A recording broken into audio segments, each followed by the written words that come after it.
when I was 7 years old, I took a watermelon knife and entered the world of cultivating immortals with my sister. At first, I was just a little beggar who robbed to fill my stomach, but I never expected to rob the elder of the Yamei Jishing lineage that day. Fortunately, he did not treat us like ants, and did not kill us, but rather felt helpless and said, "Do you two kids know who I am?" I sniffed and held the watermelon knife, coldly saying, "This is Donghua village, and I am the tyrant of Donghua village." The blood-handed Lin Xiaolu, my sister next to me, wearing a red crop top, pretended, "My big brother is super fierce, chopping people every day. If he doesn't chop someone in a day, he won't eat." Middle-aged cultivator Li Mingru was speechless. He was originally an elder of the Yamei sect. Half an hour ago, the senior sister of the sect talked to him, saying that he was useless, either hiding in his cave to read inappropriate books every day, or peeking at the female elders bathing, causing the Yamei sect's oldest Jishing lineage to not have any new disciples for a full 20 years. Therefore,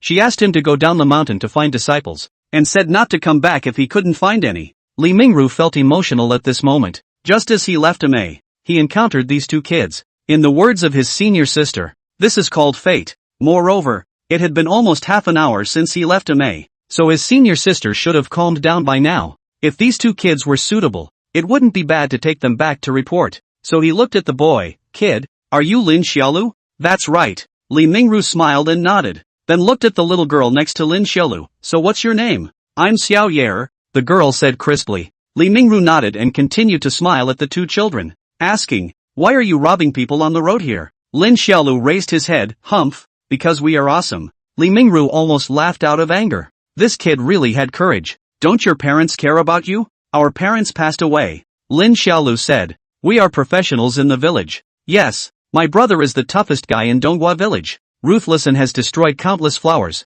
He chops people every day as soon as he wakes up." Xiao Yer cutely followed along, her childish words making Li Mingru feel awkward, his eyelids twitching. These two kids are really talented. However, at the same time, he also felt a little bit emotional in his heart. The heavens are heartless, treating all living beings as mere straw dogs. These siblings are also pitiful. Looking at their pretentious appearance, perhaps it is because they lost their parents at a young age and are afraid of being bullied that they have become like this. Well, it can be considered that he has picked up two disciples for free, and he can directly bring them back to report to the senior sister of the sect. Thinking of this, he no longer beat around the bush. "I am Li Mingru, an elder of the Yamei Jishing lineage. Seeing the tragic background of you two siblings, I am willing to take you two as my disciples and accept you under the Yamei sect. Are you willing?" Wearing an eye patch, Lin Xiaolu pointed at him with a watermelon knife and cursed, "Stop bragging, I am Lin Xiao." Before the boy could finish his sentence, Li Mingru suddenly flicked his sleeve, and the next second, a strong gust of wind rose around them. The fierce wind blew away Lin Xiaolu's eye patch used to scare people, and the two siblings were instantly frightened by the scene in front of them. Li Mingru saw the fear on the faces of these two baby-faced children, feeling a little proud in his heart. It feels great to show off his spiritual power in front of mortals. After a moment, he withdrew his spiritual power. "How about it? Do you know how powerful I am now?" Lin Xiaolu was stunned, his face covered in snot from being blown, while the 5-year-old Xiao Yer was even more terrified, kneeling down directly and saying, "God, spare me." Xiao Yer won't dare anymore. Lin Xiaolu, who was a little older, was also trembling in fear, but he still endured the fear in his heart, protecting his sister with his small hands, glaring with big eyes, and tremblingly shouting, "What are you doing? Everything was done by me." Lin Xiaolu, it has nothing to do with my sister. Disaster does not affect family members. If you have any issues, come at me. If I, Lin Xiaolu, frown, I am not the bloodthirsty killer.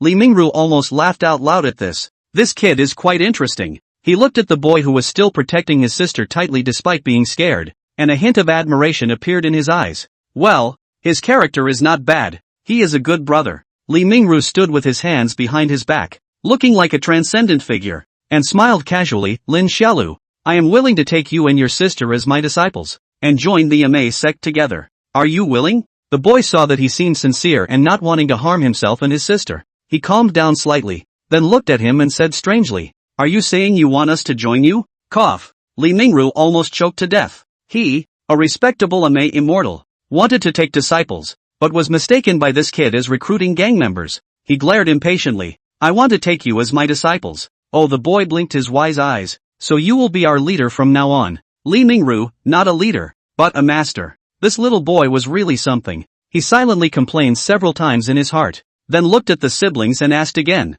"From now on, you two will follow me in cultivation. Are you willing?" Lin Xiaolu helped her kneeling sister up, then hesitated slightly as she looked at the middle-aged cultivator in front of her, and finally asked her last question softly, "Can cultivation fill our stomachs?" Li Mingru was stunned by this question. His eyes trembled slightly, then he burst into laughter, and with a flick of his sleeve, he turned the siblings into a white rainbow, soaring into the sky. Soon, Li Mingru, along with the siblings Lin Xiaolu and Xiaoyer, descended from the sky and landed in a quaint and ancient courtyard in the blink of an eye. Shortly after the three landed, a chubby-faced girl in a goose-yellow plain skirt hurriedly ran up to Li Mingru in the courtyard and greeted him. "Master, you are amazing. It only took half an hour to receive disciples." Li Mingru nodded without comment. "Miaoxin, these two children will be your junior brother and sister in the future. I leave them in your care. Teach them well." The girl called Miaoxin showed joy on her face after hearing this. "Master, rest assured, your disciple knows that the junior brother and sister must be carefully selected by the master,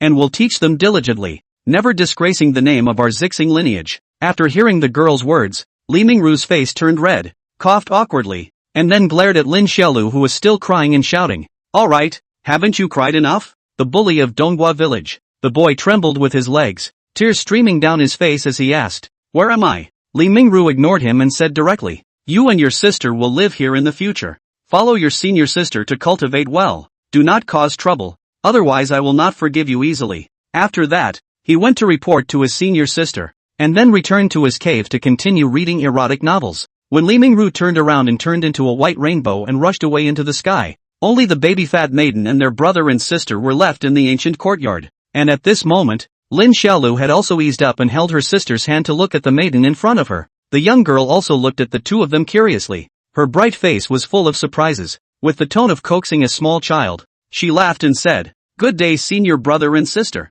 Under the star-picking lineage Li Miao Xin. In the future, I will be your senior sister. What are your names? Ah, hello sister, my name is Lin Xiaoyu." Little Jade replied crisply, while blinking her big eyes curiously as she looked at her, thinking that this sister in front of her was so pretty, prettier than all those sisters in the village combined. Li Miao Xian was almost adorable by little Yuer's adorable appearance. Her heart was overjoyed, rubbing her round little brain before her beautiful eyes looked towards Lin Xiaodir. "Junior brother, what's your name?" Lin Xiaolu wasn't so scared anymore at this moment. He looked at the young girl in front of him whose age was about 15 or 16. His head tilted up and he coolly snorted, "Woman, you're not qualified to ask me questions." Li Miaoxin froze when she heard this, her face showing a brief expression of adorable dementia, and then exclaimed, "Ah, so cute." As soon as she hugged Lin Xiaolu, it was a rubbing, straight to the boy's wailing. "Ha ha." The young girl took one in each hand after getting acquainted with the two children and happily led them both out of the courtyard. Outside the courtyard, all the way to the attic forest, green stone pavement, and flowers and grass fragrance, like a fairyland. This magical scene is the siblings look at the heart of the mind. The heart of the nervousness and apprehension is also a few points less. Senior brothers and sisters, you guys should have had a hard time coming all the way here. Senior sister will first take you to the dining room to have your meals, and then take you to collect some living supplies. The moment they heard the words having a meal, the gazes of the siblings immediately brightened a few more points. Lin Xiaolu was led by Li Miao Xin, walking through the beautiful surroundings, and in her heart, she felt that this place seemed not bad. It's much better than the village, and you can still have meals. It's just that there doesn't seem to be much here, and all the way around, despite the beautiful surroundings, it's all empty, not a soul in sight. "Woman, why is there no one here?" He tugged at Li Miaoxin to voice out the question in his mind. Li Miao Xian pursed her red lips and said with a smile, "Junior brother, you have to call me senior sister." Lin Xiaolu's little face twisted to show her unwillingness, while Li Miao Xian laughed with a fond tone. "If you don't call me senior sister, then I'll ignore you." After saying that, she also followed the boy's example and gave a haughty twist of her head. This infuriated Lin Xiaodir, trying to break away from Li Miao Xian's hand, but she couldn't do so with all her strength. Unable to do so, in the spirit of the principle of a good man not being able to do anything beforehand, he only stifled his nose and grunted senior sister. "Aha!" Li Miaoxin, who was holding him, then agreed and laughed joyfully. "We are the star-picking lineage in MA, and this entire star-picking peak is ours. However, since senior master, his old man, is too lazy, hiding in his cave every day and not coming out, and he doesn't like to recruit disciples, and the star-picking lineage itself is quite special, so it leads to the fact that there are only 2 disciples in our entire star-picking lineage. One is the eldest senior brother, who's in seclusion, and the second one is senior sister, me, and, of course, there's more of the two of you right now. Lin Xiaolu sniffed. It seemed that this boss that he and his sister had recognized was unreliable. The storyteller in the village had said that the most important thing when you come out to hang out is to follow the right people. So it seems that you will have to take your sister to a different boss in the future. He then asked, what do my sister and I need to do every day when we come to you? For the time being, you don't need to do anything. Li Miaoxin explained, you two are still young. So you will first go to the sex literacy hall to learn how to read and write. Then you will learn some basic cultivation concepts, and occasionally you will need to do some miscellaneous chores that are within your means. Big sister, are we learning from you? Little Yu, who was wearing a bib, asked curiously. The young girl pampered and pinched little Jade's little face and smiled as she said no. Literacy and learning cultivation concepts are learned in the sect alongside the inner disciples of other subdivisions, and it is only after you have reached the Qi condensation realm that you will be taught the skills of the star-picking lineage by your senior sister. Understood. Lin Xiaolu gave an old-fashioned nod. It's similar to going to school in the village. While Li Miaoxin slowly nodded her head after thinking about it, junior brother is right. The preliminary stage is indeed similar to attending the academy. Chapter 3, I'm your father. The three of them walked and chatted. And it wasn't long before Lin Xiaodir followed Li Miaoxian down a stone staircase to an attic compound. Unlike just now, there were quite a few people coming in and out of this place, and it looked bustling with people's voices. This is the catering workshop for meals. Senior siblings can directly come here for meals when they are hungry in the future. Li Miaoxian warmly introduced to the siblings. Lin Xiaolu looked at the men and women coming in and out of the compound before she looked puzzled. Didn't you say that we don't have many disciples in the star-picking lineage? Senior sister? Then who are these people? They are Amei's outer disciples who usually reside at the bottom of the mountain. Li Miaoxin introduced. Each of the 9 veins and 10 peaks of Amei has a large number of outer disciples. While saying that, Li Miaoxian led him and little Yu into the compound. This time seemed to be the right time for meals, and there were many so-called outer disciples sitting around in the courtyard. And as soon as they saw Li Miaoxin, a hint of awe hung on each of their faces. Sister, those people seem to be afraid of you. Little Yu asked curiously. Because we are inner disciples. Li Miaoxin smiled and spoke. Amei has a strict hierarchy, and unless one has excellent talent, everyone starts as an outer disciple, and an outer disciple can only be promoted to an inner disciple if he achieves the top 3 places in the annual sect trials. Then are my sister and I in the outer or inner sect? Lin Xiaolu asked. Of course it's the inner sect. Li Miaoxian then laughed. You are the disciples personally accepted by the master, directly from the inner sect. You don't need to work, as long as you cultivate well. In Amei, the outer sect disciples are all recruited from the age of 16, while the inner sect disciples are different. There will be many small children who are as talented as you are, and they will become the inner sect disciples at a young age. Oh, Lin Xiaolu nodded in satisfaction at that. He really is the material to be the boss. The starting line is higher than others. Directly is the inner disciple. Wahahaha. Li Miaoxian looked at the boy who stood there with his arms crossed, tilting his head and giggling with some tears and laughter, and admonished, Senior brother, even though you're an inner disciple you can't be greedy. Counting from tomorrow, if you can't enter the Qi condensation realm within a year, even if you're a disciple personally taken in by the master, you'll be automatically downgraded and dropped to the outer sect. Ha ha ha ha ha. The teenager's laughter came to an abrupt end, as if nothing had happened, and followed Li Miaoxin up to the attic where the inner disciples specialized in meals. Soon, the three of them came to the elegantly decorated second floor, and as soon as they arrived at the second floor, a green-clothed boy immediately ran over with a fawning face. Good day senior sister Miaoxian. The green-clothed boy saluted with a smiling face and fawned. Senior brother woke up today and saw magpies chirping outside the window. It turned out to be senior sister Miaoxian who came to have her meal, so it's really a long way to go to welcome her. Li Miaoxian was amused by him and covered her mouth with a laugh. Monkey 3 children less play the poor mouth. You spend more of this ass-kissing effort on cultivation. You have long been promoted to the inner disciple. After saying that, she introduced to the boy, these two are Lin Xiaolu's senior brother and Xiaoyu's senior sister.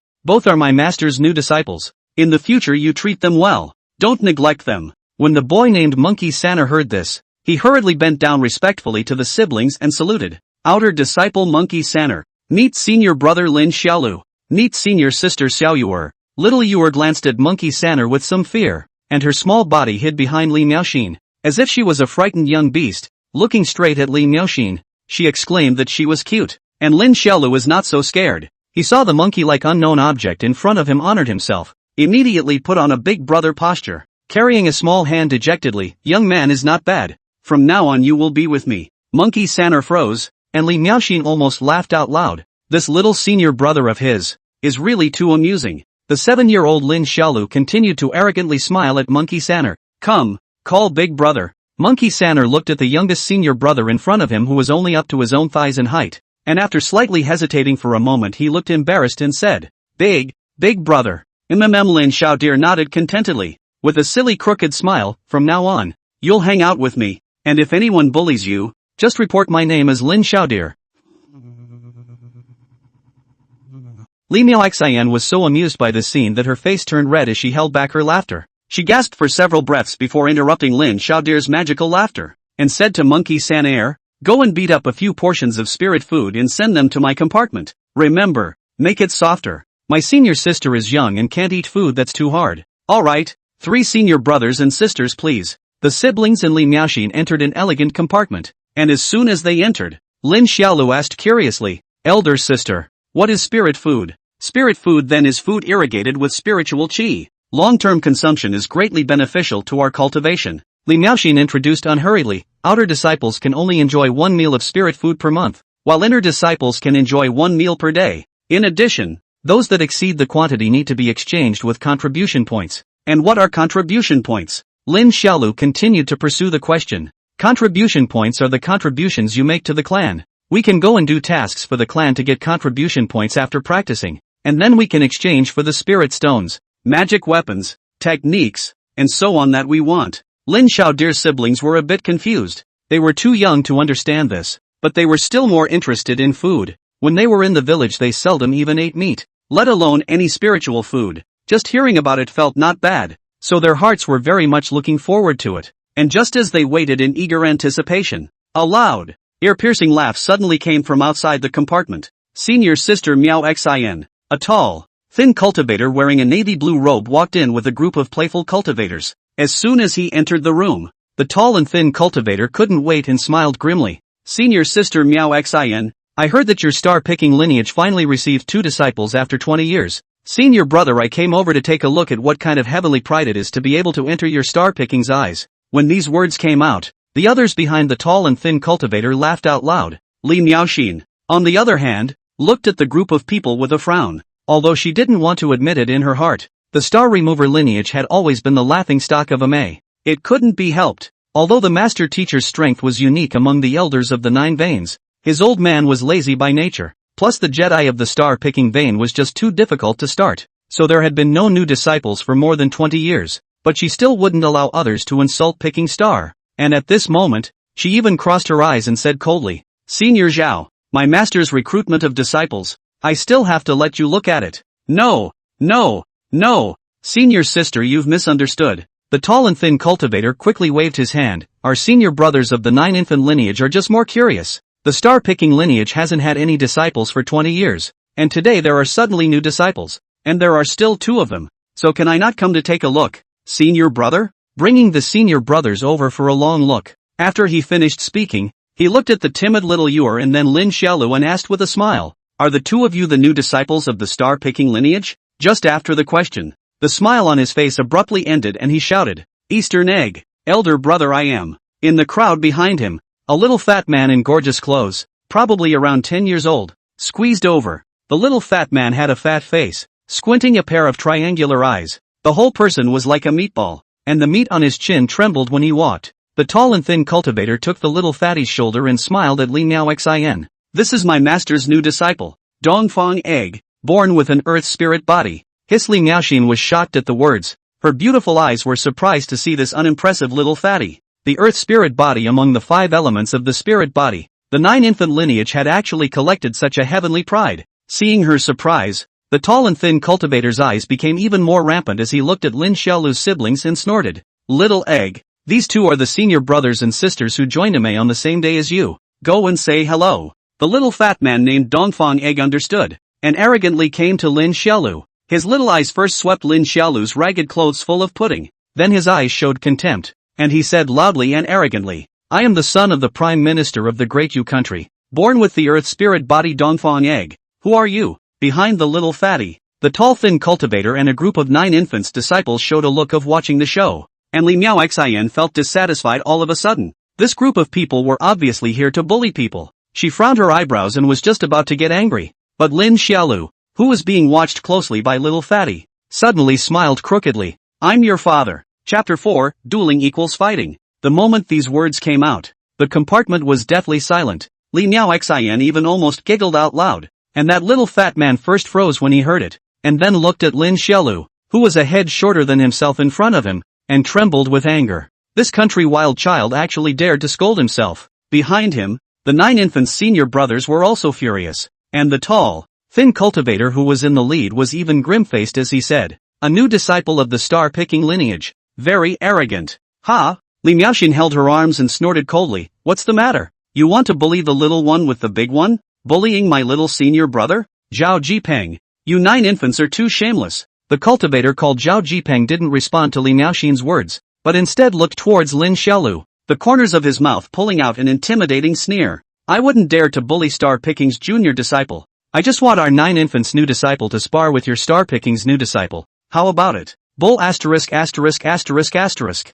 Li Miaoxin was completely enraged, pointing at Zhao Jipeng and cursing loudly. This little fatty is at least 10 years old, and my senior brother is only 7. You're clearly bullying the young with the old. You really don't even have a face anymore. As soon as these words came out, the other cultivators behind Zhao Jipeng sneered and retorted. Senior sister Li, that's just not right. Where do we cultivators spar in terms of age? That's right, cutting and sparring still depends on age. And you're not afraid of being laughed at. Senior sister Miao Xin, if you don't dare to spar, just don't dare. Our senior brother from 9 infants won't laugh at you. A group of people bustled and laughed, and the sound of their licentiousness was ear-piercing even to Monkey Sanner, who was carrying the spirit food outside the compartment. Li Miaoxin was angry with her jade face delicately red, clenching her silver teeth and saying angrily, my senior brother and your senior brother are both just entering MA.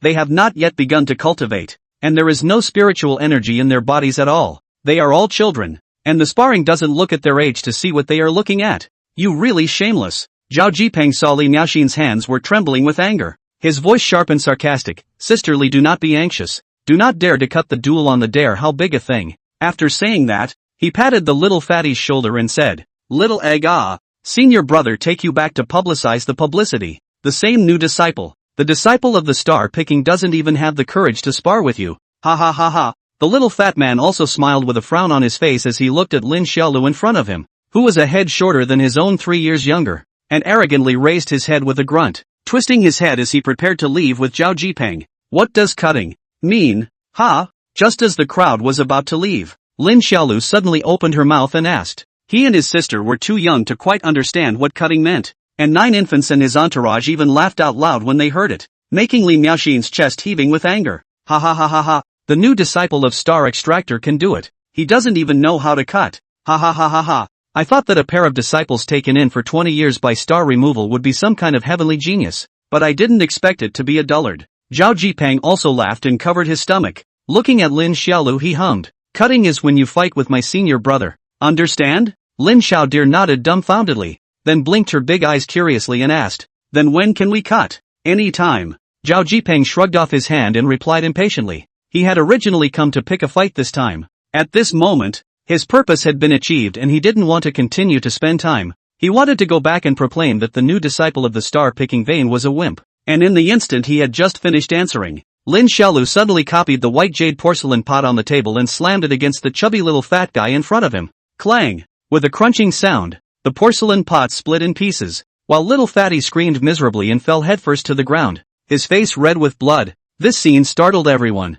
and they all froze in place for a moment. But they froze does not mean that Lin Xiaolu froze. In the little fat man covering his face screaming, 7-year-old him without hesitation, a foot on the kick over, straight to the little fat man kicked all over the ground rolling, tear snot plasma flow everywhere. While kicking, Lin Xiaodir was still cursing, crying, your grandpa's crying, also don't inquire who you messed with, and also cut with grandpa me? Grandpa, I started chopping people when I was born in my mother's womb. Mom's a bastard. Behind her, little you were, wearing a bib, blinking her bright eyes full of childish innocence, sat on a stool and wiggled her little feet, peacefully watching her brother fight. This kind of thing was not strange to her. Her brother used to fight with those big kids in the village in order to protect himself from bullies, and his hand was always fast and accurate. Stop! Fatty was kicked to death around the people counted to react, Angry Zhao Jipeng raised his hand to teach this brat in front of him, Li Miaoxin immediately ready to block. And Lin Xiaolu actually not afraid of the slightest. Zhao Jipeng raised his hand in a moment. He grabbed the teapot, broken a piece of ceramic, squatting in front of the small fat man crying, directly to the ceramic against his eyes, and then lifted up the green and tender face to Zhao Jipeng said, "What do you want?" Zhao Jipeng froze for a moment, looking at the sharp and pointed porcelain tiles in the boy's hand. His hand that was halfway raised just froze there, hesitant to make a move. He was only a cultivator of the third stage of qi condensation, and was not certain that he could save little fatty unharmed. Li Miaoxin was also startled, and her beautiful eyes looked at Lin Xiaolu full of surprise. Her own this little senior brother looks so fierce. The compartment was eerily quiet, with only little fatty's cries continuing. Half a minute later, Zhao Jipeng took a few deep breaths. His chest was heaving violently, and he said angrily, "Good. You new disciples of star picking are good. I'll definitely report this matter to the law enforcement hall. You'll just wait to be punished." He pointed at Lin Xiaolu and fumed loudly, wantonly beating up a fellow disciple, lawless and without respect. "You're finished." He spoke furiously, yet Lin Xiaolu did not reveal any look of panic, and there was not a single ripple on her palm-sized little face. Only waiting for him to finish speaking, she lightly opened her mouth and said, "Xiao Yuer, brother." The little girl called sweetly from behind him, "Just now I asked this senior brother what cutting means. What did this senior brother say?" Lin Xiaolu stared at Zhao Jipeng and asked. "Senior brother said that cutting is fighting." Little Yuer replied in a milky voice. "So, when can we fight?" Lin Xiaolu asked again. Xiao Yuer's brain tilted and laughed. Senior brother said any time is fine. Zhao Jipeng immediately looked ugly, while the other senior brothers behind him helped him retort. "Then you even used a weapon. Fighting with weapons isn't fighting?" Lin Xiaodir continued to ask nonchalantly. The Taoist choked and stared at his eyes in disbelief as he couldn't answer. And Zhao Jipeng also reacted. He glared at Lin Xiaolu and said loudly and angrily, "Using a weapon will kill you. It's not the same nature as fighting. And, is he dead?" As soon as the calm words came out, Zhao Jipeng immediately choked again. The whole person was furious with anger. The finger pointing at Lin Xiaolu couldn't stop shaking, but he was hard to answer. Finally, Lin Xiaolu suddenly grinned and said with a sweet smile, "Senior brother, who won this duel?" Zhao Jipeng's body trembled. For some reason, looking at this teenager who hadn't even begun his formal cultivation, he felt a trace of fear in his heart. And when Lin Xiaolu saw that he didn't say anything, her smile suddenly disappeared, and the sharp porcelain piece in her hand slammed down. "I asked you who won." The little fat man with a face full of blood looked at the porcelain tile close at hand in front of the frightened not dare to move at all. The mouth is even more broken down and cried loudly, "You won! You won! You are my father! You are my father!" After saying that, a foul odor came from within the crotch of the little fat man's pants. He was pissed alive. Chapter 5, Picking the Star and the Nine Infants. When Zhao Jipeng and the disciples of the nine infant lineage saw how humiliating little fatty was, each of their faces rose to the color of pig's liver. Li Miaoxin, on the other hand, was completely devoid of the party's depression, and joyfully raised her smiling face and said, "Little dear, since Nine Infant's senior brother has already conceded defeat, let go of him. We, star picking, are not the ones who can't be forgiven for being reasonable." For Li Miaoxin, Lin Xiaodir was still considered to be more obedient, which loosened the porcelain tiles in her hands and got up, while little fatty also hurriedly rolled and crawled to Zhao Jipeng's side beside them. He was terrified. His round face was white with fear. After all, he was still a 10-year-old child. He had never seen such a ruthless person. Even when he ran back to Zhao Jipeng, he still cried non-stop, shivering and not daring to look at Lin Xiaolu. Lin Xiaodir, on the other hand, deigned to stick her hands into her coat pockets, her little face full of disdain. What earth spirit body, but also so well, is simply a coward. Himself and his sister since childhood, lost his father and mother. Since childhood, we know that out of the mix is to have a bandit, a bold. Fighting is to be ruthless. Either do not do it. Do it is bound to give the other side the opportunity to counterattack. Compared to this little fat man is really far from it. How's it going? Senior brother Zhao? Go back and remember to publicize and advertise that your new disciple from Nine Infants was scared out of his pants by my senior brother. Li Miaoxin said sarcastically with glee. Hearing Li Miaoxian's words, Zhao Jipeng's face was as ugly as if he had eaten a fly. He glared at the young girl and coldly snorted. My senior brother was born with an earth spirit body, and in a few years, he will become the mainstay of our nine infant lineage, and then, he will come back to fight you guys. After saying that, he gave Lin Xiaolu a deep look and left with a toss of his sleeve robe, and as soon as he left, the other nine infant disciples also left one by one with gloomy faces. They no longer had the face to stay here. The little fat man named Dongfang Egg covered his still bleeding head, gave Lin Xiaolu a fearful look, and pouted his big buttocks as if he was escaping. Upon seeing these people leave, Li Miaoxian immediately let out a cheer. Wow wow junior sister, you're so cool. She dotingly rubbed Lin Xiaolu's brain, her beautiful eyes full of joy. Today you've given senior sister a breath of bad luck. Lin Xiaodir's brain was rubbed around by the young girl as if she was rubbing dumplings. Her small mouth muttered in dissatisfaction, senior sister, don't rub my head, okay? I'm going to be a big brother in the future. Big brother? Li Miaoxin froze as she listened. A cute, briefly dumbfounded expression on her face. My brother's ideal is to be a gang big brother, collect protection money, and go to the market to eat candy canes without paying. On the side, Xiao Yuer crisply explained. Li Miaoxin cried and laughed after hearing this, stretching out her nice fingers to grab Lin Xiaolu's ears and scolded with a smile. How old are you? And you still want to learn how to be a big brother? Lin Xiaodir's ears were grabbed and his whole body was about to rise up. It hurt like hell. He forced himself to endure the pain, tilted his head and glared at Li Miaoxian with squinted eyes. Woman, I advise you that you'd better let go of me or I'll make you regret being born in this world. Li Miaoxian giggled and slapped him in the face. Call me sister, rude brat. Li Miaoxin was playing around with Lin Xiaolu, when Xiao Yuer on the side suddenly asked strangely, senior sister, just now that bad cultivator said that we, star picking, haven't received any new disciples for 20 years. Is this true or not? Of course it's true, Li Miaoxin laughed. What's wrong, little senior sister? But senior sister doesn't look like a 20-year-old adult either? Xiao Yuer allowed her fingers to speak out her doubts. Lin Xiaolu also reacted to this moment. Puzzled, yes. Senior sister, you are not 16 years old this year. And 20 years do not match. Li Miaoxian sniffed and scraped Lin Xiaolu's nose, smiled mysteriously at the siblings and said, when she was very, very young, senior sister suffered a very serious injury, and was saved by the master, his elder, and then sealed in 1,000-year-old ice. And it was only after 5 years that she was awakened by the master's use of a magic treasure. And during those 5 years, senior sister was stopping her growth. Both siblings listened with their mouths wide open in disbelief. And when Li Miaoxian saw the two of them in this dumbfounded state, she covered her mouth and burst out laughing. After the three of them joked for a while, Monkey Sanner walked in with spirit food. Senior sister Miaoxian, senior sister Xiao Yuer, senior brother Xiao Deer, the spirit food is ready. Li Miaoxin, who was teasing Lin Xiaodir, nodded her head with a smile. Thank you, Monkey Sanner. He, senior sister. You and I are still polite. You guys enjoy your meal. Monkey Sanner smiled as he placed the spiritual food on the table, and then retired to leave the room. At the table, once Lin Xiaodir and Xiao Yuer,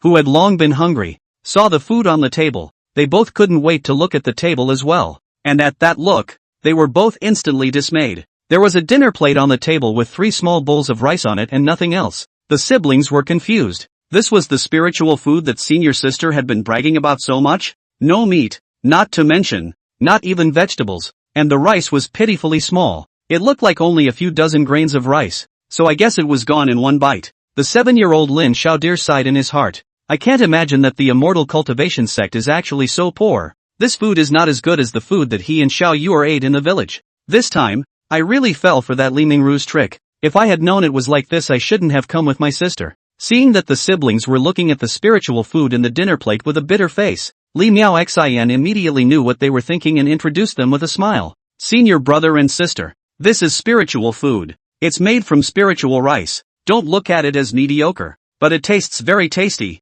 and it can weed out impurities from the body, and it's also very beneficial to cultivation. Lin Xiaodir skimmed her and pouted her lips without saying anything, while the starving Xiao Yuer couldn't care less anymore. Not knowing how to use chopsticks yet, she directly grabbed the small rice ball with her hands and threw it into her powdery mouth. A little senior sister, you don't know how to use chopsticks. Senior sister can feed you. Li Miaoxin wanted to stop her from grabbing with her hands, but didn't have time. At this moment, Xiao Yuer ate the small rice ball bark a few times, and then her eyes lit up. Her cute little face was full of surprise. I don't know what to do, but I'm not sure if I can do it, she said. Ni, this is delicious. Lin Xiaodir froze at his words and looked at Xiao Yuer's face in amazement. Because of the perennial wandering in the village, hungry and full, his own and his sister's body is not particularly good, and the skin has always been an unhealthy dark yellow color, and at this moment, his sister's skin actually in the naked eye to become white and moist red. This stuff is actually that amazing? He no longer hesitated and directly threw the rice into his mouth to savor it, and with this taste, his entire body was stunned. The rice slid into his mouth as a hot stream almost as soon as he entered the mouth. and the entire mouth immediately spread out an endless aroma, and his body warmed up, while the original hunger in his belly disappeared even more. How was it? Delicious, isn't it? Li Miaoxian asked from the side with a smile. Lin Xiaoxuan nodded her head repeatedly. It was too damn tasty. Li Miaoxian smiled even more happily. Both her eyes curved into two small crescent moons. She pushed her share of spirit food in front of her siblings. Nah, this one from senior sister is also for you. Lin Xiaolu looked at the crystal clear rice in front of her and wondered. Aren't you going to eat, senior sister? Li Miaoxian held her fair chin and shook her head. Senior sister has been abstaining for a long time, and she also eats these every day, so she's long since gotten tired of eating them. Lin Xiaodir nodded and said thank you, then gave most of the rice grains to her sister, leaving a small portion for herself. Little Jade, say thank you, Lin Xiaolu said to her sister.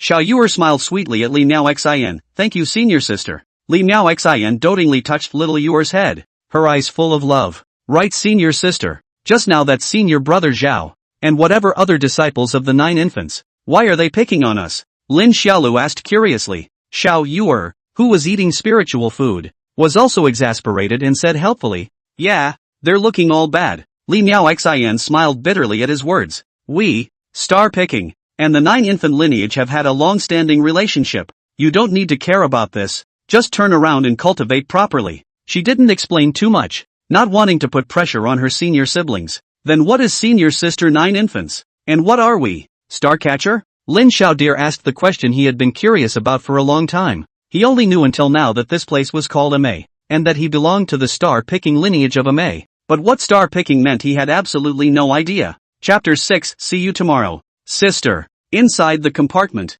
After hearing little dear's question, Li Miaoxin recounted with a smile. What about picking star and 9 infants? They are actually both subdivisions of our Amei, and there are 9 such subdivisions in total. They are Spirit Sword, Remnant Moon, Yangshan, Star Picking, Pill Element, Talisman, 9 Infants, Passing Demon, and Luo Men. Lin Xiaodir and Xiao Yuer listened in a daze. Both of them couldn't understand a single word, and at the moment, they were both looking at the young girl in front of them as if they were demented. And Li Miaoxin saw the reaction of the two of them, also could not help but laugh out loud, covered his mouth and laughed. Senior brother and sister don't need to remember so much. You only need to know that although we have fewer people in picking the stars, but our master on the strength of the 9 subveins of the strongest, and the sect leader compared to it is also no less than the same. Then senior sister, what's so special about our star picking? Lin Xiaolu asked curiously. There is. The young girl laughed. The divine ability of our star picking lineage is called the star picking determination. It is the most difficult dharma among the 9 subveins,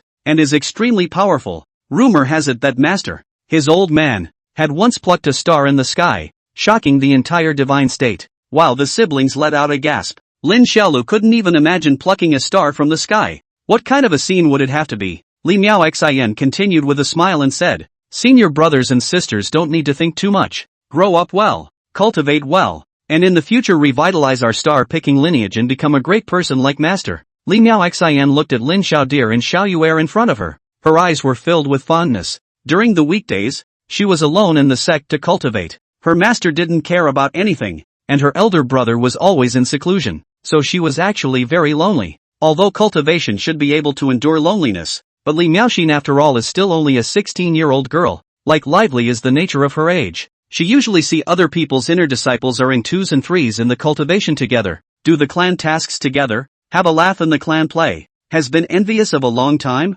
and now, she is also finally have their own senior siblings, really good. After eating the magical spirit food, Lin Xiaolu and her sister followed Li Miaoxian and left the attic. Before leaving, Lin Xiaolu also patted Monkey Sanner in an old-fashioned manner and said with a smile, young man is good, perform well in the future, big brother looks after you. It messed up Monkey Sanner's head. After leaving the dining room, Lin Xiaolu and her sister followed Li Miaoxin to the miscellaneous service courtyard to collect living supplies. There were also some outer disciples around the miscellaneous service courtyard, and as soon as Li Miaoxin appeared, the outer disciples greeted Li Miaoxin. Good day, senior sisterly. Good noon, senior sisterly. Senior sisterly has worked hard. Li Miaoxian nodded her head one by one and smiled in response, without the slightest bit of bravado, and was polite to everyone. Soon she led the siblings to a row of wooden side-by-side compartments and greeted a woman in the compartment who was rattling an abacus. Senior sister Lu. The woman who was called Lu's sister was startled when she heard the voice and looked up to see Li Miaoxin, immediately showing surprise. Sisterly, Why are you free to come to my place today? Bringing my master's newly accepted senior brothers and sisters to receive living supplies, Li Miao Xin said with a smile. The woman with the surname Lu sniffed and looked at Lin Xiaolu and Xiao Yur outside the door. The corners of her mouth rose with a light smile. Your star-picking lineage has finally recruited a new disciple. Congratulations. Cluck cluck cluck cluck sister Lu, you're welcome. Are you still comfortable working here? It's okay. It's just that there's a lot more stuff to remember and it's a bit of a brain dump. Ha? Well, you could have gotten someone to help you. Forget it, senior sister. The contribution points for this job are only so little a month. I can't even support myself. Half an hour later. Senior sister, you heard about it. Yesterday evening Tong demon lineage of golden armor big trumpet slipped out of the blue water pool. Most of the night to go in the green hair basilisk turtle date. The result is just to be up to small solution of the elder Qiguan bumped into. Can be Qiguan elder to the gas. Wow, is it that powerful? Bastard and turtle? Qiguan elders have not seen what should not see things. Gee, that I don't know. Oh. Lin Xiaolu and Xiao Yur watched as their own senior sister and the woman surnamed Lu chatted about gossips with great vigor, and a magical laughter came out from time to time, and helplessness was written all over the faces of the two of them. Little Yur. Lin Xiaolu pulled her sister's hand and educated. In the future, you're not allowed to learn from your senior sister to chat about gossip. Do you know? I know. Little Jade agreed. Lin Xiaolu nodded, then looked at Li Miaoxin in front of her, who continued to chatter and chat with a blushing face, and a feeling of powerlessness welled up in her heart. This immortal cultivator seems to be no difference with the mortals. Chat gossip chat so energetic. Forget the time not to mention, but also non-stop chatting about the yellow paragraph. Is to think that their own and younger sister do not understand it? Li Miaoxin chatting more and more energetic. Small mouth blah blah blah endless. Until the sun gradually sinking in the west, the surroundings darken. She only reacted to their own and Lu Sis chatting has been almost more than an hour, and hastily turned around to look at Lin Xiaolu and Xiao Yur, and found that siblings do not know when they have already sat down on the ground, are snuggling together quietly asleep. The young girl felt regret. Exasperated, a slap on his forehead. The heart of self-hatred. Li Miao Xin, Li Miao Xin. How do you do, sister? Chat gossip to the younger brothers and sisters are chatting to forget. The woman surnamed Lu on the side was also aware of the transgression, and even apologized to Li Miao Xin, and then went to fetch the supplies. When Li Miaoxin woke up the siblings, the woman with the surname Lu also took the supplies over with apologies, and then began to register the accounts on the side of the ledger, while remembering and chanting. 3 sets of costumes for the inner disciples of the plucked star, 1 token, a set of gold velvet futon, a set of household utensils, 1 box of dust cleansing pills, 30 cones of insect repellent and tranquilizing incense. Soon, to be all the supplies registered, Lu woman will be this mess of a pile of things into a large wooden box. After everything was packed up, Li Miao Xin smiled faintly. I'm grateful to senior sister Lu. Senior sister is not saying anything. It's my mouth that's too broken, making the 2 junior brothers and sisters wait for so long. The 2 large boxes were filled. Li Miao Xin raised her hand and pinched, storing both boxes inside the brocade tassel on her waistband, then bid farewell to the woman surnamed Lu and led her siblings back to the courtyard. Senior brothers and sisters, you guys will live here in the future. Li Miao Xin pointed at the classically and elegantly decorated houses in front of her and proudly smiled. We have fewer people in star picking, so there are especially many empty houses, so you guys can just choose wherever you want to live. After she finished speaking, she pointed to a small palace-like courtyard next door and smiled. Senior sister lives in that house, not far from you guys, so if you guys need any help in the future feel free to talk to senior sister. Xiao Yur obediently said thank you to Li Miao Xin. Lin Xiaolu nodded her thanks as well. After that, Li Miao Xin was very enthusiastic about moving the living materials into the house chosen by the siblings. There are things that they do not know how to use. Li Miao Xin is also very patient and hand to teach, like washing and bathing and washing clothes with the dust dan, to drive away snakes, insects and ants with the insect repellent Jingshan incense. These siblings have not seen the object. She is the same teaching. It was only until the sky grew late, the bright moon hung high, and everything was packed up, that Li Miao Xin smiled and prepared to leave. Little dear, little Yur, already mixing well with the siblings, she affectionately smiled at the siblings and said, starting tomorrow you'll be going to the literacy hall to learn literacy along with the inner disciples from the other subdivisions. Have a good night's rest tonight. An elder sister will take you there first thing in the morning. Well, thank you senior sister. Senior sister by little Yur waved her little hand in farewell. Lin Xiaodir also hummed her little nose and coolly said to Li Miao Xin, see you tomorrow, senior sister. Chapter 7 The Literacy Hall. Came to Amei's first night. Lin Xiaolu did not sleep well. He and his sister live in the house, although it looks quite opulent. The bed is also very soft. Then the village environment is not many times better, but he just cannot sleep. Perhaps it is to sleep in the village of straw mattresses used to sleeping it. Fortunately, his sister did not feel anything, lying on his side and sleeping soundly, and always let out a snort snort snort laugh in his dreams, while Lin Xiaolu has been hugging his sister in his arms, and kept his eyes open until the latter part of the night before slowly closing his eyes. Early in the morning of the second day, the melodious sound of a bell ringing out of nowhere echoed through the mountain peaks, spreading to every corner of Amei. Junior brother, junior sister. Get up! Li Miao Xian stepped into the house wearing a green long shirt, only to see the two little ones on the bed couch with their bare bottoms just as she walked into the compartment. Ah! She screamed in fear and subconsciously covered her eyes, her face blushing and jumping straight to her feet. Good morning, senior sister. Xiao Yuer rubbed her eyes and got up from the bed, while Lin Xiaolu also yawned and sat up. You two quickly put on your clothes. Li Miao Xin, who did not dare to open her eyes, hurriedly urged. Little Yuer blankly changed into the inner disciple's small Dao robe, somewhat unable to understand why her senior sister was like this, and could only ask Lin Xiaolu beside her while putting on her clothes. Brother, what's wrong with senior sister? Lin Xiaolu, who was also putting on her clothes, crooked her little mouth and laughed very confidently. I guess I was shocked by the masculine aura on my body. Li Miao Xian almost spat out a mouthful of blood when she heard this. You're only 7 years old. Where did you get the masculinity from? With a red face, she urged. You guys quickly put on your clothes. Senior sister will take you to wash and comb your hair. Soon, the two little ones changed into their little navy blue Taoist robes, put on cloth shoes that fit just right, and then rinsed their mouths with the dust wash. Wash the dust Dan is very magical. The appearance of the same as a transparent water ball, gently put into the mouth and swallowed. The body clothes on the dust will be dispersed on their own. Even the sludge and the nail cracks, hair strands and the dirty things will be dissipated. And once the two of them had finished washing up, Li Miao Xian began to carefully comb their hair. In front of the dresser's bronze mirror, Li Miao Xian looked at the mirror. Lin Xiaodir and Xiao Yuer heart slightly surprised. Yesterday's time cannot be seen. Now these two little guys with the dust cleansing Dan wash clean. He found that the two of them are actually quite good seller. Xiao Yuer not to mention. The whole person grows with a pink little pill like especially cute.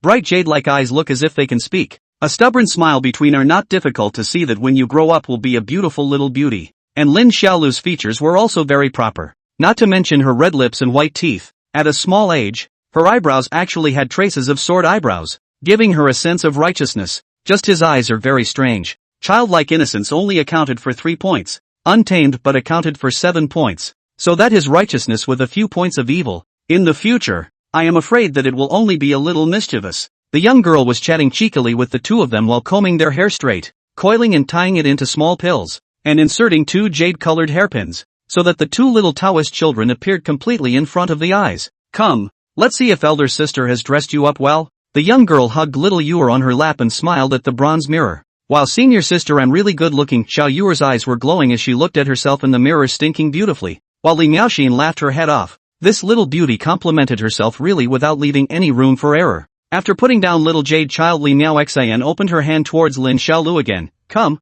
senior sister hug. Lin Xiaolu, who was holding her arms, hummed disdainfully che. He opened his mouth and spat. Is it useful to look good? Our children of the Jianghu, out to mix is a righteousness. Good looking that are some useless things. The boy's serious demeanor straight away made Li Miao Xian's stomach hurt from laughing, and after pinching the boy's face despite his objections, she took the two of them together to the dining room for breakfast. At this moment, the time has just reached the morning dawn, the same as yesterday. Li Miaoxin is still holding one in one hand, afraid that they will be lost, took them to the dining room. Breakfast was light, a porcelain bowl of thin gruel of indescribable material and 2 plates of small pickled vegetables. It seemed that in order to replenish their bodies, Li Miao Xian also paid out of her own pocket and had Monkey Sanair take 2 white jade Chengliang eggs and serve them up. This is the egg of a spirit beast. It's especially nourishing, and it's good for the body if senior siblings eat it. Xiao Yuer looked at the white tiny egg in the dish and thought it was so beautiful. She asked curiously, Senior sister,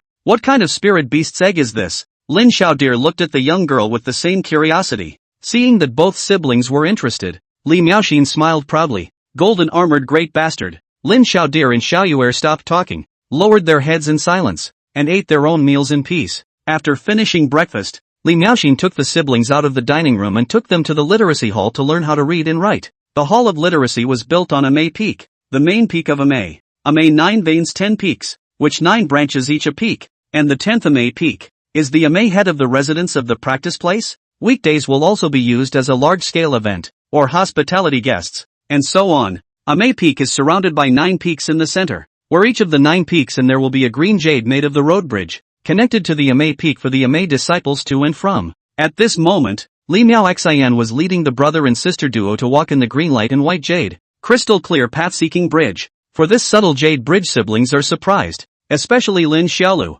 He listened to the village adults said, "Jade, this thing are old money. Are the city's landlords, or the government like rare objects? A small piece of jade can be worth a year's harvest of a family. I did not think that this Ame is actually so rich. Direct use of jade to do the bridge, or the whole 9 bridges. Wow, brother, come over and look. Ah, it's so beautiful here." Little Yuer was excitedly shouting, lying on the jade handrail in the bridge, looking at the smoky sea of clouds underneath the bridge, surprise written all over her little face. Li Miaoxin, who was following the two of them with a gentle expression, watched the brother and sister duo running around on the bridge, and for a moment, it was as if she had seen the picture of herself when she first came to this Dao-seeking bridge back then. At that time, he was also the size of Xiao Yuer, and the one who accompanied him at that time was his senior brother. Soon the three walked across the path-seeking bridge, up the middle section of Ame Peak, past a rocky beach with a cascading stream hanging over it, and arrived in front of the so-called Hall of Literacy. Li Miao Xian of the star-picking lineage. With the new disciples of star-picking, meet Mr. Young. In front of the ancient literacy hall, an old man who was sitting on a rocking chair and drinking tea opened his eyes, smilingly looked at Li Miao Xian, who had a respectful attitude, and then looked at Lin Xiaodir and Xiao Yuer beside her, and laughed softly. "Old man, I heard that the star-picking lineage has finally recruited a new disciple after 20 years, and it's you two little dolls?" Chapter 8 Pebbles. Xiao Yuer pulled Li Miao Xian's hand and glanced at the old man fearfully, not daring to squeak, while Lin Xiaodir admitted with a cocky face, "That's right, it's me." In the face of the boy's dejection, the old man didn't get angry, but instead smiled with a kind face and said, "Your senior sister brought you here too early. It will still be a while before the inner disciples under the age of 10 from the other subdivisions will come." After saying that, the old man pinched the beard on his chin and laughed. "Also, the old man, I first touched the bottom. You two into the Ame before. Literate? Auntie taught us to write our names," Little Jade said. The old man nodded at his words. "Then the two of you still have a relatively poor foundation. No harm done. Turn around, old man, I'll make up for you." Li Miaoxin's heart rejoiced at the sound of this, and she hurriedly asked her siblings to say thank you. The siblings thanked the old man, who lay back in his rocking chair and lightly nodded his head a few times, then smiled and said, "The old man's surname is Young, so you can just call me Mr. Young." Little Jade sniffed and shouted crisply, "Hello, Mr. Yang. My name is Lin Xiaoyu." Lin Xiaolu nodded her head as well and spoke, "My name is Lin Xiaolu." The old man smiled, and the two parties sort of got to know each other. After a while, the sound of some children talking gradually came from the back. Li Miaoxin knew that this was the disciples under the age of 10 from other subdivisions who came to study. She squatted down and touched Lin Xiaolu and Xiao Yuer's heads. "Study well in the literacy hall. Listen to the words of the teacher, and when it's shin time, senior sister will come to pick you up." "No need to pick it up. I remember the way," Lin Xiaolu arrogantly said. "I'll go back by myself with my sister. No need to trouble senior sister." Li Miao Xian laughed a little, fondly pinched the boy's small face and laughed. "Really know the way? That's for sure. Alright, senior sister, you go back." Li Miao Xian smiled at his words, then got up and rushed the old man in the rocking chair with a hug before turning to leave. Once Li Miaoxin had left, little Yuer tugged tightly on Lin Xiaolu's hand, then allowed her fingers to look at the other children who had approached. There were both male and female among these children. All of them were not very old. The oldest was only 10 years old. The others were almost all 7 or 8 years old like Lin Xiaolu, and there were also individual 4 or 5 years old as Xiao Yuer. One and all of them were wearing navy blue Taoist robes, hanging small cloth bags containing books, and they were exactly the same in terms of clothing, only the embroidery on the chest area was different. For example, Lin Xiaolu and Xiao Yuer, their siblings, have the word picking stars embroidered on their chests. The embroidered characters of these little Taoist children were all kinds of different things, like what is the remnant moon, Yangshen, medicine yuan, talismans and other dazzling things, so that one could tell at a glance which subdivision they were from. "Ha, there's a new fellow student in the literacy hall?" A boy of 8 or 9 years old curiously looked at the embroidered characters on the chests of the siblings and asked in surprise, "Are you the new disciples of the star-picking lineage? Wow, it's you too." A group of young Taoist children exclaimed as they gathered around, curiously looking at little Yuer and Lin Xiaolu. Little Yuer rarely saw so many living people at once, so she was scared and hid straight behind Lin Xiaolu. And while Lin Xiaolu frowned, wanting to tell these people to get lost, a familiar voice suddenly came from outside the crowd. "Brother Nian Yun, the misters have all gone inside to prepare to teach. Let's go in first." Lin Xiaolu heard this voice, felt a little familiar. His eyes went through the crowd and found that it was the little fat man Dongfang Egg who was scared by his own pants yesterday. At this moment, Dongfang Egg, who was also wearing a navy blue Dao robe, saw Lin Xiaolu looking at himself, and straightaway his fat face trembled in fear, as if recalling his ruthlessness, and hurriedly trotted back to the Hall of Literacy. The few remaining Taoists were puzzled as they looked at the little fat man running away. What's wrong with Eastern Egg? Such a love of learning? In the crowd, the little Taoist boy known as Brother Nian Yun didn't look at Dongfang Egg, but looked at Lin Xiaolu's siblings and asked in a loud voice, "You two newcomers, what's your name?" The other little Taoist children also looked at the siblings once again when they heard him speak, each casting a curious gaze. Little Yor didn't say anything, just quietly hiding behind her brother, while Lin Xiaolu crouched down under the curious gazes of a group of young Taoist children. He crouched down and then first observed the surrounding area before looking up at a small Taoist boy and saying, "Lift your feet." Oh, that little Taoist boy subconsciously raised his feet. As his foot lifted, Lin Xiaolu smoothly picked up the pebble at his feet that was just big enough to hold in her hand. The 10-year-old Brother Nian Yun and several other young Taoist children looked at Lin Xiaolu in confusion, wondering why he was picking up stones. And when little Yor, who was on the side, saw her brother like this, she instantly stopped being afraid, and instead smiled adorably at these little Taoist children. Under the crowd of children watching, Lin Xiaolu picked up the stone and turned it upside down in her hand, then spoke with a very indifferent expression. "Make way. I'm going in with my sister." As soon as these words came out, a group of Dao children immediately felt dissatisfied, thinking that these two new guys were also too arrogant, simply not putting themselves in their eyes. "Hey, newcomer, you haven't answered Big Brother Nian Yun's question yet," a little Taoist boy said with his arms crossed. "Yeah, it's rude not to answer when someone asks you something. So you and this little girl are brother and sister. We are the seniors of the literacy hall. You have to listen to our orders from now on. Quickly say, what are your names? Yeah, we won't let you go until you tell us." The surrounding little Taoist children urged the siblings one after another, while Lin Xiaolu glanced at them calmly, and finally looked at the so-called Big Brother Nian Yun. "Are you the boss here?" Lin Xiaodir asked with big blinking eyes. The 10-year-old Taoist boy held his arms proudly and said, "That's right." Lin Xiaodir nodded honestly at his words. "Oh, not from today then." The Taoist boy froze. The others also froze for a moment, do not know what the meaning of this new arrival. And the next second, Lin Xiaolu violently raised his hand. The pebbles in his hand ruthlessly smashed on the head of the Nian Yun big brother. "Ah!" With a miserable cry, the 10-year-old Taoist boy fell to the ground on his butt, a touch of red soaring out from his forehead. The surrounding little Taoist children were frightened by this scene and backed away for a moment, while Lin Xiaolu continued to turn the bloodstained pebbles in her hand upside down one at a time, slowly looking over all of them. "Now, do you still want to ask me and my sister our names?" The Taoist children were all shivering in fear and were too scared to speak, but one of them, a female Taoist child of 8 or 9 years old, was unconvinced, pointing at Lin Xiaolu and threateningly saying, You hit people with a stone. I'm going to tell Mr. Lin Xiaolu smiled disdainfully at his words and tilted his mouth in the direction of the Hall of Literacy. "Go." The female Taoist child seemed to not expect Lin Xiaodir to be so emboldened. First she was slightly stunned, then as if she was angered by his arrogance, she angrily stamped her foot and turned her head to run towards the door of the Hall of Literacy,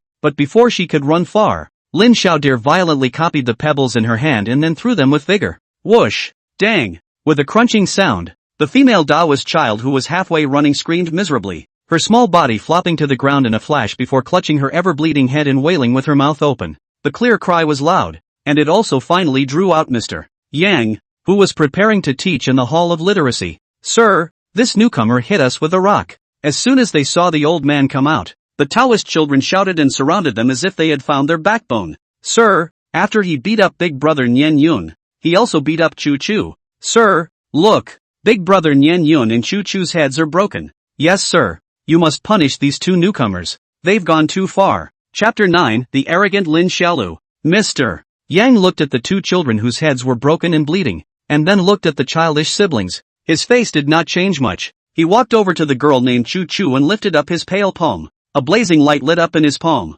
and within a short time, the girl's injured forehead was magically restored as before. Then, he used the same method to treat the Taoist child known as Big Brother Nian Yun, and only after everything was taken care of did he come in front of Lin Xiaolu and Xiao Yuer, looking down on the two siblings and saying, "Why did you fight?" Lin Xiaolu lifted her palm-sized little face, raised her hand and pointed at the other Taoist children and said, "My sister and I wanted to go in, but they wouldn't let us, and they even told us to say our names, saying that if I didn't listen to them they wouldn't let me go." "Sir, don't listen to his nonsense," a young Taoist boy immediately retorted. "It's clearly us who were curious about their names, and they refused to tell us and even beat us." "That's right. It's okay if you don't want to talk about it. It's just wrong of you to hit someone." "That's right. Choo-choo is going to tell Mr. And you're smashing Choo-choo up. Shame on you for hitting a girl." The surrounding children were accusing the brother and sister duo with heated words, while the old man listened to them, but his gaze went to the Taoist child who had just recovered from his injuries at the side.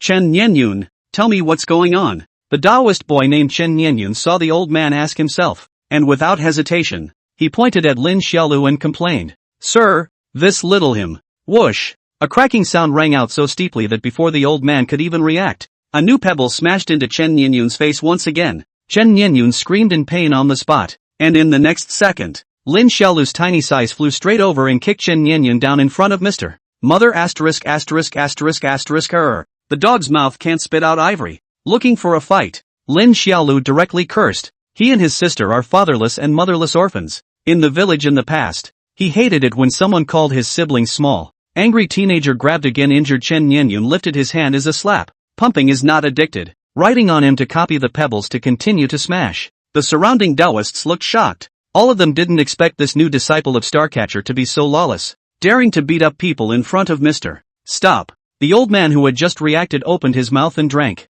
Lin Xiaolu, who had already lifted the pebbles high in the air, heard the sound and stopped her movements, twisting her head to look at the immortal gentleman. The old man saw him stop. The original trace of dissatisfaction in his eyes dissipated a few points. Just now he was shocked. Did not expect that this little guy's nature is actually so wild. His own in front of him he dared to do it. In fact, he also knew that it was Chen Nianyun who was wrong in the party, and it was indeed excessive to insult others in public. But Lin Xiaolu had injured someone with violence and had done it with a vicious hand, so this was definitely a fault as well. At this moment, he looked serious and prepared to let Lin Xiaolu get up and speak, and just as he was about to open his mouth, Lin Xiaolu, who was riding on Chen Nianyun's waist, suddenly snorted coldly at him. Mother asterisk asterisk asterisk asterisk her. Mind your own business. After saying that, the boy raised his hand and smashed the pebble on Chen Nianyun's nose. Ka-ching! A crunching sound. The little Taoist boy's nose was directly smashed. The whole person let out a miserable scream.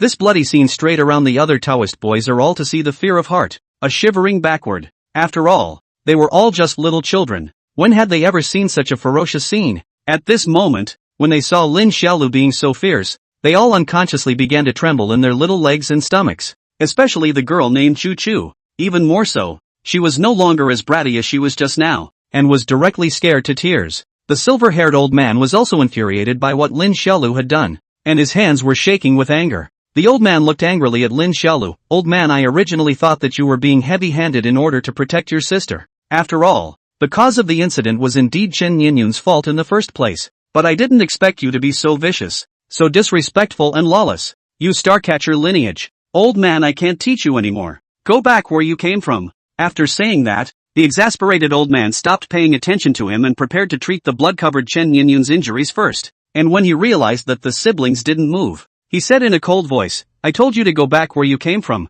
Don't you understand?" Under the crowd of Taoist children watching, Lin Xiaolu looked at the old man in front of her, suddenly snorted and spat, "Bah! You old thing." As soon as the light words came out, all the Tao children in the room looked at Lin Xiaolu in front of them with disbelief. This guy, actually cursed Mr. You should know that Mr. Yang of the Literacy Hall, although he is not a Jiedan realm cultivator like the Amei Nine Veins Elder, he is also a big man of the foundation establishment stage, and he has been working diligently in Amei for several decades. Even the sect master would respectfully call out to him as Sir. The reason why he teaches in the Hall of Literacy is also only because of the lack of cultivation talent, destined to have no hope of achieving Dan in this life, so he became a teacher to educate Amei's younger generation. And such an old man, who was highly respected throughout Amei, was actually being called an old thing by this new guy at this moment? The old man was also confused, staring blankly at Lin Xiaolu for a few seconds. Then a monstrous flame of anger instantly rose in his eyes, and cracks appeared on the round stones he stepped on under his feet.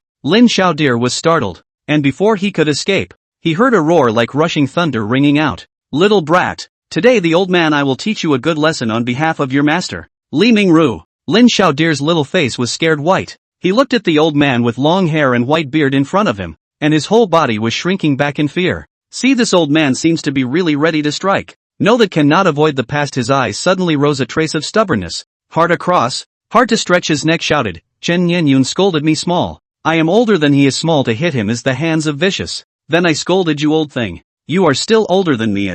You bully small. You count what? The tender child's voice resounded, causing the originally fiery old man to freeze for a moment, and the anger in his eyes trembled slightly. And Lin Xiaolu then angrily roared, You say I have no respect? I don't know you. Why should I respect you? Are you my grandfather or my grandpa? Did you feed me or clothe me? Even if you say you're my husband, I haven't even taken your class yet, and you haven't even taught me a single word yet. So what qualifications do you have to argue right and wrong with me here? Lin Xiaolu directly pulled up Xiao Yuer's hand and cursed under his breath. Literacy? Grandpa mother asterisk asterisk asterisk asterisk or don't care. Yuck. After spitting, he glared at Chen Nianyun, who was beside him with a face full of blood, and said with a fierce little face, Next time, put your mouth cleaner for Grandpa, or Grandpa will bury you alive. Don't believe me? Just try it. After saying that, he pulled Xiao Yuer and left without looking back. And with that, little Yuer held her brother and turned back to the crowd while walking back with her brother, spitting out her tongue and making a little face slightly. Gradually, the figures of the siblings completely disappeared in the distance, while the old man's eyes flickered and flashed, and after a long time, he sighed as his face changed. Although he didn't really want to admit it, he suddenly felt that little guy, what he said seemed to be somewhat reasonable. Chapter 10, Tang Xin. After leaving the literacy hall, Lin Xiaolu with Xiao Yuer all the way jumping in the fairyland like a May peak running around, not the slightest bit worried about the meaning of fear. The two of them in the Donghua village on the fatherless and motherless have long been used to madness. At the moment, while playing in the mountains and rivers while following the memory of back to the picking stars in the peak of the direction of the progress. Within a short time, the brothers arrived in front of a jade path-seeking bridge. Seeing that this jade bridge was consistent with the one they remembered from their visit, the two siblings went up the bridge together, hand in hand. Walking over the jade bridge, the brother and sister continued to walk the route they remembered, and along the way, they also encountered many big brothers and sisters wearing Taoist robes. And yet, any cultivator who saw the siblings would almost always whisper a few words.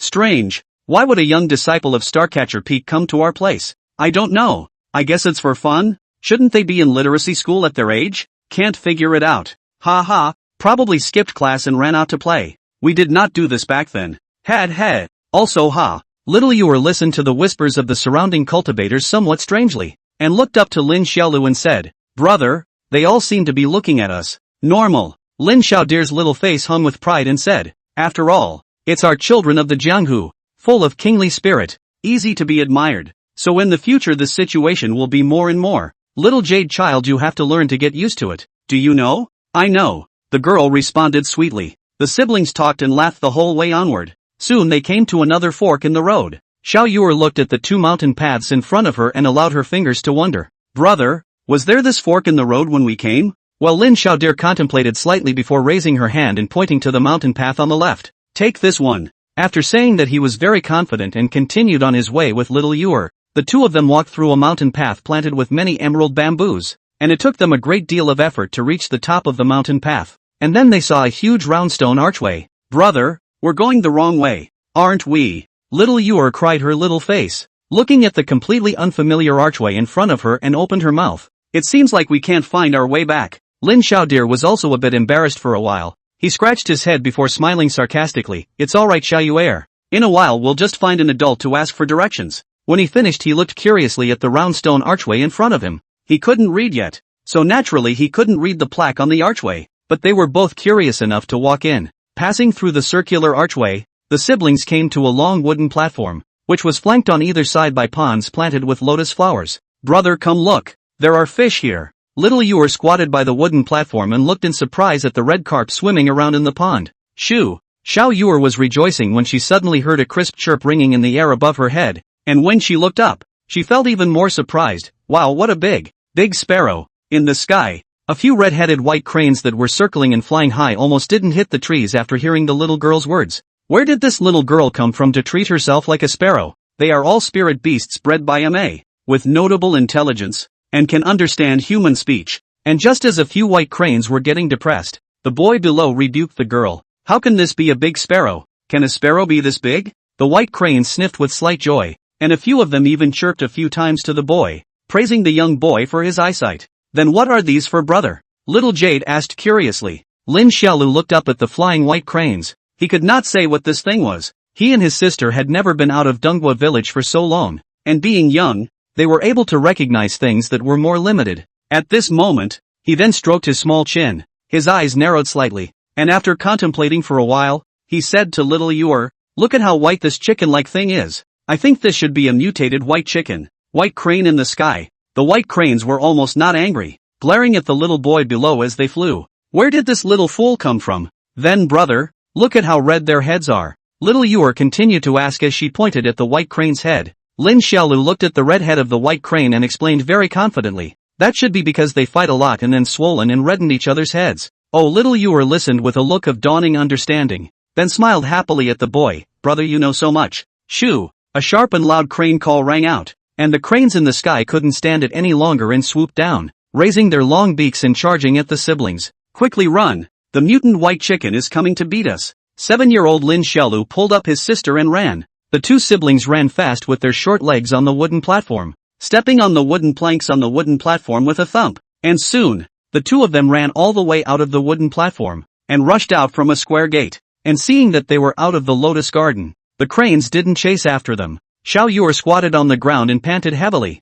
While panting, she opened her mouth and said, brother, this mutated white chicken is so fierce. Lin Xiaodir leaned on the edge of a wooden fence, equally panting and tired. After panting for a while, he nodded his head and said, yeah, they just reddened their brains because they're too aggressive and like to fight. Having said that, the slowed down Lin Xiaodir looked around herself curiously and realized that she was leaning on a long railing. This railing was big and long, so long that it seemed impossible to look at it. Where is this place? He looked around at the dense forest of green willows, densely covered with trees as far as his eyes could see, and then he curiously climbed up to the railing ready to take a look at what was behind it. Nay, he was too young and his legs were too short to climb, and he hung on with his little hands on the railing. Jade, come give me a hand. Oh, come on. Little Jade rushed over to push her brother's little butt in an effort to push him upwards. Finally, with his sister's help, Lin Xiaolu climbed up to the railing, and just as he was about to look inside the railing, a rushing beast roar suddenly sounded. Roar! At the next moment, a figure that covered the sky violently rushed out from within the railing,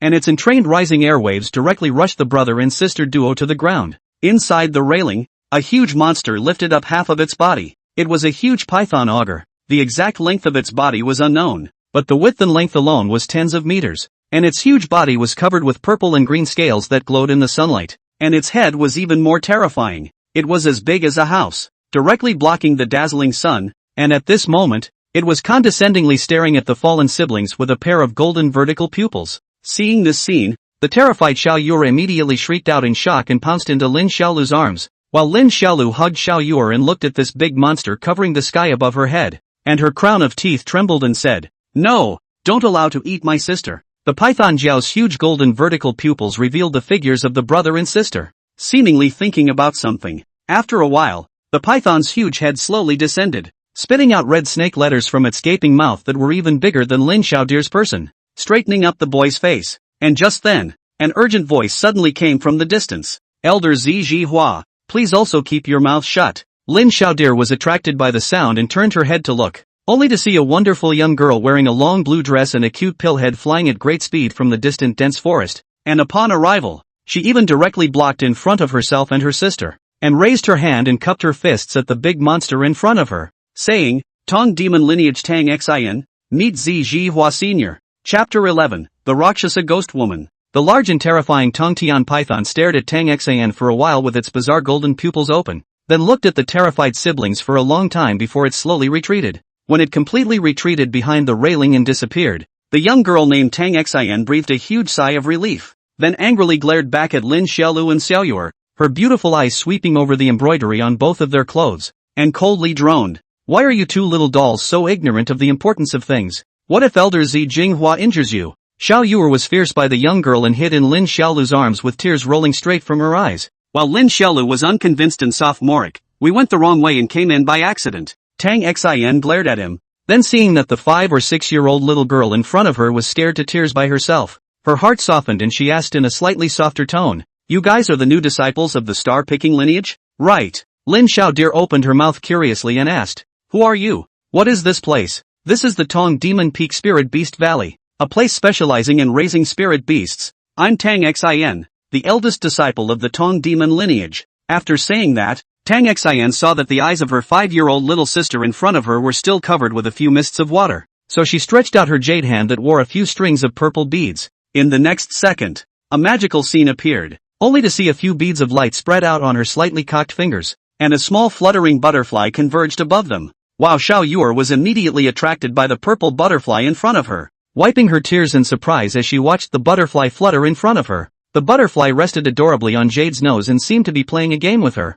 while Jade's 2 big eyes were synthesized into a doe eye, looking at the little butterfly on the tip of her nose. Seeing that this little sister stopped crying, Tang Xin opened her mouth and asked, what are your names? My name is Fan Lin. My name is Lin Xiaoyu. Tang Xin nodded at his words, then said with some curiosity, if you don't study in the literacy hall at your age, won't Mr. scold you? Mr. didn't scold me. It was me who scolded Mr. and then got kicked out, Lin Xiaolu said bluntly, with a little pride in her tone. While Tang Xin listened, she was stunned, staring at Lin Xiaolu with wide-eyed disbelief. You actually cursed Mr. Yang? Right. The boy tilted his head and continued arrogantly, a fellow student scolded me. I beat him up. So Mr. Yang talked about me, and when I wasn't convinced, I scolded him for being an old thing. Pretty reasonable, right? Tang Xin. You're a big head. Respect the teacher. Understand you? She stuck out her little tongue in surprise and looked at Lin Xiaolu in front of her heart lamenting. This is too arrogant. Truly worthy of being a new disciple received by Starcatcher only 20 years ago. She helplessly said to Lin Xiaolu, little fellow, you're not doing this right. Turn around and your senior sister Li Miaoxin from Star Picking will definitely have to give you a hard lecture. After saying that, she held out her hand to Lin Xiaolu. Elder sister, I'll send you guys back to the literacy hall. You guys admit your faults properly with Mr. Yang. Mr. Yang will forgive you. Don't. Lin Xiaodir directly twisted her head and gasped. I didn't make a mistake. Why should I admit it? That big stupid fork called what Chen Nianyun called me and my sister a small. I killed him as light. That Mr. Yang is still a scholar, indiscriminately saying that I am ruthless. Obviously Chen Nianyun scolded our words more ruthless. Such a person still expect me to respect him. I respect his grandmother's leg. Oh. Tang Xin looked at the boy with a cynical face in front of her, somewhat at a loss for words, only feeling that this little guy is really too arrogant. She smiled helplessly and opened her mouth to advise. Little fellow, you quickly stop sulking.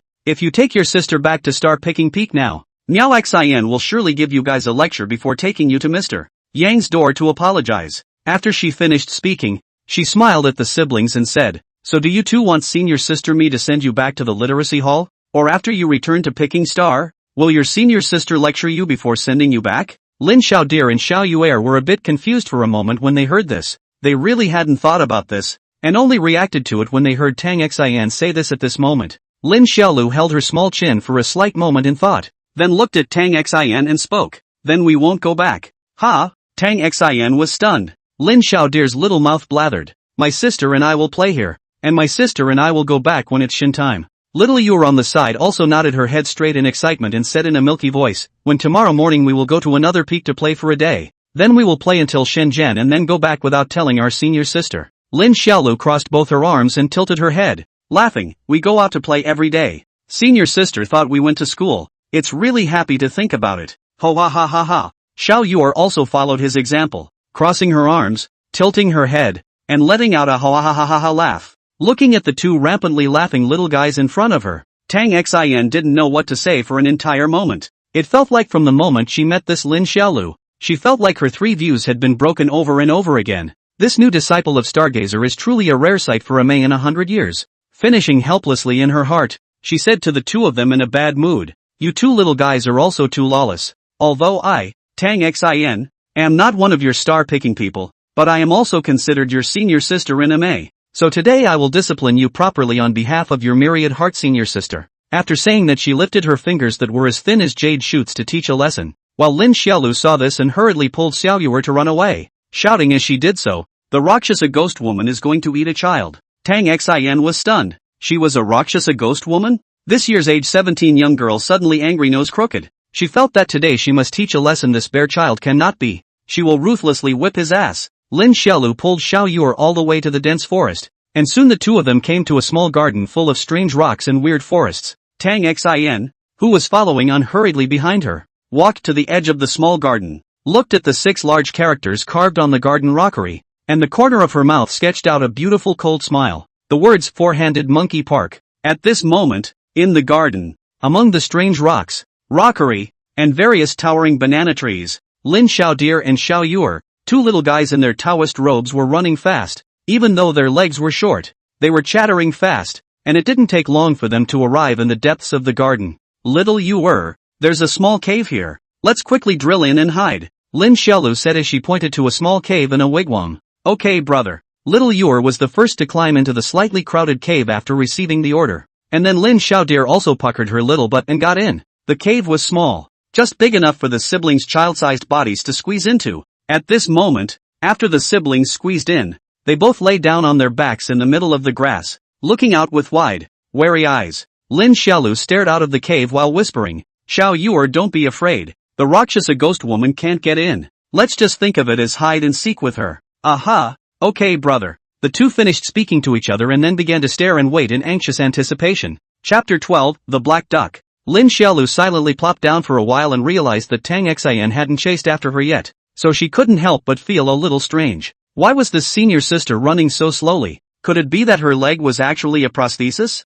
Then this prosthetic limb is really realistically made. I guess it's not cheap. Amei is really rich. The boy was already at an active age, and after lying down for a while he couldn't hold it in any longer, probing his head and trying to climb out of the hole to take a look, but suddenly felt something tapping his foot. Lying on his back, he shook off his little feet and probed and continued to try to get out to see what was going on, and that's when he was tapped on his own foot again. Xiao Yuer, don't move. Brother, go out and take a look. Brother, I didn't move. Ah. Little Jade blinked her eyes strangely. At those words Lin Xiaolu froze slightly. Seeing that her sister did not look like she was lying, her heart was violently shocked. He could feel his feet still being tapped. Thinking of this, his scalp instantly tingled, while little Yuer also sensed that something was wrong, and her palm-sized little face turned white with fear. The siblings held their breath and slowly peered down at their feet at the same time. Then they saw a face full of blood and red inside the dark little cave. After a short silence, ah, there's a ghost. Lin Xiaodir let out a scream and tugged Xiao Yuer to climb out of the cave in terror, running to the garden and patting her little chest in fear.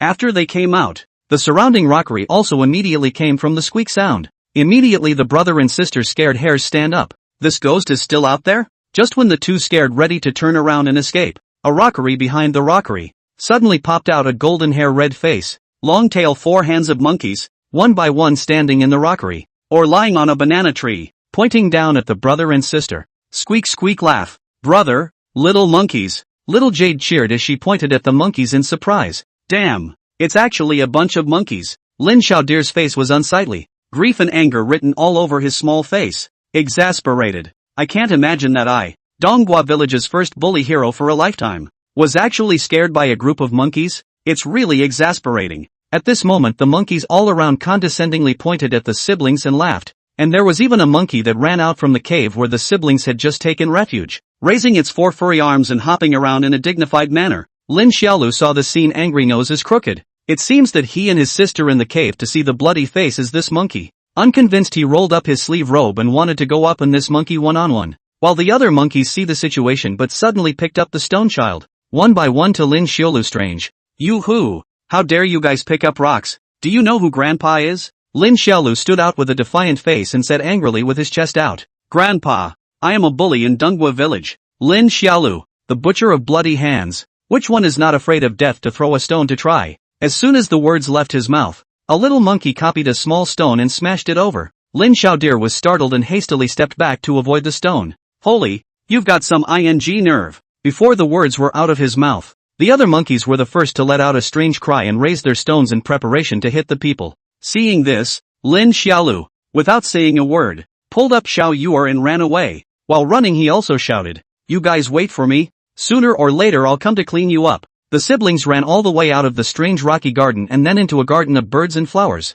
Of course they didn't know that above their heads, Tang Xin had been quietly flying and swinging in the air, looking down on them. This little fellow actually dares to say that he's a Rakshasa ghost woman. If I don't teach him a lesson, I won't be a big sister of the Tong demon lineage. Her beautiful eyes glared fiercely at Lin Xiaolu. whose little short legs were chattering fast below, and she decided in her heart that she would tease him a bit. Suffice it to say, Fawn Lin's next run with her sister never stopped. At the edge of a lush green lawn, the siblings see a rabbit the size of a house. The rabbit was grazing at the time, and when it saw the siblings it turned around and pooped on them both. The black pill-like balls of feces fell from the sky, frightening the siblings, who could only continue to run. While running, Lin Xiaolu cursed the rabbit for defecating. Then, on the bank of a river, the siblings met a big brown hippo with a smooth and shiny body, and the hippo actually gave Lin Xiaolu a humanized middle finger when he saw him. Unconvinced, Lin Xiaodir scolded the hippo for being a mountain gunner, and then was whisked away by the hippo for another 2 miles or so.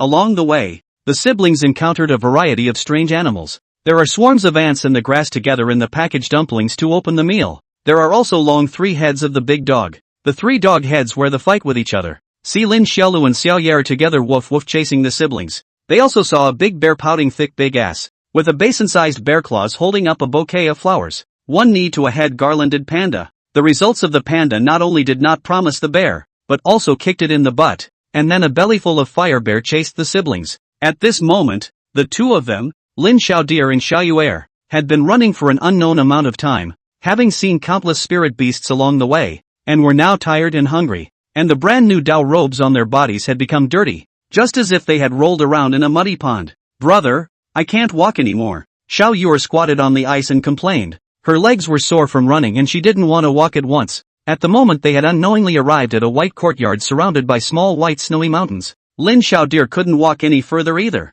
He fell on his butt and sat down on the icy ground, panting heavily while looking at the icy surroundings in confusion. Where the hell are we? How did you go from summer to winter for no reason? He also felt a little cold around him, and felt like his nose was freezing out. Brother, look ahead. Little Yue suddenly pointed ahead and said in surprise, a lot of black ducklings. Puzzled, Lin Xiaodir glanced into the distance and realized that a group of strange black duck-like animals were walking upright and slowly towards themselves on 2 small feet. These strange animals, one by one, looked dull. Walking look left and right, swing very funny. The body is dark. Only the chest is oval white. One by one, chubby and flapping small wings, giving people a kind of wanna fly cannot fly the sense of dorkiness. Lin Xiaolu was dumbfounded. What the hell is this? This what passes through the demon lineage? What kind of messed up ghosts are hiding? But these black ducks don't look as scary as the animals just now. At least they are not big, and they don't seem to be able to throw stones like monkeys. After discovering this, Lin Xiaolu suddenly got energized and rolled up his sleeves and robe in a spirited manner and said, Grandma, after running so far, I've finally met a guy that I, Donghua Village Yiba, can beat. Xiao Yue, in. The youngest daughter rose and shouted petulantly, in a while brother, I'm going to beat these black ducks up a bit. Learn from them, and brother will come back and make you a roast duck to eat. Little Yue instantly cheered upon hearing this, raising her small fists and shouting loudly, Go brother. Lin Xiaodir's heart was pleased with what he heard, and the corner of his mouth was even more evil and impetuous with a smile. I'm finally going to make a big kill again in Donghua Village. Ahi Jemin? Ha ha ha. Just start with you black ducks. Chapter 13, Playing Crazy. A few minutes later, Lin Xiaodir, who had a bruised nose, swollen face, black bags under his eyes, and a nosebleed hanging from his nostrils, sat on the ground and looked at the black ducks who surrounded him and said in a serious manner, In fact, I grew up as a child who especially likes to spend time with animals, because I think we are all part of nature, and we should learn to get along with each other, and violence can only alienate us. When he finished, he wiped the nosebleed from his face and looked at the fattest duck in front of him with a kind smile. Brother duck, can you stop punching me in the face? The fat duck standing in front of him looked at him with contempt, and then spat out in a shrill voice, Duck, what duck? I'm a penguin. Outside of the many penguin groups, Xiao Yue jumped anxiously as she listened to them one by one calling her brother a fool, and just as the penguins were about to swarm up and beat Lin Xiaolu violently again, Tang Xin, who had been observing the battle from above, finally dropped down. At this moment, Tang Xin was already laughing so hard that she landed on the ground with one hand covering her stomach and one hand pointing at the bruised and swollen Lin Xiaolu, and she couldn't catch her breath from laughing. Laughing my ass off, with a little tiny cutie. Like, ha ha ha ha ha ha. The fat penguin in the lead saw Tang Xin and said bluntly, Tang girl, this can't be the new disciple of your Tang demon lineage, can it? Doesn't look very smart. Tang Xin laughed while saluting at the fat penguin. Elder Emperor Penguin has misunderstood. These are the 2 new disciples of the star-picking lineage. 2 naughty children. The late generation will take them away. After she said that, she picked up Lin Xiaolu, covered her mouth and scolded with a smile. Will you still be naughty in the future? The chubby emperor penguin also came to Lin Xiaolu with a left and right waddling duck step, humming dejectedly, "Little doll still wants to make me into a roast duck. Why don't you go to heaven?" The old man is a spirit beast of the foundation establishment stage. This time, considering that you are still young, I will let you go for now. Next time you come back to fool around, I guarantee to beat you to the point where you don't even recognize your own mother. The other penguins around him were all flapping their fleshy little wings and laughing at his lack of self-importance. Lin Xiaolu, whose face was full of injuries, glanced at the emperor penguins, huffed and puffed without saying anything, and thought in his heart that when he was powerful in the future, he would definitely come here again, beat up this group of guys called penguins violently, and then collect their protection fees every day, 8 times a day. Especially this what's-his-name emperor penguin. He had to roast it and eat it himself. Tang Xin smiled and said goodbye to the penguins, then carried Lin Xiaolu and led him and Xiao Yur out of the ice garden where the penguin spirit beasts were located, lifting her hand to treat Lin Xiaolu's injuries with her body's spiritual energy as she walked. Alright, now senior sister, I'm going to send the two of you back to the literacy hall to confess to Mr. Yang. Do the two of you have any objections? Tang Xin asked with a smile. I don't. In Tang Xin's surprised gaze, Lin Xiaolu shook off her hand, then squeezed her small fists angrily. You think I'm convinced like this? Rakshasa ghost woman, you underestimate me too much. I'm not going back to school. I'm going to play outside. Xiao Yur. Brother, I am. The little girl ran to Lin Xiaolu's side.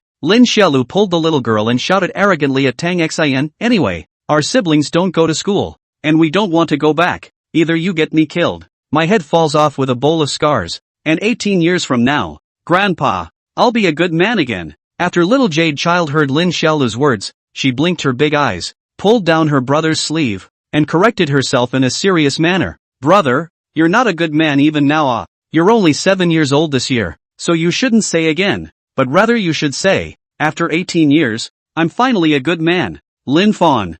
Tang Xin couldn't hold back her laughter once again. These two kids were just too funny. She looked at the embarrassed Lin Xiaodir in front of her, and the innocent Xiao Yuer, and immediately felt that both siblings were so cute. The brother was milky and ferocious, and the younger sister was dumb and cute, and she liked it in her heart, and laughed for a while before she reluctantly said, why don't we do it this way? Senior sister would like to think of a compromise. Today, senior sister will take you guys on a tour of our demon passing peak, and then send you two back at Shenzhen time in the afternoon. But tomorrow, you will honestly listen to Miaoxin and go to the literacy hall to learn how to read and write. Understand? When Lin Xiaolu heard this, her heart was slightly hesitant, while Xiao Yur obediently followed him around, looking like she was all listening to him. Tang Xin saw this little guy's face of hesitation. See, now is also almost time to eat. So open the mouth and laugh. Are you guys hungry? Elder sister will take you to my Tong Demon Peaks dining hall to have your meal? With temptation in her tone, she looked at the siblings and seduced them.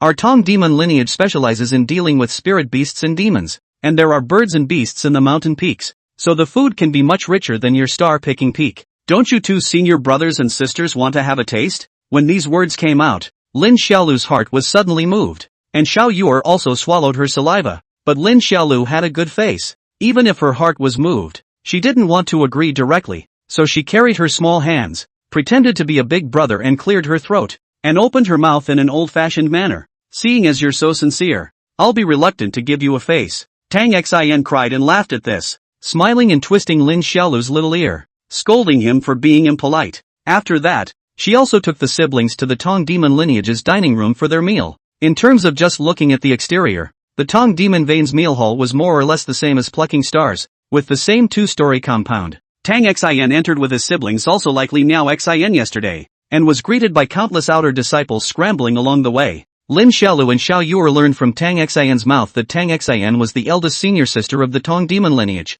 whose status in Amei was a bit higher than senior sister Li Miao Xin, and was on the same level as their yet-to-be visible eldest senior brother from star picking. The two of them followed Tang Xin up to the second floor room. Then Tang Xin greeted a green-clothed boy who was similar to Monkey Saner and ordered a few dishes. The names of the dishes she said that the siblings hadn't heard of before were all of the kind that seemed forced and full of flavor. Not long after, a delicate dishes on the table. Did not see the world of the two siblings immediately look at the eyes or straight, not waiting for Tang Xin greetings, they cannot wait to eat, to a large table of chicken, duck, fish and meat to feast, eat straight full of oil. Wow brother, this is delicious. Wow brother, this is also delicious. Wow, all of them are so delicious. Ni ini I. This meal was really for Lin Xiaolu and Xiao Yur to eat high, all the way through the wind. When they left, the siblings were walking with a small belly. After lunch, Tang Xin and fulfill the promise. Take the two of them to take a good stroll around the Demon Peak. Take them to see a variety of magical spirit beasts, until almost to the afternoon when the time.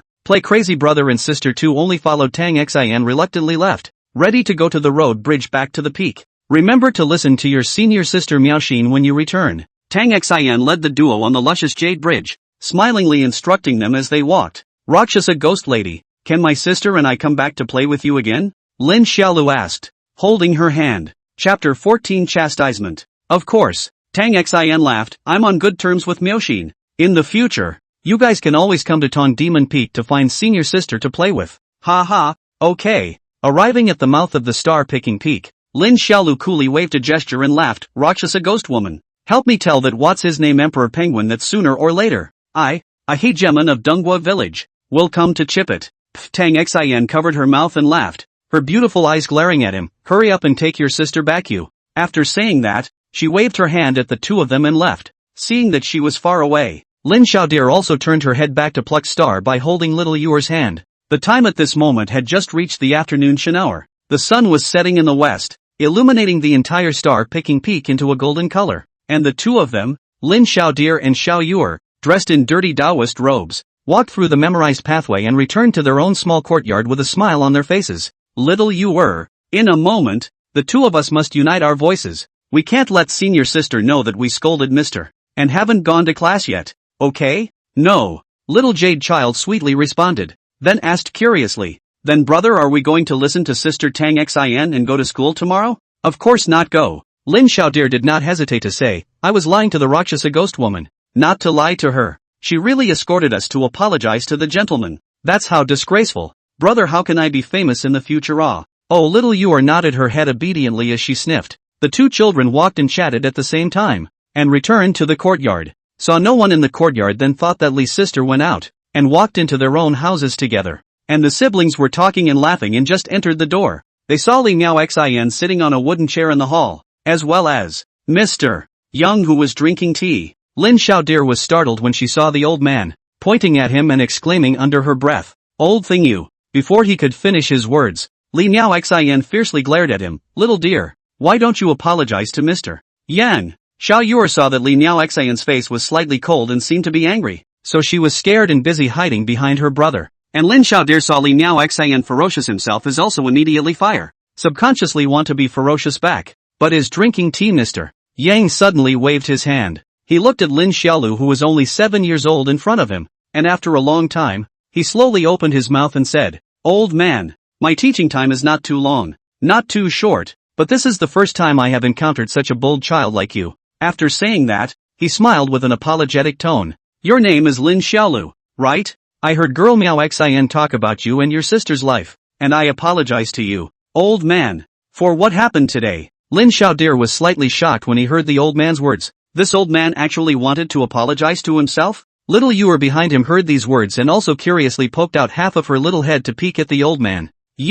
Are you serious? Lin Xiaodir looked at the old man in surprise and spoke hesitantly. You want to apologize to me? A little kid? Aren't you adults? Aren't you all very self-righteous? Ha ha ha ha, the old man laughed freely. Do you think your senior sister is self-righteous? Lin Xiaodir looked at Li Miao Xin, who was on the side, then shook her head. Li Miao Xin was definitely not self-righteous. On the contrary, she was very nice to herself and her sister and respected them, which she could tell. The old man continued to laugh. The old man, I am a cultivator of immortality, but I am also a reader, and both of them should know right and wrong.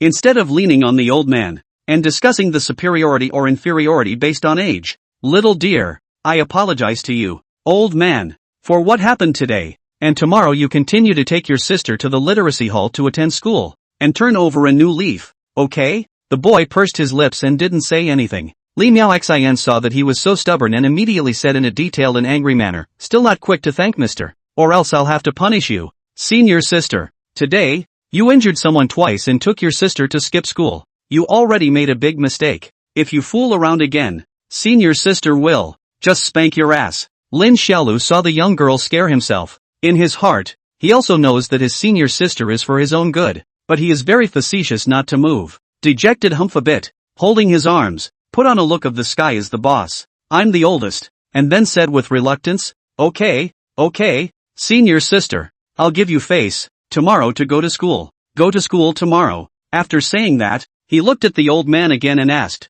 if that Chen Yun curses me and my sister again, it's not too much for me to beat him up, right? Ha ha ha ha ha. The old man laughed a few times and opened his mouth to promise, don't worry, little dear, they shouldn't dare to bully you anymore. Lin Xiaolu also let go of his heart when he heard this. In fact, he himself had a lot of experience in this area. When you meet someone who messes with you, you just need to beat him into submission once and for all. He will go around when he sees you in the future. People are all bullies, and so are immortal cultivators. Inside the hall, the old man continued to speak and instructed, little dear, although the other students in the academy should not bully you anymore, you should not bully others, and even more so, you should not beat or abuse others at will. Do you know that? As long as they don't mess with me, then naturally I won't hit them. The boy responded hung back. The old man stroked his beard and nodded his head contentedly. In that case, today's matter will end completely here, and from tomorrow onwards, the two of you will go to school normally, and you must not be late. When he finished, he leaned on his crutches and prepared to get up and leave. Seeing this, Li Miaoxin immediately and enthusiastically advised, are you leaving, Mr. Yang? Why don't you stay for a casual dinner? No la, go back. The old man smiled and glanced at Lin Xiaolu and Xiao Yu as siblings, and sighed to Li Miaoxian, Li Mingru that bastard boy is also too out of tune. Collected a new disciple not to be properly taught, but instead threw it directly to you. Which of our Ame lineage of elders is so irresponsible like him? It's really not like that. Li Miaoxian smiled awkwardly, master has always been like this. The old man sighed, and then suddenly lowered his voice and said, this Lin Xiaolu, unruly nature, has a crash through the south wall will not turn back of the ruthlessness, a small age eyes are full of lawlessness of the evil. Small Miao Xin, you can be good to introduce him into the right way ah. Li Miaoxin sniffed and froze. In her heart, she felt that Mr. Yang had said something serious. Xiao dear a child who was only 7 years old, which is so evil. However, she still respectfully promised on her face, I will follow Mr. Yang's teachings, and will definitely discipline my senior brother properly. Seeing Li Miaoxian agree, the old man only nodded before smilingly leaving. Only when the old man's figure disappeared did Li Miaoxian turn to look at the dirty siblings. Inside the spacious and elegant, antique-colored hall room, only a large, 2 small and 3 people were left at once. Xiao Yu felt that she had done something wrong, and at the moment, she was a little scared when Li Miaoxian stared at her, lowering her head and fiddling with her fingers without saying anything. Lin Xiaolu, on the other hand, continued to look like the old man was the best in the world, as if he didn't put Li Miaoxian in his eyes. Li Miaoxian looked at the two of them, but did not say anything else, took out 2 dust-washing pills, as if nothing had happened, smiled at the two of them and said, where have you two been all day today? Look at how dirty this body is. Quickly go and wash your body with the dust cleansing Dan. Senior sister will take you two to the evening meal. Both siblings were stunned when they heard this,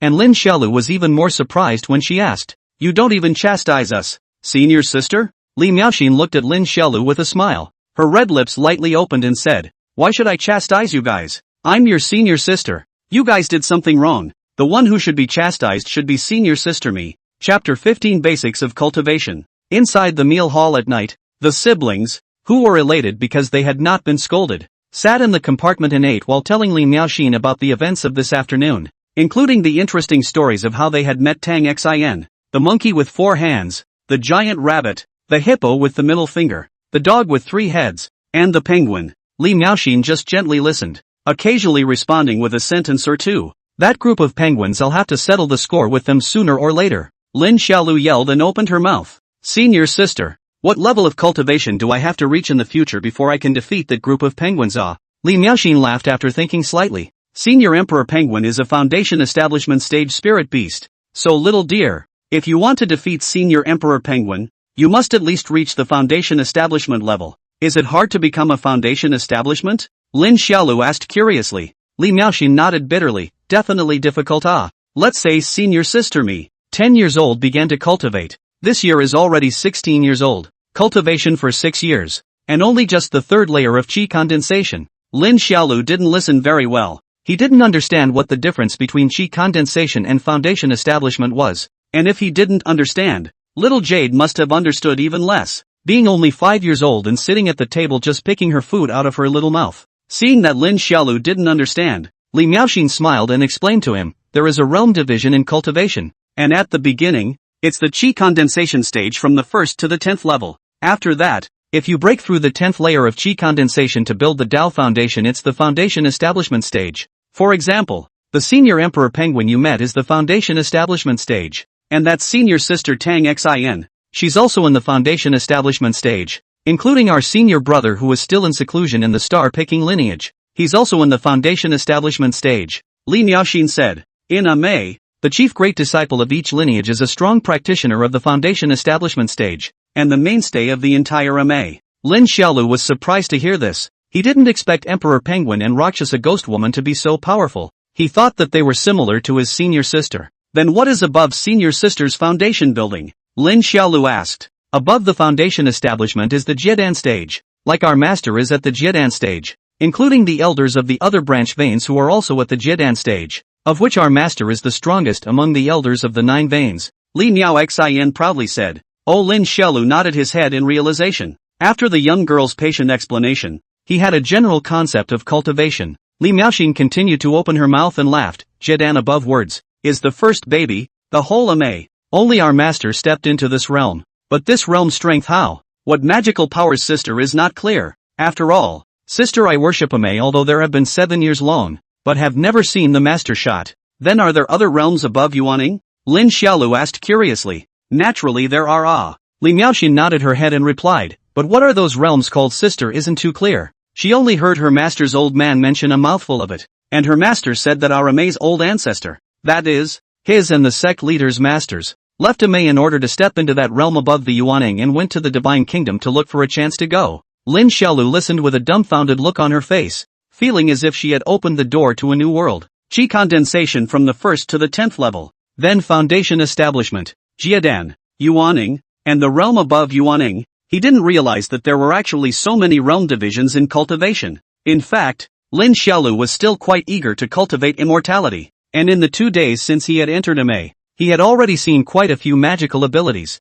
such as his master, Li Mingru, taking his siblings to fly to May as a white rainbow. Another example is the old man Yang from the Hall of Literacy who heals other people's injuries with the lifting of his hand. And then like the Rakshasa Ghost Woman who changes butterflies between her fingers to make her sister laugh. These esoteric and mysterious abilities made him feel very eager. Just imagine, if he became so awesome in the future, flying in the sky and calling the wind and rain, what kind of feeling would it be? At that time, not to mention eating sugar gourds without paying, is to the mortal world at any small country. To go to become the emperor is probably not a problem. Senior sister, teach me to cultivate. The boy spoke yearningly and excitedly. I want to become as powerful as them, to be able to fly, and heal people's wounds, and change into a butterfly. Li Miaoxin couldn't help but laugh a little at his words and joked. This is not urgent. Senior brother, you learn to read well in the literacy hall. Only after you are literate can you read and understand the Dharma talismans and learn all kinds of wonders. Once you are somewhat basic in literacy,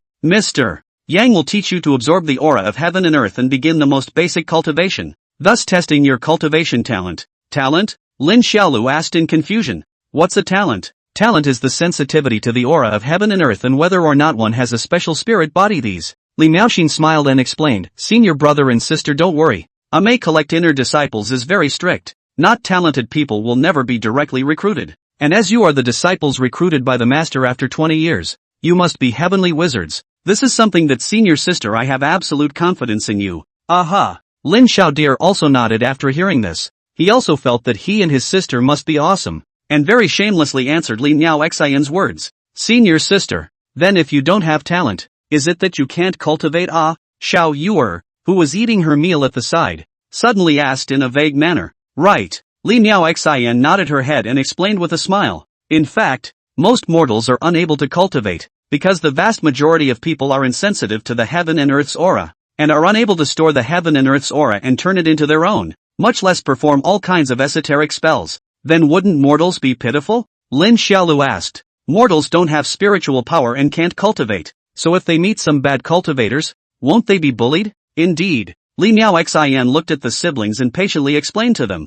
Cultivators pursue longevity, and their lifespan can be up to 1,000 years, whereas mortals only have a few dozen years of life, as if they are passing by in the blink of an eye. So in front of the cultivators, they tend to be like mole crickets, and they have no power to defend themselves. and even some of the imperial armies in the mortal world are not good enough to face the mighty cultivators. But hardly any cultivation sect would massacre mortals, not even the Devil's Way cultivators. Why? Lin Xiaolu was curious. Is it because they're too strong to bother with mortals anymore? Of course not. Li Miaoxin laughed. The reason for this is complicated. There are two main points. She put up her pretty fingers and explained to the two children. The first point is that although mortals do not have the spiritual power to cultivate immortality, they can provide wishing power to the immortal cultivation sects in their area for blessings. For example, around the boundaries of our Ame land, there are several countries that are dependent on us. The object of their people's usual faith and worship is us Ame cultivators. Moreover, they call us Ame upper immortals. And the mortal's faith and worship will produce a kind of wishing power, which also belongs to the heaven and earth's spiritual chi, and can subconsciously help us to cultivate, while we need to protect them, and the winds and rains will be smooth and the country will be prosperous. After saying that, Li Miao Xin put up a second finger. The second point of words is that if the massacre of mortals will attract the Tao of Heaven's backlash, not only will there be a sinful fate, but also easy to cultivate in the future to produce the heart of the devil. We must know that the heart of the devil once possessed, light is 1,000 years of Taoist work a day to lose, the heavy as ashes into a handful of yellow earth. That's why it's precisely with the existence of the wish power and sinful heart demon that almost no cultivator on the divine land would massacre living beings. Understand? Lin Xiaoxue sniffled and nodded with a dumbfounded look on her face. Chapter 16, Are You the Legend? Looking at Lin Xiaodir's silly face with a runny nose, Li Miao Xin couldn't help but burst out in joy, then pulled out a handkerchief embroidered with a painted bird to cover his little nose, and gently laughed. Push harder.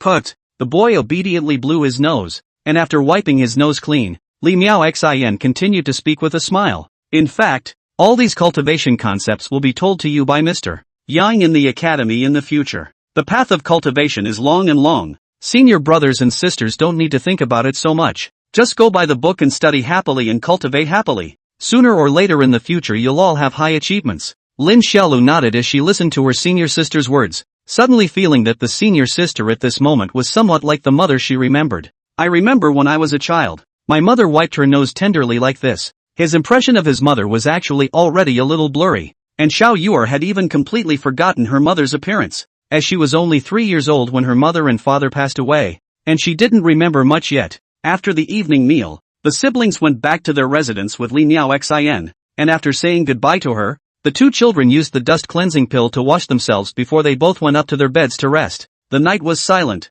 and in the early morning of the second day, the familiar sound of the bell once again echoed in the mountains. Lin Xiaolu and his sister were woken up and got up in bed together, and just after sleepily sitting up from the bed, the senior sister arrived as promised to groom them both. After some jostling, Li Miaoxin once again dressed up the siblings as two porcelain doll-like white little Taoist children, and then held the hands of the two children to go and have breakfast. After the light morning meal was consumed, Lin Xiaolu refused Li Miao Xian's request to send herself and her sister to the literacy hall, saying that she wanted to go on her own. Li Miaoxin did not refuse either, smilingly agreeing. Listen well to the words of the teacher when you arrive at the school. Li Miao Xian tenderly scraped the siblings' little noses, then watched them leave. Soon, the brother and sister once again walked across the arcane path-seeking bridge and happily made their way up to Ame Peak. And just as he reached the mountain road of Ame Peak, Lin Xiaolu saw an old acquaintance. It was none other than the Eastern Egg, who had been scared out of his own pants last time. At this moment, Dongfang Egg was wearing the same navy blue small Taoist robe as him,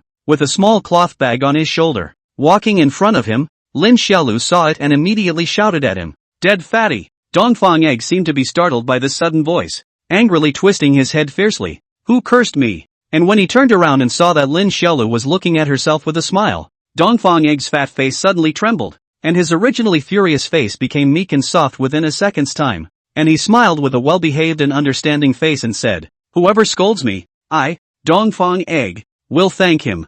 Little Yuer, who was hiding behind her brother, was amused by Dongfang Egg's words, her eyes curving into little crescent moons. Lin Xiaodir swaggered up to Dongfang Egg and looked at him twice in an old-fashioned manner, straightening the little fatty out. Dear, brother dear, what happened last time? It was all a misunderstanding. He wiped his cold sweat while saying in fear, Brother dear, you've also beaten me up, so let's clear the air. Dongfang Egg was already shaking his little legs and stomach in fear. He couldn't help but be scared. This big brother in front of him was now completely famous in the literacy hall. On the first day of school, Big Brother Chen Yenyun, who was claimed to be the most gifted person in the spirit sword lineage for 300 years and who was born with an indestructible sword body, had his nose broken by him. There was also Yu Chu Chu, a female disciple of the pill element lineage, who was also hotly beaten by him. In the end, even Mr. Yang was not spared, and he was pointed at his nose and cursed in front of everyone. Now everyone knew that Li Mingru of the star-picking lineage had taken in a pair of new disciples after 20 years,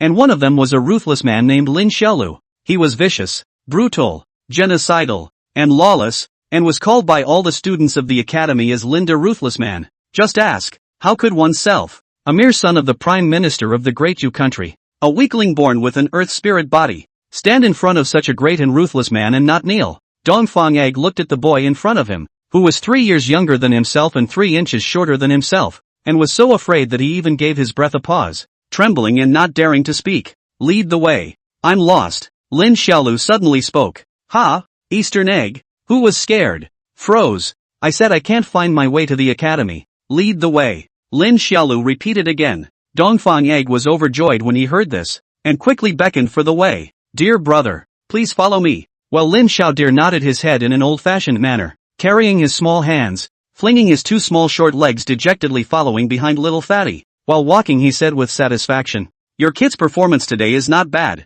Brother Deer's lesson is right. Dongfang Egg said with a pleasing face. In the future, I, Dongfang Egg, will be hanging out with Brother Deer, and I hope that Brother Deer will take care of me. Ah, well said. Lin Xiaolu continued nodding her head. From now on, you'll be with me, and if you're bullied in the academy, you'll report my name. Good Lu dear brother. Dongfang Egg busy opening. Dear brother and little sister is my big brother and big sister of Dongfang Egg in the future. There are things to greet the little brother. The little brother is absolutely obliged. Lin Xiaolu heard him praise himself so much. The arrogance in his heart was even greater. He felt that he was really too talented to be a big brother. It was only 2 days before he collected 2 little brothers. At this rate it is estimated that it won't be long before he can collect protection money in MA.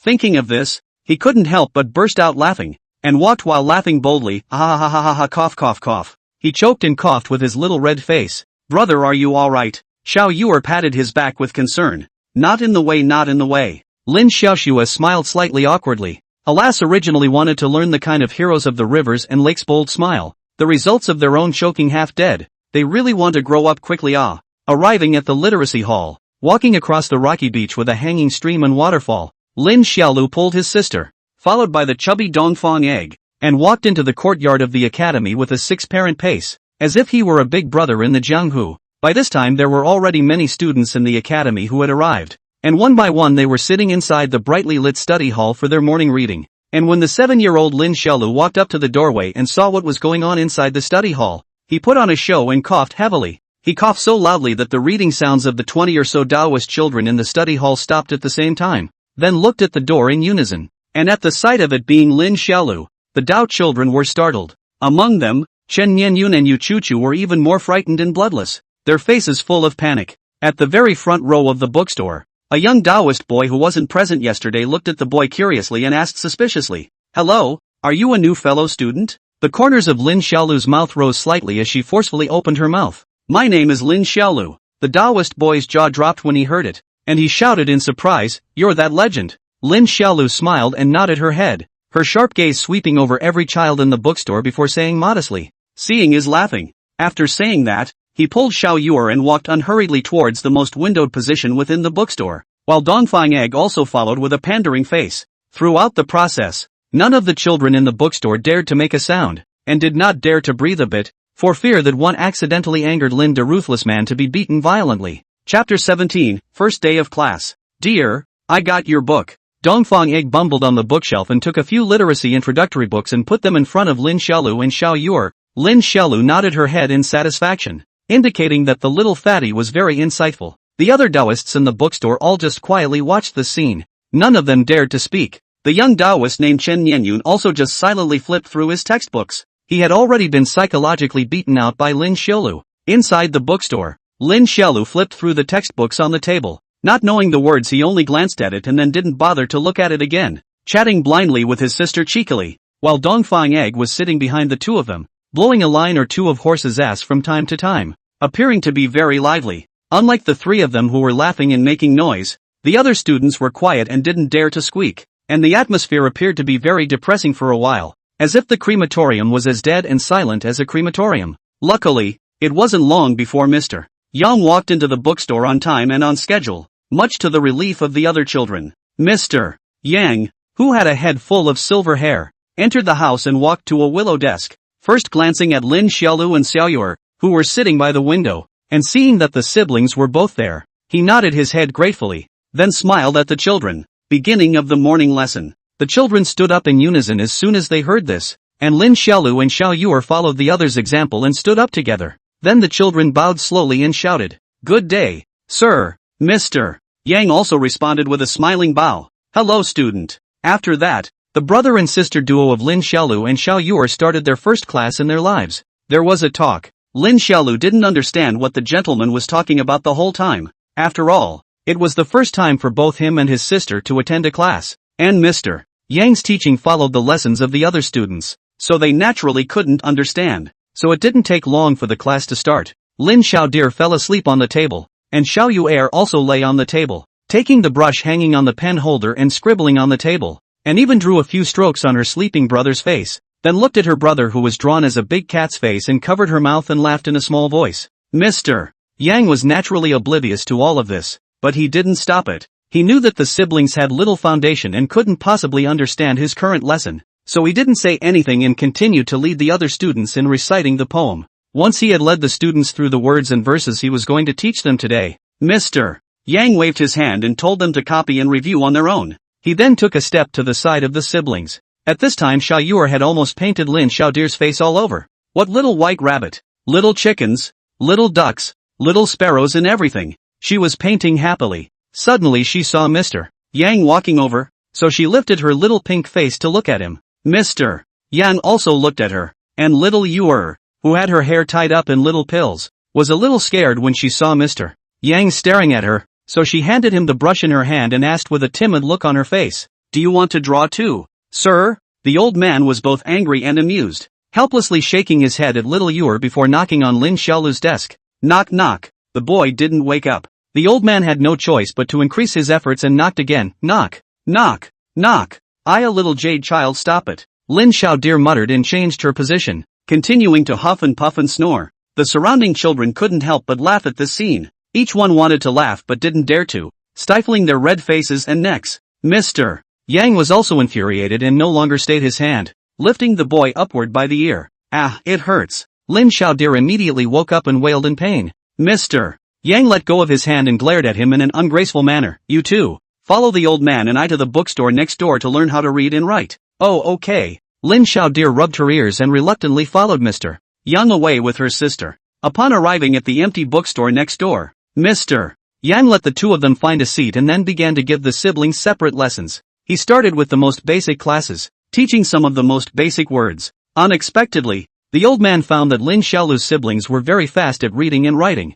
and they were quite intelligent, and it wasn't long before the two of them were able to mime some of the basic words that they had taught themselves, especially Lin Xiaolu. He seems to be very spiritual. The brain is also fast. For example, he taught him and Xiaoyue to recognize the word Ming. Let them guess the meaning of this word. Just learned the sun and the moon. Lin Xiaolu immediately guessed that this is the sun and the moon together. It is the meaning of becoming particularly bright, very with the root of wisdom. Looking at the siblings who were lying on their backs in front of the desk, learning to write seriously with one stroke, a hint of appreciation appeared in the old man's eyes. It is a good seedling, but it is a pity that the boy's nature is too stubborn. In the future it is still necessary to be strictly disciplined.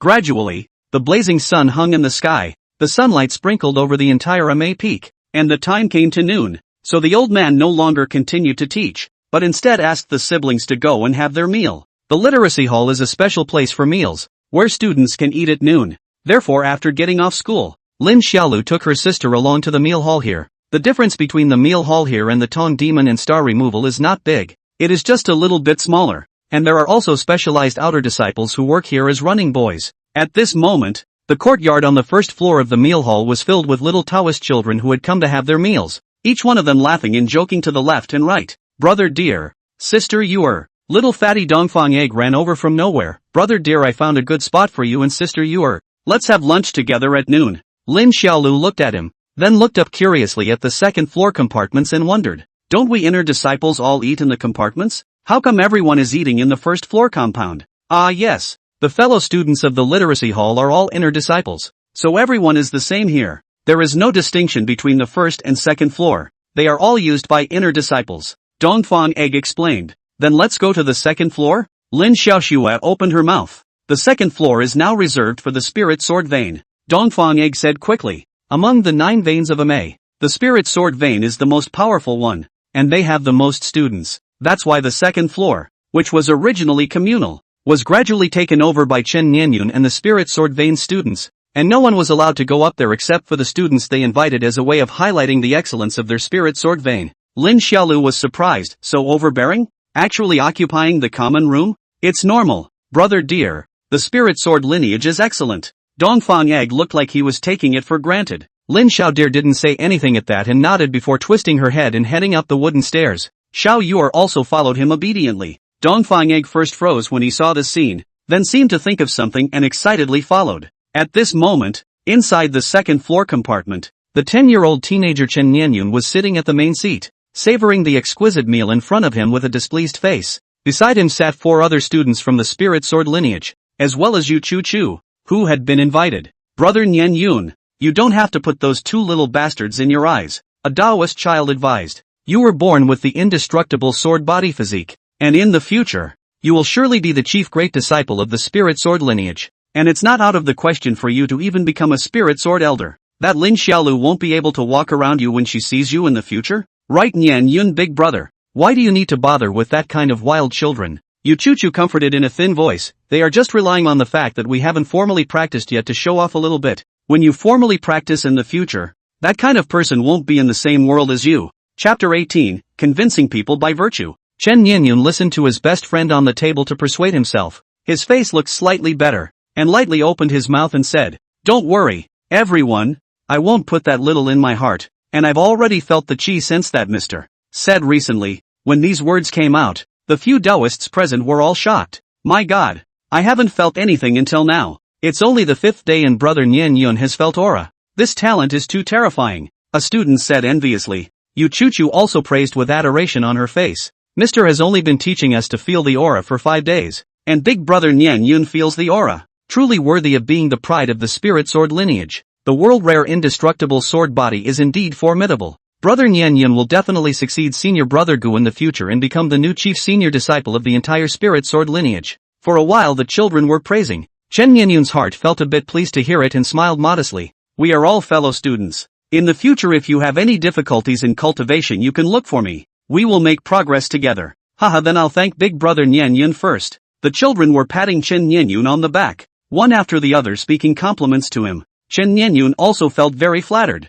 and for a moment, she put all her fear of Lin Xiaolu to the back of her mind and responded to her little friends with a smile. And just as they were laughing and joking, there was a noise coming from outside the compartment. Several young senior brothers. This is a place reserved for the spirit sword lineage. You're not allowed to come in. Go away, go away. Don't you know that the most powerful person in Ame right now is my big brother? Quickly let Chen Nianyun that mountain cannon child come over to see my big brother. Ah this. What's this? Haven't you heard of my big brother Linda Ruthless Man's reputation? Believe it or not, when my big brother gets angry, he will smash this box for you. Go now. Inside the box, the children who were originally chatting happily were startled, and the originally lively and noisy box became extraordinarily quiet all of a sudden. It wasn't long before an outer disciple in running attire ran into the compartment in a panic and said respectfully to the crowd, "Several senior brothers and sisters, there's a young senior brother surnamed Lin outside, asking you to go see him." Upon hearing this, the children in the compartment had a hard look on their faces,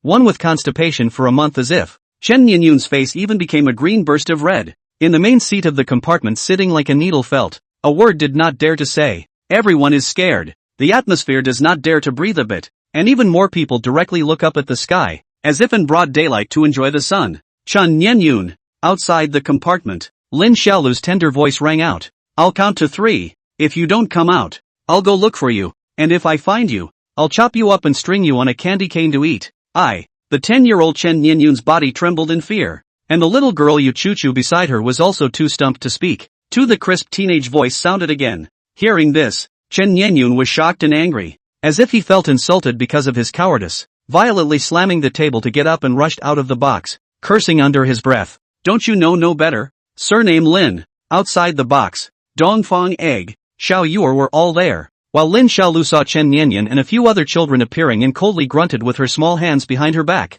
Yo, shed come out? Surname Lin. I didn't mess with you this time. Chen Nianyan pointed at Lin Xiaolu and said angrily, if you dare to hit me, I'll tell Mr. to punish you. That's right, cure you. Let Mr. kick you out of the academy. Yu Chuchu also shouted in a spirited manner, and Lin Xiaolu still only smiled contemptuously at his words. The corners of his mouth tilted, and just like yesterday, he lightly spat out a sentence to Yu Chuchu, go. Yu Chuchu immediately choked, thinking of her own downfall yesterday, staring with a pair of beautiful eyes not daring to move. A spirit sword vein student on the side couldn't stand to watch, but didn't dare to offend Lin Xiaolu directly, so he could only try to reason. This is where our spirit sword vein eats. What do you want to do? Lin Xiaolu snorted directly at his words. From today onwards, this place is under my Lin Xiaolu's control. So all of you get the hell out of here. By what right? Chen Nianyan clenched her small fists and said angrily, the compartments on the second floor have always been reserved for our spirit sword lineage students, so what gives you the right to kick us out? Lin Xiaolu sniffed puffing and burst out laughing. The 7-year-old waved his hand at Chen Nianyan as if he were a fierce god. Come over here. I'll tell you what you have to do to come. Chen Nianyan's body shivered in fear and took a few steps back in fear. Don't roll yet? The chubby Eastern egg gave full play to his role as a little brother on the side, arrogantly scolding, if you don't get out you'll have to go out lying down. Eastern egg, how dare you talk to us like that? A student from the spirit sword lineage was shocked and angry. Yo ho, what wouldn't I dare? The chubby Eastern egg, holding a small belly, went up and kicked the student hard. That student subconsciously dodged away. Dongfang Egg was furious when he saw it. I go, you still dare to dodge? He hugged that child and slammed him with his big fat head, and the others around them just watched, not daring to care. Dongfang Egg rubbed his brain. A little bully look continued to scream, from today onwards. In the school hall Deer said, the second floor compartments you spirit sword lineage come up once to fight once. Fight until convinced. In addition, Dongfang Egg tone a pause, glanced at a few students in front of him hummed, tomorrow when you go to the school, one person to bring some good things to Deer. Sugar gourds, paper kites, slingshots, glass beads, crickets can be. Who does not bring? As this bench. After saying that, the little fat man kicked hard at the bench on the side. Ah! The bench was unharmed, but the little fat man's fat face went white with pain and he held his feet and jerked. Seeing this comical scene, Lin Xiaolu was slightly confused and felt a bit ashamed in her heart, so she coughed to cover up her embarrassment, then continued to look at the several people who dared to be angry with Chen Nianyan, holding her arms and arrogantly said, Grandpa, I won't hide it from you. I'm going to set up a gang anime. I'll be the boss. The name will be Convinced by Virtue Gang. In the future you'll have to pay me protection money every 3 days or I'll beat you up. Get lost. Don't disturb Grandpa's meal. Where are you convincing people with virtue? Chen Nianyan was furious and pointed at him angrily. Turning around, I'm going to tell my master that your disciples from the star-picking lineage beat up their classmates and collect protection money. Hearing his rant, Lin Xiaolu smiled calmly and said nothing, just silently picking up the bench on the side. This action once again scared Chen Nianyan and the other children, and one by one, they went straight backward. In the middle of the field, the boy was carrying a bench. The corner of his mouth smiled with evil impetuousness. If you don't pay the protection fee, I'll beat you up. If you pay the protection fee, I'll protect you, so that you don't get beaten up by Lin Xiaolu. Convinced or not? After saying that, he shouted to the little fat man on the side, Eastern egg, dear, I'm here. Little fatty immediately stood up straight. Today after school to find me a brick. In the brick carved a big moral word. I will take this moral word to school. See who is not good, I will shoot who. This is called to convince people by virtue. Dongfang Egg listened to the adoration written all over his fat face and hurriedly shouted, yes. Chapter 19, Sunflower Field. After Dongfang Egg shouted, Lin Xiaolu saw Chen Nianyan's gang still standing still. Her big clear eyes suddenly glared, still not rolling? You guys are looking for a fight. Chen Nianyan was already so angry at the moment that he could hardly speak, while Yu Chuchu on the side helped him to fight back. In a moment, all of us will go to tell Mr. Master about you. Okay? Feel free to sue. Lin Xiaolu dejectedly said, you sue. My elder sister at most hit me a meal. Not afraid to tell you. My elder sister can love me. Absolutely cannot afford to hit me. But I will come to you to find revenge. Break your arms and legs are light. As soon as the ferocious threatening words came out, the crowd of children once again changed their faces in fear, while Lin Xiaolu continued to look at Chen Nianyan, scoffing at him. I've heard that you're some kind of indestructible sword body. with a very high level of talent. But can it be any higher than mine? Chen Nianyun shivered in fear at the words, and for a moment, she was really bluffed by Lin Xiaolu. And Lin Xiaolu then went up and looked at Chen Nianyun, who was a head taller than herself, and raised her small hand to slap his face, saying in a bully-like manner, "If I don't see the protection money tomorrow, I'll smear poop on your head, got it?" The teenager's handsome face turned red, and after grunting and panting for a few breaths, he nodded in humiliation. "Knowing that, why don't you get lost?" Lin Xiaoxue grunted. The teenager's body trembled when he heard this, then lowered his head and flew down the stairs, while the others followed when they saw him run away, all drooping their heads and not saying a word as they descended the stairs. Only after they all left did Lin Xiaolu drink to the frightened outer disciples on the side. "What are you still standing there for? Serve the food." That disciple was shocked and shivered, and hurriedly raised his hand in greeting. "Junior brother, junior sister. Inside please." The boy spiritedly pulled his sister into a clean compartment. As soon as he was seated, Dongfang Egg was filled with admiration and said, "Dear brother, I really adore you too much. One person subdued so many people. Admiration, admiration, admiration." Lin Xiaolu arrogantly nodded his head, with the appearance of a big villain, and smiled at Dongfang Egg with how dejected he wanted to be, "Since you recognize me as your big brother, little egg, then big brother naturally wants to take you to eat fragrant food and drink sweet food." Little Fatty was stunned. "Shouldn't dear be drinking spicy food?" Lin Xiaolu glanced at him. "The wine is so spicy and hard to drink." "Give it to you, do you drink it?" 10-year-old Dongfang Egg thought about it. His father is the prime minister of the great Yu state. What kind of wine is not in the mansion? But he also does not love to drink alcohol, and prefers to drink desserts such as sour plum soup or green bean soup. In the afternoon, after lunch the Dao children returned to the study hall one after another. Lin Xiaolu finally swaggered back to the classroom, and as soon as he entered, immediately no one dared to open their mouths to speak, and the children all looked at him in horror. A group of students from the spirit sword lineage like Chen Nianyun were even more frightened by Lin Xiaolu, and they couldn't wait to dive headfirst into the table's stomach. Swaggering back to his seat by the window, the boy comfortably slumped into his chair, covered his textbook over his face and began to nap, while Jade continued to play with her brushes and drawings. Soon, snoring sounds resounded in the classroom. A few children saw Lin Xiaolu fell asleep. They wanted to whisper. Dongfang Egg immediately eyes glared, whispered threateningly, "To die ah, we help big brother with virtue in the nap. Is not it too long to live?" A few students who were just about to speak immediately didn't dare to squeak and lowered their heads in silence. The afternoon lesson was similar to the morning. Mr. Yang first gave lessons to the other children in the study hall, and after that, he took Lin Xiaolu and her siblings to the next study hall to teach them to read and write individually. "Starting tomorrow, old man, I will indirectly teach you guys some methods of sensing spiritual energy." The old man looked at the siblings who were writing and said, "In the future, you can try to cultivate, but remember, at the beginning of cultivation, you still need to focus on learning words and cultivation. Understand?" "Understood." Lin Xiaodir and Xiao Yuer shouted obediently.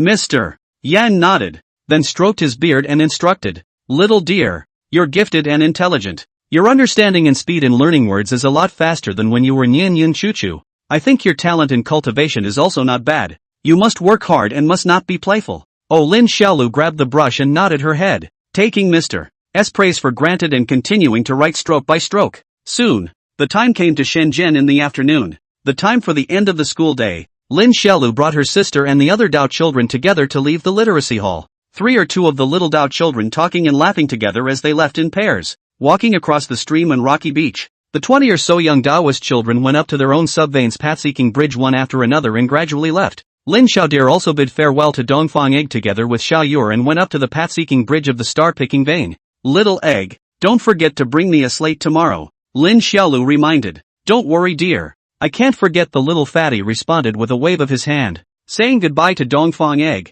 Lin Xiaolu took her sister and ran all the way back to her own small courtyard, and as soon as she entered the courtyard door, she couldn't wait to yell. Senior sister were getting off school. Inside a house with a large sunflower planted in front of the door, Li Miaoxin opened her beautiful eyes from her meditation and walked out of the room with a smile. Just as she left the room, she immediately saw 2 little ones, not even as tall as Sunflower, running happily towards her. Li Miaoxin waved towards her siblings and looked at the 2 children who had already run in and asked with a smile, "How was it? Did you have fun on your first day of school?" "It's not bad. We learned a lot of words." Lin Xiaodir showed off. "I learned the words 1, 2, 3, 4, 5 and the words sun, moon and bright. Wow, so many words. Little dear is really good." Li Miaoxian squatted down and praised with a smile. On the side, Xiao Yuer asked with blearily curiosity. Elder sister, we're out of school. What are we doing now? Li Miao Xian pampered and pinched little Yuer's little face. You don't have to do anything. Oh, you can go out and play or review your homework. Then it's better to go out and play. Lin Xiaolu excitedly proposed. How about you take us to the Spirit Beast Valley at Ton Demon Peak to see the spirit beasts? Senior sister? No fun. Li Miao Xian smiled and refused. Senior sister, I still have to practice. Why don't you two play in the sunflower field for a while? Lin Xiaolu skimmed her mouth. There's nothing fun about sunflower fields. Sister's yard is full of sunflower. As far as the eye can see is a golden yellow, although it is very beautiful and pretty, but there is really nothing interesting. Seeing that the two siblings were not very interested, Li Miao Xian then smiled and said, why don't you two review your homework? Write down the words that Mr. Li taught you today 10 times? No. The siblings shouted at the same time, we don't want to write. Li Miao Xian smiled bitterly as she covered her face at the words. That indeed seemed like there was nothing left to do. And just as she was torn between having the siblings do something, Lin Xiaolu suddenly said with a blazing gaze, Senior sister, why don't you teach us cultivation? Chapter 20, Meditation.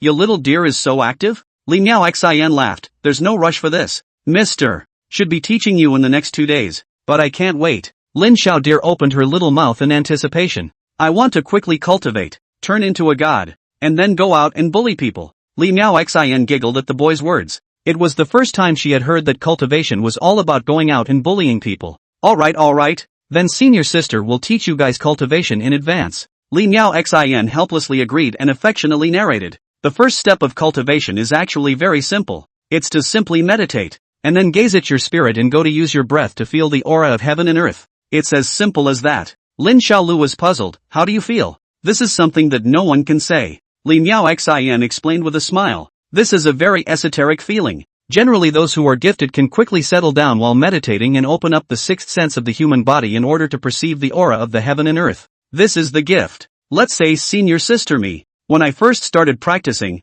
I couldn't sit in meditation for an hour every day, and then I could sit and fall asleep easily. But slowly, the time that senior sister could meditate became longer and longer. From 1 hour, to 2 hours, to a day and a night. Lin Xiaolu was surprised. Senior sister, are your legs sore from sitting for so long? At first it would be sore, but not after I learned to settle down. And what's more, senior sister, I ended up feeling the aura of heaven and earth on the 42nd day. Officially stepping into the path of cultivation. Lin Xiaolu was taken aback when she heard this. Looking at the smug Li Miaoxin's small face in front of her, she collapsed and said, to actually have to meditate for over 40 days for that long? This is also too boring. On the side, Xiao Yuer also nodded along, stating that things like meditating sounded boring. This is already very impressive. Okay, Li Miaoxin proudly explained to the two of them. Most of the inner disciples, the first time they feel the aura of the heaven and earth is when they are around 50 days old. Senior sister, I'm already at the middle to upper level. So how long does it take for the most gifted person to feel it?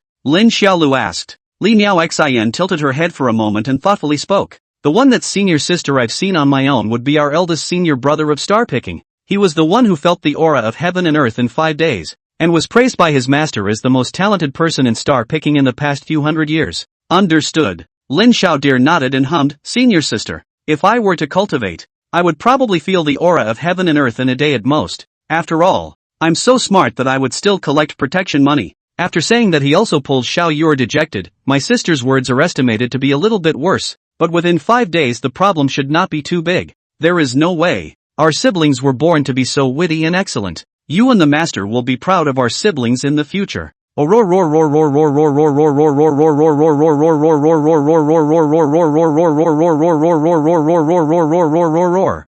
at the boy who had his little hands crossed and laughed out a pig's squeal, Li Miaoxin burst out in joy. She glared at Lin Xiaolu beautifully and said, if you can feel the aura of heaven and earth within 10 days, senior sister can wake up from her dreams with a smile. When she finished speaking, she got up and smiled at the siblings. Go inside with senior sister. Senior sister will teach you cultivation. Li Miao Xian lived in a relatively simple house, empty and very shabby. In addition to a bookshelf full of ancient books, and a few futons for meditation outside of nothing, not even a bed. The two of you follow senior sister's example and sit down. Li Miaoxin faced Lin Xiaolu and Xiao Yuer and sat cross-legged in the middle of the futon, allowing the two of them to follow her posture and sit. For the first time in this position, the siblings both looked a bit clumsy, tossing and turning for a while before they sat down. And then, Li Miaoxian lightly opened her red lips and said, when you meditate, you have to close your eyes, and then slow down your breathing, and do everything you can to keep your body from moving, and even in your head try not to have any random thoughts,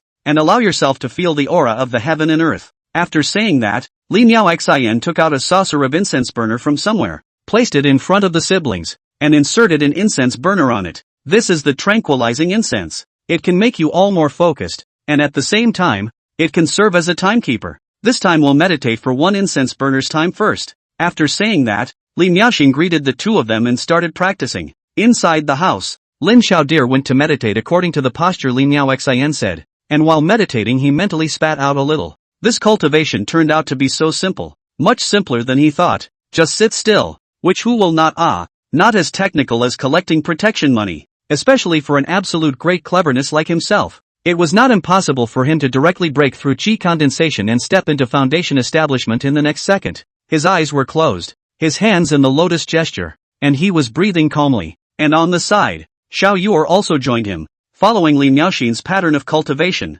the siblings' breathing slowed down more and more, and every inch of their bodies gradually returned to calm. After a while like this, Li Miaoxin heard a purring sound. Piggy-like snores rang out from the boy's nose, nearly blindsiding Li Miaoxin, who slapped Lin Xiaolu hard, pending to wake him up and let him continue to feel good. Of course, she didn't expect these two children to feel the aura of heaven and earth immediately. After all, they were already an active age now, and it was already very rare for them to be able to sit motionless for a while at this age. So the first step of this cultivation is to polish the mind. Li Miaoxian estimated that the siblings would probably sit for 3 to 5 days before gradually adapting to this cultivation, and then they could learn the initial stage of meditation. And only after one has entered into meditation can one begin the next step of sensing the aura of heaven and earth. At the moment, Lin Xiaolu is sitting so quietly, and his posture is also quite standard. But seriously, he is quite uncomfortable, for the simple reason that his legs are pressed and numb. His breathing wasn't as steady now as it had been at the beginning. Instead, it was becoming more and more irritable because of the persistent soreness in both legs. After all, it is a child's nature. After a while he could not help it, secretly opened one eye to look around, but found that the incense in front of him was only burned to 1/5. He wondered in his heart, why did the time only pass so little? He was wondering why so little time had passed. He clearly felt that a long time had passed. The senior sister in front of her was also practicing with her eyes closed, and when Lin Xiaodir saw this, she secretly switched her legs to make herself more comfortable before proceeding to meditate. And not long after that, he felt that he was so bored sitting like this. If he had known it would have been better to play in the sunflower field. His heart was in the right place. He once again sneakily opened his eyes, looked at his senior sister, and then looked at Xiao Yuer, and was surprised to find that Xiao Yuer's posture was very proper. Although he was only 5 years old, but he was just like a little Taoist nun, and he played the sitting in a decent manner. No, I have to cultivate properly. I can't be a bad example to my sister. Thinking of this, Lin Xiaolu hard forced herself to close her eyes,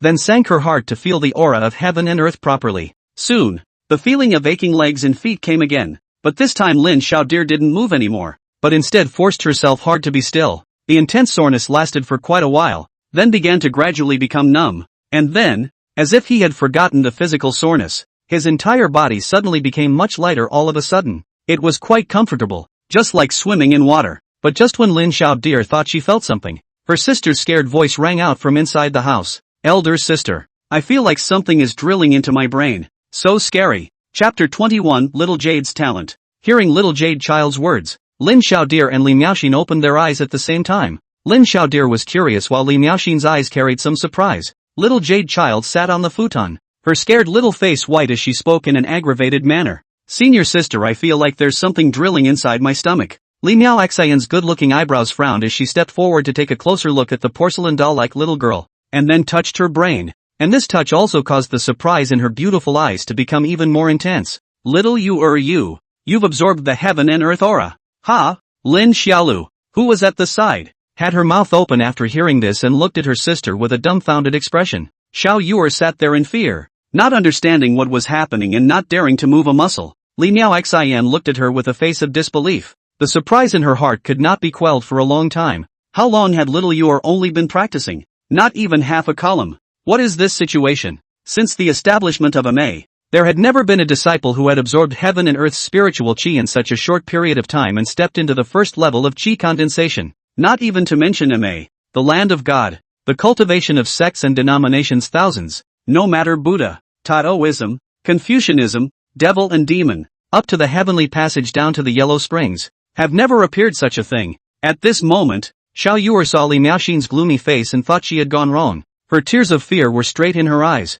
while Lin Xiaodir on the side also probed her head and asked curiously, "Elder sister, what's wrong with my sister?" Little Yuer she seems to have sensed the aura of heaven and earth, and, moreover, has already begun to absorb it on her own. Li Miaoxin chest a wave of undulation. Still some did not come back to God. Lin Xiaolu see her a look of being shocked to the appearance. Rolled his eyes contemptuous. I thought, what is the matter? Fuss. Our siblings so talented. My sister is a little bit better, that is not very normal. Thanks to senior sister. You're still a cultivator. You look like you've never seen the world before. Humph. The young girl didn't care about the young deer's words, but spoke seriously. I haven't seen little Yuer's situation either. In this case, senior sister will take you guys to see the master, so that the master can check little Yuer's situation. Going to see the boss? It's master. Li Miaoxin twisted the boy's ear and corrected. Day in and day out. Who did you learn from? After saying that, Li Miaoxian led them both to stand up and walked outside the house together.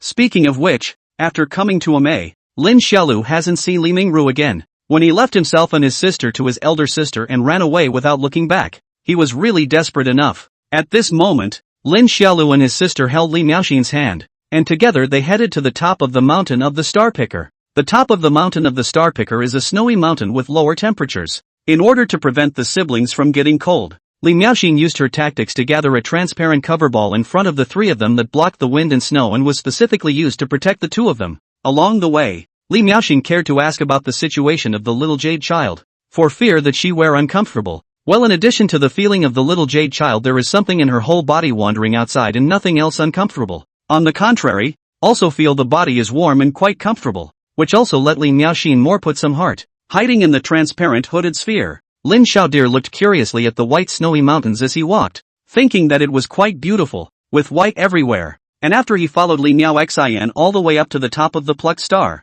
he saw a cave that was covered in snow. This is already the top of the star-picking peak, and you can have a glimpse of the endless scenery of the entire star-picking. And when you look down the mountain from here, you can also see the snow-white clouds that seem to be like cotton, slowly floating below, and the range is extremely wide, so wide that you can't see the edge of it at a glance. The scene looked like a huge sea of slowly floating clouds, giving Lin Xiaoxue the dangerous idea of jumping on it and rolling around. Senior, my disciple has brought my junior brother and sister to see you, and has something to tell you. Li Miaoxin's voice of obeisance resounded at the entrance of the cave. After coming over for a while, Li Mingru's lazy voice came from within the cave. Miaoxin, come in. Li Miaoxian sniffed and then led Lin Xiaodir and Xiao Yuer into the cave together. Unlike the snowy scenery outside the cave, the interior of this cave was quite large and bright, surrounded by densely packed wooden shelves, which were full of scrolls, bamboo slips and other books. And Li Mingru, who was wearing a green robe with a wine gourd hanging on his waist, was wearing a cloak of hair,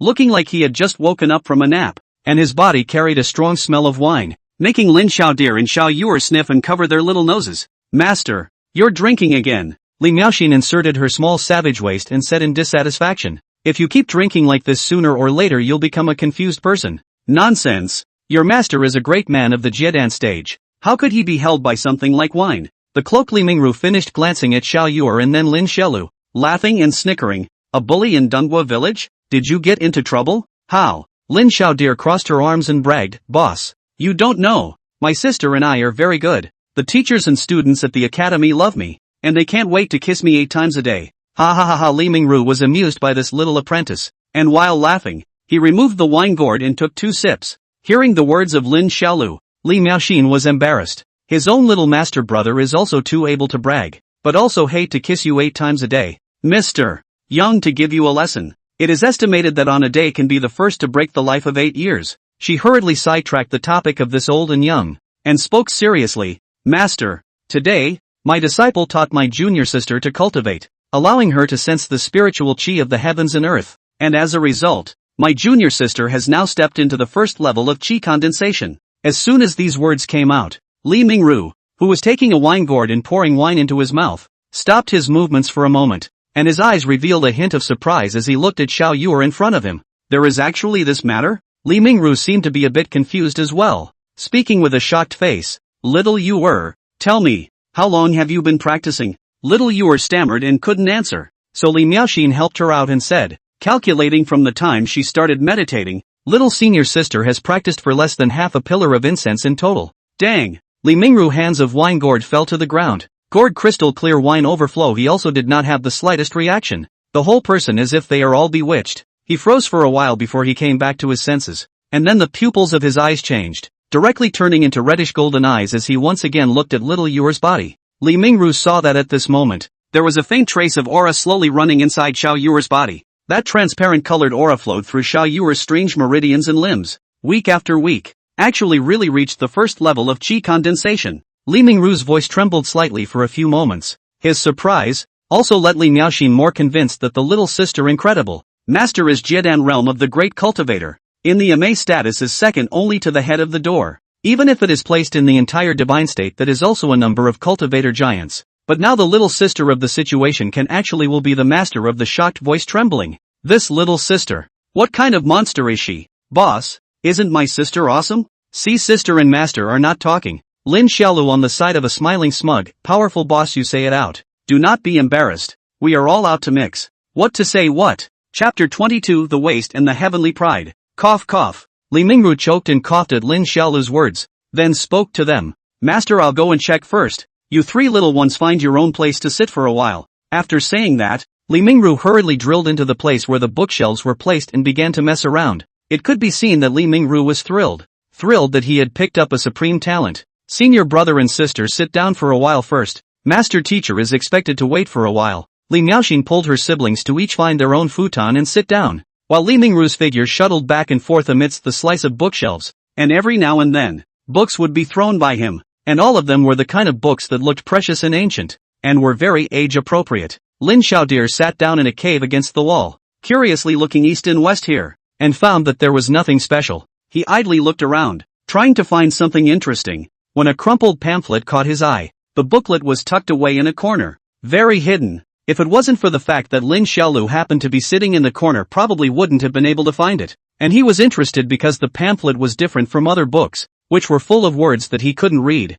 and this pamphlet had very few words on it, basically all drawings, which instantly intrigued him, and he picked up the pamphlet to curiously flip through it. What are you looking at, little dear? Li Miaoxin on the side also looked over curiously when she saw him flipping through the book. I don't know, bosses. Lin Xiaodir looked at the little person on the booklet with some confusion. This booklet was so strange. How come none of the people on it were wearing clothes? Li Miaoxian also looked over curiously. While taking a look at the contents of the booklet, she immediately screamed, covering her eyes as she said, how can there still be this kind of book here? Master, quickly throw it away. On the side, Xiao Yuer also looked over and probed. What are you looking at, brother? Seeing this, Li Miaoxian held little Yuer to prevent her from passing, and on her lips she urged Lin Xiaolu, throw it away quickly. Oh, Lin Xiaoxua obediently threw it away. After a little more time had passed, Li Mingru, whose figure was passing back and forth through the bookshelves, finally walked out. At this moment,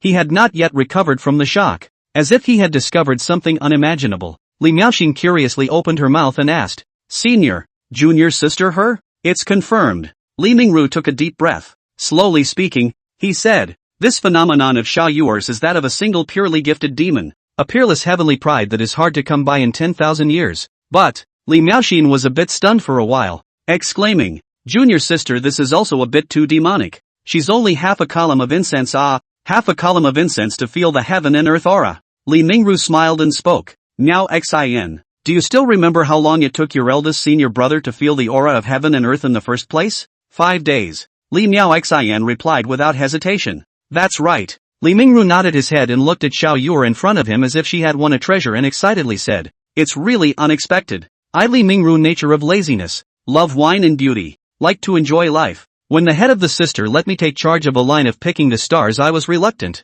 It is the head of the sister said good and bad to give me a gift, I reluctantly agreed. As a result, he has now taken in such an unheard of and unseen supreme heavenly pride as Xiao Yuer. If this goes on, my star-picking lineage really won't be allowed to keep a low profile even if I want to.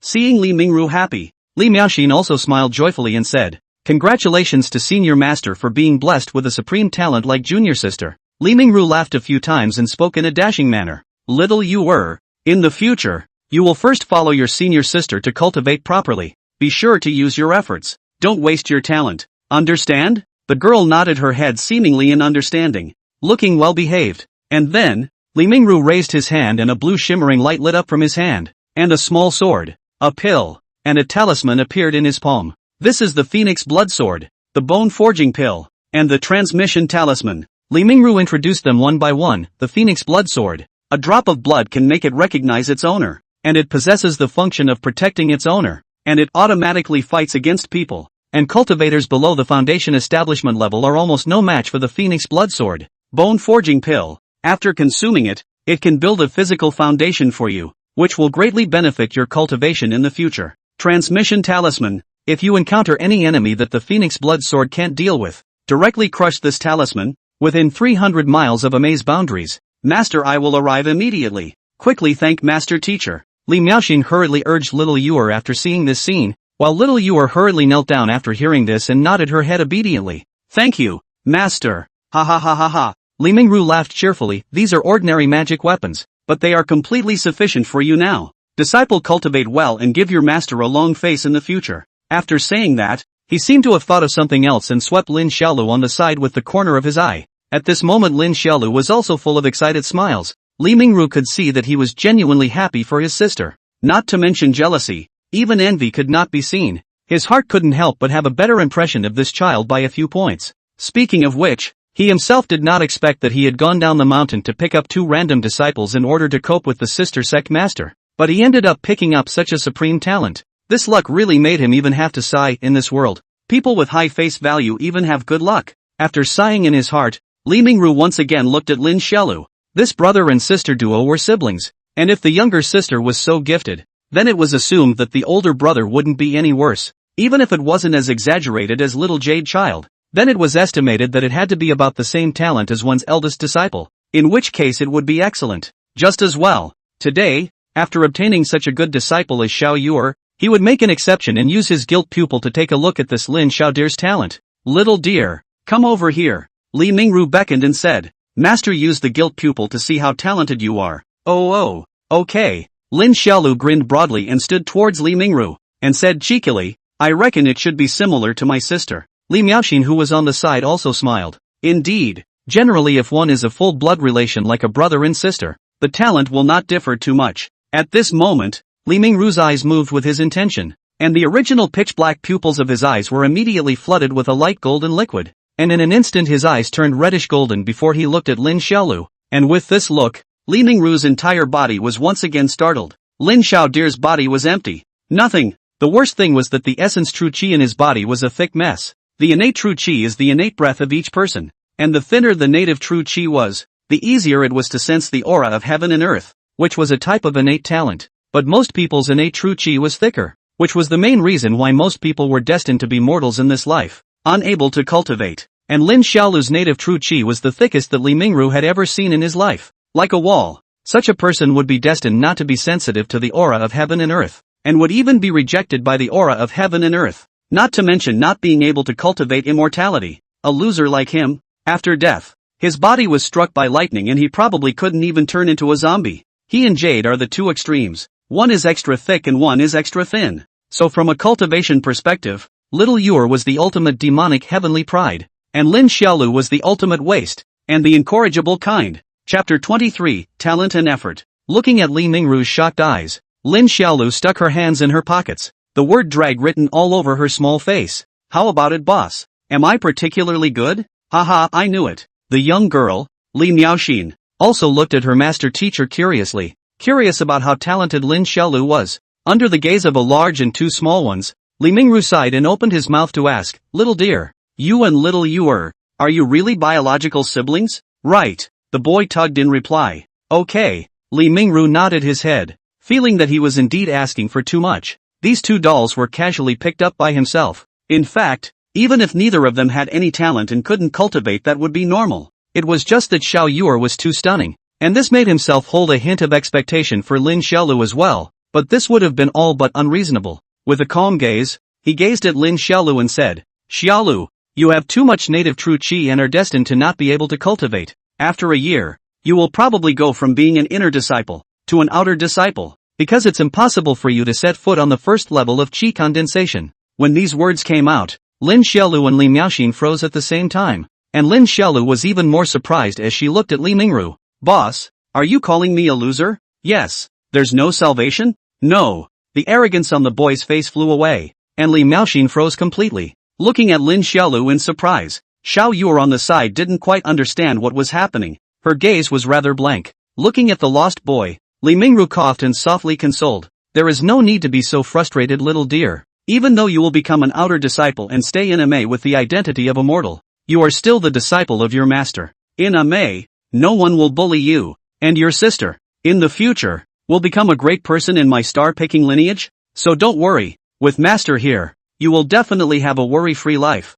living in wealth and well-being. Lin Xiaolu's little face was still written with disappointment and frustration. Little Yuer seemed to have sensed his unhappiness and gently pulled Lin Xiaolu's sleeve, tenderly shouting, "Brother!" For a long time, Lin Xiaodir suddenly sniffled and once again tugged and hummed, "It's just that I can't be a fairy master. What's so great about it? It's enough that my sister is a fairy." Looking at the boy's forced smile, Li Miaoxin was intolerant and couldn't help but look at Li Mingru and ask, "Senior, junior brother is very much yearning for those means of our cultivation. Can he learn some minor magical powers or something?" Li Mingru shook his head and honestly explained, "If Xiao Yuer is the most gifted heavenly pride that I've ever seen, then Xiao Deer is the most wasted waste of talent that I've ever seen." Wasted. Desperate kind. These words were so lethal that they directly caused Lin Xiaodir to be dumbfounded. He felt that this boss of his was really excessive, not giving himself any mercy at all. Humph. Not just cannot cultivate immortality. Not to cultivate. Just do not cultivate. Li Miaoxin crouched down painfully,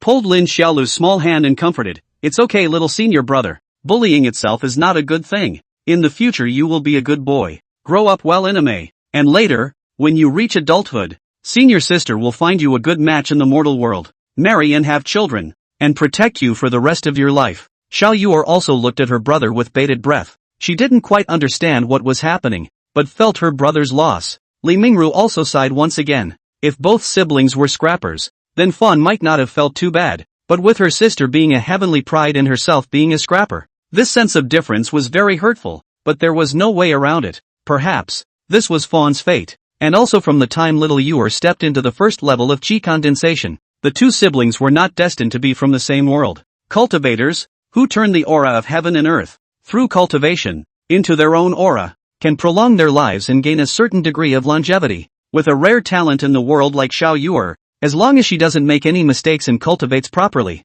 she will have no problem living for 1,000 years or so. As for Lin Xiaolu, in the future, she would surely grow old with the passage of time, and in less than 100 years at most, she would be reduced to a handful of yellow earth. Cultivation of immortality. Once in the immortal door deep like the sea, from now on the mortal relatives are parting. From the moment he stepped into the immortal sect, everything in the mundane world would become a passing cloud, forever sealed in the memories. So don't look at the siblings being so affectionate right now, but one day, Lin Xiaolu would only become an insignificant piece of the past, permanently buried in little Yuer's memory. After all, 100 years is too short for 1,000 years of life. I don't want to marry and have children. I want to bully people. Lin Xiaodir said dejectedly to Li Miaoxian, "I can't cultivate immortality, how am I going to bully people in the future and collect protection money?" Li Miaoxin couldn't help but cry and laugh. Just how big of an obsession did this little guy have with bullying people for protection money? She laughed bitterly. "In the future, your senior sister is an immortal powerhouse.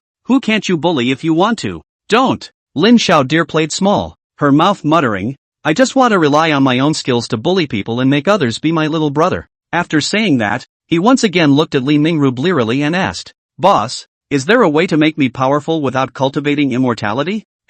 No. Li Mingru replied succinctly. Lin Xiaolu was desperate, and her childish face was filled with loss. "But there is another kind that can make you more powerful than the vast majority of mortals, but only limited to mortals." Li Mingru suddenly spoke again. Lin Xiaolu immediately brightened up again and said excitedly, "What method, ah boss?" Li Mingru looked at the boy for a long time, then spoke expressionlessly, "Wu Do." Lin Xiaolu was a bit confused. He wasn't quite sure what this martial arts path was. Li Miaoxin on the side didn't understand much either. She also worshipped under Ame at a very young age, and she hadn't heard of this thing called martial arts at all. Seeing that his three disciples were all a bit puzzled, Li Mingru slowly recounted, "Wu Do is the method of improving one's fighting ability by exercising one's physical body. or practicing one's weaponry. The cultivation of this dharma is very painful, countless times more painful than our cultivation of heaven and earth auras. We cultivate the aura of heaven and earth, enduring solitude, loneliness, and exercising our state of mind.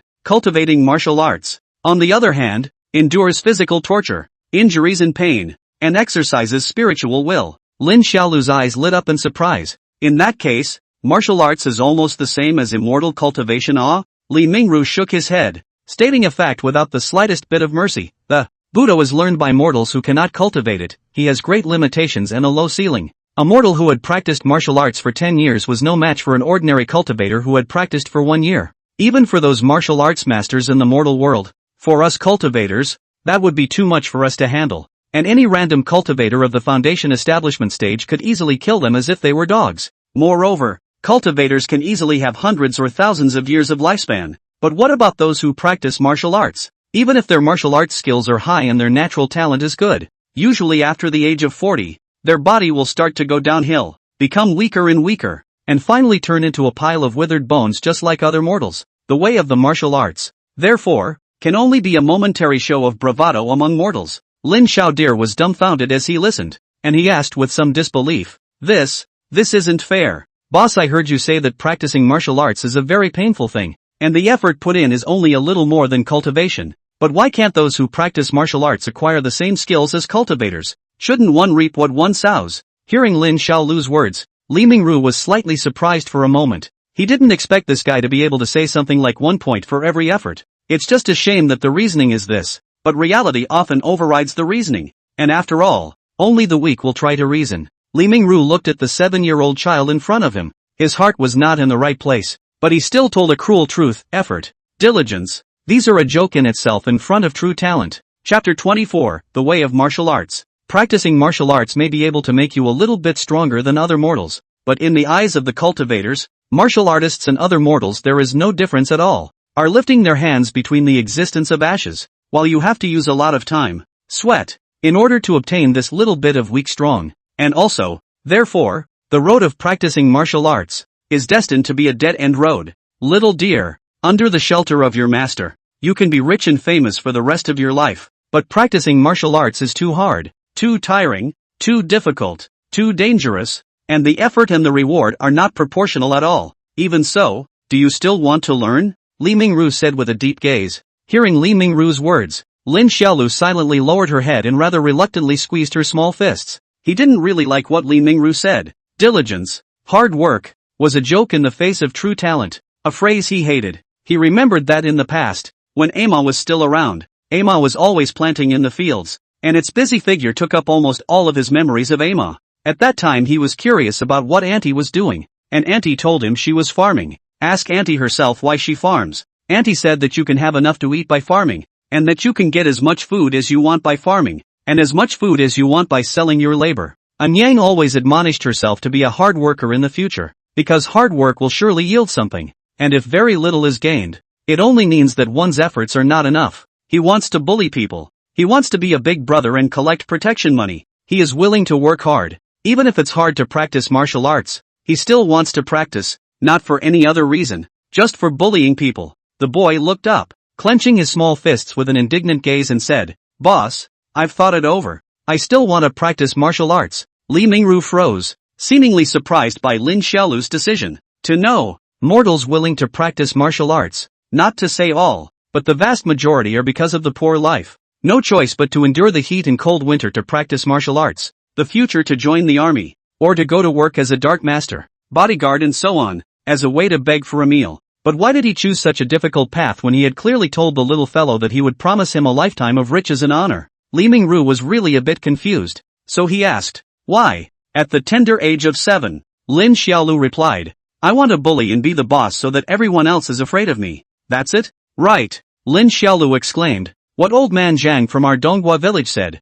bullies are the essence of happiness. Put. Li Mingru burst out laughing. What kind of broken reason is this? It's a good thing that this guy doesn't have the talent to cultivate, otherwise he will definitely be a demonic cultivator in the future. However, children always have some unrealistic fantasies, and I guess it's just a 3-minute fever. He nodded and didn't take it to heart, smiled and opened his mouth. Okay, for the teacher's early years traveling through various countries, but also studied some martial arts, and brought back some martial arts texts. You and follow me. After saying that, he brought Lin Xiaolu to the cave's hidden bookshelf, rummaged around for a good while, and finally took out a few books from a large pile of dusty books and gave them to him. Here we have the horizontal qigong of the Taijayazwang of the Great Yu country, the 8 swords of the brocade guards learned by the brocade guards of the imperial capital of the northern Liang country, the Yuanyang steps of the Taoshan sect of the Chuan country, as well as the flying dagger technique of the small dagger society of the Yuan country, and the 8 extremities fist technique of the Dali temple of the Tang country.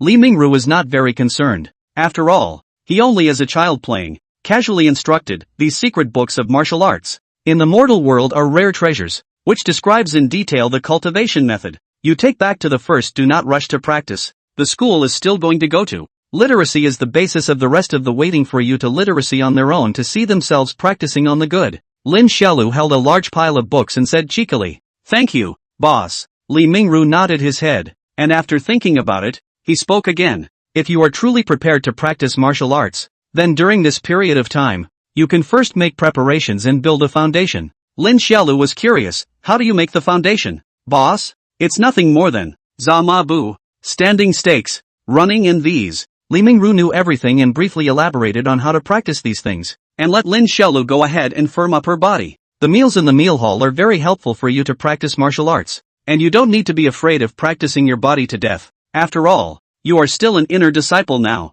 Enjoy the treatment of an inner disciple. When you're hungry, go and eat and make up for it. 3 parts to practice and 7 parts to eat. Do you understand? Ooh, got it, boss. Lin Xiaoxue nodded her head in confusion. When the siblings and Li Miaoxin left the cave, it was already dark outside, and the time had reached 5 p.m.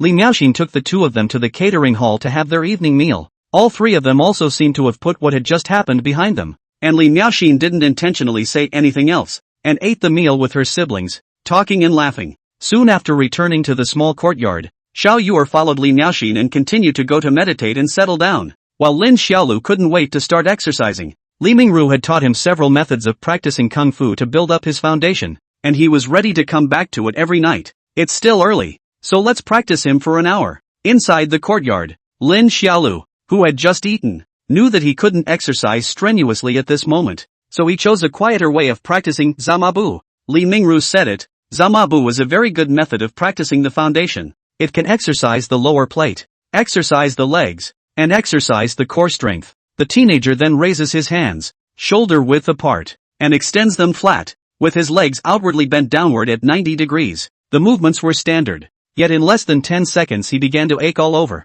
The hands held flat in front of her body were sore and numb. The thigh muscles of her legs were beginning to wobble, and both legs ached as if they were filled with lead. Practicing martial arts was bitter. For a 7-year-old child it was even more bitter. After only a short while of stabbing, Lin Xiaolu bared her teeth in pain, and her entire body began to shake uncontrollably. If an ordinary person started exercising at his age, it would be easy to injure his body. But fortunately, the meals in the dining hall were rich in nutritional value, which gave Lin Xiaolu the capital to practice martial arts. Inside the courtyard, the boy struggled to hold on for a minute before his body's Taoist robes were completely wet with sweat, and his entire body began to spasm and twitch uncontrollably, and his movements began to distort. But Lin Xiaolu's character was stubborn, and both his loving senior sister and Li Mingru had underestimated his stubbornness and his obsession with bullying. Previously in the village, siblings fatherless and motherless, subjected to a lot of bullying, in order to protect his sister, the young Lin Xiaolu from childhood. Black heart, black hand, very ruthless to the enemy, never afraid of pain in the fight. Once the hands of a madman with the most ruthless. One time he was almost crippled by the people alive, but still holding the other side does not let go of the hand, and finally beat the other side with the weak to the strong, and its vicious and venomous strength to make him 6 years old on the time become the fierce and venomous strength made him become the little bully of Donghua village when he was 6 years old. And he wasn't just hard on others, he was hard on himself as well. But it was also because of this acquired extreme character of Lin Xiaolu that he protected his sister as simple and well-behaved as a normal child. In the yard, the boy felt the soreness that felt like pins and needles all over his body, and eventually went limp with defiance in a roar of excruciating pain. Chapter 25 Exercise. The next day, just like yesterday, the siblings went to school hand in hand in their little navy blue doilies. On the jade path-seeking bridge, Lin Xiaolu's walking posture was very strange, taking 1 step and resting 2 steps, and she was crooked in pain. He was sore as soon as he woke up this morning, And his sister said it was because he worked out too much last night. Last night he zigged 3 times. I don't remember exactly how long. And each time he zagged until his body collapsed out of control. Then with all the aches and pains, he ran more than 30 laps around the small yard until he almost vomited and passed out. Li Miaoxin was shocked when she found him, and hurriedly took him to the meal hall to feed him his nightly snack, and even bought him spiritual food out of her own pocket to warm him up. How are you, brother? Little Jade Child supported Lin Xiaolu with concern. It's okay. The boy sucked in a cool breath of pain, walking in a posture similar to the group of penguins in the Spirit Beast Valley, wobbling left and right as he slowly moved toward the schoolhouse. Before they even crossed the path-seeking bridge, they saw the little fatty Dongfang Egg staggering over. Seeing the siblings, Dongfang Egg had a surprised look on his face, waving his hand and shouting, "Dear brother, here." While shouting, he also took out a 4-square green brick from a small cloth bag, on which was engraved a large D character. In front of his little brother Lin Xiaodir naturally could not lose face, and he hurriedly forced himself to endure the pain, and hardened himself to act as if he was strutting, walked to the East egg in front of him, took the green brick in his hand and weighed it twice, arrogantly said, "Hey, I carved it for a long time yesterday." Dongfang Egg laughed, "Dear brother, today we are going to slap people with this slate? Yes, wait until after the schoolhouse and one person shoots once, all the way through." Ah, Dongfang Egg opened his mouth wide. He did not expect Dear actually so brutal. More than 20 students in the academy, one person to shoot once. That shall not be blood flow into the river. He was a bit scared and said, "Brother Dear, this isn't too good. The other students didn't mess with us either." Lin Xiaolu gave him a puzzled look, and then held the virtue brick and said, "I'm not taking precautionary measures to convince people with virtue in advance." Dongfang Egg listened to the brain straight cold sweat, fawning to advise, "Dear brother, if this whole thing is so, things will make a big mess. The elders of the various subveins will definitely not let us off." Lin Xiaodir thought about it, and could only helplessly give up the idea in her heart, and said with a small aggrieved face, "Forget it then. I'll shoot whoever bullies me at that time." Dongfang Egg heard. The heart was immediately written all over the speechless. Heart sentimental, there are still people dare to bully you? Those fellow students see you not be scared of pissing their pants already counted as a good man. 3 people laughing and joking together to the school. Lin Xiaolu holding the atmosphere of the moral brick into the door. The previous still read aloud, the sound of reading immediately quiet. All the children look at him with a face of horror. This little devil has come to the school with a brick? Is this going to be a killing spree in the schoolhouse? Lin Xiaolu scanned through the children in the schoolhouse, her gaze especially looking at Chen Nianyun's several people, immediately scaring these people into a pale complexion. But Lin Xiaolu also did not really make things difficult for them. Proudly hum a little. With her sister, out of the 6 relatives do not recognize the pace to their own seats, will be in the hands of the brick snap. The class immediately shook and almost fell off their chairs. "You guys don't need to be afraid." Lin Xiaolu made a trip to the back of the chair. His face was filled with a wildly handsome and domineering tug, and with a disdainful look in his eyes, he sneered, "Chen Nianyun, where is the protection fee for your spirit sword vein?" Chen Nianyun and Yu Chu Chu, as well as several other disciples of the spirit sword lineage, were horrified. Seeing that they didn't move, Dongfang Egg directly slapped the table and scolded, "Brother Dear asked you, where is your answer? Are you going to force us to convince people with virtue for a bit? Convincing people by virtue." These 4 words were so lethal that several children listened and hurriedly pulled out what they had brought with them, and they were curtly lined up to send them to Lin Xiaolu. "Dear, here are my marbles, please smile." Lin Xiaolu took it with a smile and casually tossed it to Xiao Yuer to play with, praising her, "Not bad. Knows things. Dear, here's the candy cane I brought." Lin Xiaolu took it with a kind face, and even patted the child's arm, saying, "Have a heart." Then he gave the candy gourd to little Yuer to eat. "Dear, this is the paper kite I brought." "Well, the lad has promise." "Dear, here's the sugar man I brought." "Dear, this is the windmill I brought." "Dear, this is what I brought." Yu Chu Chu aggrievedly took a shuttlecock and humiliatingly sent it to Lin Xiaolu. "Dear, brother Dear, this is my shuttlecock." Lin Xiaolu gave her a smiling look and casually picked it up, tossing it to her sister once again. At this point, these people all paid the protection fee. Chen Nianyun saw the ugly face, and finally in Lin Xiaolu's sharp eyes and the small aggrieved get up, will be in the hollow wooden box of the crickets to give him, and then turned his head ready to leave. "Wait," Lin Xiaolu suddenly shouted lazily, tapping her small hand on the table. "You seem to be forgetting something." Chen Nianyun's expression gave a lurch. His fists clenched and unclenched in an instant, then clenched and unclenched again. After repeating this several times, he shouted with incomparable grief, "Dear." Well, Lin Xiaolu nodded with satisfaction, then smiled at all the children in the academy and said, "In the future, you will pay the protection fee every 3 days, and whoever doesn't obey, He laughed as he held up the virtue brick and said, "I'll try to convince people with virtue." This day,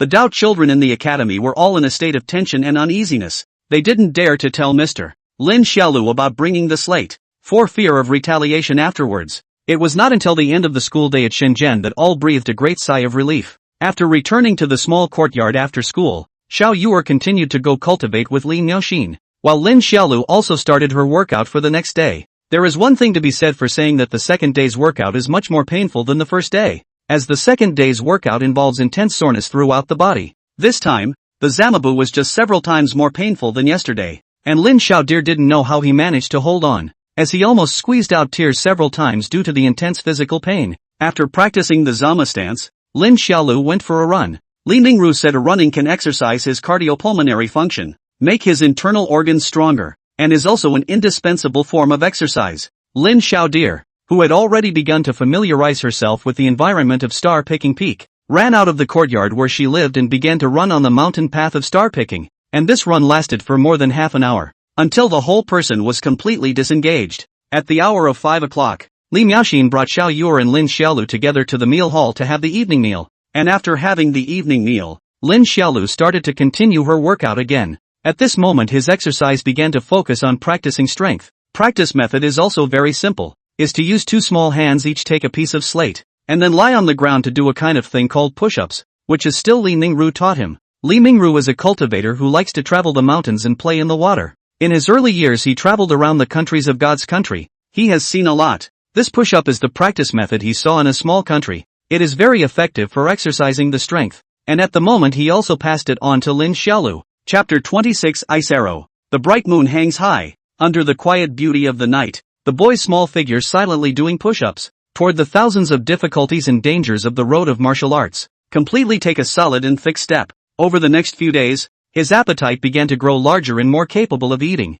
and the aches and pains in his body from the workout began to fade away. But Lin Xiaolu wasn't satisfied, because Li Mingru had said that the soreness produced by his muscles was proof that his physical fitness was progressing. So whenever his muscles stopped aching and his body gradually adapted to the workout at the moment, he would start to increase the amount of workout to make his body achy again. He wanted to make sure he was always in the middle of progress. In addition to exercise, the rest of his life is to learn to read and write in the academy. Lin Xiaolu is indeed also very talented. His literacy speed is very fast. Perhaps it is because of the flexibility of the brain. Less than a month's time, he mastered more than 600 commonly used words. Although he cannot cultivate, but in terms of learning, it can be called the proper small genius level. The knowledge that he has acquired, and even exceeded the vast majority of the children in the academy. This period of time brother and sister two people's changes are very big. First of all is the little jade child, although only 5 years old, but the speed of cultivation can be called a demon. Just a few days on the breakthrough to the second layer of qi condensation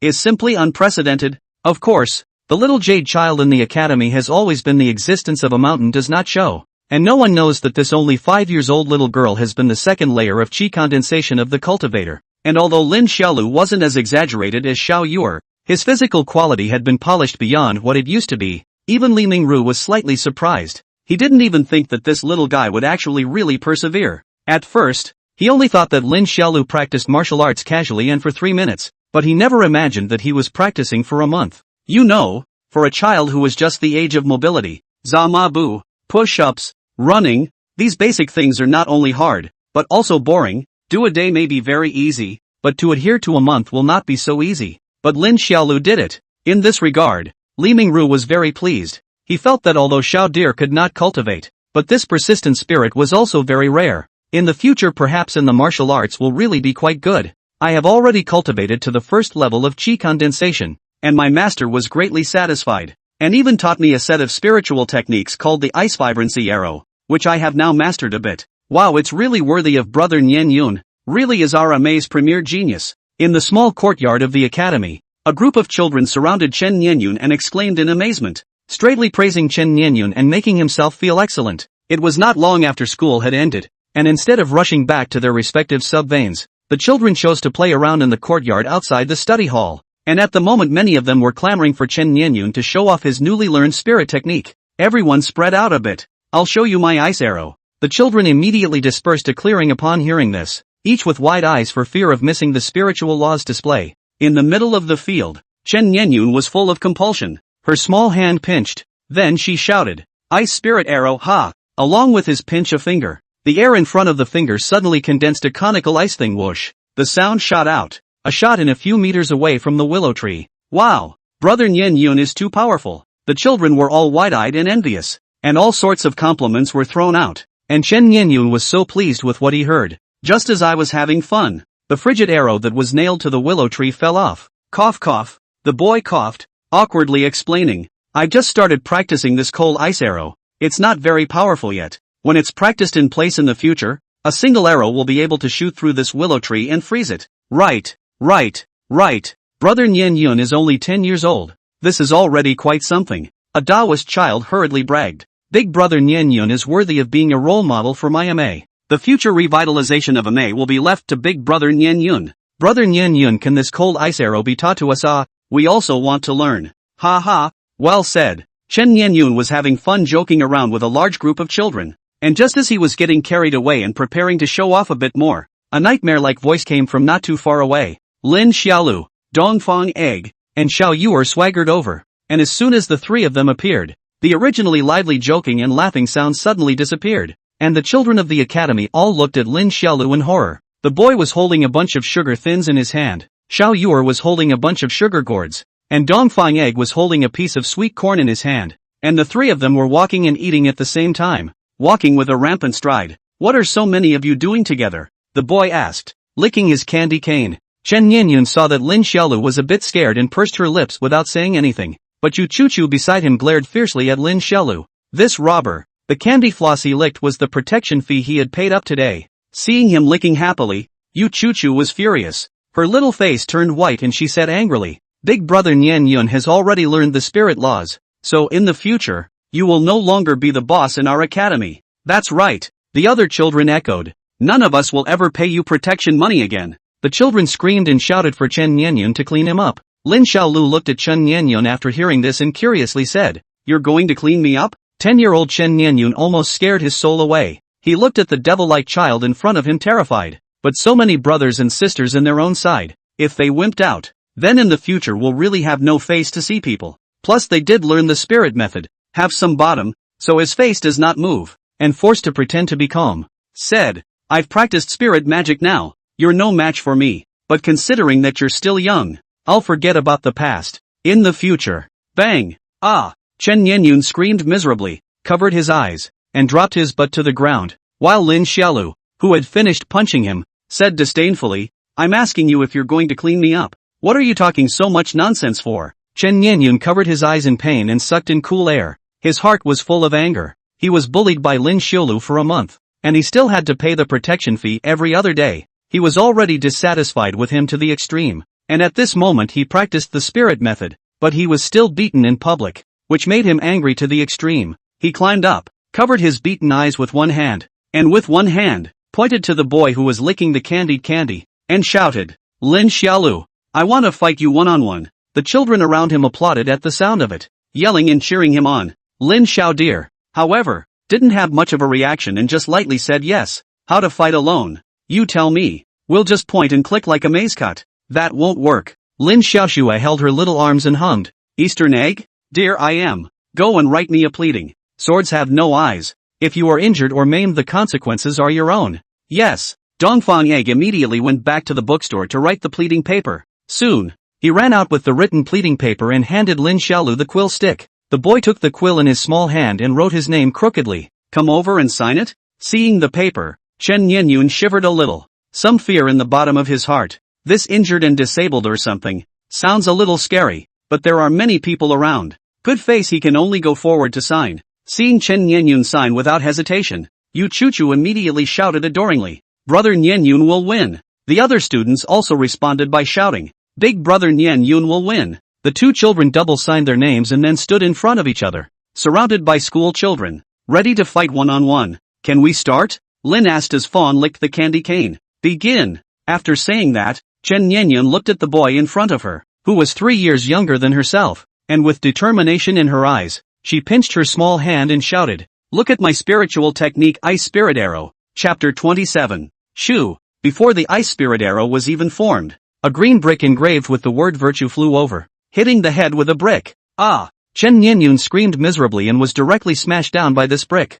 And then Lin Xiaolu rushed forward and lifted her foot to stomp on it. I'll let you arrow. I'll make you arrow. I'll make you arrow. Chen Nianyun wailed as she was stepped on. Lying on the ground doubled over and over, letting out pig-killing screams. He cried out, You're cheating. You hit me before I even sent an arrow. Yu Chuchu on the side also shouted. Right. Lin Xiaolu, you play a scoundrel. Before Big Brother Nian Yun can send an arrow you hit someone. I asked him if he wanted to start. And he said start himself. Lin Xiaolu disliked the crowd with one sentence. I'm not convinced. Chen Nianyun cried as he covered his brain that was already oozing blood. One more time. I won't submit this time. Dongfang Egg snorted. Can't afford to lose, can you? Chen Nianyun, you're a disgrace. Anyway, I don't care. If you're capable of doing it, just come back with me one more time and let me coalesce the arrows before I do it. Chen Nianyun cried out. Lin Xiaodir hummed disdainfully. Okay, I'm going to convince you this time. He picked up the virtue break and returned to his original position. Chen Nianyun also climbed up with a bruised face,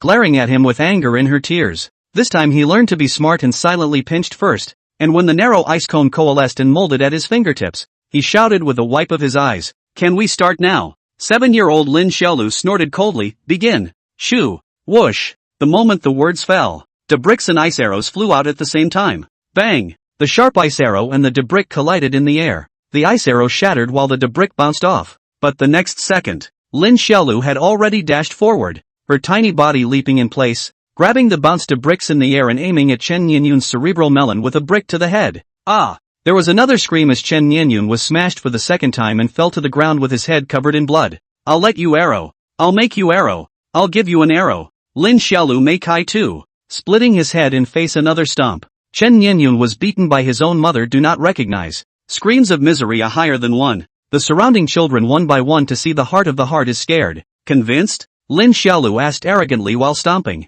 Convinced? I'm convinced. Chen Nianyun, who had a brain full of blood, cried out. Seeing that he was convinced, Lin Xiaolu then deigned to stop the beating, and then her gaze swept around the surrounding children, causing them to back away in fear. Lin Xiaolu stuck her hands in her pockets and looked at Chen Nianyun again, proudly pretending to be a bully. Having to force me to convince people with my virtue is simply self-defeating. Dongfang Egg on the side clapped his little hands and cheered. Deer can even use idioms. Applaud. He applauded a few times, and when he saw that the children around him were not moving, he immediately narrowed his fat eyes. The boy nodded dejectedly, and just left, leading Jade by the hand amidst a burst of applause. Only after he had completely walked away and disappeared did a few children from the Spirit Sword lineage dare to pick up the half-dead Chen Nianyun. Yu Chuchu supported Chen Nianyun, looking at his head broken and bloodied injuries heartbroken, shouting to her partners, quickly go find a gentleman to treat Nianyun's big brother's injuries. After school, Sir will return to his cave. A few Spirit Sword lineage disciples hesitantly said, let's just help brother Nianyun back to Spirit Sword Peak so that master can treat his injuries. But then master teacher will go and trouble Lin Xiaodir, right? A child scratched his head and said, big brother Nianyun signed a writ with Lin Xiaolu. If we go and tell master teacher, isn't that not good? Big brother Nianyun is still bleeding. What if we don't tell master? A few children had divergent opinions and made a lot of noise, while Chen Nianyun had already fainted. Several children looked even more at a loss as to how to deal with it, and at that moment, a child on the periphery suddenly exclaimed, look! The crowd looked and realized that the child was holding the pleading paper in his hand. Lin Xiaolu didn't take the pleading paper away. Seeing the piece of paper with Chen Nianyun, Lin Xiaolu's name written on it, the group was stunned, while Yu Chuchu and the crowd's gaze flickered for a while, stepped forward to receive the paper, and directly tore it up under everyone's watchful eyes. Today's matter is Lin Xiaodir purposely beating up big brother Nianyun. There was never any fair one-on-one fight. Yu Chuchu looked at the group menacingly and said, understand? The children were stunned to hear this, and a hint of hesitation appeared in their eyes. Chu, this isn't good. Mr. Yang taught us that cultivators of our generation should keep their word of Chen. No. Mustn't what? The girl's almond eyes glared. Lin Xiaolu bullies us every day in the academy, collecting protection money and beating people up at will. We're doing the right thing for heaven. A child heard her words and raised his small fist in agreement. I agree. We will do justice to heaven. That's right. Let's go tell master teacher that Lin Xiaodir sneaked up on big brother Nianyun and have him punished. With big brother Nianyun injured like this, Lin Xiaolu will definitely be kicked out as an inner disciple, and he won't be able to bully us anymore in the future. All the children responded for a while, and Yu Chuchu was even more satisfied with the sneer. This matter is for everyone's benefit. The matter of single combat is absolutely not allowed to say anything. We have to be united against the outside world. Do you understand? Understood. Returning to the small courtyard where she resided, Lin Xiaolu began the same Zamabu exercise as before, while her sister meditated and practiced on her own inside the house. Now Lin Xiaolu's time spent on horse stances had far exceeded the time when she first started. In fact, according to the way Li Mingru had taught himself to exercise, Lin Xiaolu shouldn't have progressed that fast, but he could vaguely sense one thing, that he might not have much talent for immortal cultivation, but his body and bones were still very suitable for practicing martial arts. He was so disciplined that he practiced for a month at a time without anyone's admonition, and he didn't stop until he was weak every day, which led to his workouts increasing all the time. Now he was only 7 years old, but for workouts like push-ups, he could already do 30 of them in one breath. Running could also be done by jogging uninterruptedly for an hour in one breath. And the last time she took a bath, Lin Xiaolu realized that her body had begun to change. Gradually, whether it's the arms, the belly, or the back, it begins to take on some definition. Following the steps of the workout, and continuing like this for half a year, Lin Xiaolu felt that he would be able to start learning those secret martial arts books that his boss had given him. I wonder how effective those martial arts secrets are, the boy thought expectantly. After a while, after tying the first round of horse stance, he moved his legs and was ready to start doing a round of push-ups, while at that moment, a blazing white rainbow sped through the distant sky, cutting through the blue sky and white clouds, heading straight to the top of the peak of star picking. The scene moved so much that Li Miaoxian, who was practicing, was startled and walked out of the house to look up at the sky. Looking at the narrow white rainbow, she was puzzled in her mind. Which elder from which subdivision had come to look for her master? Chapter 28 Black-Robed Elder. Lin Xiaoxue stood in the yard and looked around for a couple of moments, then didn't look any further and continued to do her own push-ups. And before he could do much, senior sister Li Miaoxin once again walked out of the courtyard and came straight to Lin Xiaoxue. Elder sister, is it time to go to the evening meal? The boy asked as he got up with gusto. Li Miaoxian had an odd expression on her face and shook her head. Master asked me to take you to him. This time, Li Miaoxin did not bring little Yuer, but only brought Lin Xiaolu up to the snowy mountain by herself. Both of them were not clear about what had happened, but Li Miaoxin told him that when the master transmitted his voice to her, there was anger in his voice. Soon, a large and small group of people came to the cave and braved the wind and snow to enter the cave. Lin Xiaolu held Li Miaoxin's hand and realized that inside the cave, besides Li Mingru, who was sitting and drinking, there was also an old man dressed in black robes with graying temples, and as soon as he entered, the old man looked at himself with his deeply wrinkled eyes. Lin Xiaolu thought, look at your mother look. Have not seen such a handsome boy ah. Li Miaoxin also glanced at this old man. Her eyes were slightly stunned. Then she paid her respects to Li Mingru, and after paying her respects to Li Mingru, she bowed to this black-robed old man. There were outsiders here, so Lin Xiaolu also took a rare moment of seriousness. First shouting at Li Mingru, disciple Lin Xiaolu pays his respects to the boss. After shouting and following his senior sister's words, he shouted good-naturedly to the black-robed elder. Star-picking disciple Lin Xiaolu,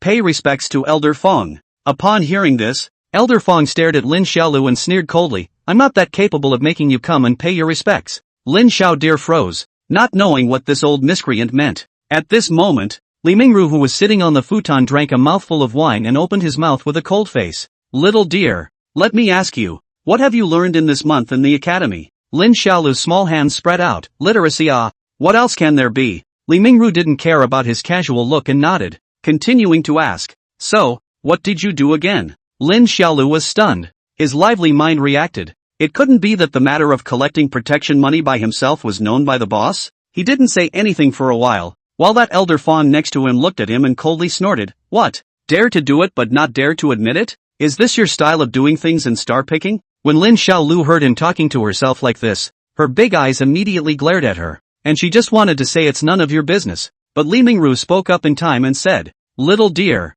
what have you done and what have you done during this time? Honestly tell your master. The boy pursed his lips and muttered, I set up a small gang, then bullied my classmates in the academy, an average of 8 times a day, collected protection money, and threatened and intimidated the spirit sword lineage disciples every day. Li Miaoxin froze as she listened on the sidelines. She looked at Lin Xiaolu, her beautiful eyes full of surprise. To her death, she wouldn't have imagined that after only a month of schooling, this little junior brother of hers had actually accomplished such a feat, even establishing a gang? Li Mingru is also listening to the straight roll eyes. Hey, their own received a good disciple ah, really ing is a talent. What have you done besides that? He continued to inquire helplessly. I didn't do anything else. Lin Xiaoxue replied with big, innocent and pure eyes. The black-robed old man on the side sneered, didn't do anything? Then my disciple, Chen Nianyun, how come he was carried back today? After saying that, his pair of old eyes then looked at Li Mingru and said coldly, Senior Li, you taught a good disciple. Ah, beating my disciple to that state. That was him who wanted to fight me one-on-one. Lin Xiaolu shouted. We signed the paper at the time, and we all agreed that swords have no eyes and bear the consequences. You fart, the black-robed old man said angrily. So many disciples in the academy carried my apprentice Nian Yin back, and everyone said that it was you who saw my apprentice's successful cultivation and became jealous, and used a slate to injure him in a sneak attack. And now you have the nerve to argue with the old man here. I'm sophomoric you Lin Xiaoshu was just about to retort, but suddenly her whole body stiffened and was directly fixed, and the expletives in her mouth were hardened and stuck in her throat unable to be uttered. The person who fixed him was none other than Li Mingru. Master, Fawn, Li Mingru shook his head at Li Miaoxin, who wanted to plead for mercy, stopping her pleas for mercy, and then droned to Lin Xiaolu, who was motionless and could only gurgle with her eyes. Little dear, you've been stubborn and mischievous, injuring fellow disciples and collecting protection fees. Master wants you to be confined for 3 months to properly repent. 3 months? The black-robed old man on the side sneered, Li Mingru. Ah Li Mingru, you're really protective of your shortcomings. You're simply not putting elder brother me in your eyes. Li Mingru twisted his head at the words and looked at the black-robed old man, his face expressionless as he said, What does senior brother Fong want? How? The black-robed old man coldly said, I'm going to report him to the law enforcement hall and deprive him of his inner disciple status. Yes, Li Mingru directly agreed and spoke, but I'm going to request the sect leader to let her use the bright soul technique to check the memories of Lin Xiaolu and your disciple Chen Nianyan to see how the truth of this matter really is, and if it's really as you said, then we'll do as you said. Senior brother. The black-robed old man was instantly furious in his heart when he heard this. His pale body violently stood up, staring furiously at Li Mingru, ferociously saying, Li Mingru, what do you mean? Do you think I have wronged him? Or do you think that so many children in the academy would lie? Do you have me as your senior brother in your eyes or not? Looking at the furious black-clothed old man in front of him, Li Mingru still didn't have much of an expression on his face. He just calmly spoke. Whereas senior brother Fong's words, I'm just trying to find out more powerful evidence. The black-robed old man's face turned ugly at his words. In fact, he himself had known from the beginning that Chen Nianyun had not been attacked by stealth. The reason is very simple. Chen Nianyun's injuries are mainly in the head, was smashed by the slate, and the wounds have a total of 2, and the 2 wounds all in the front face. People with a little bit of common sense should also understand that if Lin Xiaodir was really a sneak attack, it was definitely an attack from the back, and the injury should also be in the back of the head, but both injuries were on the front face. So that meant that Lin Xiaodir wasn't a sneak attack at all, but rather, he had beaten his own disciple down squarely and unharmed, but he was unwilling to admit it, and let him swallow this bad breath he couldn't do, so he relied on his seniority than Li Mingru to come to Picking Star to raise an accusation. At this moment, looking at Li Mingru's expressionless face in front of him, the black-robed old man clenched his fists in anger. Li Mingru, this asshole, is clearly threatening himself.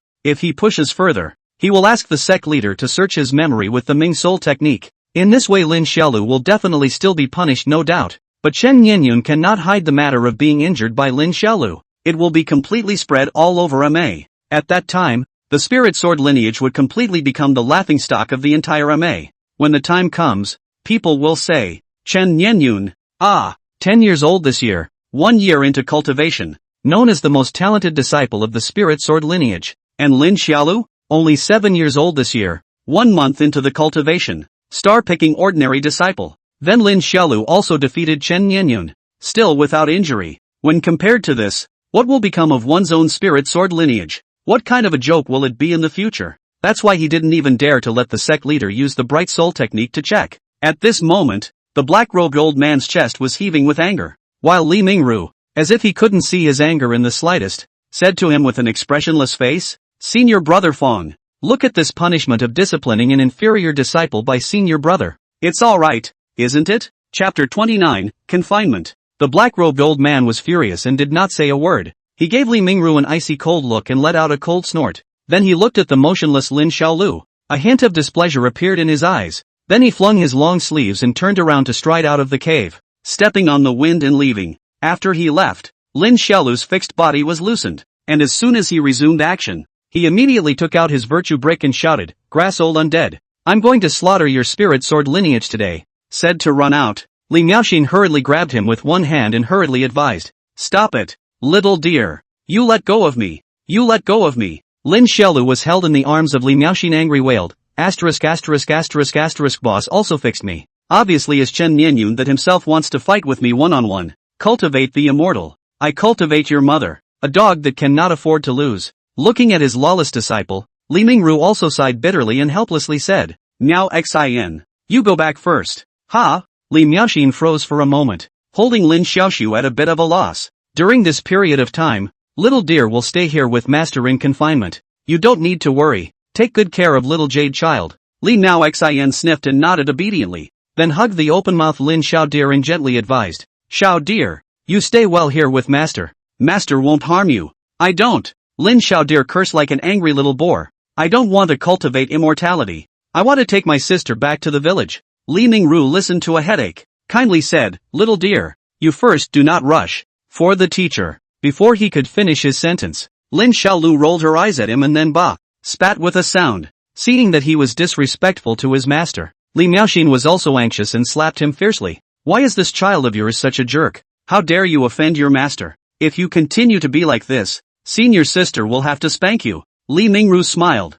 but he did not take into account the fact that a 7-year-old, fatherless child was disrespectful to him. Instead he spoke gently. Little dear, you may feel that master has wronged you, but you collect protection money and bully your classmates. These things are not false, are they? When Lin Xiao dear heard this, her struggling movements stopped and she clenched her small fists without squeaking again. Li Mingru continued to speak. 3 months of confinement. Do you really think it's your punishment for injuring a spirit sword disciple? That's your punishment for being a bully and collecting protection money. Do you recognize it? Lin Xiaoshui didn't say anything, sticking her little head out with an untamed face. For the following 3 months, you will stay here with your master. Don't you want to practice martial arts? Just work on your martial arts here. As your master can instruct you in martial arts, he can likewise instruct you in literacy. Lin Xiao dear sniffed and paused. Finally didn't say anything else. Just spoke in an exasperated voice. My sister has never been separated from me. She can't sleep if I'm not there. Li Miao Xin touched his head after hearing this,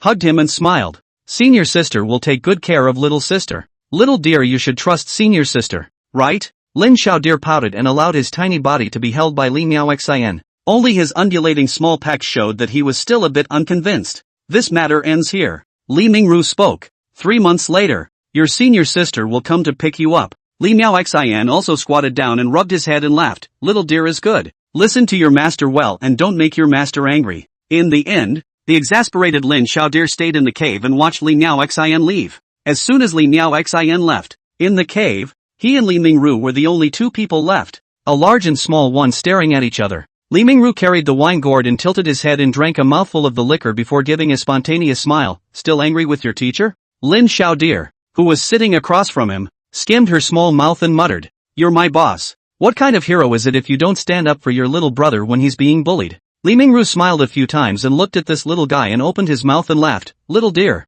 master knows that you didn't sneak up on anyone. The reason for this is that when you grow up you will naturally understand. Less pretending. You clearly know that I didn't sneak attack. And you still don't refute that old black charcoal ghost. Lin Xiaodeer gasped. You're such a wimp. It's not a matter of being a wimp or not. Li Mingru meticulously explained to him. For one thing, little dear, you did do something wrong and deserve to be punished. Secondly, even if it's a fair sparring one-on-one, you're too brutal in your hands, which is not right, and it will also affect Pluck Star's relationship with the other subveins. Thirdly, you can defeat Spirit Sword's disciples now, but what about later? Li Mingru opened his mouth and said, You are fated to be unable to cultivate, so as time is postponed, you will definitely be gradually surpassed by others, which is a very cruel fact. Even if little Yuer will become a powerful cultivator in the future by virtue of her talent, in a short period of time, she will not be able to surpass a strong Jiedan realm practitioner like Fang Wuxiu, much less become your backer. That's why Master wants you to put away your stubborn nature and become a good person who is kind to others. But I'm just not convinced. Lin Xiaolu stood up and said fiercely, Why is it that those who practice martial arts can't compare to those who cultivate immortality? We are all born and raised by our fathers and mothers. So why is it that those who are gifted in cultivation can easily obtain what others cannot obtain in their entire lives? Why should some people be born to be superior and I can't match them if I work hard at martial arts? Lin Xiaodeer's little face hung with displeasure as she yelled. In the future, when I am successful in practicing martial arts, I'll beat up every one of the immortal cultivators I see. I just want to prove that hard work is more useful than talent. Li Mingru smelled surprised and looked at this little guy for a few eyes. Did not say anything for a while? Looking at the stormy child in front of him, he also felt a little sorry. Over this period of time, he had actually been paying attention to Lin Xiaolu's workouts, knowing the effort he put into practicing martial arts after school every day. It can be said that today he was able to defeat Qin Yunyun. It has to do with his exercise in this bout of time. His speed, reaction, and the accuracy of throwing the slate are all very good. If he could practice with this unconquerable energy of his, it is indeed promising, but it is a pity that he is unable to practice, just like the same cultivation for a month Xiaoyuer, it every day as long as a light meditation. Meditation naturally became the second layer of qi condensation cultivator. That is, he did not let the wonderful heart to teach Xiaoyuer spirit method. Once taught, the current Xiaoyuer immediately can hang the school so the children, including Lin Xiaolu, that's the reality. It's too hard, to try to surpass talent with effort. What's more, the gulf between martial arts and immortal cultivation, this has been completely not accomplished by effort, which is simply impossible. Boss, seemingly tired of arguing, Lin Xiaodir lowered her head and asked in a frustrated voice, has there really never been a mortal like me who used martial arts to defeat a cultivator? Li Mingru didn't say anything, and the cave became incredibly quiet for a while. After a long time, Li Mingru sighed and slowly recounted.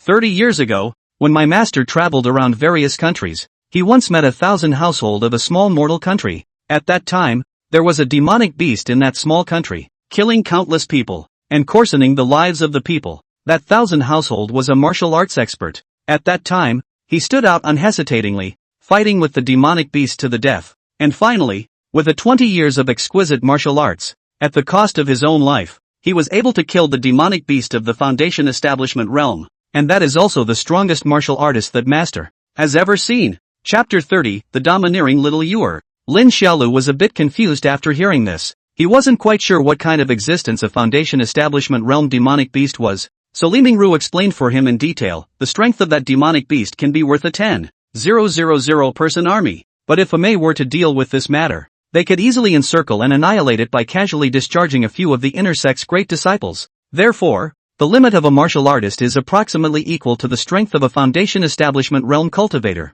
And if he encounters a Jidan realm cultivator like master, he will surely be killed as easily as a mole cricket. Lin Xiaodir's heart was shocked after hearing this. Hearing Li Mingru say this, he probably knew how weak martial artists were. The master and disciple fell silent once again, and after a long time had passed, Li Mingru looked at the still stubborn Lin Xiaolu and suddenly sighed, pulling out a worn-out tome from within his coat pocket. The tome was only half a book, tattered to the extreme, as if it was about to go up in smoke at any moment. This is a remnant scroll that master unintentionally obtained in the early years. Li Mingru opened his mouth and said, it contains some rather treacherous and peculiar methods that seem to be able to enhance the quality of the body. If you still want to continue to learn martial arts and have managed to stick to it for a year, then my master will use the methods in this residual scroll to gift you a creation. As for whether or not you can achieve something in the end, it's up to you. Lin Xiaodir froze, then clenched her small fists and said, boss, I'll definitely work hard. Li Mingru smiled and tilted his head back to drink. For the next few days,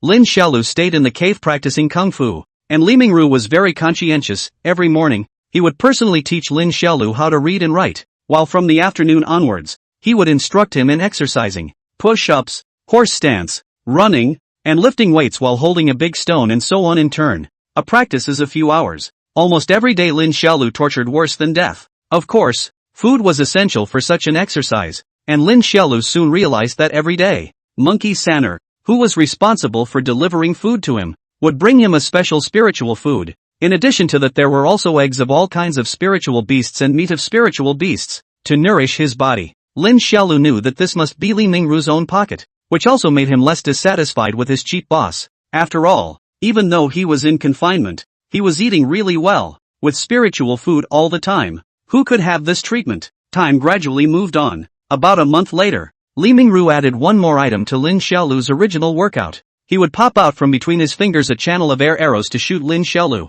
while Lin Xiaolu has to dodge these air arrows. This air arrow's speed, and almost no entity is difficult to see. At first Lin Xiaolu is a cannot avoid, frequently will be hit by the air arrows, and this thing is also quite powerful. Hit once although will not be injured, but also can make him grin with pain. Gradually, because of this training, Lin Xiaolu's reaction speed became faster and faster. But even with his rapid progress, by the time he dodged his first chi arrow, it was half a month later. Ha ha ha ha ha. Inside the cave, Lin Xiaodir with her small hands crossed laughed up to the sky. Boss, I've been shot by you for half a month, and I've finally dodged your chi arrows. Li Mingru, who was sitting on the futon, also smiled. The speed at which he shot the chi arrow was approximately equivalent to the fastest speed of a mortal bow and arrow, and it really wasn't easy for the 7-year-old Lin Xiaolu to dodge it. However, he wouldn't praise him so much on his face. Instead, he poured a pot of cold water on him and said, "What's the point of being complacent? Yesterday, Miaoxin told me that your sister has already reached the 3rd level of chi condensation, and you're satisfied with just this much progress?" Lin Xiaodir sniffed humph, tilted her head and arrogantly said, "Anyway, I'm not afraid of your air arrows anymore. If you have the ability to come back and shoot me again." Li Mingru smiled faintly and took a sip of his wine gourd before casually waving his sleeve robe. Shoo, shoo, shoo, shoo, shoo, shoo. Lin Xiaolu looked at the 6 chi arrows whistling in front of her, her tender face falling into deep contemplation. "I'm only 7 years old." Inside the schoolhouse, the chubby Eastern egg looked sad as he listened to Mr. Lecture, while little Yor was lying on her back in front of him happily scribbling with a brush. He sighed, feeling that the days of Deer's absence were so hard to bear, now that the 2nd floor of the academy had been snatched back by Chen Nianyun and the others, and they still taunted and mocked themselves every day. Xiao Yor and the others didn't pay much attention to them. I guess it was because of her young age, and they practically hung on to the grudge they had against Lin Xiaolu. Of course, they weren't so bad as to beat themselves up. After all, they all knew in their hearts that Lin Xiaolu was still coming back. That's all for today's lesson. When we go back, everyone remember to consolidate more. After the gentleman finished speaking, he left in a hurry, and as soon as he left, the children in the school hall were also yelling happily, and in 2s and 3s, they were ready to leave school and go home. "Little Yor, when will your brother come back?" Dongfang Egg walked out of the bookstore with a small cloth bag on his back, sadness written all over his face. "I don't know, Xiao Yor said in frustration. "My senior sister said that my brother was put in confinement for 3 months, and now I don't know how many days have passed." AI Dongfang Egg sighed with a lifeless face. It was really boring without Deer. Ha ha, he's afraid that he won't be able to come out. An ear-piercing mocking sound suddenly rang out as Chen Nianyun, Yu Chu Chu, and a few other disciples of the spirit sword lineage walked over. Chen Nianyun laughed with a small dejected face. "Lin Xiaolu, this big devil, has finally lost in the hands of justice." Dongfang Egg was not happy to hear this, and his fat stomach stood up and scolded. "Chen Nianyun, what are you so great at? Dear brothers defeated only." The other children by Chen Nianyun's side were not happy when they heard this, and each of them looked angrily at him and said, "Dongfang Egg, have you drifted? Dare to talk to our big brother Nianyun like this? That's right, you've been practicing for a month, haven't you? And you haven't even reached the 1st level of chi condensation. What a waste." Dongfang Egg sniffing angry fat face red, pointing at them ironic, "I again waste will not tear off the pleadings wrongly accused people. Dare to do not dare to admit the villain." Bah! Once these words came out, Chen Nianyun and the others were all red in the face and stammered for a while without saying anything, while the spirited Yu Chu Chu seemed to have been stepped on as if she had been stepped on a sore point, and became irritated and said, "Do you have any evidence? Dead fat man, you take out the evidence." "That's right, you can't frame us without evidence." The others also blushed and chimed in, "You have no evidence. You have to apologize to us." Dongfang Egg was almost laughed at. These scoundrels actually asked themselves to apologize to them? He also went out on a limb today, directly pointing at Chen Nianyun's nose and cursing. "Chen Nianyun, I'm telling you, you spirit sword and you Chu Chu, are a bunch of despicable people who dare to do things but don't dare to admit it." Chen Nianyun's face was hard to see when he listened to it, and his forehead rippled with veins as he said angrily, "Dongfang Egg, you're looking for death." After saying that, he was about to raise his hand to teach this dead fat man who didn't know the heights of heaven a lesson, while the 5-year-old little Yor stepped out, her small body blocking in front of Dongfang Egg. Chen Nianyun looked at the little girl in front of him and said angrily, "Stinky girl, get out of my way. I don't want to bully the little one with the big one." Xiao Yor raised her palm-sized little face and looked at Chen Nianyun, who was much taller than herself, and crisply opened her mouth. "If you want to hit my brother's little brother, then hit me first, but after you hit me, you'll have to endure my brother's revenge." Chen Nianyun's heart froze when he heard this, and he hesitantly did not dare to make a move, and Xiao Yor looked at the others again, humming contemptuously, "I advise you to eat whatever you want for a while, or else when my brother finishes his confinement, you'll never be able to eat again." Chapter 31, Hitting is Kissing is Loving. When these words came out, everyone's hearts tightened, and each of them looked hesitant. Yu Chu Chu was also a little white with fear, forcing her fear to return the favor and said, "If he hits us again, We'll go tell master again. It can be. Little Yor smiled sweetly. So many of you spirit swords, cultivating earlier than my brother, older than my brother, and ending up being beaten up by my brother to tell on him. Let's see how the other students in the academy look at you then. After saying that, she then looked at Chen Nianyun and said, even one like you is considered a heavenly pride? Still the undying sword body. My brother hasn't even started practicing yet, you can't even beat it. What a waste. Chen Nianyun was furious after hearing this. His teeth were clenched and his chest rose and fell violently. And just as he wanted to say something, Xiao Yuer directly turned her head and left, not giving him a chance to retort at all. Dongfang Egg also pooh. Again at them, humming, I thought the spirit sword lineage was so powerful. He hummed, I thought the spirit sword lineage was so powerful, but it turns out to be just a group of shameless villains who dare to do but not recognize. I, Dongfang Egg, don't care to be with you. After saying that, he also turned his head and followed Xiao Yuer to leave, leaving behind Chen Nianyun and the others who were extremely ashamed, looking at the back of little Jade Child and Dongfang Egg's departure. Although the group of people were angry, they did have children who were alarmed and said, what can we do now? Originally thought that after suing Lin Xiaodir would be stripped of his inner disciple status, but it turned out that he was only confined. If he comes back, then what are you afraid of? Yu Chuchu's beautiful eyes glared, that devil Lin Xiaodir is going to be imprisoned for 3 months. By then brother Nian Yun will have mastered the ice arrow completely, so I'm still afraid that I won't be able to deal with him? All the children heard. All looked at Chen Nianyun, one by one in the eyes or as if with the last hope, and Chen Nianyun was stared at by so many people. Also can only harden his head and bitterly said, everyone rest assured. I was defeated by Lin Xiaodir has been practicing diligently. These days has been almost completely mastered ice prancing arrow. By the time he came out we will be together to clean him up. I work out here every day. Very hard. My boss also said that I have excellent bones. A dragon and phoenix in the people. 100 years hard to come by. But also said that I am the most talented disciple he has ever seen. Every time he sees me work out are thrilled with a handful of snot and a tear. Said that his ancestral tuned fraudulent corpse in order to receive such a good disciple as me. I was embarrassed by the compliments every time, and could only comfort my boss and tell him to relax. But I can understand him. After all, I was so outstanding. It was as if I was gold wrapped in, and it was normal operation for him to be grateful. Lin Xiaolu said this while gnawing on a chicken thigh, while Monkey Sanner, who brought him food, listened in awe. Senior brother Shaolin, did elderly really say that? That there is still false. My boss said, like me such talent worship is simply the blessing of but I'm more low-key, generally do not bother to brag with people. This point my boss is also very satisfied. Every night to sleep and talk in his sleep will say a sentence except the apprentice when receiving Lin Xiaodir. A speech that made Monkey Sanner listen in amazement, looking at the boy with eyes full of admiration, exclaiming, Junior Lin is truly worthy of being the disciple that elderly received after 20 years. In the future, he will definitely be a great person in my MA. Ha ha. Lin Xiaolu, who had eaten a full stomach, laughed. Monkey Sanner, don't worry, your big brother I'm a man of righteousness. Mr. Storyteller often says that when a dog is rich and powerful, he can't forget the other dogs. So in the future, when I'm developed as a dog, I'll also bring you a dog to develop with me. Monkey Sanner froze at hearing this and hesitantly spoke up. Senior brother Shaolin is talking about being rich and not forgetting each other. Right? Right. Monkey Sanner, after eating a spiritual food, a plate of white-cut chicken, and a bowl of vegetable soup, Lin Xiaolu was satisfied and patted his little belly back to the cave. Inside the cave, Li Mingru was studying a book with only pictures and no words. When he saw Lin Xiaolu return, he asked without lifting his head,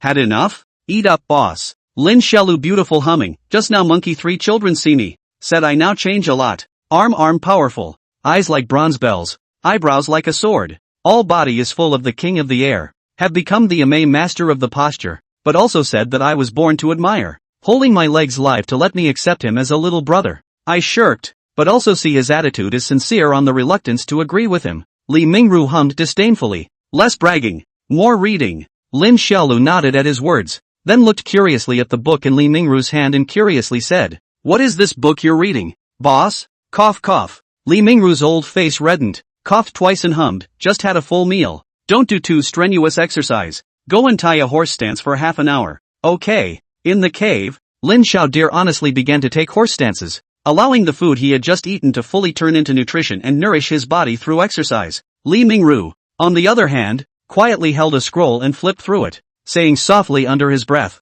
when a few more days pass, the teacher will give you another workout. Lin Xiaolu, who was in a horse stance, was delighted to hear this. What kind of exercise? Boss, take a beating. Forest fawn? This is to exercise your body's resistance to blows. Li Mingru explained unhurriedly. Taking a beating can improve your body's resistance, laying the foundation for learning horizontal training techniques in the future. Lin Xiaolu froze for a moment and looked at Li Mingru hesitantly. Boss, can you tell the truth? The master has itchy hands. Forest fawn? There is a saying that there is no armor in the mountains, and the cold is over without knowing the year. Lin Xiaolu in the cave daily literacy. Exercise, eat, sleep. Life is very regular. For a time to forget the time. Perhaps because of the intensity of the workout, the teenager has been eating more and more since this period of time. Like a small rice bucket. And sleep is also very fragrant. Every day after the workout with the dust washing dan to wash themselves, and then dipped into the bed to sleep. Asleep until dawn. The physical quality has become more and more powerful. Do not know that it is to the last of the 3 months of the last January. And this last January, Li Mingru added a new lesson to his repertoire, getting beaten. To say that hitting people, in Lin Xiaolu's 7-year-old cognition, it was usually fighting with fists or something, and it never occurred to him that his old man would have so many tricks up his sleeve. Now Lin Xiaodir would spend about half an hour every day being hit by various chi arrows shot by Li Mingru and holding her head.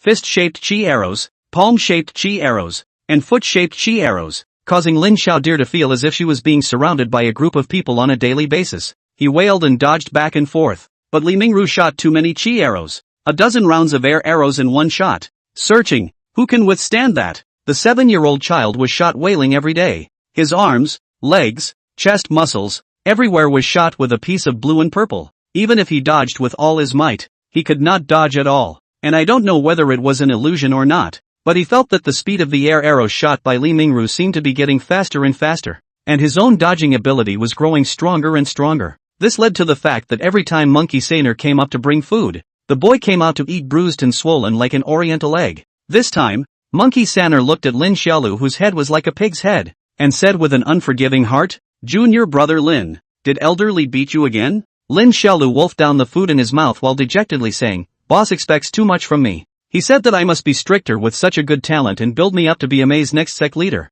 He also said that if it's a disciple with no talent, he won't even bother. This is called beating is kissing, scolding is loving. You can understand, right?" Monkey Saner nodded repeatedly as he listened. Understood. Understood. Eating a full stomach, the bruised Lin Xiaodir twisted his head and went into the cave. And soon after, the child's miserable shouts came from inside once again. "Ah, boss, I'm wrong. Don't shoot." Monkey Saner, who was outside the cave, shivered in fear when he heard this miserable cry, and couldn't help but sigh in his heart. Elderly really loves little Lin's senior brother so much. Chapter 32, Greeting Master Lin to the Mountain. The last month of confinement is how deep and hot. Perhaps only Lin Xiaolu himself knows clearly. He was beaten every day, exercise every day, finally survived to the end of confinement. Li Mingru also said to him, said he can already start to learn those martial arts secret books, to get further improvement. That afternoon, junior sister Li Miaoxin picked up Lin Xiaolu, who had been locked up for 3 months, back to the small courtyard and gave him a little reception in the meal hall. "Elder sister, I have made very great progress in these 3 months. I now tie a horse stance casually. A tie is half an hour. The boss are scared by my talent and perseverance piss, and illiteracy speed is also very fast. Confinement 3 months. Illiteracy has reached 1000. The boss said I have the talent of the scholar. Call me a May small Confucian saint." Inside the compartment, Lin Xiaodir was spitting and bragging while eating a chicken leg. Li Miaoxian was just smiling as she served him soup, while Xiao Yuer on the side was listening in awe. "Wow, my brother is so powerful," little Yuer exclaimed with her eyes wide open. Lin Xiaolu first smiled proudly, then her small face became proper and serious again, admonishing, "Little Yuer, don't boast about your brother indiscriminately. We need to learn to keep a lower profile, otherwise people will think I'm bragging." "Okay brother, little Jade knows." Li Miaoxian almost laughed out loud as she listened. Her beautiful eyes glared at this bare child and hummed, "Junior brother, tomorrow when you go to the academy, don't bully your classmates anymore. Don't worry senior sister. I've been studying hard lately and have learned a lot of truths. I won't bully people randomly in the future. I want to convince people with virtue." Li Miaoxin's heart rejoiced at the sound of this, and she praised Fawn for her understanding. "By the way junior brother, there's something senior sister wants to talk to you about." She suddenly spoke. "Senior sister, please speak. In the future little Yuer will live in the same house as senior sister." Li Miaoxin said, "Although you are brother and sister, but after all, there is a difference between male and female. It's not appropriate to live in the same house when you're this old. Lin Xiaolu nodded at the words, directly expressed his agreement. In fact, he also knew that it was not appropriate. In the past, there was no way. The siblings were alone and dependent on each other. Now there are conditions naturally have to sleep separately. Soon, after dinner, full of wine and rice, Lin Xiaolu patted his little belly out of the compartment. And monkey three children bragged for a while about their own bravery. And senior sister, Xiaoye together back to the small courtyard. After returning to the small courtyard, Li Miaoxin went back to her field house to cultivate, and gave Xiaoyue and Lin Xiaolu a night's vacation to let the two of them have a good time. So then Lin Xiaolu began to rub her fists in the courtyard, preparing to return to the academy tomorrow to take revenge. Looking at Lin Xiaolu, who was playing with his fists in the yard, Xiaoyue squatted on the ground, holding her small head in curiosity. Brother, didn't you say that you wouldn't bully people at will anymore? Was that random bullying on my part? That's me convincing people with virtue and giving them an education in love. Xiaoyue nodded with a sudden realization at her words, and Lin Xiaodir asked curiously while juggling his fists. Little Yuer, boss said you've already condensed your chi to the third layer. Do you know any spells now? Won't ah? Xiaoyue shook her head and said, senior sister said that spirit magic is only a means to an end. Cultivation is the proper path, and said that when I reach the 5th level of chi condensation, she'll let senior teach me the star-picking determination in person. Lin Xiaolu skimmed her mouth. That's fine. Sister, do you want to see a somersault? Xiaoyue was delighted to hear this and stood up in surprise. Brother, you can even do a somersault? Ha ha, how hard can it be? Come on, brother, will show you one. With that, the boy yelled and tumbled up and down the yard. Wow, brother is so powerful. Little Yuer joyfully clapped her little hands straight. That's right. It's no worse than what the village theater troupe turns out. Is it? It's even better than the theater troupe's flip. After 3 months, finally going back to the school literacy hall, Lin Xiaolu was very excited. Early in the morning, can't wait to get up. Take Xiaoyue to set off. He came early, when the sky is still dark, together with Xiaoyue, blocked in the place where classmates pass through the literacy hall must pass through. At this moment, sleepy-eyed little Yuer squatted on a rocky beach aside, listening to the sound of running water from the waterfall and watching the little ants moving in the cracks of the rocks, while Lin Xiaolu stuck one hand in her pocket and up and down the debris with the other hand, quietly waiting for the schoolchildren to pass by. Soon, the first child to come to school arrived. The child saw Lin Xiaolu from afar and was scared to death. His sleepiness dissipated and he turned his head to run. Come here. Lin Xiaolu let out a shout. I won't hit you. The child in the navy blue Taoist robe didn't dare to run anymore once he heard that, and shivered as he walked over. Lin Xiaolu looked at his scared face and laughed. Today I'm here to educate Chen Ninyun's gang. It has nothing to do with anyone else. Go over there. The child was greatly relieved to hear this, and hurriedly said with gratitude, thank you for dear brother's mercy. After saying this, he ran away in a huff. After a while, the other students appeared one by one. Almost every child appeared to be surprised by the roadblocker Lin Xiaolu, but fortunately he did not bully anyone today. The children passed by one in fear. Frequently thanked Lin Xiaolu. There are also children who stayed beside Lin Xiaolu with great interest, wanting to see the fun. Lin Xiaodir didn't mind. Instead, she was happy to have so many people around. Dear brother, the chubby Eastern egg also came. As soon as he saw Lin Xiaodir, he was surprised with a sniffle and a tear, dashing over and then kneeling down on one knee, raising his hands and clasping his fists to pay his respects. Welcome Master Lin to the mountain. The other children around them also shouted, welcome Master Lin to the mountain. The boy's heart was happy to hear this, and he looked around at the surrounding children with a smile. You guys also want to join my Conquerors by Virtue gang? Gang Master, during your absence, the Spirit Sword lineage Chen Nianyun often bullied us, comparing to your evil deeds back then. We are willing to join the gang to cut down Nianyun and get rid of the Spirit Sword. Good. Lin Xiaolu laughed out loud with an imposing voice. Eastern egg. In the last few days you've been putting in more effort to make a virtue brick for each of the brothers. I'll make you the gang's third brother after this is accomplished. Little Fatty shouted excitedly upon hearing this. Eastern egg obeys. Lin Xiaolu continued to laugh. Brothers, in the future, we'll be rich together as dogs, and we won't forget each other. A group of half-grown children have happily shouted. Dogs are rich and not forgotten. Just as a group of small children were shouting most enthusiastically, Chen Nianyun and Yu Chu Chu, as well as the disciples of the Spirit Sword lineage, walked over from the distance,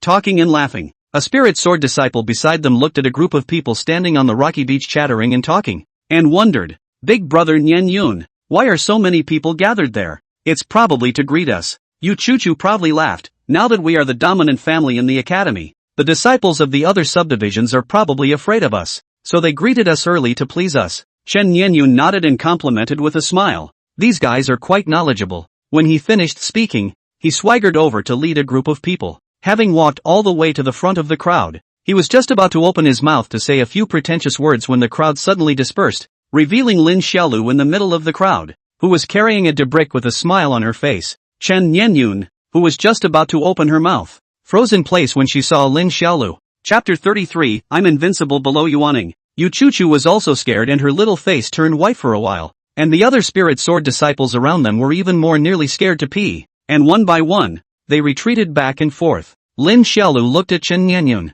who was a head taller than herself in front of her, and revealed a cold smile as she slowly walked forward while humming, "Little brat, long time no see." Chen Nianyun looked at Lin Xiaolu who was getting closer and closer and also started to back away in fear, while Lin Xiaolu continued to sneer as she walked. In the last one-on-one, you didn't dare to admit when you lost, and you tore up the writ, right? Chen Nianyun stammered and couldn't speak. Yu Chuchu on the side was fearful at the sight of the situation, but remained unconvinced, and boldly and fiercely said, "Who lost? Anyway, Nianyun big brother didn't lose. We also never fought with you one-on-one. It's you who sneak attacked Nianyun big brother." Lin Xiaolu sniffed and glanced at Yu Chuchu, who also blared back, shrewishly saying, "What? You still want to hit me? You dare to move me a little try. If you dare to move me I'll go and tell my master again and deprive you of your inner disciple." Pop! With a muffled sound, Yu Chuchu, who hadn't even finished speaking, was slammed down on the rocky beach by Lin Xiaolu, and a little bit of scarlet seeped out of her pigtailed brain. Oh wow! Yu Chuchu instantly cried loudly and painfully, clutching her bleeding head, her voice shrill to the extreme. "Cry your eyes out." Lin Xiaolu casually copied a brick and flung it at Yu Chuchu. Another brick to the head, smashing her head in an instant. The surrounding children were stunned, not realizing that Lin Xiaolu was still so ferocious after being confined for 3 months. After stepping hard on her twice, Lin Xiaolu ferociously scolded, "You like to tattle, don't you? Grandpa, I'll give you a ride." After saying that, he picked up Yu Chuchu who was wailing and crying, and dragged her like a dead dog to the stream and waterfall. This scene completely frightened the crowd. Even Eastern Egg was shocked. Dear brother, don't be impulsive. Dear will die. Dear, little Yu who was squatting on the boulder, also raised her head to look at her brother, and when she saw that he was just scaring Yu Chuchu, she stopped looking and continued to look down at the ants moving in the cracks of the stone. Practicing martial arts for more than 4 months, the small strong body bones of Lin Xiaolu threw Yu Chuchu into the shallows of the stream as soon as he could, then stomped on the back of her neck, stepping on her entire body into the water, her hands and feet flopping about in the water. Woo woo,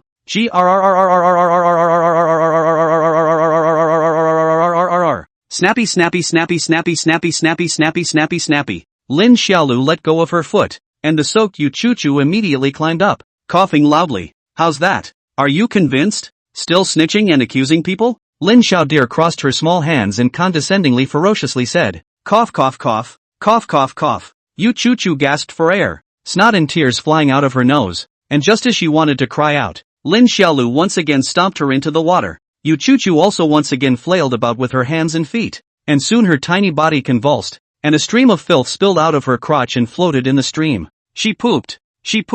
The children around them exclaimed. Lin Xiaolu once again loosened her foot and shouted with a ferocious little face, "I'll give you one more chance. Serve or not. If you don't serve me, I'll completely drown you. See if I dare." Lin Xiaodir saw her begging for forgiveness before she dejectedly hummed, then turned her head to look at Chen Nianyun. Chen Nianyun, who was only 10 years old, was almost not scared to death, and immediately cried out loudly, Dear, I'm wrong dear. I don't dare to do it anymore. Really don't dare to do it anymore. Really." Lin Xiaodir didn't listen to his explanation and directly flew up, her small body leaping high into the air and kicking him in the face. "Ah!" Chen Nianyun screamed in pain and was kicked by Lin Xiaolu and fell on his butt. After falling to the ground he cried once again, "Brother dear, I'm wrong brother dear. I don't dare to do it anymore. I don't dare to do it anymore." Lin Xiaolu looked at him condescendingly, her small mouth spat, and then coldly snorted to the other disciples of the spirit sword lineage in front of her. "Which one of you wants to go and sue? Feel free to do so, but you'd better think clearly,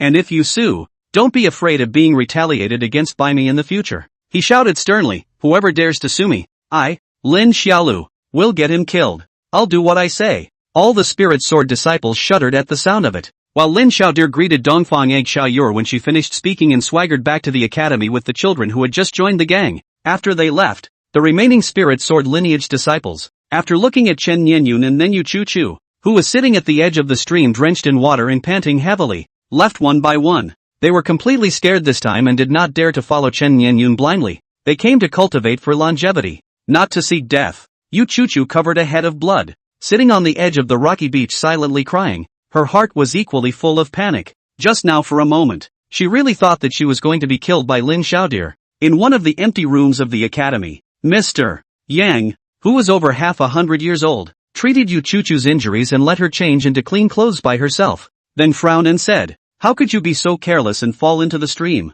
Yu Chu shivered in aggravation and said, "Just walking, my feet slipped and fell in, and then my head also knocked on the stone." Mr. Yang looked at her twice and asked, "Did Lin Xiaolu bully you?" Yu Chu's body trembled in fear when she heard Lin Xiaolu's name and hurriedly denied it. "No sir, it was my own carelessness that made me slip." Mr. Yang saw this little girl scared like this, also helpless. Yu Chu's temperament he knows very well. Before worshipping Ame, she was originally the sixth princess of the mortal dust gene country. From childhood she was favored by thousands of people, so she also grew up with a bratty and capricious character, but such a proud little girl, now hearing Lin Xiaolu's name but can be scared like this. It seems that this time it is not a simple thing.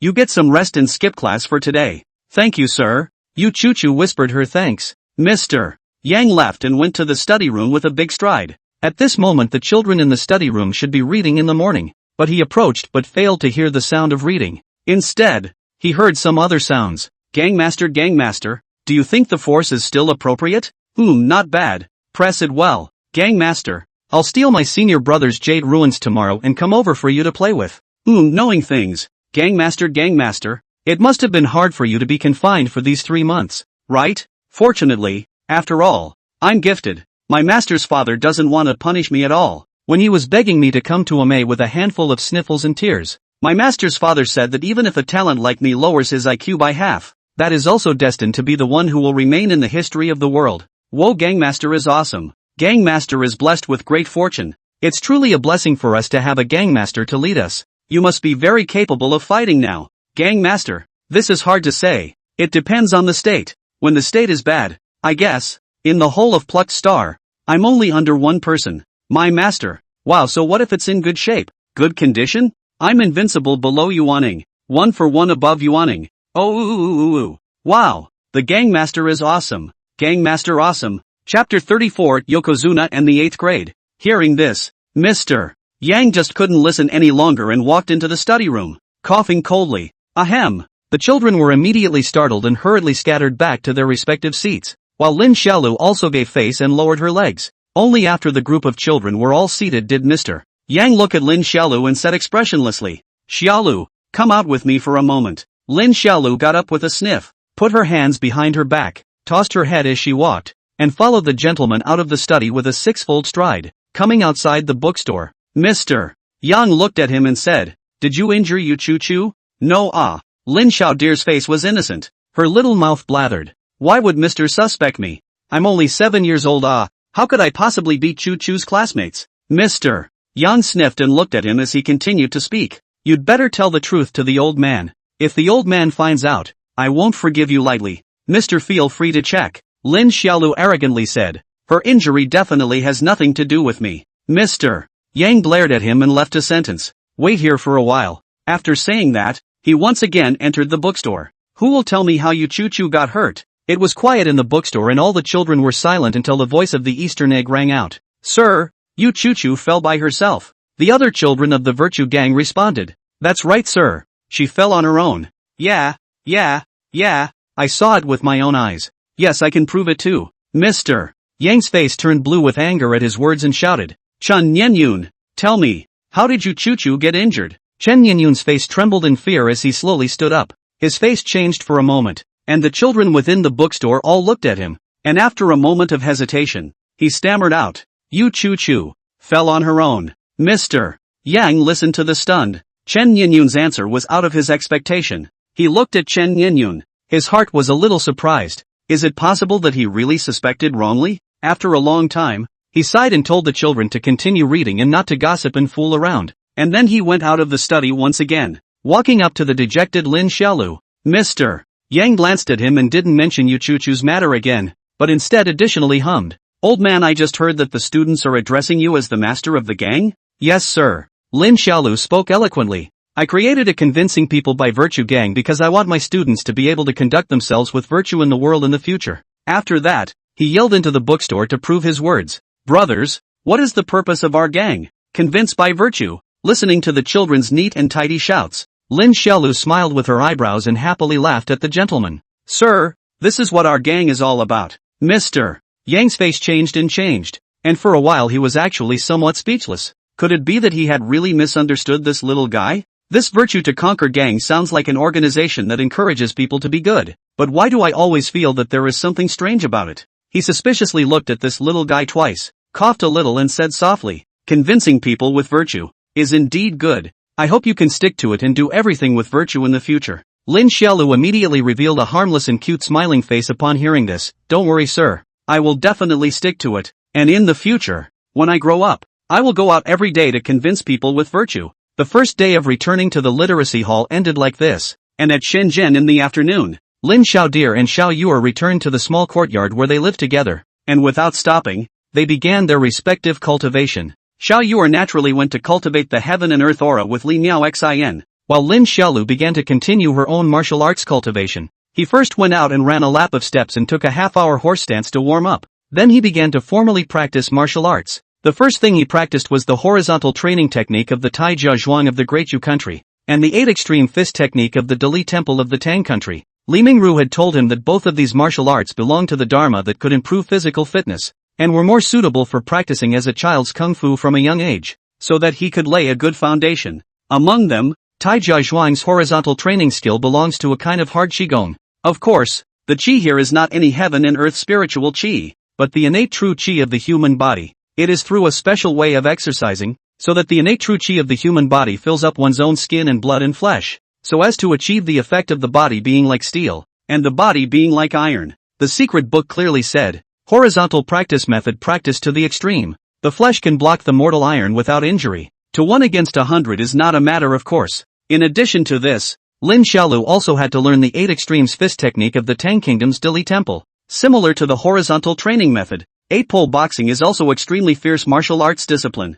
Explosive force is very great. It's practiced to the great success, with the power to promote tendons and break bones. In the mortal world has always been a shaking the bladder to hit the sky down. Stomping feet shocked the 9 states. The saying, inside the courtyard, Lin Xiaolu began to breathe according to the breathing techniques in the secret book of horizontal training. This was a very painful process, because its breathing completely reversed the normal breathing rhythm. The practitioner would feel that their breathing was obstructed, as if they were buried in the sand practicing kung fu. Performing a slow kung fu exercise at the time of this kind of breathing, and before a while Lin Xiaolu began to sweat profusely, and his body's Taoist robes were drenched in sweat. Phew! A mouthful of turbid breath was exhaled, and after panting slightly for a while, he began to continue practicing over and over again, and this time, it was an hour.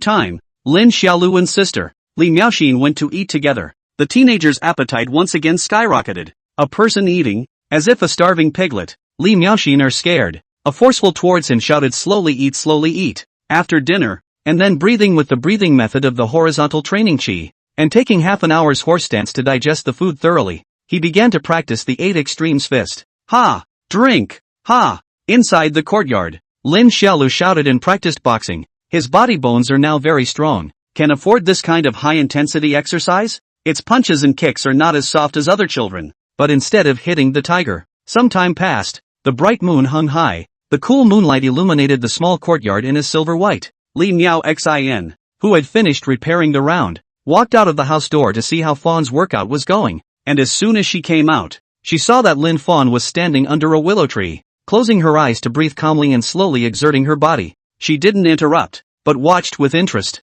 Soon, the 7-year-old little guy suddenly shook his torso, as if the muscles of his entire body suddenly tightened up, and then lunged forward, sidestepping and slamming against the willow tree with the dorsal position of his shoulder. Ha! A childish shout rang out, and the huge willow tree was instantly hit with a muffled sound. For a time the willow leaves flew, the branches shook sharply, and the whole sky-scraping weeping willow was violently trembled by the impact. Chapter 35, Ame Supreme. This scene straightened Li Miaoxin's beautiful eyes, somewhat surprised at the power of Lin Xiaodir's collision. Who under the willow tree? Lin Xiaodir dispersed her qi to transform her work and opened her eyes after exhaling a mouthful of turbid air. Ha! Why are you here? Junior sister? Lin Xiaolu, who opened her eyes, was curious. Li Miaoxin smiled gently. Senior sister came to see how your cultivation is going. After she finished speaking, she said with some surprise, "This blow of yours just now was quite powerful. What kind of martial art is it?" "This is the Iron Mountain leaning from the 8 extremes fist." Lin Xiaolu dejectedly laughed. "I've only just learned this thing,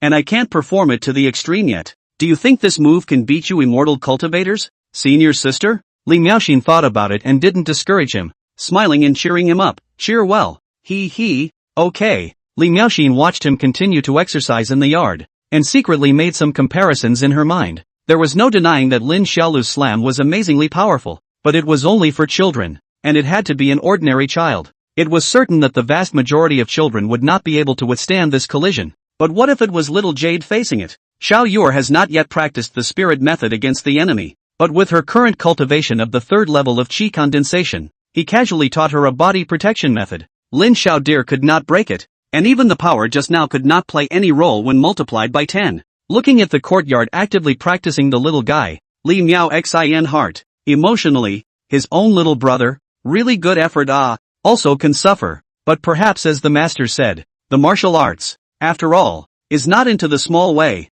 difficult to reach the Hall of Elegance. For a few days after that, Lin Xiaolu desperately practiced Hengjian Gongfu and Bajiquan every day, in which Hengjian Gongfu required the coordination of resistance to blows. That is, when breathing with a special breathing technique, you needed to find someone to beat you up. For this reason Lin Xiaolu specially went to ask Li Miaoxin to beat him up, but Li Miaoxin was always heartbroken and couldn't lay a heavy hand on him at all. So every day after school he climbed to the top of the mountain alone and went to let Li Mingru beat him up. Li Mingru beat up that would not be the slightest bit of pain. Every time you can beat Lin Xiaolu's nose and face, wailing and crying. Time flowed unhurriedly like this, and Lin Xiaolu and Xiao Yur, the 2 siblings, slowly and thoroughly integrated into the life of a Mei. Ha!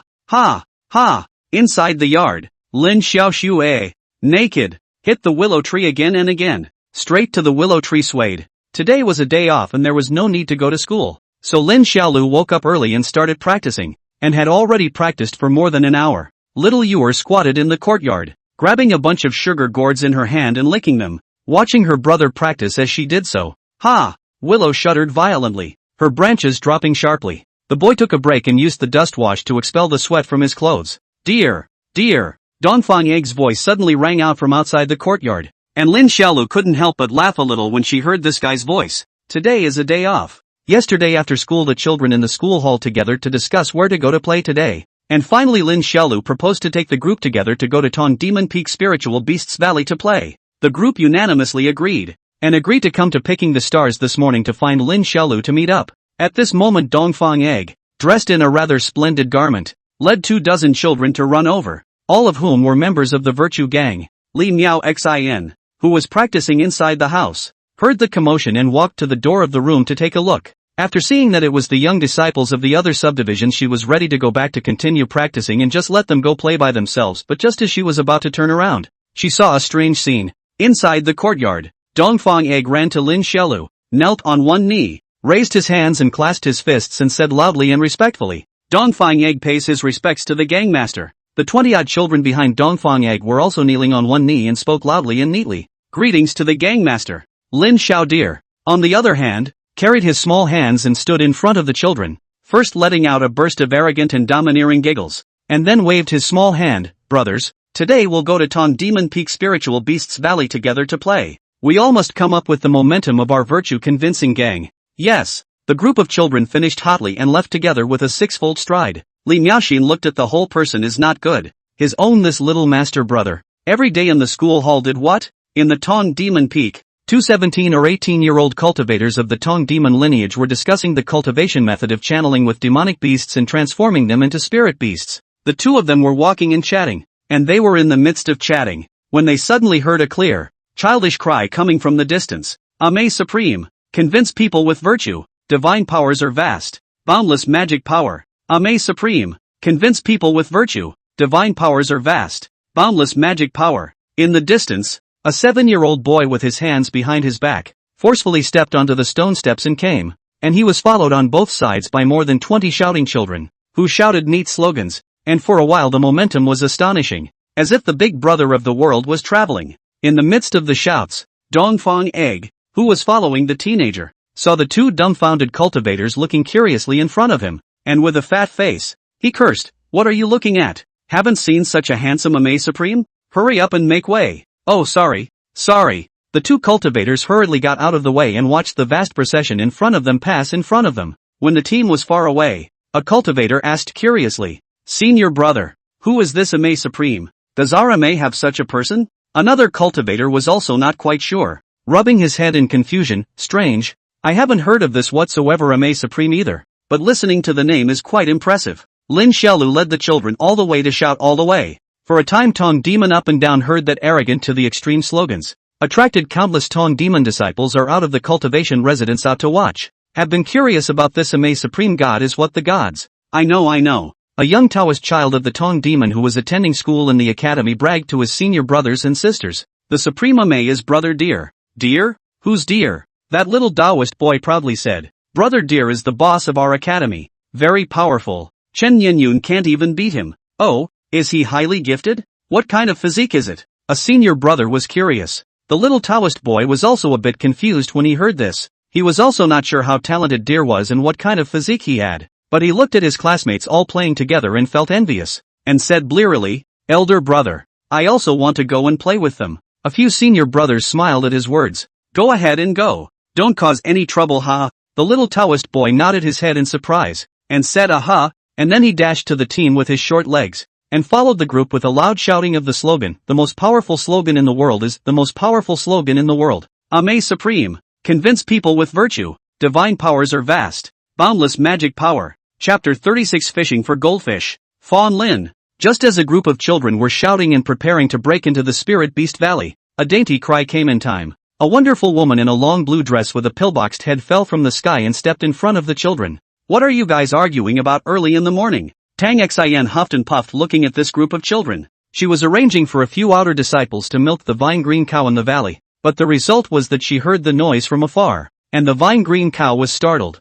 kicked back and scared out of its milk. Lin Xiaolu also froze for a moment when she saw Tang Xin. Her small face surprised. "A Rakshasa ghost woman. It's actually you." The children looked at Tang Xin in awe, not daring to continue shouting blindly, and Dongfang Egg was even more afraid. "Brother Deer, who is this senior sister?" Before Tang Xin could speak, Lin Xiaolu hummed with her small hands behind her back. "This senior sister is called Tang Xin. She's the Rakshasa ghost woman of the passing demon peak. I've seen her once before." Dear brother, this senior sister looks so fierce," a child said in fear. Lin Xiao Deer roar laughed. "Tender little mouth arrays, indeed quite fierce. When I just met her, she was shocked by my body of the king of the air. Dead face want to recognize me as a big brother. Want to follow me to mix, but I see her temperament is too bad so did not agree to." The crowd of children immediately exclaimed in shock and praised Lin Xiaolu's bravery, while Lin Xiaolu smiled up to the sky with his small hands behind his back, and for a while, he was as imposing as a big brother. This scene straight to Tang Xin angry small fists began to squeeze tight. "This dead brat is really good to beat I want to beat him However, she didn't lose her temper with the children after all, and opened her mouth with a cold voice and asked, "What are you doing here in my Tong Demon Peak lineage?" Lin Xiaolu saw her talking arrogantly. Fierce little hand across waist. "Woman, please pay attention to the attitude you talk to me. Do you know that I'm the master of the virtue convincing gang? Ame Supreme Lin Xiaolu." As soon as the boy's words fell, the other children immediately shouted with glee, "Ame Supreme. Convince people with virtue. Divine powers are vast. Boundless magical power." Stop. Tang Xin was on the verge of exploding with anger as she shouted, "If any of you make any more noise, this senior sister will send someone to find the masters of your respective spirit veins to tell them off." The clamor quieted again. Lin Xiaolu skimmed her mouth and despised it in her heart, snorting disdainfully, "Woman, get out of the way. We're going in to see the spirit beasts." Tang Xin huffed and puffed and gasped twice, her gaze glaring fiercely at Lin Xiaolu, then said to the children, "It's fine to go in and play. No fooling around, and no approaching the habitat of the various spirit beast seniors, especially the Zinnia seniors and the Emperor Penguin seniors. Got it? Understood." The children shouted happily, then walked towards the Spirit Beast Valley with a cheeky smile, and as Tang Xin glanced at the tugging Lin Xiaolu, she suddenly turned her beautiful eyes around and spread her face and smiled gently. "Junior brother Xiaolu, senior sister has a big treasure here. Do you want to take a look at it?" Lin Xiao Deer froze, her little face showing suspicion. What kind of treasure? Come over here. Senior sister can only show it to you alone. Tang Xin waved at him. Lin Xiaodir thought for a moment, then commanded the other children. Brothers, you go in first. This gang master will be right behind you. The children shouted. Yes, sir. Lin Xiaodir followed Tang Xin to a small courtyard hidden in a bamboo forest, then raised her head in curiosity. Rakshasa ghost woman. What treasure are you going to show this gangmaster? Tang Xin smiled gently, then extended her hand at him. Lin Xiaolu looked at the white and slender hand in front of her, and after grabbing it and looking at it repeatedly, there was nothing in this hand, right? And in the next second, this beautiful jade hand slowly began to clench, eventually turning into a pink fist. So the Rakshasa ghost woman was lying to me. Her real purpose was to beat me up. But am I that easy to beat up? I'm the Ame Supreme. Even though there's a relatively large age difference between me and her. But under my strong resistance, the Rakshasa ghost woman also suffered serious injuries, and we barely fought a 50-50, I guess, with no one taking advantage. Lin Xiaodir,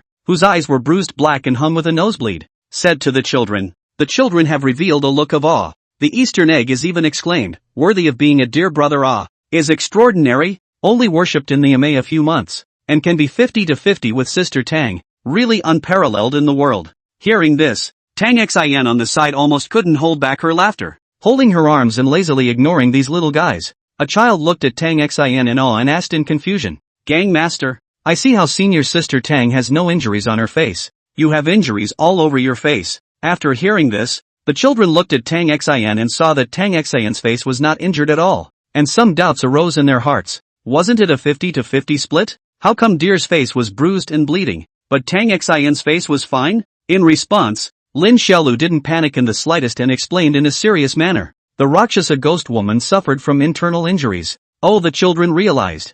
Tang Xin pursed her pretty red lips and covered her mouth as she almost laughed out loud. After that, Lin Xiaolu played with the children in the Spirit Beast Valley, enjoying watching the various strange spirit beasts. In order to prevent the children from playing blindly and being attacked by the spirit beasts, Tang Xin followed behind the children throughout the whole process, watching them play blindly. At this moment, Lin Xiaolu just looked at a huge kingbird in front of her showing a contemplative expression. This is a big king's 8 with a golden body. The length is also very huge. It can be up to the small yard that one lives in broad daylight. Its golden yellow king's 8 shells are nicknamed in the sunlight, and the people who look at it are slightly unable to open their eyes. This spirit beast seemed to have a relatively docile character as well. Its big round eyes took one look at Lin Xiaolu and then didn't bother to look at it anymore, lazily lying down on the lawn. Dear, what are you thinking about? Dongfang Egg, who was on the side, asked curiously. I want to climb up on the king's shell and play. Dongfang Egg took a look at the big Wang Bao in front of him and said with some fear, will this Wang Bao attack us? Lin Xiaolu shook her head, indicating that she was not sure. On the other side, Xiao Yuer was working with several children, using a small netting to fish for goldfish by the pond, and Tang Xin quietly watched from the sidelines, just in case any of the children accidentally fell into the pond. Not long after, little Jade managed to fish up a reddish goldfish, giggling in surprise. The surrounding children were also envious. Wow, little Yuer is really great, fishing for a little goldfish so quickly. Yeah, I've been fishing for a long time and I can't get any. These goldfish swim so fast. Jade, are you going to take the goldfish back and keep it? Little Yuer nodded her head joyfully, then seemed to remember something and looked timidly at Tang Xin, senior sister. Can I take the little goldfish back to raise it? Tang Xin agreed with a smile and gave her a fishbowl. Put it in there and keep it. But it's best to fish out another one. Otherwise the goldfish will be lonely with only one. Xiao Yuer joyfully took the fishbowl and said goodbye in a good manner. Chapter 37, Military Counselor Tang Hanqing. The children joyfully fished for goldfish, while after a while, suddenly a child raised his hand in surprise and pointed, I'll go. You guys, look at Deer. The children looked behind them, then exclaimed in surprise, wow, it's really worthy of Deer. Tang Xin was startled and hurriedly turned to look, only to see behind the spacious lawn, Lin Xiaodir and Dongfang Egg do not know when to climb on the golden big Wang Bao 8 shell. Lin Xiaodir is even shouting standing in the 8 shell on the ghost shouted, charge ah, kill. Tang Xin was startled and shouted angrily with her willow eyebrows raised. Lin Xiaolu, you quickly come down to me. Want to die, you? After saying that, she directly rose up in the air and flew up to the king's shell, grabbing Dongfang Egg and Lin Xiaodir and dragging them both down. You two are going to die, Tang Xin scolded pugnaciously, all without the gentleness of the party. Lin Xiaolu was unconvinced. Rakshasa ghost woman, what are you stopping me for? I want to ride the big Wang Ba. I'll ride your ass. Tang Xian fiercely grabbed Lin Xiaolu's ears, day after day of fooling around. Can you let me save some heart? After scolding the two simpletons, Tang Xian told them to stay with the other children and not to leave her sight again. The morning passed quickly, and at noon, Tang Xian led the children together to the Tong Demon's meal hall to have their meals. In the compartment, more than 20 children gathered around a large round table, chattering and talking while eating. There were too many children, making the whole compartment noisy. Straight to Tang Xian's headache, Xiao Yuer held the fish tank. Inside there was a red and a gold two small goldfish, were alive and kicking in the bathtub swimming. She crisply smiled at Lin Xiaolu. Brother, let's give these two goldfish a name. On the side, Dongfang Egg suggested while gnawing on a large chicken leg. How about calling Little Red and Little Gold? Brother Egg, you're too vulgar. A snotty, cockeyed child suggested. I think that Little Yuer, as the second leader of our virtue-convincing gang, the pet she keeps should also have a pushy name. What do you call it then? Eastern Egg asked. How about just Red Thunder? Gold Lightning? Thunderbolt Lightning? Lin Xiaodir pondered for a moment, then waved his hand. Not bad. Let's call these two names. After he finished speaking, he looked at the child and complimented him. I can't imagine that you're quite intelligent. What's your name? He. Back to Brother Dear. I'm a disciple of the Pill Element lineage. My name is Tang Hancheng, the child said respectfully. Lin Xiaolu nodded with an old-fashioned air. Relief on her small face. I didn't expect that our Conquerors by Virtue gang would have such a talented person with great wisdom just after it was established. Tang Hanqing. From today onwards, you are the military advisor of my Virtue gang, and I hope that you will continue to advise the gang in the future. The child was overjoyed at his words, flinging a line of snot and excitedly saying, Thank you, Brother Dear, for being able to give me this opportunity. I will definitely do my best to advise the gang and never dishonor your trust. The other children also clasped their fists to express congratulations to Tang Hanqing, and each one of them was full of respect for him, making the boy's beauty a snot bubble. At the dinner table, Tang Xian held her chin and looked at the snotty, erect doe-eyed giggling child helplessly. This kid doesn't look like he has any wisdom at all. He's still a military advisor, but he's just another dumbass. AI, but I can't blame Lin Xiaolu. The average age of their kids is less than 8 years old, and none of their IQs are very high, so it's really a case of pulling a general out of a dwarf. After lunch, a group of children once again went to the Spirit Beast Valley, fooling around all the way, yelling and running wildly inside. The 20 or so people became 3 and 3, watching the hippopotamus and the lions, and Lin Xiaolu, Dongfang Egg, and Tang Hanqing, the 3 top leaders of the Eldritch gang, were squatting together in a meeting, working together to figure out how to carry the Eldritch gang forward. As for the location of their meeting, it was a donkey farm. Outside the rows of fences, a black-bodied, white-faced burro was peeking its big head over the fence, gazing at the 3 children in front of it, who were squatting in a circle on the grass, making their respective comments in a serious manner. Tang Hanqing sniffled and put up a pair of cockeyes and proposed, Brother Dear, I think that in order to develop the gang, we need to find a stable path to making a fortune first. Currently the protection fee collected is too little. Right, Brother Dear. Dongfang Egg agreed. Now that most of the students in the academy have joined us, we can only collect protection money from the Spirit Sword lineage. It's too little. Lin Xiaolu also nodded at his words. Tang Hanqing said, I think we can take in outer disciples. The inner disciples are bigger than us. We can't bully them, but the outer disciples are different. Even though they are just as bigger than us, they are all afraid of us. This won't work. Lin Xiaolu directly vetoed. Outer disciples already live a harder life. Charging them for protection is inappropriate. I don't bully the weak. Tang Hanqing was surprised. Brother Dear, we're a gang. You don't bully the weak. Who do you bully? Lin Xiaolu's little nose flared. Whoever is powerful bullies who. Confusion hung on Dongfang Egg's fat face. Who's powerful then? Elder brothers and sisters are powerful. So can we bully them? Bullying doesn't work. Yeah, what about that? For a while, the 3 small gang cadres were caught in a dilemma. Dog-headed warlord Tang Hanqing pondered bitterly for a while, then suddenly his cockatoo eyes lit up, and he proposed in surprise. Otherwise, let's go to the pit. Pit people? Lin Xiaolu was puzzled. How? Tang Hanqing smiled. Hey, Brother Dear, you know that I'm from the Pill Elemental lineage, right? I know. Lin Xiaolu nodded. Then does Dear know what the Medicine Elemental lineage does? Lin Xiaodir froze and hesitantly shook his head. This he really didn't know. Tang Hanqing looked at Dongfang Egg again. Does Brother Egg know about this? Eastern Egg also shook his head, indicating that he didn't know. Tang Hanqing he a smile, hanging snot to both of them to explain, our Medicine Yuan lineage mainly is to learn all kinds of spiritual grass pharmacology, and then master the alchemy of the law of the sublineage. Little brother is not talented. At present, can already be refined some of the basics of the elixir? We can take these elixirs to pit people. Lin Xiaolu was quite interested and asked curiously, what kind of pills can you refine? Tang Hanqing smiled braggadociously. Little brother once followed his senior brother to learn to refine concentration dan. This is an elixir that is used to assist a person in focusing on cultivation. It is the most basic spirit elixir. At that time, little brother refined a total of 10. 8 were scrapped, and there were still 2 left that were refined. But they both had some minor problems. What's the problem? Eastern Egg asked curiously. One of them will grow hemorrhoids after eating it. Tang Hanqing said and gestured his small fist. A hemorrhoid about this big. Hissed the duo of Lin Xiaodir and Dongfang Egg covered their little buttocks at the same time. Their eyes filled with horror. There's also one that when you take it you'll be as drunk as if you were drunk. And you'll say whatever you're asked. And you'll tell the big truth for 3 days in a row. An evil smile appeared on Tang Hanqing's small face. We can find someone to cooperate in the drama. Pit people that they have inadvertently obtained a divine elixir that can enhance their cultivation, and then sell it at a high price.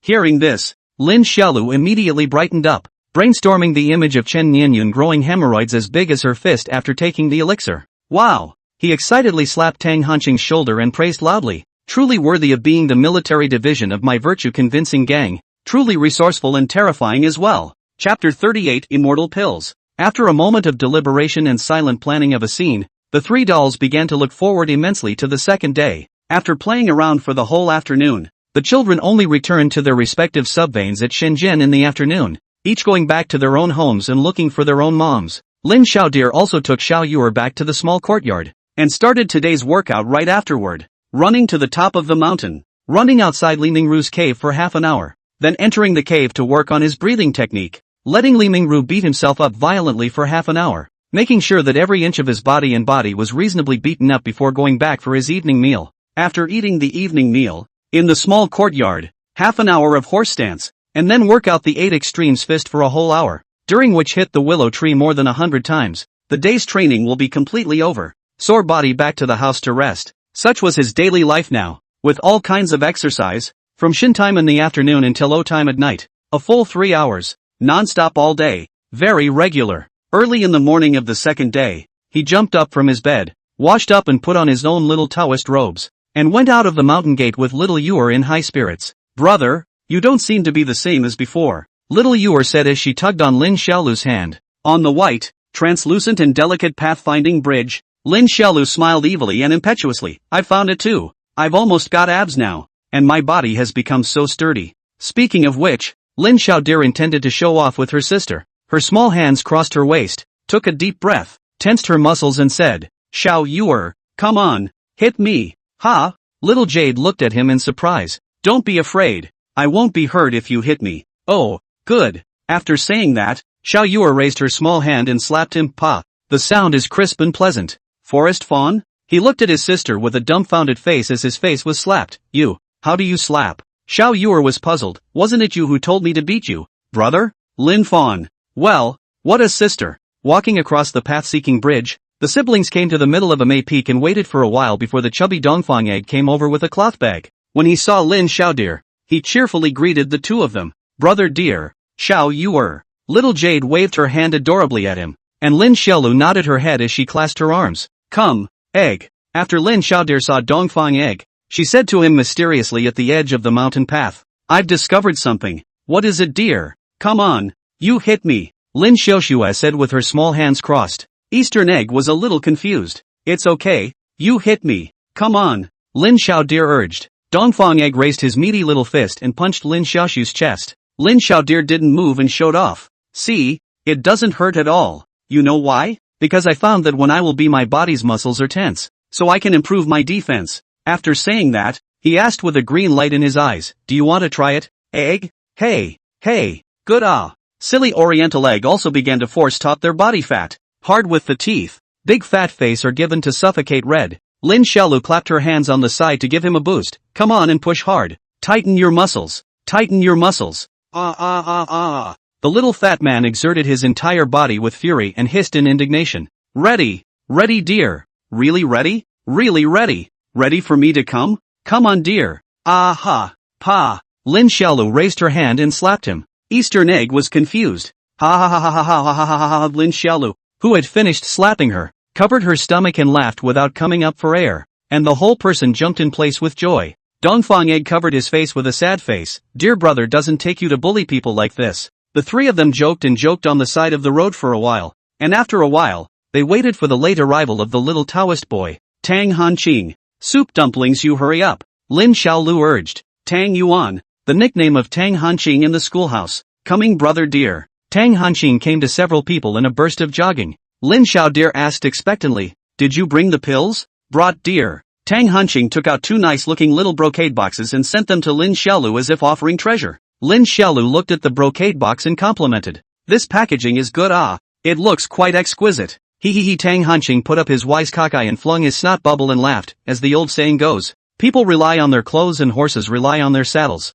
Making the appearance of the elixir look good will only reflect the extraordinary nature of this thing, and Chen Nianyun will be able to be better fooled at that time. Not bad. Lin Xiaolu patted his small shoulder and gave a thumbs up in praise. Truly worthy of being our virtue-based gang's warlord. Great wisdom. A few people walked while discussing the plot arrangement in a while. Lin Xiaolu said that the group must cooperate well and absolutely not make any mistakes. Soon they were in deliberation all the way to the Hall of Literacy and into the study. At this moment in the bookstore has come a lot of students. Chen Nianyun is also in, and the three one after another into the schoolhouse. Immediately according to the script began to act. Tang Yuan, do you still have the immortal pills you picked up? Lin Xiaolu asked after Tang Hanqing. Yes, what is it dear? Tang Hanqing returned. Can you give me some more? Lin Xiaolu looked excited and said, yesterday I ate that immortal elixir and immediately felt like I had become much stronger, and when I woke up this morning, I was able to split bricks. When these words came out, everyone in the bookstore looked curiously at Lin Xiaolu.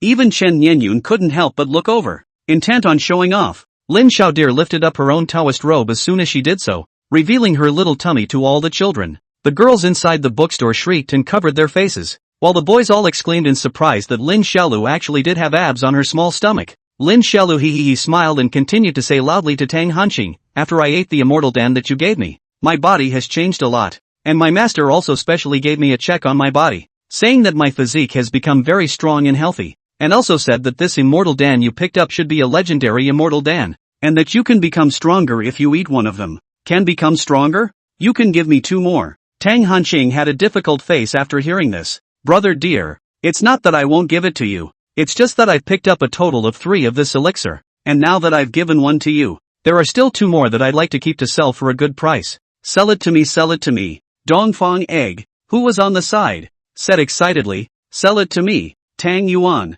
The children in the bookstore are also interested in seeing. One by one, they are surprised and said, sourdough, sell me. How much do you charge for this elixir? You make a price sourdough you sell me. Tang Hanqing looked at the students who loudly wanted to buy it and shouted at the top of his voice, you guys make your bids. I'll sell it to whoever gives the highest price. I'll give you 10 strings of candy canes. Play aside. This is an elixir of immortality. 10 strings of sugar gourds and you want to buy an immortal elixir? You're crazy. Soup dumplings. I'll offer 20 strings. Plus a rattle. Tang Yuan. I'm offering a pair of tiger shoes. My master just made them for me. They're so pretty. Tang Yuan. I'll come out with a clay figure. My senior brother needed it for me. I love it. It's especially fun. Chapter 39, The Old Thing. For a time the children in the bookstore have shouted to bid, and just when the price out of the higher and higher, Chen Nianyun's voice suddenly sounded. The immortal pill, naturally, is for those who have the ability to obtain it. He dashingly took out a delicate jade plate from his bosom and placed it in front of the crowd, with the word Spirit Sword engraved on the plate. This token is called the Spirit Sword Talisman, and it allows you to go to the hidden sword pavilion of my Spirit Sword lineage and pick any lower grade Spirit Sword, given by my master. After saying that, Chen Nianyun looked at Tang Hanqing with an arrogant expression and said, Tang Yuan, I would like to take a look at your immortal pill first. The children looked at the token in surprise. They all knew that the hidden sword pavilion's lower grade spirit swords were treasures that could be used all the way up to the 10th level of the Qi condensation realm, and were worth a lot of money. And Tang Hanqing was very impressed, yelling for the group to disperse, then carefully pulled out 2 small, exquisitely crafted boxes. Chen Nianyun and the children present were all shocked upon seeing the box, although he hadn't seen the immortal pill yet. Just by looking at the small red brocade box with exquisite workmanship, he could feel the extraordinary nature of this item. Tang Hanqing carefully opened the 2 boxes, revealing the smooth and rounded pills inside, and for a moment the entire study room was filled with the fragrance of herbs. Tang Hanqing then immediately covered the box and opened his mouth to explain. This immortal elixir can't be exposed to the dust for too long, or its effect will diminish. Chen Yanyan nodded and laughed loudly. Understandable. Treasures like Immortal Dan are naturally more delicate. After that he asked, Tang Yuan, where did you pick up this immortal pill? I picked it up from our Pill Element Peak Spirit Grass field, Tang Hanqing said with a nose. At that time, I was watering the spirit grasses in the field. Then I inadvertently found 3 of these brocade boxes. At first I wasn't sure what kind of elixir it was, but Deer directly asked for a box, and as a result, Deer's body changed magically after he took it. As soon as these words came out, Lin Xiaodeer was beside him and cooperated to show off. Yesterday I was still a 7-year-old kid, but now, I have become a kid who can flip a heel. After saying this, he huffed and puffed as he flipped up his heels. His movements were dashing and his hands were sharp, and he won the applause of the whole hall for a while. A child from the Spirit Sword lineage scared when he saw it. Brother Nian Yun, it seems that this Immortal Dan really isn't a mortal object. I reckon that this is an Immortal Dan that was refined by a certain great figure of the pill element, and then accidentally dropped it when he passed by in the spirit grass field. Chen Nianyun nodded with a smile on his face. My brother thinks the same way. At this moment, the children of the study room almost all of the 2 boxes show salivation, while the sight of the Yuchuchu but suspicious glance at the Tang Hanqing, she always feel we're not quite right, but cannot say too much. She is also a medicinal Yuan lineage of disciples. Only in Tang Hanqing is not a senior brother with just a moment ago. This box opened the moment she smelled the fragrance of the medicine. The feeling is almost the same as ordinary heart-condensing Dan, but the abs on Lin Xiaolu's body, as well as the heel he just turned over she could not explain. After all, killing her would not have thought that Lin Xiaolu was not a cultivator of immortals at all, but a ING martial arts practitioner. He has been practicing for months. Well, do you guys want to buy it? Tang Hanqing opened his mouth blearily, and the other children within the bookstore also looked at Chen Nianyun in unison. Can't sell it to him.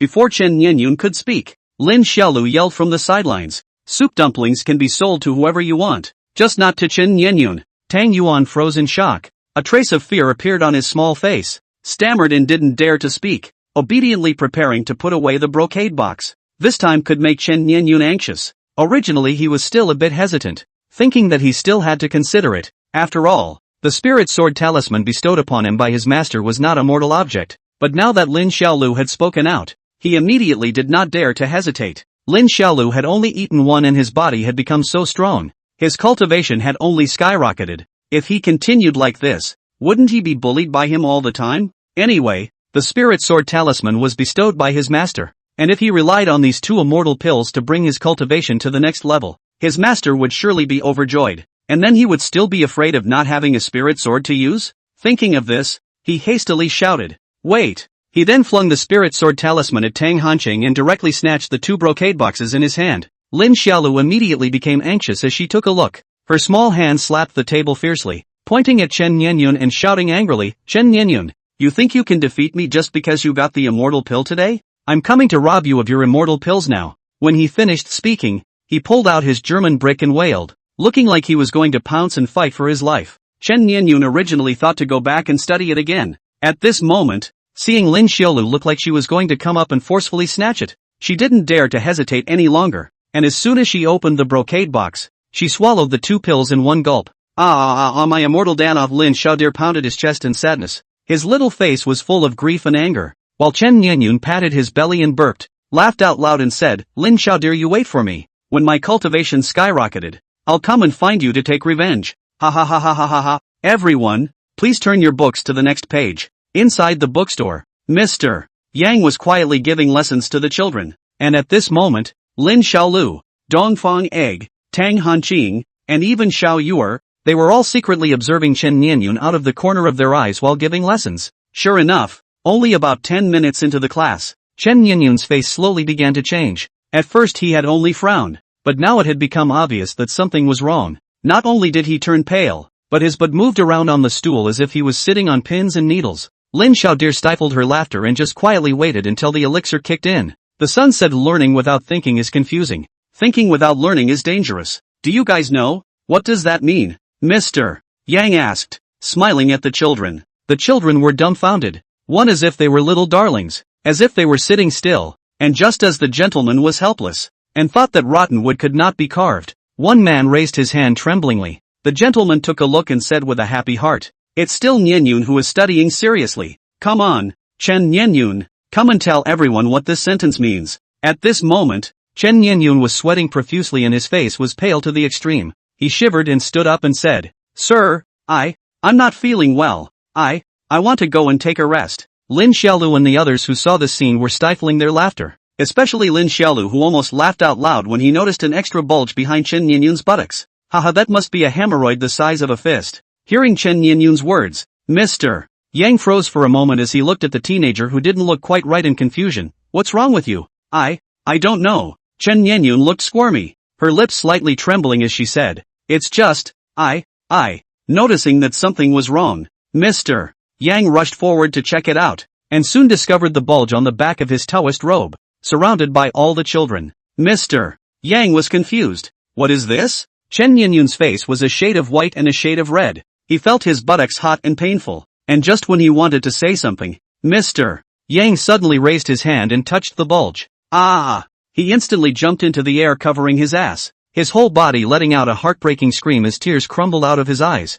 Mr. Yang was also taken aback by his reaction and hurriedly prepared to apologize to him. But just as he was about to open his mouth, Chen Nianyun suddenly turned his head to look at him and said angrily, Old thing, you're touching your mom. At these words, the room fell silent. Lin Xiaolu let out a giggle, then pretended to be a good boy and said seriously with her hands crossed, Chen Nianyun, how dare you insult Mr. Chen like that? Don't be quick to apologize to Sir. Chapter 40, The Difficulty of Martial Arts. Chen Nianyun covered her buttocks and said with a cross gaze, Apologize? Why should I apologize to him? This old thing hurt me and he apologized? Who does he count as? The children within the class were dumbfounded. Chen Nianyun is actually so brave today. Even Mr. Dare to dislike him so hard. So manly. Mr. Yang at this moment has been angry face black. The whole person began to tremble slightly. Silver hair white beard is also windless. Fists are pinched to death. And Chen Nianyun was shocked to discover his gaffe. Covering his buttocks he wanted to apologize. But for some reason he couldn't contain his heart when he just opened his mouth. Look. Don't you see that my ass is hurting? Don't you come over and lick it for me. You're too old to have any sense of humor. You're really living like a dog. When these words came out, the children in the room were even more filled with shock. And even Lin Xiaolu gave him 2 thumbs up. And after a burst of violent gasping, Mr. Yang finally couldn't hold back the anger in his heart and shouted, Sinful disciple. As soon as he sucked Chen Nianyun into his hands, he threw down a sentence to the children, You and the others are here to review the text. Afterward, he yanked Chen Nianyun's collar and rushed up into the sky, heading straight for Spirit Sword Peak. Ha. As soon as the gentleman left, Lin Xiaodir finally couldn't hold it in, lying on the desk and laughing. Straight to death. Dongfang Egg, Tang Yuan and the others also held their stomachs and laughed. At this moment, on the towering Spirit Sword Peak, Mr. Yang dragged Chen Nianyun all the way up the mountain path. And many passing Spirit Sword disciples saw this strange scene. All of these disciples naturally knew Mr. Yang and Chen Nianyun. And when they saw Chen Nianyun cursing with his small mouth, and Mr. Yang tugging at him without a word on his face, they all had bewildered faces, not knowing what was going on. Mr. Yang, a green-clothed, long-shirt cultivator with a handsome face happened to be passing by, and after seeing that the situation was not right, he hurriedly stepped forward and respectfully said, Mr. Yang, this young master of mine is? Mr. Yang gave the cultivator a cold glance. Then as he threw Chen Nianyun to the ground, he spoke in a cold voice, Have your master come and see me. The cultivator froze for a moment, looking at his own junior apprentice brother who was thrown on the green stone steps, covering his buttocks, not knowing what had happened. In fact, according to cultivation, Mr. Yang was no match for the Spirit Sword Elder, but if according to status and sex seniority, the two were the same, so he hesitated for a moment and asked respectfully, Mr. Yang, Mingy used to learn the characters from you as well, and was considered to have a teacher-student relationship, and Nianyun is Mingy's senior. So can Mr. Yang tell Mingy if Nianyun has done something wrong? Mr. Yang sniffed and looked at this outstanding young man in front of him, and seeing so many Spirit Sword disciples around him looking at him, his angry face slightly eased for a few minutes, but just as he was about to open his mouth, Chen Nianyun, who was on the side, suddenly twisted his head, pointing at him and shouting curses. You old undead, if you dare to complain to my senior brother, I'll get you killed when I'm powerful in the future. All the Spirit Sword disciples were dumbfounded, and each one of them looked at Chen Nianyun, who was lying on his back, with disbelief. His own junior apprentice brother was actually so raw. Bold. The cultivator named Zhang Mingyi was also startled by Chen Nianyun and raised his hand to teach him a lesson after an angry shout. Instead, Chen Nianyun directly pointed at Zhang Mingyi and yelled, Asterisk Zhang Mingyi, you dare to touch me. I'm Master's personal disciple. I am the indestructible sword body physique. If you dare to move me, I'll let Master Teacher punish you. As the second senior brother of the spirit sword lineage, where would Zhang Mingyi be afraid of him as a junior? He was directly ready to make a move, but just as he was about to raise his hand to teach his unknowing junior brother a lesson, Mr. Yang stopped him. Then, in front of everyone, Mr. Yang looked at the towering mountain peak and said loudly and angrily, Fang Wuxiu, what a good disciple you taught. Old me doesn't deserve to be his sir anymore. You teach him yourself. After saying that, Mr. Yang twisted his head and was ready to leave, while a pale voice immediately came from the middle of the pale mountain peaks. Mr. Yang, stay back. A stern old man in black robes flew from the top of Spirit Sword Peak, and after he landed, he hurriedly cupped his fists and apologized to Mr. Yang, and after stabilizing him for the time being, he looked at Chen Nianyun, and his gaze condensed, saying, Nianyun, what have you done? Chen Nianyun climbed up and cursed, Master, I didn't do anything. I just had a pain in my ass and then this old thing. When the black-robed old man heard that he still dared to call Mr. Yang an old thing, he angrily shouted, Shut up! He pointed at Chen Nianyun, his fingers trembling with anger. Master is giving you a chance. Say it again. What should you call Mr. Yang? Chen Nianyun's neck shrank in fear, opening his mouth to say sir, but as a result, just as soon as he opened his mouth did not listen to the call of a large number of epithets. I should have called Mr. Old thing, old man, old undead, old shameless, old, boom. With a loud bang, Chen Nianyun's tiny body was directly blown away by a wave of air. Escort him down to the old man, receive 30 strokes of the cane,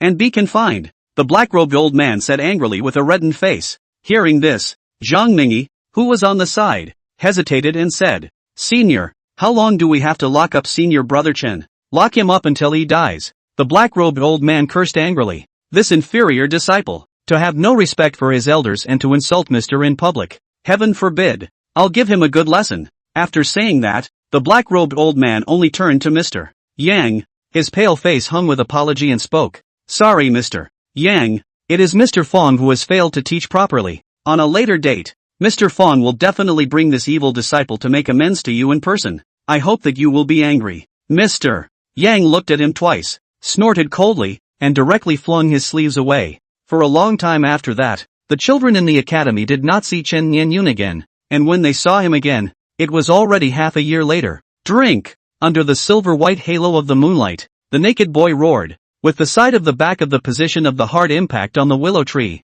Its enormous force not only hit the willow tree clattering, and even hit a dent, he hit it over and over again, using his whole body with each stroke, and didn't stop even when his side and back were red from where he hit it. Phew! Only after crashing 100 times did Lin Xiaolu exhale a cloudy breath, sweating and moving her body a few times before ending her workout for the day. At this moment, Xiao Yuer's cultivation was also finished. Listening to senior sister Miao Xin, Xiao Yuer's speed of progress was very scary. Currently the fourth layer of qi condensation was already vaguely showing signs of loosening. Li Miaoxin commented. 5 years old at the fourth level of qi condensation. In a May whether there is no comber after her she does not know, but it must be called unprecedented. Inside the courtyard, Lin Xiaodir washed herself with the dust cleansing pill and sat on the steps by the courtyard door with Xiao Yuer, laughing and joking together as they spent the night. The way of Wushu is difficult, 10,000 times more difficult than the way of immortality, and the way of Wushu is bitter, also 10,000 times more bitter than the way of immortality.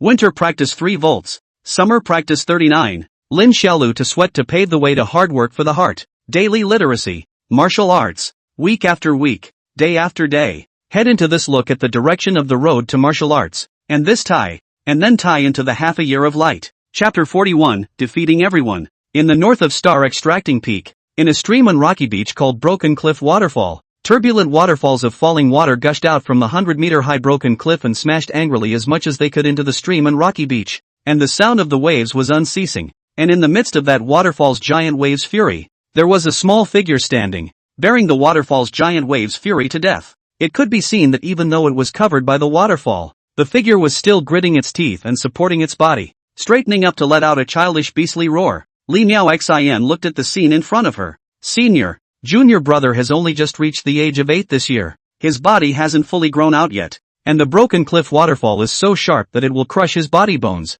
Hearing the young girl's worried words, Li Mingru, who was cloaked at the side, held a wine gourd, tilted his head and poured a mouthful of wine, and laughed softly. If you're injured, the master can also cure it. It's not a matter of whether it can be cured or not. The young girl looked flustered and said, such a heavy waterfall. Even an adult martial artist in the mortal world wouldn't necessarily be able to carry it off. Right. Little senior brother is only 8 years old. Li Miaoxin's heart was burning with anxiety, but Li Mingru's face remained unchanged when he heard this, and he just lightly said, mortal martial artists practicing martial arts eat mortal rice and eat mortal things. And the deer? In this year, he has eaten quite a lot of spiritual food. Spiritual beast eggs, spiritual chickens, ducks and fish, right? Although he can't absorb the spiritual chi from these things, it's always possible to strengthen his body. Don't worry, master, I know what's in my heart. But, no buts. Li Mingru stood in a stubborn rock and looked at Lin Xiaodir in the waterfall and laughed. Miao Xian, let me ask you, why did master know that Xiaodir was destined to not be able to cultivate, and could only be an unimpressive martial artist in the future? Yet he still did not mince words, and was willing to feed him those priceless spiritual food out of his own pocket? This, Li Miaoxin hesitated for a moment. For a moment some can't answer. In fact, this problem she also had doubts, but she at first just thought that Li Mingru's character is so. After all, a May 9 veins of the elders in Li Mingru is famous for his spontaneity. Day after day, he only cares about drinking wine and reading pornographic books all day long, and doesn't care about anything else. To know that someone like Lin Xiaolu, who was destined to be unable to cultivate, in any other lineage, would have been kicked out long ago, and to feed him spiritual food to help him practice martial arts, it was simply a waste. Master should be more appreciative of Fawn, right? She guessed. Li Mingru smiled sagely at his words. Indeed. Frankly speaking, master, I never expected Lin Xiaolu to persevere. From the very beginning, with regards to little deer wanting to practice martial arts, Sifu thought that it was just a child's interest, thinking that he would get lazy and slack off before too long, and eventually give up. But what's the result? Miaoxin, we are all wrong. This year, the deer in the case of no one to urge, no one to supervise the situation buried in hard practice, one day never slack. This is what kind of perseverance? In fact, if he slacked off even for a day, master, I would have cut him off from the provision of spiritual food. But this child, he has truly taught master a lesson. The more Li Mingru said, the more his eyes showed appreciation when he looked at Lin Xiaolu. This is so rare and uncommon for a child to realize that even adults are rarely as disciplined, diligent, and hardworking as he is, and that he possesses great perseverance. Laziness is human nature, and Fawn's ability to break that nature and overcome himself at this age has earned him respect as a teacher. Therefore, as long as little deer is willing to continue to work hard, as a master, I will naturally spare no effort in helping him with his martial arts training. At the end of his words, Li Mingru even complimented with a twinkle in his eyes. Miaoxin, little deer isn't a waste of talent. He's a genius. He's a genius who works hard. Ah! A clear and childish animal roar came from the waterfall, and among the huge waves of the waterfall, the boy who had been bent at the spine rose violently and hissed as he swung a fist toward the sky above his head. Put! Wow! The child's fist and the falling water of the waterfall collided with a loud bang, and the falling water immediately formed a vortex that swirled and rose up into the air, splashing water in all directions, and the entire giant wave waterfall was hit with a hidden trend of backflow. Li Mingru's eyes lit up when he saw this scene, and he looked at Li Miaoxin and snickered. Miaoxin, how is this punch from little deer? Li Miaoxian looked at the 8-year-old child who walked out of the waterfall. Her heart was slightly stunned, and surprise was written all over her beautiful eyes. After a long time, she commented, if one is approached below the 5th level of chi condensation, the person who receives this punch dies. Ha ha ha ha ha. Boss, I've been zipping around in the waterfall for half an hour. Lin Xiaodir ran over with his 2 little bear bladders and shouted with glee. Are you going to compliment me now? Come on, I'm ready. Seeing Lin Xiaolu's dejected look, Li Mingru lifted his wine gourd and scolded with a laugh. You're not modest at all. Li Miaoxin went up and wrapped him in his clothes and squatted down to help him dry his body and hair, rubbing it while snickering. Little dear, you have to learn to keep a lower profile, understand? Being a human being can't be so arrogant. Elder sister, I'm working so hard just to be arrogant. If I'm working so hard in the end just to keep a low profile, then I don't want to work so hard. Li Miaoxin couldn't help but laugh out loud, scraping his little nose fiercely. Just your kid has a lot of crooked reasoning. Hee. Lin Xiaolu giggled twice as she looked at Li Miaoxin, who was wiping her body. Looking at the picture of these two siblings, Li Mingru tilted his head, gulp, poured a mouthful of wine, After drinking some pain, Look Subtle said, another month. You and little Jade Child into the AMA officially full of a year. A month later you will accept the AMA's test. When you fail to reach the first layer of chi condensation, will be removed from the identity of the inner disciples to the outer disciples. Do you know? Will be removed from the status of inner disciple and turned into an outer disciple. You know that, right? Lin Xiaolu nodded, I know. Senior sister told me about it. Li Mingru smiled and asked, then what are you going to do? You can't cultivate. So naturally you won't step into the first level of chi condensation. And according to the regulations, you'll definitely have to turn into an outer disciple. Lin Xiaodir sniffed and lowered her head and stopped squeaking. Her small fists pinched to death. Defiance written all over her small face. Li Mingru saw his look of bitterness and hatred. He couldn't help but laugh twice, and opened his mouth to say, for the month after that, you don't need to go to the literacy hall to get literate. Mr. Yang said that you're very quick at getting literate, and that you've basically mastered all the current lessons, so you'll just practice martial arts, and you'll do a good job of staking out a half an hour every day underneath this waterfall, and all the rest of the time is used for practicing martial arts as well. Boss, aren't I all set to be turned into an outer disciple? Lin Xiaolu said dejectedly, there's no use practicing martial arts anymore, right? That's true, but if you can defeat all of AMA's junior disciples who are participating in the test with you, Master will have a reason to apply to the sect leader to allow you to continue as an inner disciple. Lin Xiaolu looked at Li Mingru for a second. Defeat everyone? Yeah, beat everyone. Li Mingru laughed. Haven't you always wanted to prove that practicing martial arts is not inferior to cultivating immortality? Then prove it to everyone and defeat all your classmates with your hard work this year. Lin Xiaodir was delighted at his words and laughed out loud with his small hands crossed. Is it not easy to defeat them?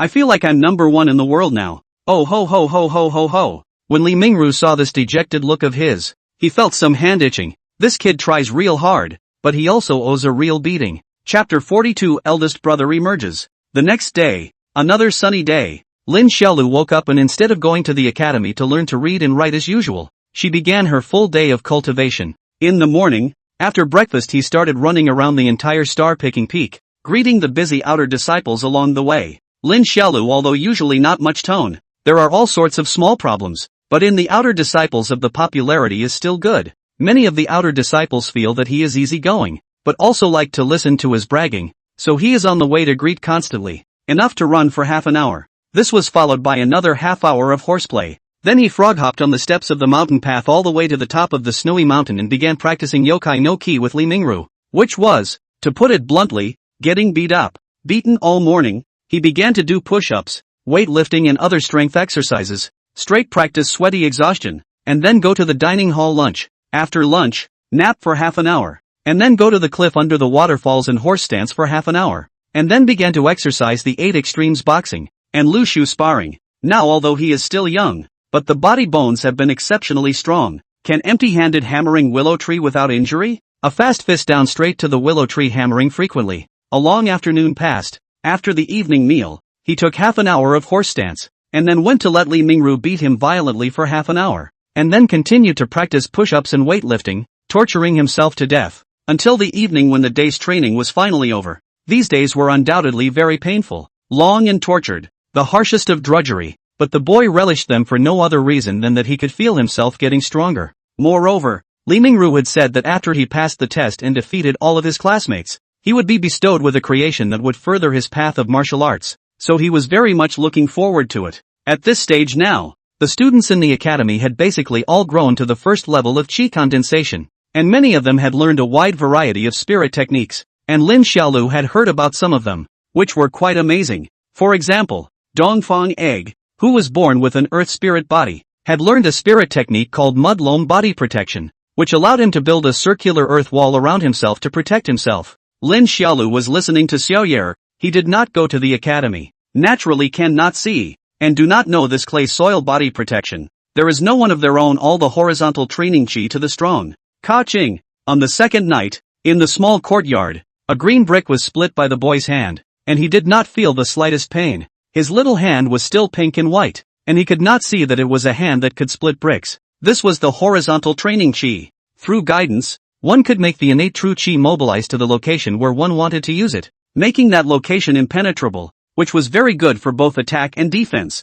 Brother, you are so powerful now. Xiao Yuer sat on the courtyard steps, holding her small face and said, you can split bricks. When will you show me a chest-breaking boulder? Hey, any time. Chest-breaking pairs like that are child's play for me. While little Jade's eyes lit up as she listened, Lin Xiaodir washed herself with the dust cleansing pill and sat next to Xiao Yuer and asked, "How has it been in the academy these past few days?" "It's not bad, but there are a lot of students who have left from the academy like you and are concentrating on their training. So there are a lot fewer people." Lin Xiaolu nodded. "It's normal. Sooner or later, the brothers are going to return to their respective subveins to cultivate." After saying that, he looked at little Yuer curiously and asked, "How is your cultivation now?" "The 5th level of qi condensation is also about to loosen up." Little Yuer blinked her big eyes and said, "I think I'll be able to break through to the 5th level of qi condensation when the test comes around." He. "Then let's make a splash together," Lin Xiaolu said happily. At that time, "Sister, you will be the first person to cultivate immortality, and I can defeat all my classmates except you. It will be awesome." Little Yuer nodded her head at the words and said goodbye in a good manner. Day after day of bitter cultivation continued, and after about a week, Lin Xiaolu, who was banging on the willow tree in the courtyard, received a piece of news. Eldest senior brother had come out of the gate. He was quite surprised to get this news. To say that the siblings have joined Ame for almost a year, but have never seen the legendary big brother. From the two of them to join the Ame since the mysterious big brother is in seclusion. At this moment, Li Miaoxian brought Lin Xiaodir, Xiao Yuer's siblings, to a very hidden cave in front of the mountain peak to greet the eldest senior brother who had just emerged from the customs. The siblings watched in confusion as their senior sibling spoke to a handsome man in a navy blue Dao robe. The man's appearance is extremely handsome, giving a clear and gentle meaning. Every move is full of modest gentleman wind. Strangers such as Jade, the gentleman world is matchless. Said the estimation is that he is such a person. Senior sister Miao Xian, who was talking to him on the side, was also blushing scarlet at the moment, looking at him with little stars in her beautiful eyes. Xiao Yuer tugged on Lin Xiaolu's sleeve and marveled. "Brother, this master brother is so good looking. This is the first time I've seen someone so good looking." "Yes, this eldest senior brother's face value makes even I have to temporarily back off from him," Lin Xiaolu commented in a serious manner. Xiao Yuer sniffed and looked at Lin Xiaolu, then covered her mouth and laughed. "Brother, when you grow up a bit you should be as good looking as big brother. You're growing like a potato now." Lin Xiaolu instantly glared at Xiao Yuer upon hearing this. "Have you ever seen such a handsome potato?" The siblings were whispering quietly, when Li Mingru's serious voice suddenly came over. "Little dear, little Yuer, come over and pay respects to your eldest senior brother." Hearing this, the siblings hurriedly stopped laughing and scolding and curiously came over to pay their respects. "Greetings, eldest brother." The handsome man also smiled and clasped his fists. "My name is Li Yaoshi. Meet the senior brothers and sisters. My name is Little Yuer." The 6-year-old little Jade child looked at the eldest senior brother in front of her and opened her mouth. Lin Xiaolu also smiled and introduced himself. "Hello eldest brother, my name is Lin Xiaolu." "Pa." Li Mingru nonchalantly slapped Lin Xiaolu's head. "No big deal. Speak properly. Master is not in the way. Senior brother is still small." Li Yaoshi said smilingly. "I this time closed for a full 3 years long. I did not expect that we Pickstar received 2 more disciples. Really good thing." After saying that, he raised his hand and with a flash of streaming light in his palm, 2 orange-colored stones appeared and laughed. "Meeting for the first time. I, being a senior brother, naturally have to prepare a meeting gift for the 2 senior siblings. Come, little dear, little Jade child." Li Miaoxin beside him looked at his 2 small orange-colored stones and was taken aback. "Elder brother, you're also too generous with your hand. This all of a sudden 2 top-grade spirit stones were given out? What are you talking about?" "Senior sister, Little Deer and Little Yuer are both our own people from star picking. If I give them, it's the same as giving them to myself." Seeing him say that, Li Mingru on the side nodded slightly, seemingly satisfied with his great disciple, as he said to Lin Xiaolu and Xiao Yuer, "Why don't you thank your great senior brother?" The siblings hurriedly thanked him and accepted the 2 seemingly precious stones. "Ha, small things." Li Yaoshi laughed and asked, "What are the current cultivation levels of the senior brothers and sisters?" Chapter 43, Belittled. Xiao Yuer held the small stone and respectfully said, "Back to eldest senior brother. I am currently at the 4th level of qi condensation." Li Yaoshi's eyes lit up when she heard this, and she said with surprise on her face, "4th level of qi condensation? Little sister is good at this. At such a young age, she is at the 4th level of qi condensation. She is really a youngster." Li Mingru also smiled and said, "These 2 disciples were both chosen by the master by thousands. Their natural talent is naturally not bad. TSK,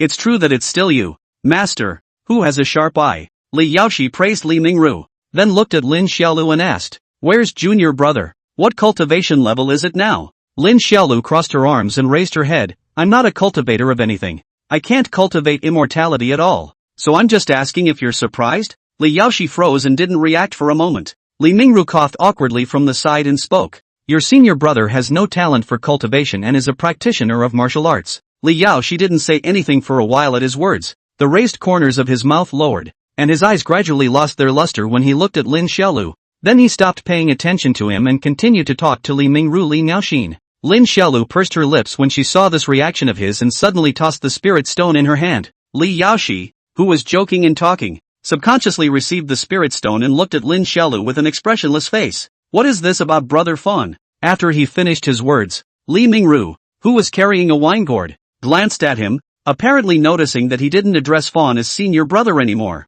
but rather as Brother Fawn. At this moment, Lin Xiaolu stunk with a small face and coldly snorted. "I can't cultivate, so I won't waste senior brother's spirit stones." After saying that, she pulled on little Yule and left, not giving Li Yaoxi the slightest bit of face, and Li Yaoxi just smiled blandly, looked at Lin Xiaolu's tiny back and said, "Good thing, Brother Xiaolu is quite self-aware." At these words, the boy's steps lurched, slightly twisting half of his face before pulling little Yue away with a big stride. After the siblings left, Li Niaoxin glared at Li Yaoxi angrily. "Senior brother, why are you bullying junior brother like this?" The good-looking Li Yaoxi smiled. "What a thing for a senior sister to say. My brother is just unwilling to deal with a mortal." Li Mingru, who was on the side, frowned and said in a deep voice, "He is your senior brother." Knowing that he had lost his words, Li Yaoxi respectfully bowed towards Li Mingru and smilingly said, "As you wish, master." Inside the courtyard, Lin Xiaoxue crazy like a small fist violently beat the willow tree. Fist shadow cross. Wind and rain. Straight to the thick willow tree shaking. Wood debris flying. "What a big brother. What's the big deal? Drag your big brother." Angry child roared, pounding after a fierce leap. Small body in the air, spinning, kicked a beautiful roundhouse kick, only to hear click, a sound. The thick willow tree crumbled out a crack. Ooh. Upon landing, the boy panted and exhaled a few times, while aside, little Jade froze and watched her brother freak out. "Damn it, sooner or later, one day, I'm going to show this despising guy the power of a martial artist." Little Yue tilted her little head in thought and curiously said, "What is brother going to do?" "There's no need to ask." Lin Xiaolu crossed her arms fiercely and said, "Of course it's to work out well, then beat this Li Yaoxi to death, and collect his protection money every day, 8 times a day." With that said, he began to wail on his workout and mentally vowed that he would show everyone how powerful a martial artist could be. In the days that followed, Lin Xiaolu continued his grueling workouts day in and day out, and he was secretly giving himself extra training. From the dawning of the day, he practiced until the evening of the night, a full 6 hours, exercising without a moment's pause. He tortured himself every day. His horizontal training kung fu became more and more refined in the midst of polishing time and again, and his body would be as hard as iron and indestructible once he tensed his strength. 8 Extreme Fist has also been practiced by him, now more and more skillful. One move is wide open, strong wind, fierce as a tiger, and he has not used the willow tree to practice Iron Mountain leaning now, but used the mountain rock of the Picking Star Peak to exercise. Every day over and over again, don't want to hit the mountain rock, which makes his Iron Mountain leaning more and more ferocious. At the age of 8, he had thoroughly mastered the 2 martial arts of Yokozuna and Baji Quan at this moment. He was indeed a wizard in practicing martial arts. Coupled with the daily feeding of a large amount of rare food and the great perseverance of practicing day in and day out without thinking of himself as a human being, he froze and practiced these 2 martial arts to an extremely high level in only 1 year's time.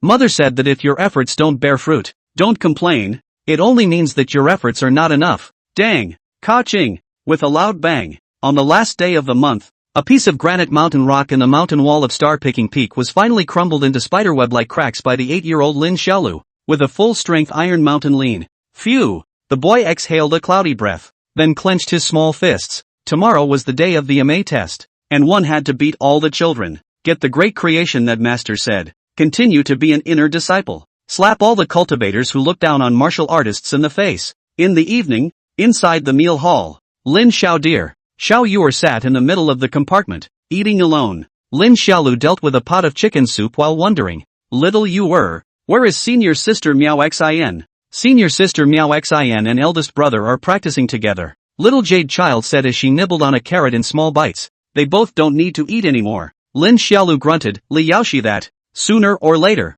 I will get him dead." Little Yor nodded in confusion and just wanted to speak, when Monkey Sanner, who happened to come in with the dishes outside the compartment, exclaimed, "My little brother Lin. Ah, you can't say that." Monkey Sanner set a pot of boiled beef on the table and said with a terrified expression, "If Senior Brother Lee hears about this, he'll find you in trouble. Pull back. I'm not afraid of him." Lin Xiaodir pouted and hummed, "That bastard dares to mess with me. I'll whip him to death." Monkey Sanner smiled awkwardly at his words. "Brother Monkey Sanner, you seem to be afraid of Big Brother?" Little Jade Child opened her mouth curiously. Monkey Sanner laughed bitterly. "Which outer disciple isn't afraid of him, ah?" Xiao Yuer was even more puzzled when she heard it. Although Li Yaoshi seemed to look down on her own brother, she was still good to herself and to senior sister Miao Xin. Why did she feel that he had a bad reputation from Monkey Sanner's mouth? Seeing the siblings' curiosity, Monkey Sanner carefully looked around, then whispered, "Although Senior Brother Lee treats you guys pretty well, but he treats us outer disciples differently. He doesn't treat us outer disciples as human beings from the bottom of his bones." The siblings were stunned to hear that there was actually such a thing. "Does he bully you guys a lot?" Lin Xiaolu asked. Monkey Sanner shook his head inside. "It can't be considered a deliberate attempt to bully. It's just that he doesn't treat us as human beings. For example, he sometimes comes to the meal hall to take his meals, and if we outer sect disciples slightly do something that makes him unsatisfied, he'll find an excuse to have the sundry room side deduct our contribution points, making us work in vain for this month." Lin Xiaolu was shocked to hear this. "Don't senior sister Miao Xin and boss care?" Chapter 44, The Nine Veins Gather. "They don't know," Monkey Sanner said with a sad face. "Elderly has been living in the mountaintop cave without asking questions. We did mention it to senior sister Miao Xin, but senior sister Miao Xin didn't dare to disobey eldest senior brother's wishes. Many times she was shelling out a portion of her own contribution points to make up for the losses to us." Lin Xiaolu was dumbfounded by what she heard and said incredulously, "Is senior sister Miao Xin that stupid? Why is she so much nicer to the dog than big senior brother?" Monkey Sanner scratched his head, and didn't have the heart to directly say why. Lin Xiaolu and Xiao Yuer were both still young, and it wasn't convenient for him to talk to them both about these adult topics. After Monkey Sanner left, Lin Xiaodir ate beef with a huff while her small mouth blared. "This dog than big senior brother really isn't a good thing. He's full of evil and star picking, and actually bullied the outer disciples." Xiao Yuer nodded her head repeatedly and spat out while scooping the porridge with a soup spoon. "How good of a person Brother Monkey Sanner is, and he's still bullying Brother Monkey Sanner. I've decided." Lin Xiaodir slapped the small table with a cynical face. "When I'm good at practicing martial arts in the future, I'll charge him 20 times a day for protection and make him cry." Aha! Yes. On the second day, Lin Xiaodir woke up early from her bed as usual, and after washing up, she ran around the mountainside, and after that, she took horse steps for half an hour. After the horse stance was finished, the big bell of Star Picking Peak was also rung in time, and the melodious sound of the bell spread to every corner of Star Picking, and soon after that, Li Miao Xian brought little Yuer out from the residence and started to comb the hair of the two of them. "Today is the day to test your cultivation, so you have to dress more formally." Li Miaoxin smiled as she tied Lin Xiaolu's little pill head while saying, "In a little while, master, sister, and your eldest senior brother will take you to Amei Peak. At that time, the elders of the 9 veins of Amei will all be there. Even the sect leader will also be there. So remember to be careful with what you say and what you do." I know. Senior sister. You're so nagging." Lin Xiaodir sat on the high bench, stomping her little legs with an impatient face. Li Miao Xian didn't get angry when she heard this and continued to tie his hair with a smile. "Senior sister, is that Li Yaoshi guy going too?" Lin Xiaolu suddenly asked. Li Miaoxin twisted his ear when she heard his address and snapped. "He's your senior brother. How do you talk like this, child? He is not looking down on me. Then why should I look up to him?" Lin Xiaolu faced the bronze mirror, puffed up her face and gasped. "In the academy, the teacher taught us that respect is mutual. If others don't respect me, then I don't have to respect others." Li Miao Xian sniffed and pursed her red lips, didn't speak again for a while, carefully combed his hair. Not long after, she dressed Lin Xiaodir into a red lips and teeth, cute and lovely little Taoist boy, then carried him off the stool, and carried Xiao Yuer to sit up again, then combed Xiao Yuer's hair. "Senior sister, what kind of person is the sect leader?" Lin Xiaolu asked curiously. He had been in Amei for almost a year and had yet to see the sect leader.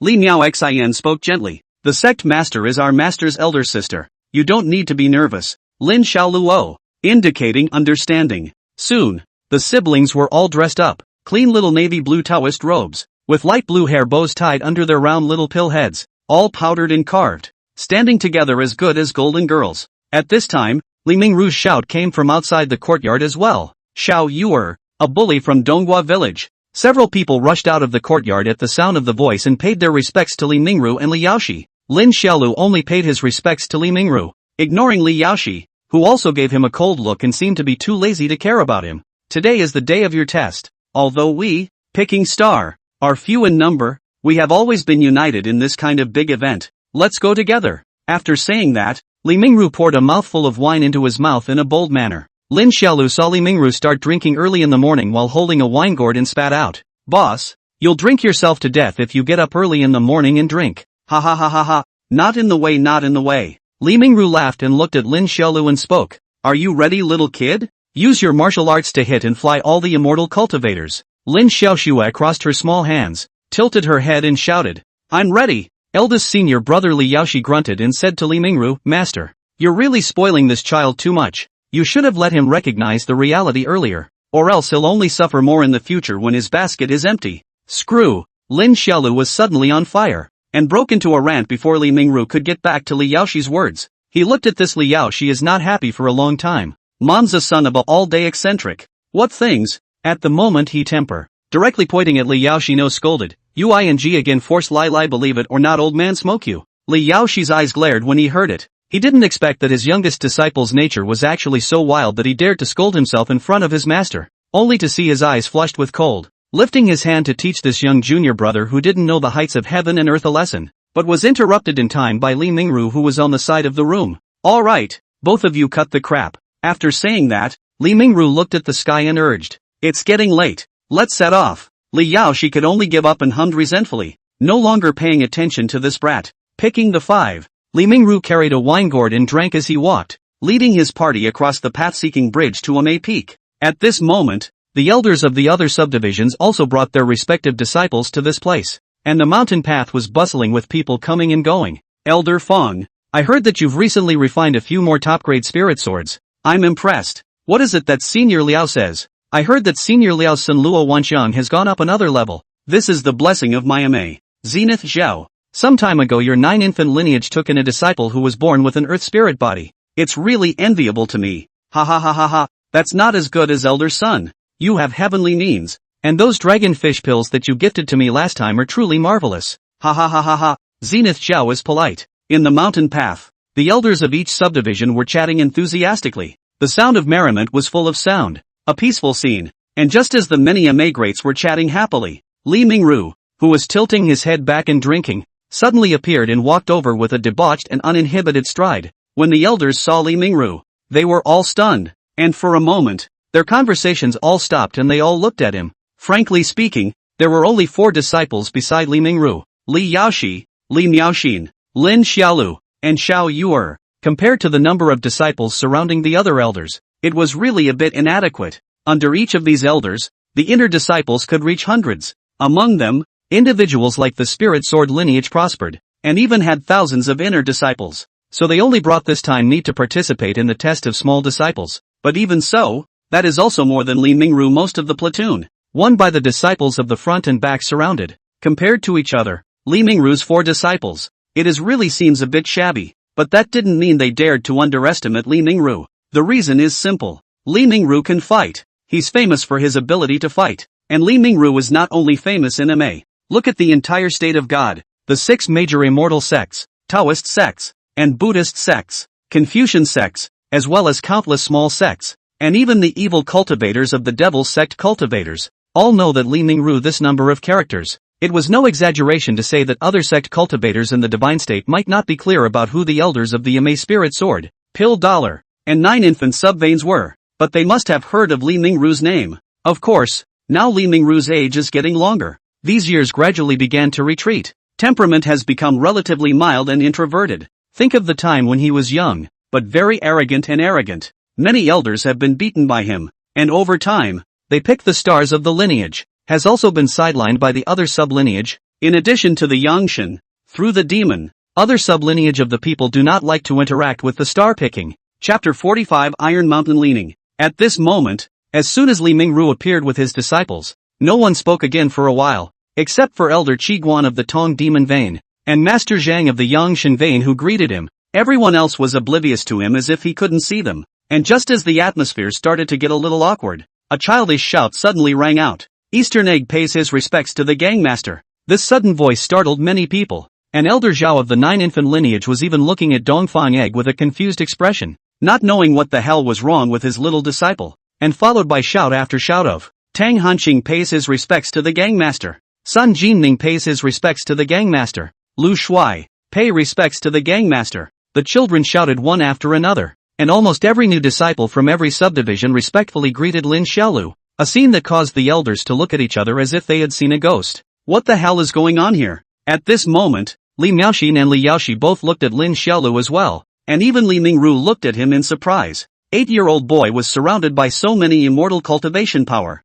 but also not stage fright, small hands behind the back, spirited to the children smiling and nodding, all show immortal posture. Do not know, thought he is also a certain line of elders. The elders were surprised and then rushed to ask about their youngest disciples. So the children told their respective elders about Lin Xiaolu's establishment of a virtue-based gang in the academy, and that he himself was a brother in the gang. Hearing the elaborations of the surrounding children, eldest senior brother Li Yaoxi glanced at the tiny Lin Xiaolu and coldly snorted. Crooked ways? What a shame. Lin Xiaolu's temper flared up when he heard that, and just when he wanted to greet his parents, an elder in the mountain path came over in anger and asked for punishment. Li Mingru, your disciple snubbed my disciple into joining some kind of virtue-serving gang. Won't you give me an explanation? The person who spoke was the elder of the talisman lineage, and as soon as he finished speaking, the few children behind him hurriedly explained, Master, it's us who voluntarily joined. For a moment, the talisman elder's face was ugly, and he twisted his head to glare at his disciples. Inferior. Shut up. The other elders are also have come forward to ask for a statement, in which the 9 infants, the remnant of the moon, Medicine Yuan and other clamor the most ferocious, one by one, loudly questioned, verbally attacked with Li Mingru to account for, convincing people by virtue. Old me thinks that's a good concept. An old crone in Taoist robes advised, why do you all need to make things difficult for a child? Elder Zhang, that's not how words are spoken. An old man grunted, Li Mingru, this young disciple, looks a few years younger than my disciple. How can he have the virtue to be the head of a gang and come to discipline his disciples on behalf of the old man? What Elder Zhao said is exactly right. Li Mingru, this young disciple is not very old, but he is teaching the disciples of our other subdivisions. What is his intention? Is it possible that he thinks that Amei is dominated by his Starcatcher lineage? For a while, the elders of all the veins accused the star removal vein of meddling in their own affairs and having ulterior motives, pointing and cursing at Lin Xiaolu, almost as if they were directly saying that Li Mingru wanted to be the Amei sect leader. Facing the questioning of so many elders, Li Mingru also frowned slightly, putting down his wine gourd and preparing to open his mouth, while Lin Xiaolu suddenly jumped out, her small hands crossed, and screamed at a group of elders. I'll put your mother's fart. The childish voice was so loud that it actually covered the accusations of all the elders for a while. This time even Li Mingru was shocked and looked at his little disciple in surprise. Little Jade stood quietly behind her brother, blinking her big eyes as she watched. Dongfang Egg, Tang Hanqing, and his own other children also looked at Lin Xiaolu with surprise, their eyes filled with admiration. Truly worthy of being the gang leader. It's just too powerful. Little brat, you dare to scold the old man. An elder who was over 100 years old was the first to react. His voice began to tremble with anger, and he almost made a move, while the other elders also looked at the bold boy with unfavorable expressions. What's wrong with scolding you? Didn't you hear Lu Shuai say that he voluntarily joined me to convince people by virtue? Are you deaf? If you're deaf, go see a doctor. Don't infect others here. Lin Xiaolu was so angry that he cursed and then pointed at another elder and cursed. You want to accuse my boss directly, say ah. Where the yin and yang called. You called so unmanly how not to go to do eunuchs. Then he pointed at another elder and cursed. What do you mean I'm fooling your disciple? You're pretending to be your mother with me here, and you ask me what I am capable of. Grandpa can run 2 miles without wiping his ass after taking a. Can you? Unbridled. One of the elders completely couldn't contain his anger. His eyes glared as he raised his hand and waved out a colorful rippling stream of light, killing Lin Xiaolu straight in the face. Lin Xiaolu was startled. Looking at the blazing light in front of him, his frightened little body shivered a few times, and just as the stream of light was about to blast onto his body, Li Mingru beside him lightly said, scatter. As if the ancient flood sound general sound waves quickly spread out, rushing blazing rapid flight of the stream of light instantly suppressed, and then even in a burst of violent trembling directly after the broken, into several streams of light flying around, and finally dispersed in the air. At this sight, all the elders looked at Li Mingru with disbelief, and the elder who had cast the spirit law earlier was even more horrified as his face began to turn blue. Li Mingru, getting stronger again. All the shouting and cursing stopped for a while, and the elders all looked at Li Mingru with scornful faces. After a long time, the black-robed elder of the spirit sword lineage, Feng Wuxiu, coldly opened his eyes and looked at Li Mingru and coldly said, I can't imagine that senior brother Li's cultivation is actually so profound. For my elder brother, I am now somewhat convinced of the rumor that senior brother Li had once used the star-picking decision to pick a star from the sky. Li Mingru smiled and took a sip of wine with his gourd. Senior brother Feng is overpraising. After saying that, he looked at the elders in front of him, who were also looking at him in shock and anger. Just when the atmosphere between the two sides was getting more and more wrong, and it seemed like the swords were about to be drawn at any moment, the sound of an atmospheric bell came from a May peak. Dang! Spirit Sword Elder Feng Wuxiu smiled at the sound and said, Gentlemen, the sect leader has called out to us. Let's put this matter aside for now. Let's all go up the mountain first. A few old men sniffed and said nothing, each stinking, or snorting coldly, or flinging their sleeve robes up the mountain. And Li Mingru gave Lin Xiaolu an expressionless look before leading the two of them, brother and sister, up the mountain. Behind him, Li Yaoshi coldly snorted while walking. A loser, can't cultivate, but is number one in messing things up, has no respect for his elders, insults amaze seniors, and invites trouble to us, star picking, and still thinks he's very powerful. It's really laughable to the extreme. Lin Xiaolu's body gave a start and twisted her head to look at Li Yaoshi. Li Yaoshi, on the other hand, lightly skimmed him, seemingly wasting time even looking at him, and directly walked past him. Feeling insulted, Lin Xiaoxue immediately clenched her small fists and her small chest rose and fell violently a few times. Beside her, Li Miaoxian saw this and squatted down, touched his head and softly advised, Little dear, don't take your elder brother's words to heart, just do your own well. Senior sister will always support you. Xiao Yuer also sensed Lin Xiaolu's unhappiness and timidly tugged on the corner of his coat to show her comfort.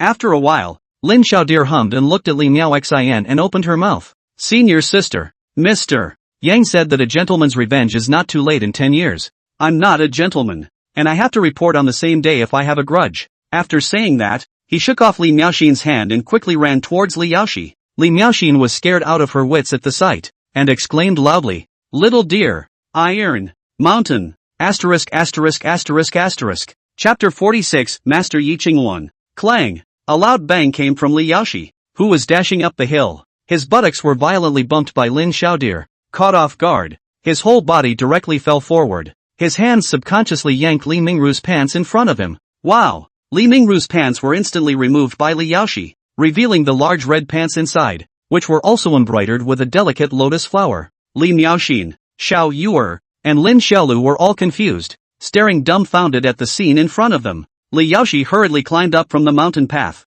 looking at Li Mingru who had a black face in front of him and silently raised his pants in fear. He was startled and shouted, Master, it's Lin Xiaolu that rabbit. Inferior. Li Mingru let out a furious cry and kicked Li Yaoshi, sending him shooting out, before looking angrily at Lin Xiaolu. At this moment, Lin Xiaolu still maintained the posture of Iron Mountain leaning. He saw Li Mingru looking at himself, quickly put away his stance.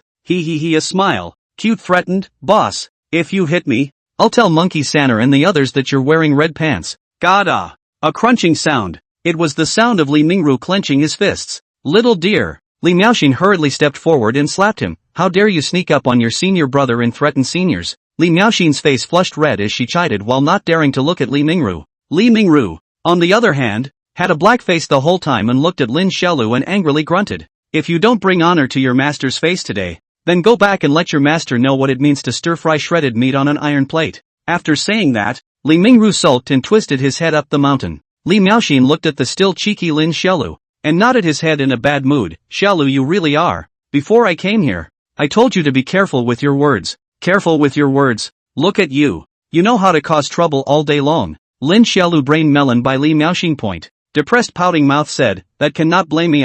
Is Li Yaoshi that first find me trouble? I did not provoke him. But you embarrassed master. Blame me? Lin Xiaodir rolled her eyes with a defiant face and hummed. It's not like I told him to wear red pants. Who's to blame for him wanting to wear them? If it were up to me, I'd just stop wearing them. Cough. Li Mingru, who was walking in front, coughed twice, and his calm voice came out. Lin Xiaolu, when this is over, you'll be in charge of cleaning up the night fragrance of all the disciples in the entire plucked star, including the outer disciples, for a period of 1 month. Lin Xiaolu froze when she heard it. What is night fragrance? Li Mingru didn't pay any more attention to him. while Li Miaoxin rubbed his head with a red face and lamented. It's been bitter for you, little dear. On a May peak, in the middle of the square of the main hall called the Green Luan Hall, under the 12 glazed Pandragon pillars, the junior disciples of the 9 veins of Ame sat neatly cross-legged on the clean glazed brick floor, surrounding a huge Chinese white jade platform, and in the middle of the main seat on the high platform on the Green Luan Hall, there were sitting the 9 elders of the Ame 9 veins, as well as a stunningly beautiful Taoist nun wearing a clean white robe. Unable to see her exact age, this Taoist nun seemed to be very young, with a head of black hair and a wrinkle-free face, and was talking cordially with the surrounding elders, while the surrounding elders, except for Li Mingru who was middle-aged in appearance, the rest of the elders were basically old, forming a stark contrast with the young and beautiful Taoist nun. Amidst the bustling crowd, Li Miao Xin whispered to her junior siblings and introduced them. That Taoist nun is our Amaze sect leader. Lin Xiaolu was surprised. Senior sister, why does this sect leader of ours look so young?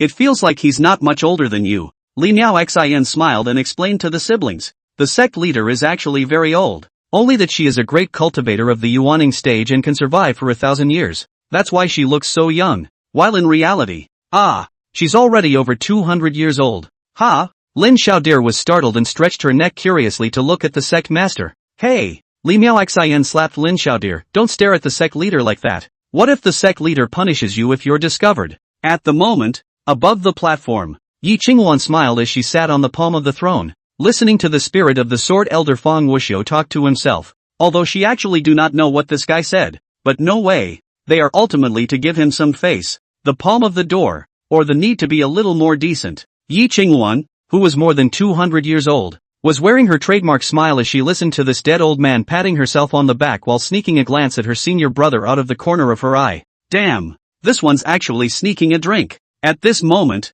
Li Mingru was sitting quietly on the side, his head hanging down, with a wine gourd clutched in his arms, and with a slight opening of his mouth, a hidden line of wine flew out of the gourd and was inhaled into his mouth. Yi Qingwan was about to explode with anger when she saw this scene. I am here to be annoyed by them. You are good, everyday idle to death. It is not easy to meet with the senior sister once, but also do not talk to the senior sister. They're alone to drink. Really angry people. Soon, Mr. Yang, who was on crutches, also arrived and came over to pay his respects to Yi Qingwan. Please sit down, sir. Sect Master Yi Qingwan greeted with surprise, and when Mr. Yang sat down, she stood up, and as soon as she got up, the elders of the 9 Ame veins, including Li Mingru, all got up as well. Yi Qingwan glanced at the depressed Li Mingru and was pleased in her heart. Are you drinking again? Humph, shame on you. You don't give a damn about yourself as the master's sister. After spitting in her heart, Yi Qingwan stood in front of the high platform with a cute and loving face, swept her eyes around the nearly 50 children below, and then cleared her throat. Aha! Seeing the sect leader vocalizing, the children got up and stood up. Most of them were also seeing the sect leader for the first time. Almost every child's eyes looking at the sect leader were filled with nervousness and admiration. Of course, except for Lin Xiaodir. The pretty-faced Daoist nun smiled and scanned the circle of children, nodding her head in satisfaction before raising her small hand and saying, "Let the test begin." When she finished speaking, she sat back down on her palm seat, crossed her legs, and peeled an orange in a leisurely manner. The elders of the major subveins looked at each other for a while, each with a subtle expression, or helpless, or bitterly smiling as they sat down. Only Li Mingru was still in that dead look, holding the wine gourd and secretly drinking there. At this moment, the square alabaster stage, a cultivator stood in the center of the field position. To the children below the cupped fists and smiled and said, all the little brothers and sisters do not need to be nervous. In a moment, the senior brother reads to the name of whoever comes up to cast their own absorbed spiritual power on the line. It's very simple. After saying that, he turned over the roster in his hand and read, Broken Moon Vein, Lu Shuai. At the sound of the words, a young Taoist boy of about 8 or 9 years of age stood up from among the children, nervously and uneasily climbed up onto the alabaster platform, then came to the center of the platform, and made a lovely bow facing the sect masters and elders on the high platform. Then with a squeeze of his small fists, he shouted out, Ha! In the next second, a light golden aura blossomed out from his tiny body. While the senior brother on the side saw this, he directly said, Qi Condensation Layer 1, Test Passed. Chapter 47, Tests. This test is much simpler than expected. After all, it is only a test of the cultivation of the first level of Qi condensation. Lin Xiaolu sat cross-legged with his younger sister. He held his chin with one hand, and was quite bored as he watched his fellow students around him go up to the stage one after another. On top of the platform, All the great elders and masters didn't pay too much attention to this place. Almost all of them were chatting with each other, and only when it was the turn of their own subdivision's disciples to go up to the stage, would they occasionally look at them. The test for the first level of chi condensation was relatively easy, and the children who had come up to the stage so far had all reached the first level of chi condensation. 9 Infant Lineage Eastern Egg. After the elder brother in charge of hosting finished reading, the round Eastern egg hummed and puffed his way up to the stage, saluted at the elders and sect masters on the high stage. Then, as if pooping, his fat face held its red color and shouted, "Ha!" In the next moment, an earth-colored gas began to emanate around his body. Chi condensation layer 1. Test passed. The presiding senior brother shouted loudly. On top of the high platform, Yi Qingwan, who was stuffing oranges into her red lips, looked at the elder of the 9 infants with a smile and joked, "Zhao Xuani, is this little fatty the earth spirit body disciple you took in?" The old man named Zhao Xiani nodded proudly. Back to the sect leader. "This son's name is Dongfang Egg, the youngest son of the prime minister of Dongfang of the Great Yu country, born with an earth spirit body." Yi Qingwan nodded, glanced at Zhao Xuani, and complimented, "You old boy has a pretty good eye. Sect leader is too kind." Zhao Xiani smiled and cupped his fist, then looked to the side of the closed eyes of the spirit of the sword elders, praised, to say vision. That has to be Feng's senior brother. Now the entire MA. Who does not know the spirit of the sword lineage out of a small doll named Chen Nianyun? Not only is the talent is extremely high, but also has 100 years of rare encounter of the indestructible sword body physique, compared with the Feng's senior brother, the old man this point of vision, but it cannot be counted for anything. Yi Qingwan gave him a non-committal look, didn't say anything, and continued to eat the orange. Soon after, the presiding inner disciple called out a few more children to the stage for testing before continuing to call out the next name. Pill Elemental Lineage, Yu Chu Chu. The crowd of children looked towards a small girl, who came onto the stage with a well-behaved smile on her face and bowed sweetly to the elders and the sect leader, before playfully exerting her internal aura.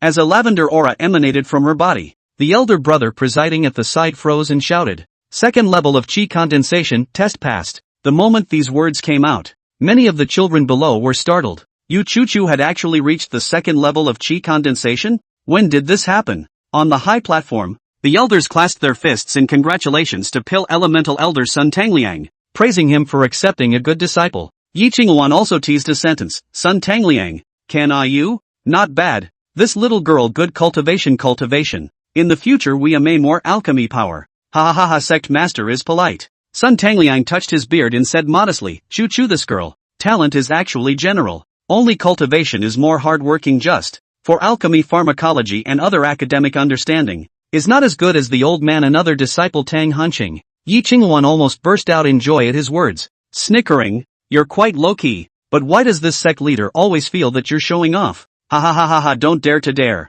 Sun Tangliang laughingly waved his hands. At this moment, Lin Xiaolu looked at the sect leader on the high platform and saw her stilted on her legs, peeling oranges while chatting with the other gray-haired old men. She always felt that something was wrong. This scene, how to look at it, is not like the Amei sect leader Instead, it looks like a group of old grandpas and their granddaughters are chatting. And why does this headmaster look like he's not very smart? Shouldn't the headmaster be the kind that's very serious? Or very kind and compassionate? How can you still stub your legs? He looked at Li Miao Xian beside him and voiced the doubts in his heart. "Elder sister, why does this sect master of ours look like he's not very serious? He even stretches his legs. I'm not even stilting." Li Miao Xian sniffed and laughed in a low voice. "That's because although our sect leader is old, her mind, in fact, is only 16 or 17 years old." "Ha?" Lin Xiaodir's small mouth opened wide as she looked at Li Miao Xian with an incredulous expression. "Over 200 years old with a 16 or 17-year-old mind? What the is that?" Seeing that he didn't understand, Li Miaoxin carefully explained to him, "Our sect leader is almost always in seclusion and hard cultivation on weekdays. It's said that for more than 200 years. In addition to the cultivation, the time she comes out to contact people and live adds up to only a dozen or so years of light. And this leads to the fact that even though the sect leader is older, she speaks and does things, most of the time, just like a little girl." Lin Xiaolu froze at his words. He simply couldn't imagine that after more than 200 years of bitter cultivation, the time he spent coming out to enjoy life only added up to 10 years? That's with several years of childhood to be removed, right? That means this headmaster has enjoyed a normal life for about 10 years in over 200 years? Then is there really any point in practicing immortality? In living forever? He stared flabbergastedly at the high platform where every move he made was similar to that of the big sister next door sect master. and a hint of confusion was revealed in his 8-year-old's eyes. In the field, the host continued to call out the names of several children, but without exception, they were all at the first level of chi condensation. And for a while there was no one at the second level of chi condensation like Yu Chu Chu. It wasn't until the children had almost been shouted out and the host's roster had turned to the last page that he read again. Spirit Sword Lineage, Chun Yenyun. As soon as the shouts came out,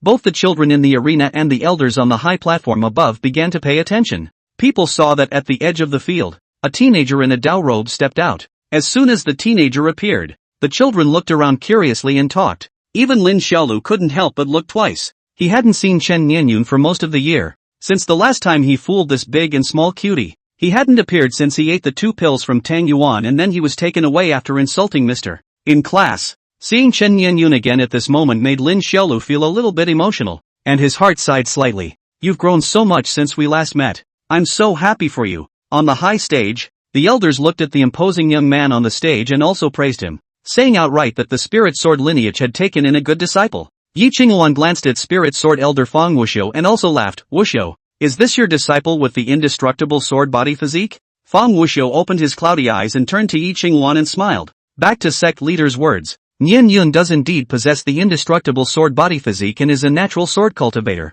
Ha ha ha ha ha. Our Ma has produced another teenage pride. Senior brother Yi is to be congratulated. Zhao Xianyi praised as he patted his horse's ass. When he finished speaking, Elder Wu Ming of the Talisman lineage also began to praise Chen Nianyun greatly. I observe that this young man has a steady pace and an upright posture. At such a young age, his every move already has a hidden sense of sword intent. It's really extraordinary. I'm really envious that senior brother Fong can receive such a good disciple. Chapter 48, Picking the Star. Lin Xiaoyu. The elders of the other subdivisions also complimented the youngsters below one after another, while Fong Wuxiu's pale face didn't have much of an expression, but instead glanced at Li Mingru, who was sneaking a drink at the side, and said with a smile, not a laugh. It's true that Nianyun is still not bad, but in my opinion, it's definitely not as good as senior brother Li's disciple. After all, Master Li only took in 2 disciples after 20 years, so he must be a generation of heavenly talents. Even if my little disciple is an indestructible sword body,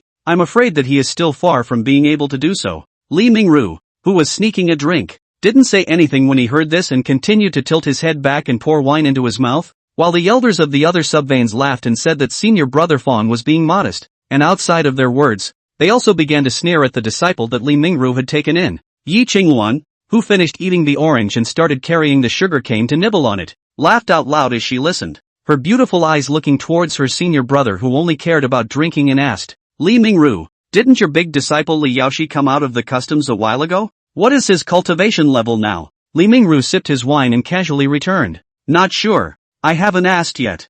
Yi Qingluan burst out laughing. The cane stick in her hand pointed at Li Mingru and laughed out loud. How do you even behave as a human master? You don't even bring to ask when your disciple is out of the gate. Ha ha ha ha. The other elders also sneered. Senior brother Li is really sparing. His disciple has left the gate without even asking. Truly worthy of being a star picker. Ha ha ha ha ha. Worthy of being the senior brother Li who was known as lifting his hand to pick the stars and disturbing the people in the sky. Is extraordinary. For a time the elders of the crowd on Li Mingru ridicule constantly. Li Mingru also do not say anything. Their own drink their own wine. A lazy take care of their appearance. But it is through the demon lineage of Qiguan elder looked at these elders, did not have the good sense to say, I've seen that scion Li Yaoshi, and as the chief disciple of the same subdivision, my great disciple Tang Xian of the Tong demon lineage is inferior to Li Yaoshi. Dare I ask a few elders, how many of your disciples are Li Yaoshi's opponents? When Elder Qiguan said this, the laughter of the elders abruptly stopped, and the atmosphere was awkward for a while, and the elder of the Yangshan lineage, Master Zhang Mabai also continued to snort coldly. In terms of cultivation, we are all Jiadan stage cultivators. Can you beat Mingru? In terms of disciples, the chief disciples of each subdivision are also at the foundation establishment stage, and the strength of star picking Li Yaoshi is among the top 3 among the chief disciples, so I don't know where you guys get the old face to mock Mingru. The words, the elders are even more ugly face, one by one on Zhang Mabai, Qi Guan Yundun, Li Mingru 3 people look angrily, but Zhang Mabai teacher in MA is a famous iron lady. Character strong incomparable, although the strength in the elders can only be considered average, but she that moved to the life of the character also let a person quite afraid. At this moment is even more outspoken said, I just don't like you guys, all day long this and that will just play smart. Senior brother Li is just too lazy to take care of you. If he is still the same temper, you still dare to talk to him like this? In the entire MA, aside from the sect leader, who dares to say that they can receive the might of a heavenly star from senior brotherly, truly unaware of death? The elders were immediately furious. Their faces turned blue, their chests heaved and their fists clenched, but they froze and were unable to reply. They could only stare there in anger. Even the spirit sword elder, Feng Wuxiu, opened his eyes, and after his eyes trembled for a few moments, he closed them once again, not daring to pick up on this. Alright, you guys stop arguing. Yi Qingwan sat on the sect leader's throne, her mouth stuffed with sugarcane, and said vaguely, after arguing for almost 100 years, aren't you all tired? Here, Chen Nianyun is starting to cast aura. Only when the elders heard this did they resentfully stop arguing and looked at the young man on the stage. At this moment, in the middle of the white jade stage, Chen Nianyun, who was 11 years old this year, stood with an extraordinary aura, bowing to the elder sect leader on the high stage, and then with a gaze, the aura on his body began to boil, and in the next second, a reddish golden aura vaporized above his body. Compared to the auras of the other children and Yu Chu Chu,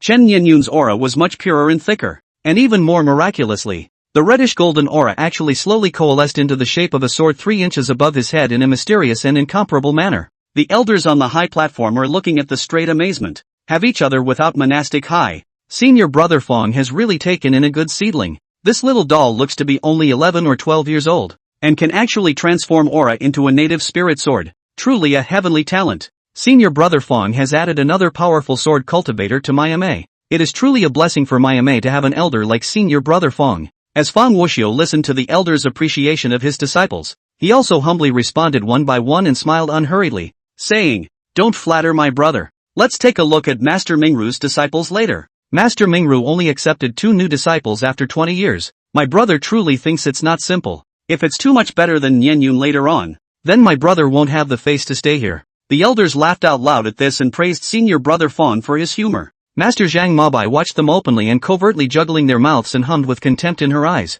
At this moment, amongst the children below, Lin Xiaolu watched as Chen Nianyun used his aura to condense a sword 3 inches above his head, and was also amazed. Is this the indestructible sword body? It looks so hanged. He silently pulled out the virtue brick from within his robes, weighed it twice, and looked at the teenager on the stage with a bit of stupidity. Wouldn't it be fun to throw a brick at him right now and make his brain bleed? 3rd level of Qi condensation. Test passed. The host shouted and announced Chen Nianyun's results. TSK.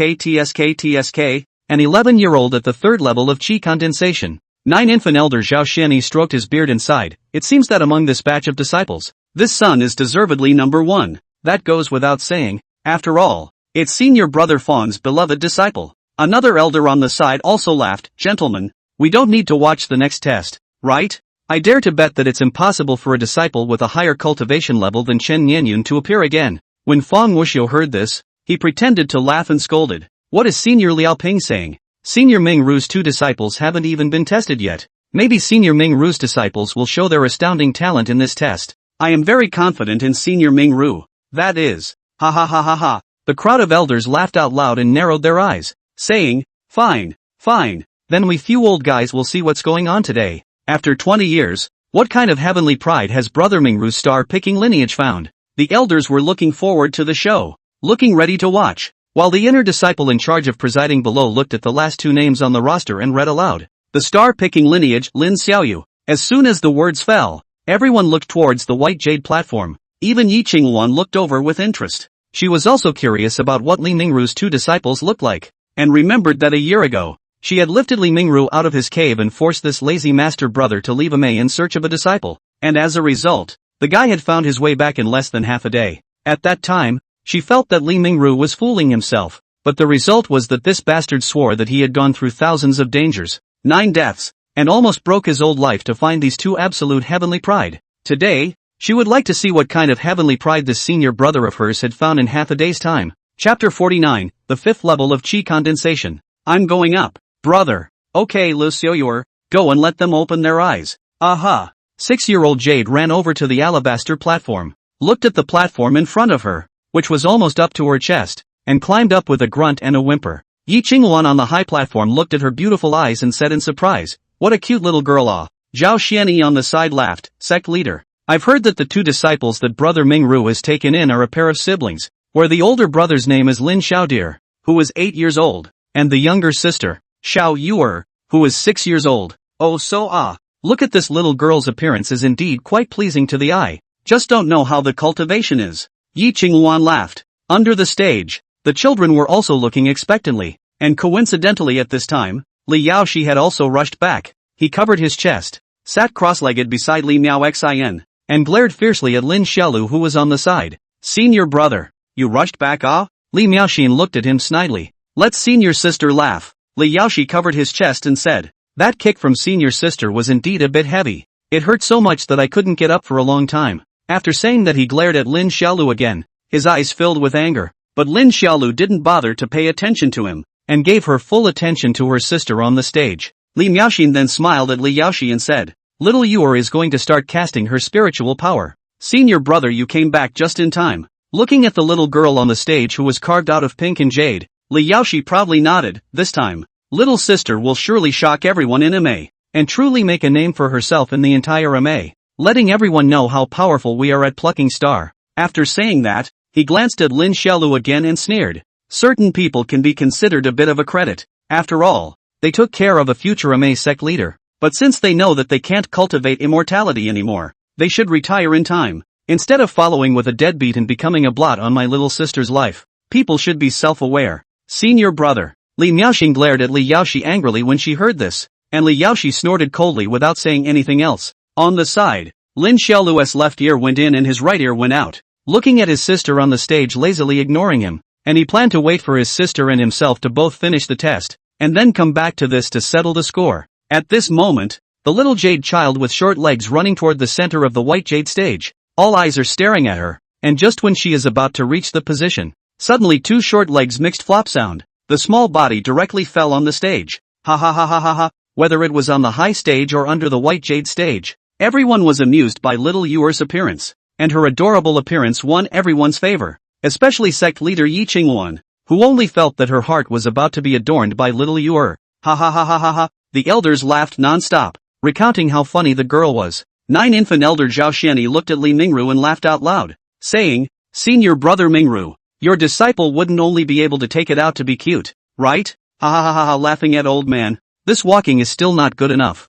Brother Mingru, this is the disciple that you, star picking, took in after 20 years? It's truly extraordinary. Ha ha ha ha. Laughing makes my old man's stomach hurt. An elder followed up the conversation and laughed. This doll is still too young. Only 6 years old. If it can reach the first level of chi condensation, it can already be called a heavenly pride. For a while almost all the elders were laughing at Li Mingru, who still didn't reply. As if he was resigned to his fate, he rested there and drank alone. The inner disciple in charge of presiding picked little Yuer up, cried and laughed as he patted the dust on her body, and then had her bow to the sect masters and elders on the high stage. It was then that little Yuer began to exert the spiritual energy within her body in full view of everyone. By this time, the elders had also stopped looking at her, and seemed to have decided that a child as young as her was at most a chi condensation layer. So each of them were gossiping and talking, and just as a few elders were discussing paying a visit to Spirit Sword Peak in a while, an eye-catching rainbow light suddenly lit up under the stage. The rainbow light that blossomed entirely from the aura lit up abruptly, as if it was a pillar of light through the sky, startling everyone. The elders who were chatting idly were all taken aback, staring dumbfounded at the situation below. So rich in spiritual energy, pure to the extreme, it was simply several times stronger than the Chen Nianyun of the party. The Spirit Sword Elder, who had been keeping his eyes closed, also directly stood up at this moment, looking incredulously at the 6-year-old female doll below. Everyone was confused, and many of the children watching at the side of the stage were even startled by the rainbow light shining out from little Yuer's body, and one of them wowed out. Even the inner disciple in charge of hosting was stunned on the spot, looking at Xiao Yuer as if she had seen a ghost. What the is going on here? Why is it that this little doll who still falls down when he walks is actually not below himself in terms of cultivation? I'm 20 years old. One has been practicing for more than 10 years. How long has this girl doll been practicing? Above the platform, the elders were all dumbfounded, especially the elders who had just desperately mocked Li Mingru. Their faces were all uncertain. Among them, Zhao Xuani, who was the most aggressive in his clamor, almost crushed the armrests of the seat, his old face as ugly as if he had swallowed a fly. The atmosphere was awkward to the extreme for a while, and it took a long time before someone broke the deathly silence. Li Mingru, I didn't expect this little disciple of yours to actually have such talent. Yi Qingluan looked at her senior brother who was still drinking and laughed. Senior sister, I'll believe your bull ***** for now. Your star-picking lineage. You've really found a good heir. Tong Demon's elder Qiguan also marveled. 6-year-old Qi condensation 5th layer. Old me, I have lived for more than 100 years, have not met such a heavenly pride. Absolutely nothing. Absolutely nothing. Ah. Zhang Mabai of the Yangshan lineage even laughed at the elders with embarrassed faces and said, Gentlemen, does the old face hurt? Elders. In the center of the field, the host was surprised for a long time before he finally shouted. 5th level of Qi condensation, test passed. When the elders heard this shout, even if their mouths were not convinced, they had to sigh in their hearts. 6 years old. A 6-year-old at the 5th level of Qi condensation. What kind of luck did this Li Mingru have? He actually accepted such a demonic disciple. And until this moment, Li Mingru also finally put down the wine gourd in his hand, and showed a kind smile to Fong Wuxiu, whose face was incredibly gloomy. Senior brother Fong. Senior brother. I'm really impressed. You bad old man's calculations are really damn accurate. My Li Mingru's disciple is indeed better than your disciple. Do you think it's infuriating? Fong Wuxiu's eyelids jumped, only to hear a click sound. The seat armrest was pinched out by his palm to a crack. Li Mingru continued to lie on the armrests of his seat and smiled cheaply at him. How did you calculate so accurately? Brother Fong, teach me? Why don't you say something? Are you shy? Mr. Fong? Don't be so stingy. Senior Fong. The other elders revealed bitter smiles when they saw the scene. This Li Mingru really knows how to kill and kill. Chapter 50, Picking the Stars. Lin Xiaolu. In the middle of the field, little Yuer ran down the stage under the shocked gaze of the children. Li Yaoshi hurriedly greeted her and proudly smiled. Little sister is really giving senior brother me a long face. Turn back to senior brother me. Before he could finish his words, little Yuer crisply shouted out, Brother. Then he went around Li Yaoshi and jumped headfirst into Lin Xiaolu's arms, looking at him and giggling. The boy held his sister. Cold face reprimanded, Smile, smile, smile. Smile, what smile? So big, walking still, fall down. In the future, big brother, how to take you out to cut people. He, little Yuer grinned, her little head rubbing right up against Lin Xiaolu's clothes. Li Yaoshi was quite upset at this scene and looked at Lin Xiaolu and coldly grunted. Little jade child has given our picking star a long face. But what happens after that? What can you bring to us? When I think that amongst this group of children,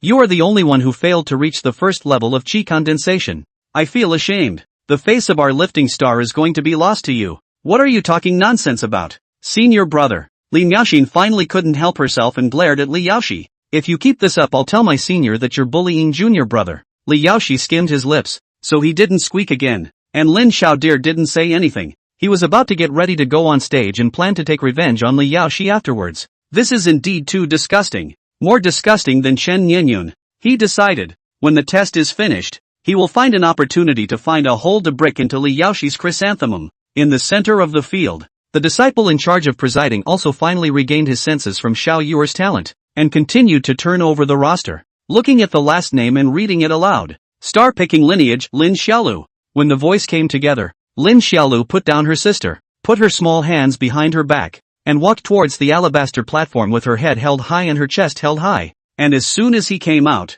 Dongfang Egg, Tang Hanqing, and all the children in the field all looked over, even the two of them, Yu Chuchu and Chen Nianyun, who were on the side of the child, looked towards the not-so-tall figure. Such a strange scene naturally fell into the eyes of the elders on the high platform, and even Yi Qingluan felt somewhat curious. This child is Lin Xiaoyu's brother? Zhao Xianyi, who was at the side, spoke up, back to the sect leader. This son's name is Lin Xiaolu, and he is indeed Lin Xiaoyu's older brother. Yi Qingluan sniffed and nodded as she bit the sugarcane. She thought that this child was also quite cute, walking with a funny strut, a bit like the emperor penguin of the Spirit Beast Valley. Looking at the reactions of the children below, she spoke with a surprised look on her face. As soon as this child appeared, the disciples below were all eyeing him, and this sect leader has noticed that many of the disciples' eyes are filled with awe. This child can't be even more gifted than Lin Xiaoyu, can he? The elders first froze for a moment when they heard this before an elder spoke up, back to the sect leader. As far as I know, this Lin Xiaolu once created a gang called the Convincing by Virtue Gang when he was learning words in the literacy hall, and the response was so great that almost all of the disciples joined this gang. Yes, and not only is he the leader of this virtue convincing gang, but the disciples often refer to him as a May Supreme. A May Supreme? Then it seems that this child is truly not simple. Yi Qingluan said with anticipation. To be able to make so many disciples obey him, he is probably also a person of amazing talent. I'm only afraid that he won't be much worse than his sister. With Lin Xiaoyu's earlier smack in the face, the elders had learned their lesson this time, and one by one, they were very confident that Lin Xiaolu was definitely not bad. Elder Zhao Xianyi opened his mouth and laughed. This son and Lin Xiaoyu are siblings. Their talents will never be too different. And this son was able to found a gang at such a young age, and can still be called the Ame Supreme. So his talent is probably only stronger than Lin Xiaoyu's. What elder brother Zhao said is very true. Old me thinks the same way. Yin Chodhan, an elder of the remnant moon vein, said with great confidence. Old me estimates that this child can have a cultivation level of the 6th level of qi condensation. Less. On the side of the talisman line of elders, Wu Ming stroked his beard, looking at the boy below strutting, slowly opened his mouth and said, Yin Jr. eyes are still low. I watch the son's pace is light, calm and collected, to vaguely have so a stream of immortal style. I dare to conclude that this son at least condensation of the 7th layer of qi. When Wu Ming's words came out, the crowd was amazed, and the broken moon, Pil Yuan, Luo Men and a host of other elders were envious of Li Mingru. Ai, when will old me receive such a heavenly pride disciple? Senior brother Mingru is truly enviable, truly worthy of being a new disciple received after an interval of 20 years. It is truly extraordinary. With these two disciples, within the next 100 years, Mayame will definitely become the #1 great Dao sect, immortal sect in the divine state. 100 years? Are you kidding me, Senior Liao? With these two disciples, it's practically a matter of days before Mayame becomes the #1 Dao immortal sect in the divine state. Fang Wuxiu of the Spirit Sword lineage glanced coldly at the elders who were bragging loudly, his heart slightly unhappy. This group of people who are old enough to be smart, but also really enough wallflower. See Li Mingru these two disciples in the future is not extraordinary, then hurry to show goodwill with him, for their own disciples in the future to lay down the relationship. Really a small man's face. A group of elders continued to talk and comment, words full of admiration. Yi Qinghuan also listened with great interest. After a while, she looked at Li Mingru with a smile. Senior brother, my good senior brother, just tell the sister sect master, Lin Xiaolu, this child, what exactly is his cultivation? Li Mingru didn't say anything, holding the wine gourd with his head hanging down, drinking to himself. Ha ha ha ha ha. Senior brother Mingru is not speaking anymore. It must have been guessed by old me. Wu Ming from the talisman lineage laughed at Yi Qinghuan. You too, sect master, we all guessed it. What else can senior brother Mingru say? You are not making it difficult for senior brother Mingru. After saying that, he then continued to look at the youngster below and said, an 8-year-old at the 7th level of qi condensation. Even if it's the year of the master, you don't see that you can have such a talent, right? Truly the heavens have blessed my Ame. The elders heard also have sighed. One by one swore that Ame will be how to shake the divine state in the future. The ancient and modern. Yi Qinghuan also listened with more and more joy in her heart, her beautiful eyes unblinking as she looked down to the 8-year-old child below, filled with anticipation. At this moment, Lin Xiaolu walked to the center of the stage with a 6-fold pace, bowed slightly to the sect masters and elders on the high stage, and then slowly exhaled a cloudy breath. Zhao Xianyi laughed. All of you must watch. The time to witness the birth of Ame's pride has arrived. As soon as these words came out, the elders immediately opened their eyes wide, and each of them looked at the boy below with unblinking eyes. And Lin Xiaodir saw everyone looking at him, also finally no longer hesitate. After the evil impetuous smile, he then violently inhaled, then clenched both fists, shouted out, "Aha!" Under the white jade stage, Dongfang Egg, Tang Hanqing, and all the children all stood up, each looking at the shouting deer on the stage with immense anticipation. Even Yu Chuchu and Chen Nianyun got up, especially Chen Nianyun, who was also curious as to what Lin Xiaolu's cultivation level was at this moment. Looking at Lin Xiaolu without blinking, the entire Green Luan Hall, everyone was staring at the child in the center of the stage. The shouts made by the children, moreover, reached everyone's ears, and their clear and tender voices resounded through the clouds and covered the universe. Chapter 51, The Martial Artist. Lin Xiaolu's cries continued as the elders on the high platform continued to give their comments.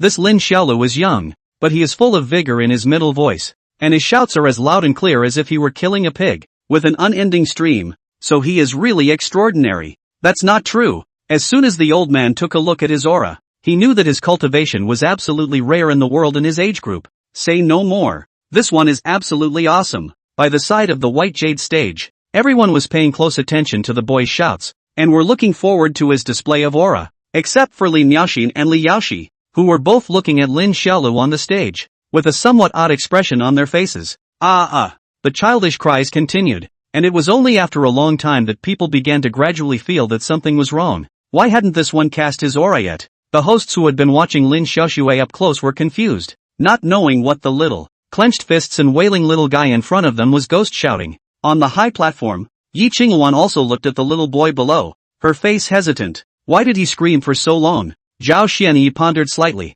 It's probably because his talent is too high, and he's holding back his big moves at the moment, preparing to release them all in one breath. Aha! Lin Xiaodir shouted with her little face flushed red. The whole person couldn't help but start trembling slightly, finally shouting to the bottom in one breath, and then coughing loudly in full view of everyone. Cough cough cough, shouting so long in one breath. Tired grandpa. Everyone? Whether it was Yi Qingwan and the elders on the high stage, or the young disciples under the stage, or the hosts were all at a loss. What the hell is this guy doing? In the middle of the field, Lin Xiaodir took another deep breath before she shouted once more. Aha! At this moment, everyone's face finally looked wrong. This little guy had been shouting off and on for a minute. The spirit sword elder Feng Wuxiu on the high platform also finally became impatient as he stood up and loudly reprimanded the wailing children below him. Stop shouting. You quickly cast your aura. Only after these words came out did the shouting come to an abrupt end. And Lin Xiaolu also raised her head and looked at the elders and sect leader on the high stage,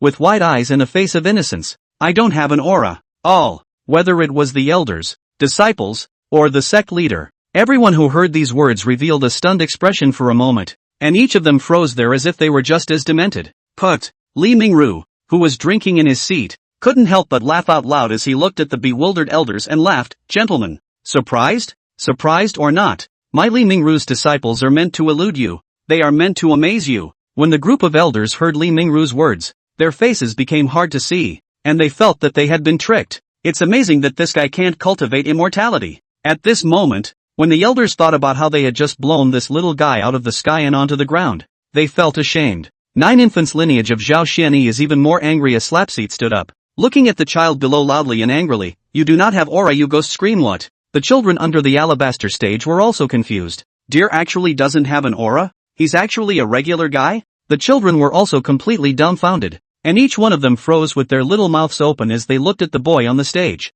All along all of them had thought that Lin Xiaolu must be particularly strong. After all, Chen Nianyun, who had learned the spirit laws in the first place, had been beaten by him and begged for mercy. But as a result, Deer is still an ordinary person? How is that possible? At this moment, many of the elders on the high platform were glaring angrily at Lin Xiaolu, and when they thought of how they had even praised him when he wailed just now, they couldn't wait to find a place to drill into. Lin Xiaodir put her small hand behind her back and grunted with her head up at the elders. I saw that everyone who came up here shouted a bit, so I shouted along. How about it? Did I shout the most bravado? Magnificent? Magnificent your ass. In hell. The elders of several veins have been furious, and they are just in the way of their identity. Not good to take care of this little man, or else they would have rushed off the stage to hang him and beat him. For a while, these elders blew their beards and glared at Lin Xiaolu. Okay. Feng Wuxiu, the most senior among the elders, opened his mouth expressionlessly. Since this disciple of senior brother Mingru has not reached the first level of qi condensation,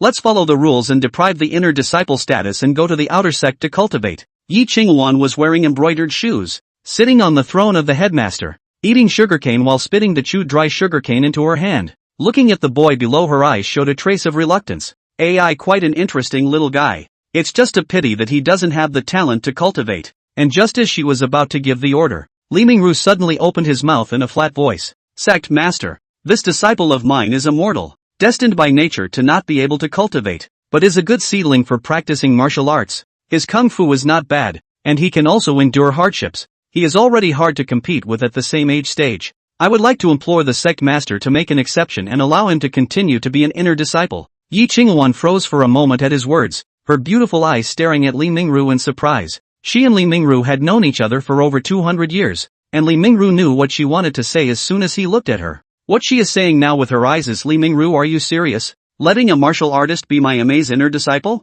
Are you kidding me? And before Yi Qingwan could say anything, several other elders snorted out a laugh. It's really worthy of being senior brother Mingru. You just know how to play. Letting a waste of martial arts practice be the inner disciple. Li Mingru, are you alright in the head? Ha. The old man is also convinced. The inner disciples have a high status in MA.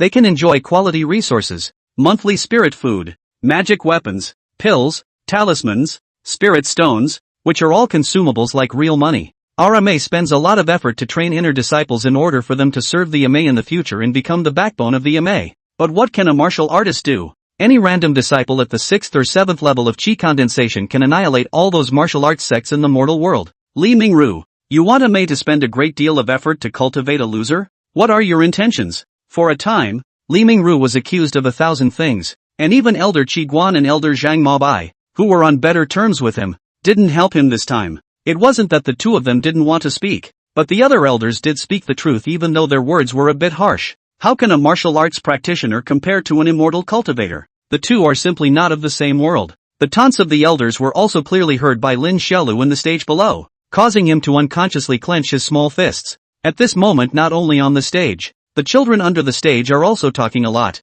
Dongfang egg, Tang Hanqing a few okay, but the other children cannot help but out of the sound. I thought Lin Xiaolu how powerful it is. It turns out that he can't even cultivate. At the expense of me still shouting at him every day with a mouthful of dear brother. Now I think about it, it's really embarrassing. No, turn around and we'll quit the virtue gang. Lin Xiaolu will definitely no longer be an inner disciple this time. And from now on we're not destined to be in the same world. That's right. I'd rather recognize Xiao Yuer as the boss. After all, Xiao Yuer is a solid chi condensation 5th layer. Lin Xiaolu is just an ordinary person.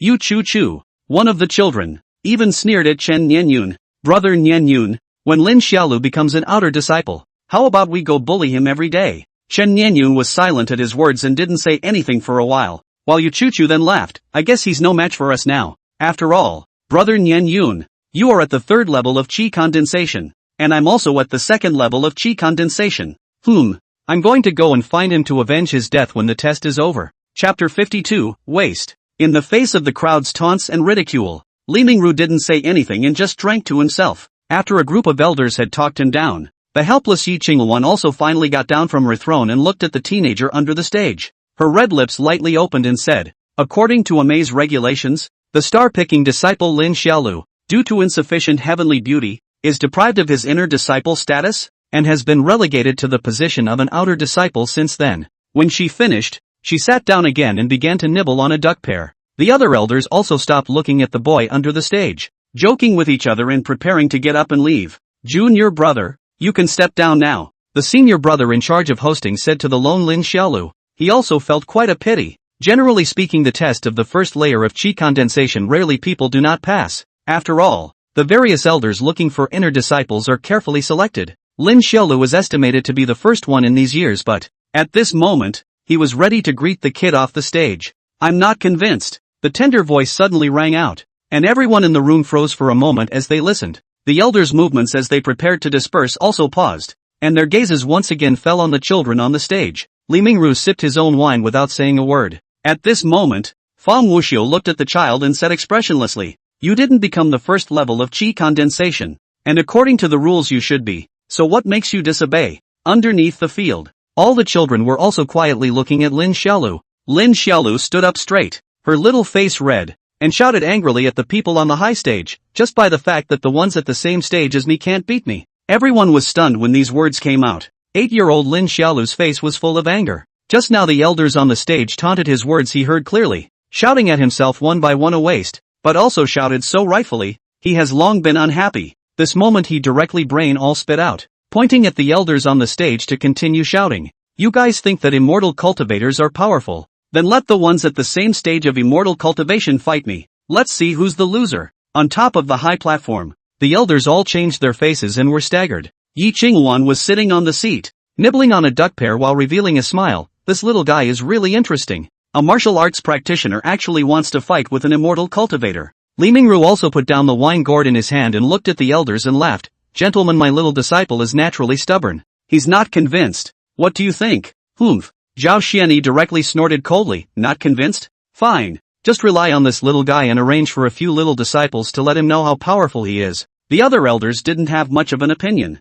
This little guy was only 8 years old. There was no way he could defeat a cultivator of the same age group. Even Fang Wuxiu felt the same way. Okay, let him be convinced. He looked at the boy on the stage and smiled softly. Who do you want to fight? Lin Xiaolu looked up at him, then turned to look at the 50 or so children on the stage before turning her gaze back to the high platform once more. Everyone except my sister. The tender words rang out in the Green Luan Hall, and the entire audience was shocked. Even Li Mingru was startled. He originally wanted little deer to defeat the other children one by one, but it turned out that this little guy was actually so arrogant that he wanted to beat 50 of them one by one. At this moment, both on and off the stage were in shock. The hosts even stiffened in place. Li Miaoxian was all surprised and almost stood up. The kid's crazy. On the high platform, the elders sucked in a breath of cool air. A martial artist beating up 50 cultivators. Who on earth gave him the guts? Yi Qingwan looked at the boy. Her beautiful eyes brightened slightly and she called out interestingly. After being surprised, Zhao Xianyi glanced at Li Mingru and laughed coldly.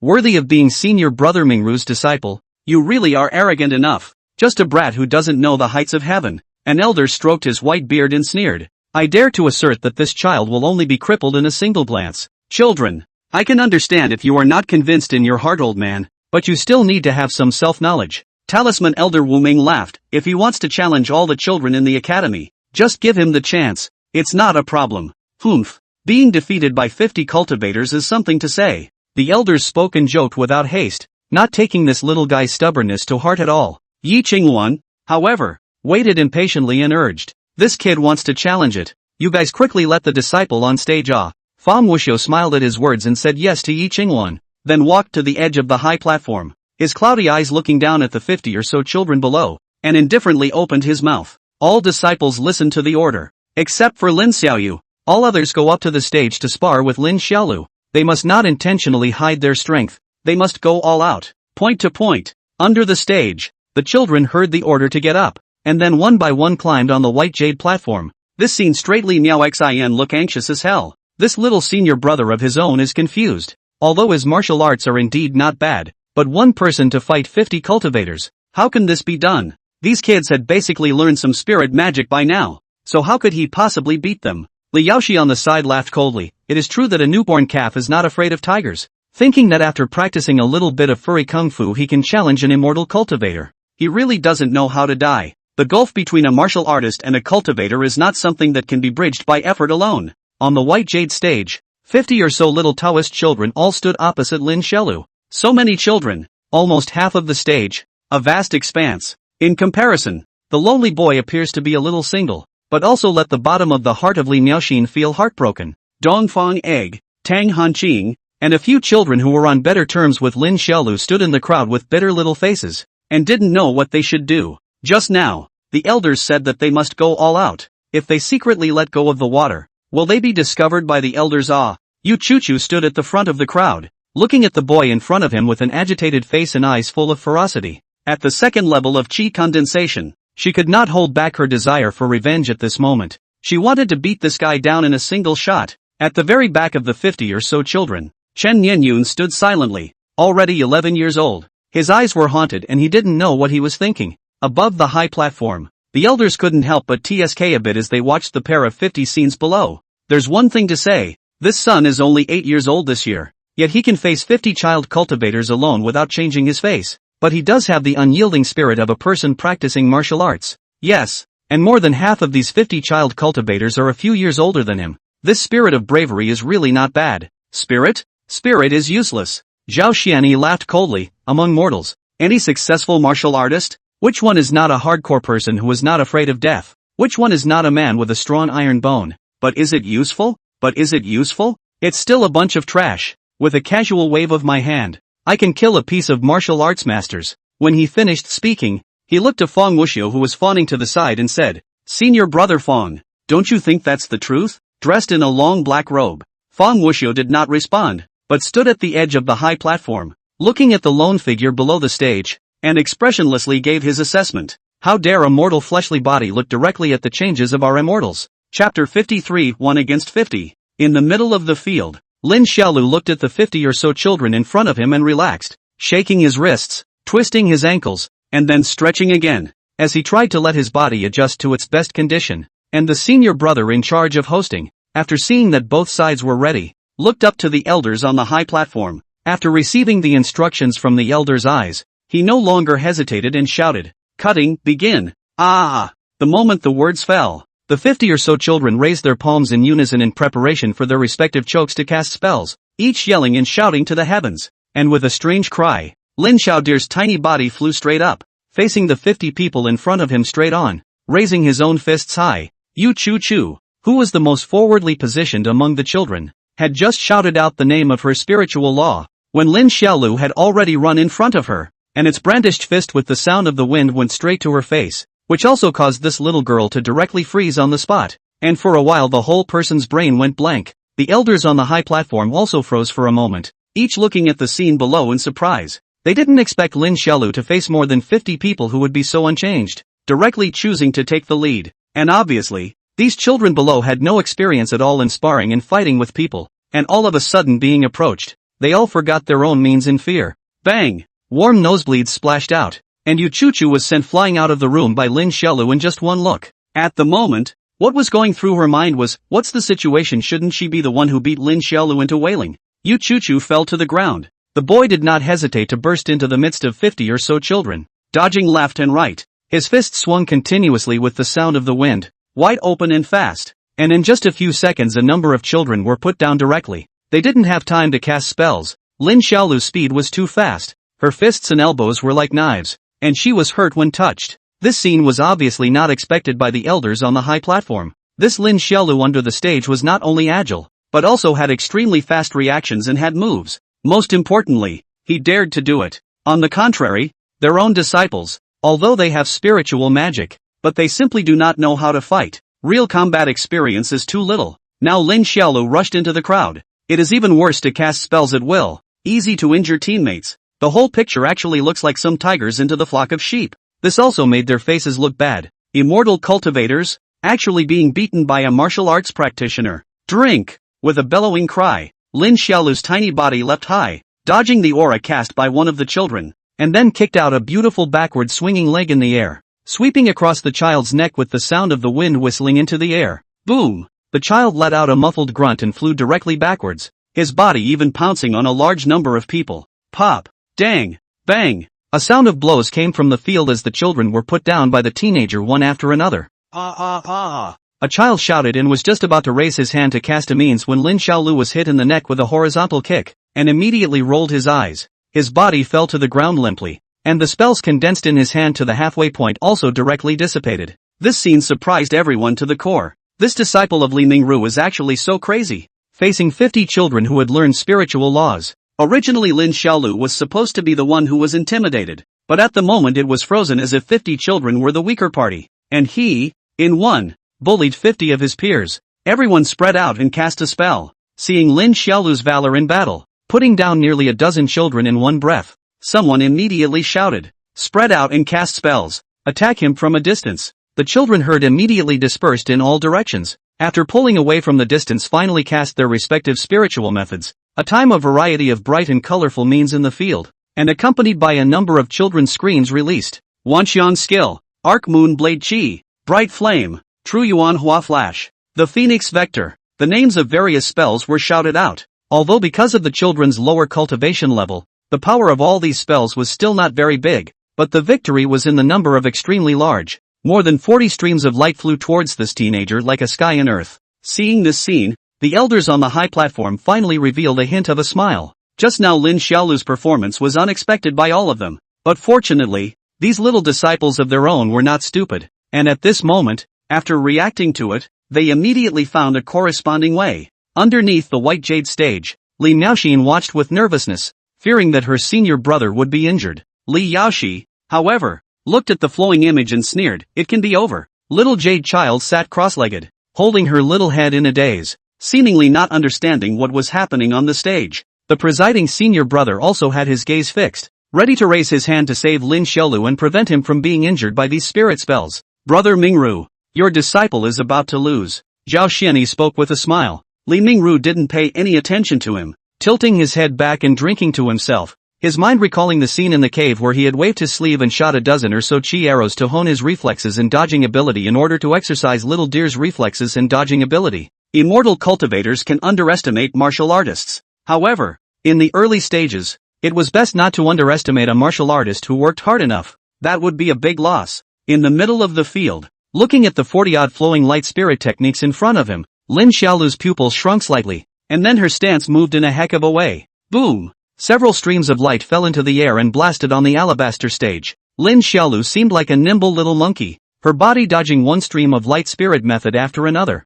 heel turn, slide shovel, split fork, jump up and down, flip and prancing between all kinds of evasive means, flow of light spirit method all by him to avoid. Speed is not like an 8-year-old child at all. This scene once again took everyone by surprise. It's amazing that this kid can do this. A child threw spirit laws straight with both hands. One circular blade chi after another was slapped out by him with his little hands, while Lin Xiaolu's speed of dodging froze faster and faster. And in the end, he hardened himself to rush in front of him. The boy was startled and raised his hand to combine his efforts to cast the spell. Lin Xiaolu directly stepped forward with an arrow and grabbed his wrist that was about to pinch the spell. Then with a shake of his shoulder, he violently slammed it against him. Ha! Bang! The boy instantly screamed in pain, and his entire body was directly knocked out, his body even knocking the children behind him who were preparing to cast spells apart. Shoo! A piercing cracking sound came from the left and right again. Lin Xiaodir's body leaped, a horizontal turn in the air to avoid it,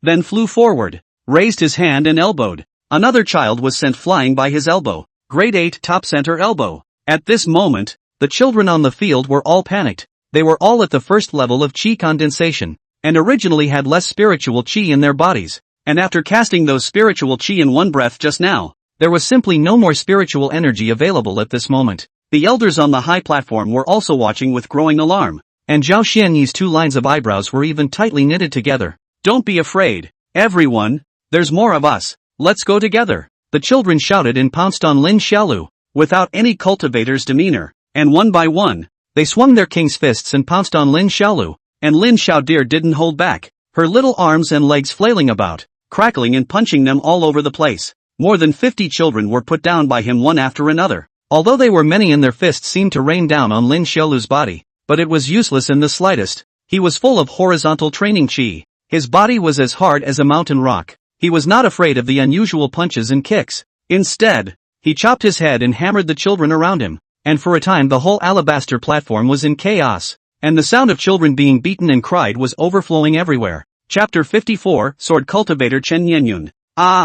In the chaos, 2 children cleverly hold Lin Xiaolu's 2 short legs. Combined efforts want to trip him down, but Lin Xiaolu breath sinks. The whole person immediately becomes as stable as Mount Taishan. The body does not move at all. And as this seems to be rooted in the horse stance kung fu, no matter how much force the 2 children cannot allow him to move half an inch. But was his bang bang 2 punches directly on the ground. 2 punches directly hit the ground, shaking off the 2 little witches. Lin Xiaodir once again roared and wailed as she chased after the children. The entire alabaster stage instantly turned into a one-sided bully. Straight fists, swinging fists, elbow strikes, knee strikes, horizontal kicks, leg kicks. Under the skillful coordination of various moves, the children were knocked down in pieces as if they were ragdolls. Brother dear, I'm wrong, brother dear, I'm wrong, a child wailed, running around on the stage with his short legs, tears everywhere. Behind Lin Xiaolu took an arrow step to catch up, grabbed the back of his collar, and then lifted his hand and slapped him on the head. The child fell to the ground with a loud thump, holding his head. The child fell to the ground with a thud, holding his head and crying. By now, there were only a few remaining children left on the stage, led by Dongfang Egg. Dear brother dear, hit me lightly. Dongfang Egg looked at the incomparably valiant Lin Xiaodir in front of him and cried out, I don't dare disobey the elder's orders. You have to beat people gently in a while. Dear brother, don't beat me up. I'll bring you refined spirit pills every day from now on, the kind that doesn't grow hemorrhoids. Tang Yuan blinked his cockatoo eyes and said in a serious manner. At this moment, the entire alabaster platform was filled with children with bruised noses and swollen faces, each crying out, making the people on the high platform look confused. One man beat 50. This little guy actually did it. The faces of the elders on the high platform all became a bit ugly, but Yi Qingwan spoke with quite a bit of interest. This little guy really does still have a couple of skills. Li Mingru, you've actually taught a formidable martial artist. Li Mingru smiled and didn't say anything, but Fang Wuxiu on the side of the stage looked at the remaining children on the stage and slowly made a sound. All of you get off the field. Chen Yenyun, disciple here. On the high platform, Chen Yenyun, who hadn't made a move, respectfully saluted. Fang Wuxiu condescendingly gave orders. You come and practice with this little doll. After saying that, he raised his hand and waved his hand. A flash of green light emerged to vanish into the field and flew in front of Chen Yenyun, transforming into a silver-white spirit sword. Let's use this inferior spirit sword to show this little doll what it means to be the difference between immortal and mortal. When the elders on the high platform saw this, they glanced at Fang Wuxiu in surprise. Zhang Mabai, of the Yangshan lineage, looked at Feng Wuxiu with disdain in his eyes and said, "Senior brother Feng, are you afraid that Chen Nianyun will lose to this Lin Xiaolu? So you purposely let him use his spirit sword to cut? What is senior sister Zhang saying?" Feng Wuxiu responded indifferently. "My spirit sword lineage is originally a sword cultivator, and it's only right to use swords to spar." The elders didn't say anything for a while at his words.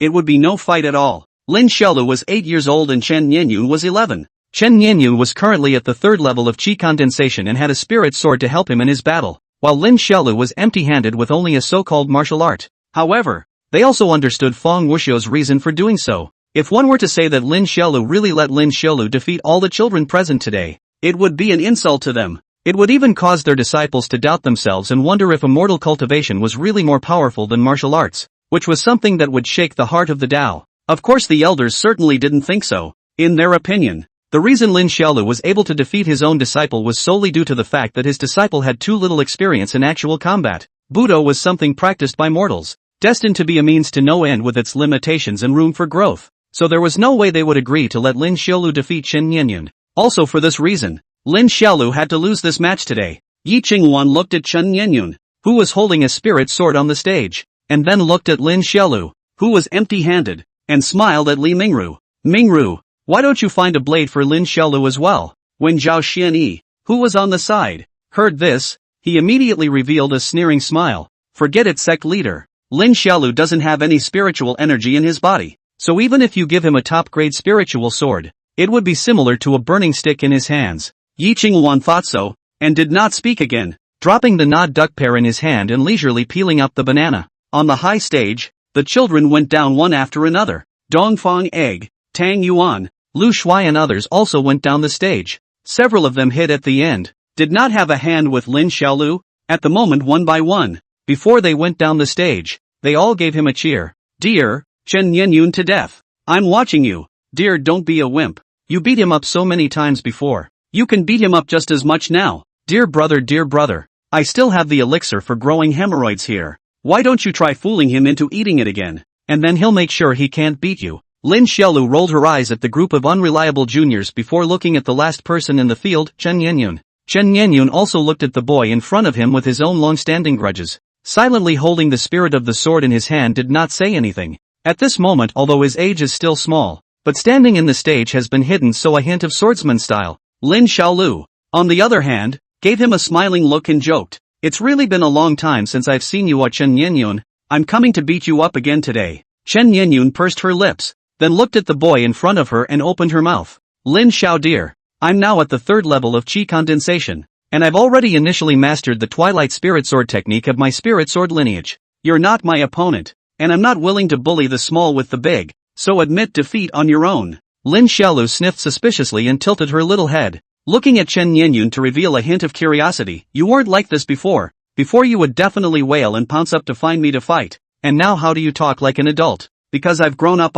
Chen Nianyun exhaled a cloudy breath and said, "I was confined by my master for most of the year, and now I'm 11 years old, so naturally I won't be able to talk to 8 or 9-year-old kids like you." Lin Xiaodir nodded blankly after hearing this, then began to move his wrists, ankles, body joints and other parts of his body. While doing so he said with a smile, "You this big pore indeed, not as nasty as before. Okay, Grandpa will be a little lighter when he beats you up in a while." Chen Nianyun also laughed helplessly and said, "You're still the same as before, with such a cheap mouth." After saying that, he held his sword and stood proudly still, silently waiting for Lin Xiaolu to recover her physical state, and the dashing gesture of his posture also made the elders on the high platform nod their heads. "This Chen Nianyun is indeed good. I already see a hint of sword intent in his body." Senior brother Feng, Pilyuan elder son Tangliang looked at Feng Wuxiu and asked, "How much has this disciple of yours learned the Twilight Spirit Sword technique?" Feng Wuxiu looked at his disciple below and responded with an expressionless face, "Has acquired the Twilight Snow Whisk from the Twilight Spirit Sword technique."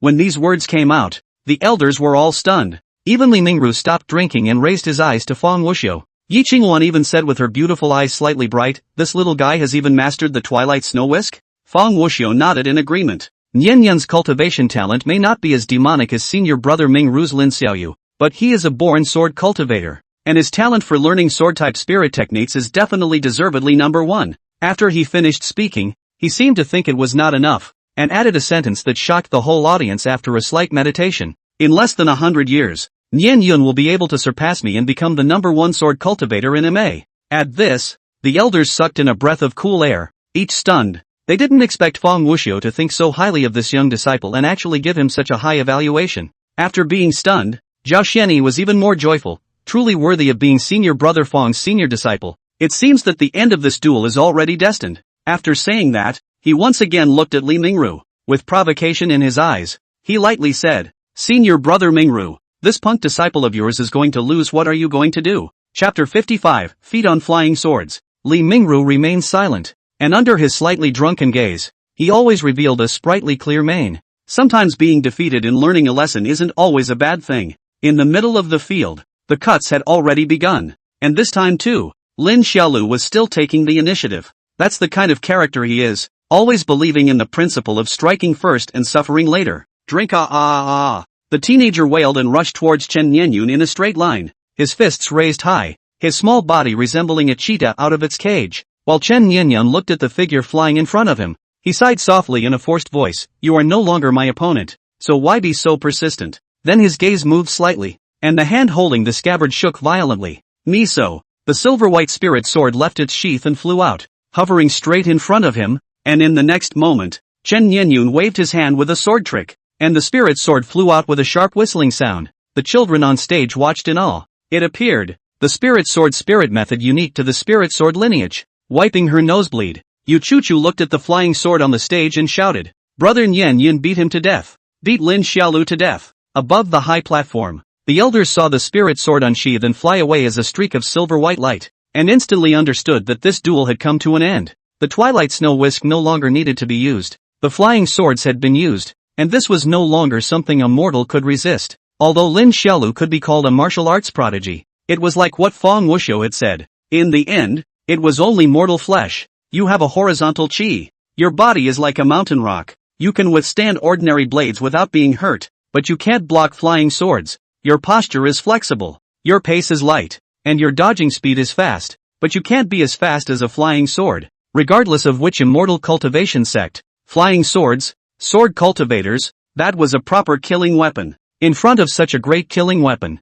martial artists, spirit, will, and effort would all become a complete joke. Li Mingru sighed in his heart as he looked at the scene under the field. Shoo! The flying sword that was as fast as lightning was about to fly in front of her eyes. Lin Xiaodir was taken aback that this thing was actually so fast. He knew that he could not avoid this thing, and even if he avoided it, Chen Nianyun would probably manipulate the flying swords to chase after him and cut him, and he would definitely still be unable to carry it at that time. Since this is the case, he might as well directly fight head-on. So what if the flying swords are so what? I'll make you unable to fly. He looked at the silver-white flying swords that were blades on the left and right sides, flat on the top and bottom, and suddenly shouted as his body ran forward. Drink! The boy's childish shout was loud and clear to the extreme, attracting the eyes of everyone in the arena, and in full view of this crowd, the teenager's right leg was violently lifted while his torso pushed forward to face the flying sword. Phew! The 8-year-old boy's small short legs set off a gale, drawing a semicircle from bottom to top, straightening his leg over his head, then aiming at the flying sword. A fierce downward chop. Ka! The moment the flying sword was about to stab Lin Xiaolu's heel, it was actually stepped on by his foot and stepped on the stage. I'll go. Everyone was shocked. Such an exaggerated scene, so that everyone's eyes are almost to stare out. The children under the stage, the elders on the high platform, all of them rose up, looking at that foot on the flying sword proudly standing young man. The heart for a long time cannot be calmed. Off stage, Li Yaoshi looked at the scene in front of him with nearly 2 eyes. Chen Nianyun's flying sword, even in his view as a foundation establishment stage cultivator that was very good, yet it was trampled by Lin Xiaolu, a martial artist. This scene almost broke his perception of martial artists. It was simply breathtaking. On the high stage, 9 infant elder Zhao Xianyi's face had also become extremely hard to see, and even Feng Wuxiu, who had been so old and calm, had begun to turn slightly dark. At this moment, Tong Demon, Yang Shen, Remnant Moon, Luo Men, Talisman, Pil Yuan, and the other elders of the 9 veins were all shocked beyond words. Even if they were killed, they wouldn't have thought that Lin Xiaolu would not only receive the flying sword, but also receive it in such a domineering manner. Li Mingru held the wine gourd, looked at the situation under the child stage, and silently continued to tilt his head back and drink. Li Mingru, what kind of monster have you taught? Yi Qingwan's beautiful eyes were filled with shock, feeling like the banana in her hand didn't even smell good anymore. Li Mingru's gaze was ethereal as he looked at the teenager below him and slowly spoke. Rather than me teaching him, it's more likely that this child is gifted. Talent? Yi Qingwan's face was blank. This child can't even cultivate immortality. Where does he get talent? Li Mingru smiled. Whoever stipulated that only immortal cultivation can be called a talent? Effort is also a gift. Yi Qingwan's face was stunned when she heard this, and her beautiful eyes flickered for a few moments before she once again looked at the competition in the arena. At this moment, Chen Nianyun's heart was horrified beyond measure. His right hand that was pinching the sword trick was constantly shaking, and he had been trying to maneuver the flying sword to withdraw it. However, it simply couldn't be maneuvered. The spirit sword under the teenager's feet trembled continuously, but it was stomped under his feet to death. Unable to move in life, Chen Nianyun panicked. If his spirit sword couldn't return, then how could he fight Lin Xiaolu? The twilight snow whisk can't even be cast out. In the field, the teenager stepped on his flying sword, holding his arms and dejectedly said, Chen Nianyun, are you convinced? Ha ha, your dad is still your dad after all. Chen Nianyun was sweating profusely as he tried to withdraw his spirit sword, while Lin Xiaolu saw that the spirit sword under her feet was not being honest and directly jumped in place. Clang, clang, clang. In the field, the teenager kept jumping in place, violently stepping on the spirit sword. Every time he jumped up, the spirit sword immediately flew up, but just as soon as it flew up it was stepped on again by Lin Xiaolu, and so on, week after week, over and over again. And while stepping on it, Lin Xiaodir also cursed, I'll let you fly. I'll let you fool around. I'll let you be awesome. I'll let you push yourself higher than me. This scene straightened everyone out. Senior sister, this sword is so pitiful. Under the stage, little Yuer blinked her big eyes and said, it feels like it's about to be played to death by brother. Li Miaoxin was also holding her forehead and smiling bitterly. This scene on the stage right now, it really did have the look of a spirit sword being bullied by a bare child. In the end, Lin Xiaolu even violently raised her leg, deliberately letting go of the spirit sword, and then the moment it was just about to be retrieved by Chen Nianyun, she directly tugged on the hilt of the sword to prevent it from flying away. Oing oing oing oing, the spirit sword trembled uncontrollably, but it was frozen in a firm grip by the bare child's two hands, unable to escape. Ha ha ha ha, the boy tugged on his spirit sword with an imp-like grin. Lin Xiaolu, you let go, the sweaty Chen Nianyun said angrily. I grabbed the sword with my ability. Why should it be loose? After saying that, Lin Xiaodir grabbed the sword that couldn't stop shaking and wailed and plunged it into the ground.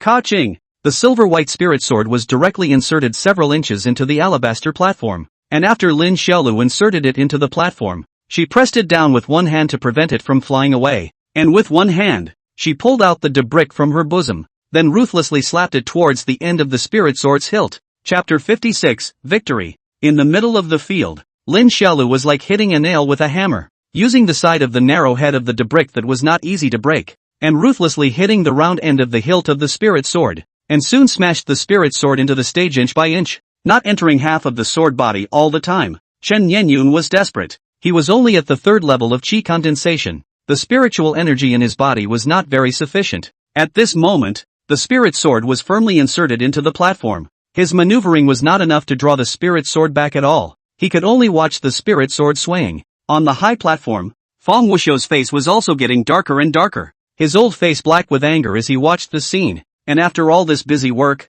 Lin Xiaolu then put one hand in his pocket, tossed a debris with one hand, and gave Chen Nianyun a kind smile. Tell me, do you want to die or not want to live now? A trace of bitterness appeared on the face of the stifled teenager. After several attempts he completely gave up on retrieving his spirit sword and looked at Lin Xiaolu in front of him in shock and anger. Losing his spirit sword didn't mean he admitted defeat, but he roared out, Ice Spirit Arrow! Arrow? I'll arrow your ass! Lin Xiaodir excitedly copied the virtue brick and rushed up, wailing that he was going to start convincing people with virtue. Shoo! Ice pick arrows flew as Chen Nianyun waved his hand. Lin Xiaolu made a sharp turn and flashed through with a sideways turn, then leapt up and raised the debris at him. Clang! With a muffled thud, the debris smashed into a semicircular golden hood. Lin Xiaolu froze and looked at Chen Nianyun, who was hiding in the hood and holding a mantle in his hand, and said in surprise, You have quite a few tricks up your sleeve. On the high platform, the elders also glanced at Fang Wuxiu in surprise. Elder brother Fang, Nianyun is using the magic weapon Vajra Bowl?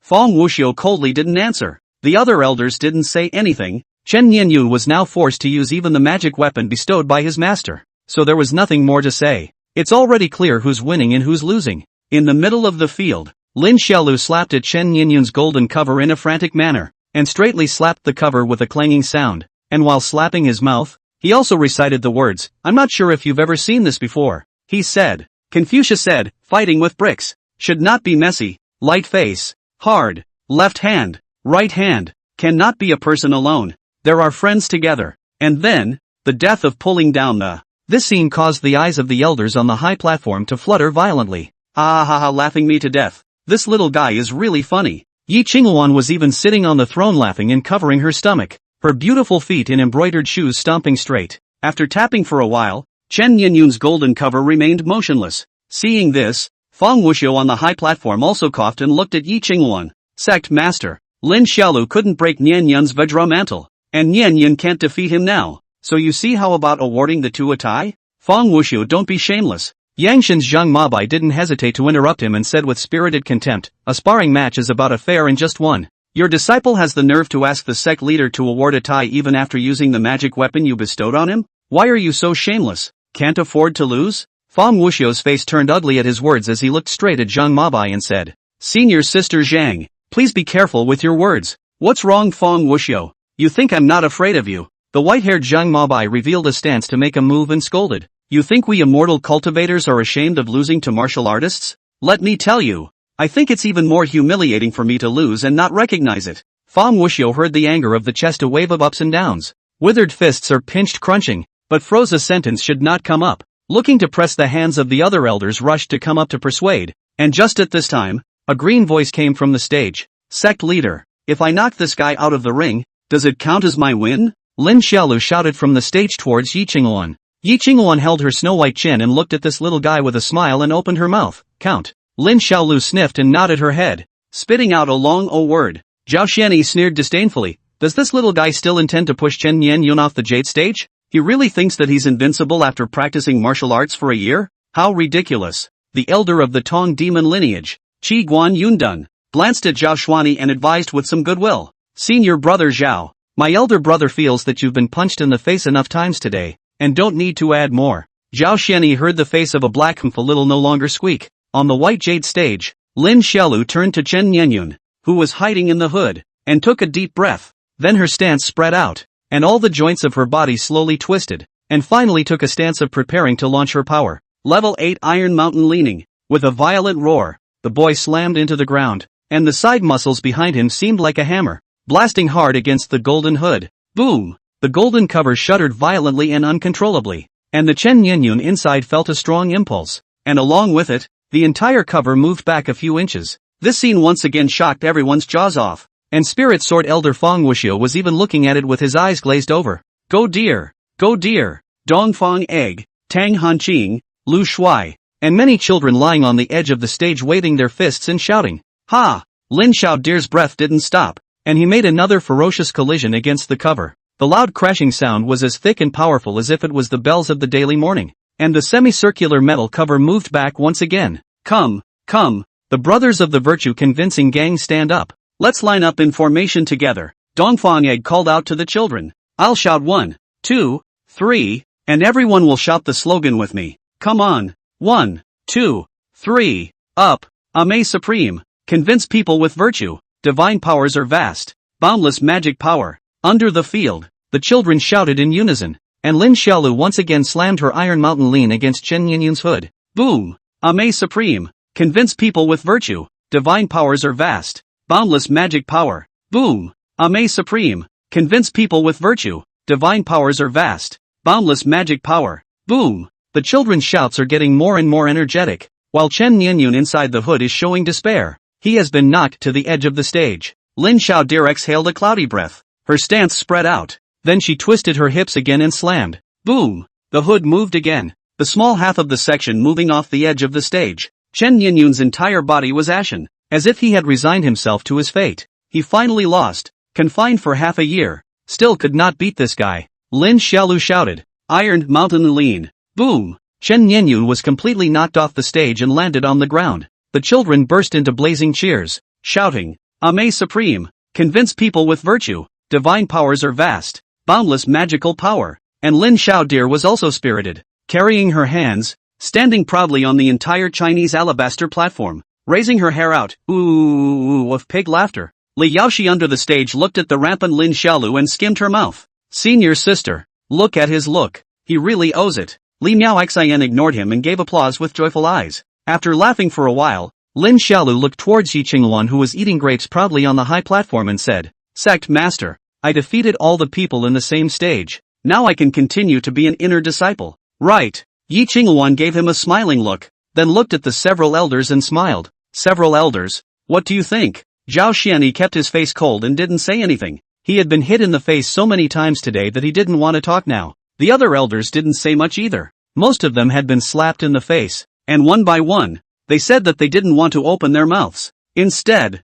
it was Zhang Maobai who took the initiative to open his mouth and laughed. Cultivators of my generation should keep their promises. Lin Xiaolu defeated all the disciples of the same stage with his own skills. He is indeed not bad, and to continue to be an inner disciple, this is what he deserves. Chapter 57. Spirit Sword Elder Fong Wuxiu moved his lips under his beard. Then he opened his mouth in an old-fashioned manner. This little guy did surprise us a little bit and had something to offer, which we recognize. However, it is still necessary to say back. Martial arts practitioners, life expectancy is destined to be less than 100 years, and from about 40 years old, the physical function will be rapidly reduced. What's more, there's no need to wait for him to reach the age of 40. Within 2 years, when the other junior disciples have some experience against the enemy and their cultivation is a bit higher, he'll never be able to defeat everyone like he did today. It's just destiny. But he did defeat everyone. There's no reason why we shouldn't allow him to become an inner disciple. Yi Qingluan revealed a cute thoughtful expression. Tilting her chin and frowning slightly,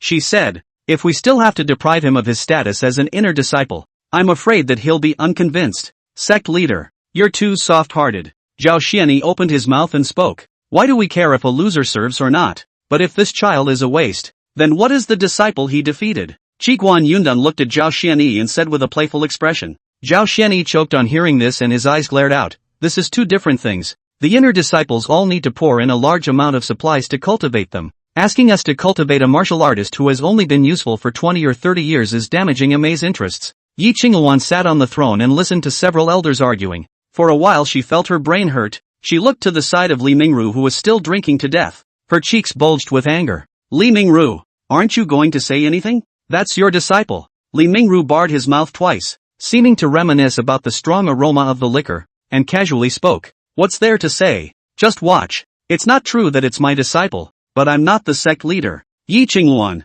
damn this stinky senior brother of his own is so tugging, looking genuinely want to beat him up. Boing boing. Alright you guys stop arguing. After getting angry, Yi Qingluan looked at the elders who were still arguing and exasperated. It's annoying to quarrel every day. She jumped down from her throne to the edge of the high platform. Her beautiful eyes looked down to Lin Xiaolu and a group of children on the stage, and directly opened her mouth. Lin Xiaolu, by the decision of this sect master, temporarily retain your identity as an inner disciple. The temporary time will be 5 years. 5 years later to see how your cultivation is then determined. Down on the field, the 8-year-old boy tilted his head in excitement at her words. It's true that I'm still powerful. He. This time, the chance of creation that the boss promised to give himself should be no problem. On the stage, Yi Qingluan continued to say the closing words of this test, and then said something to encourage the group to cultivate well, and so this test came to a complete end, and the children on the field followed their masters one after another to leave. Li Mingru carried a wine gourd,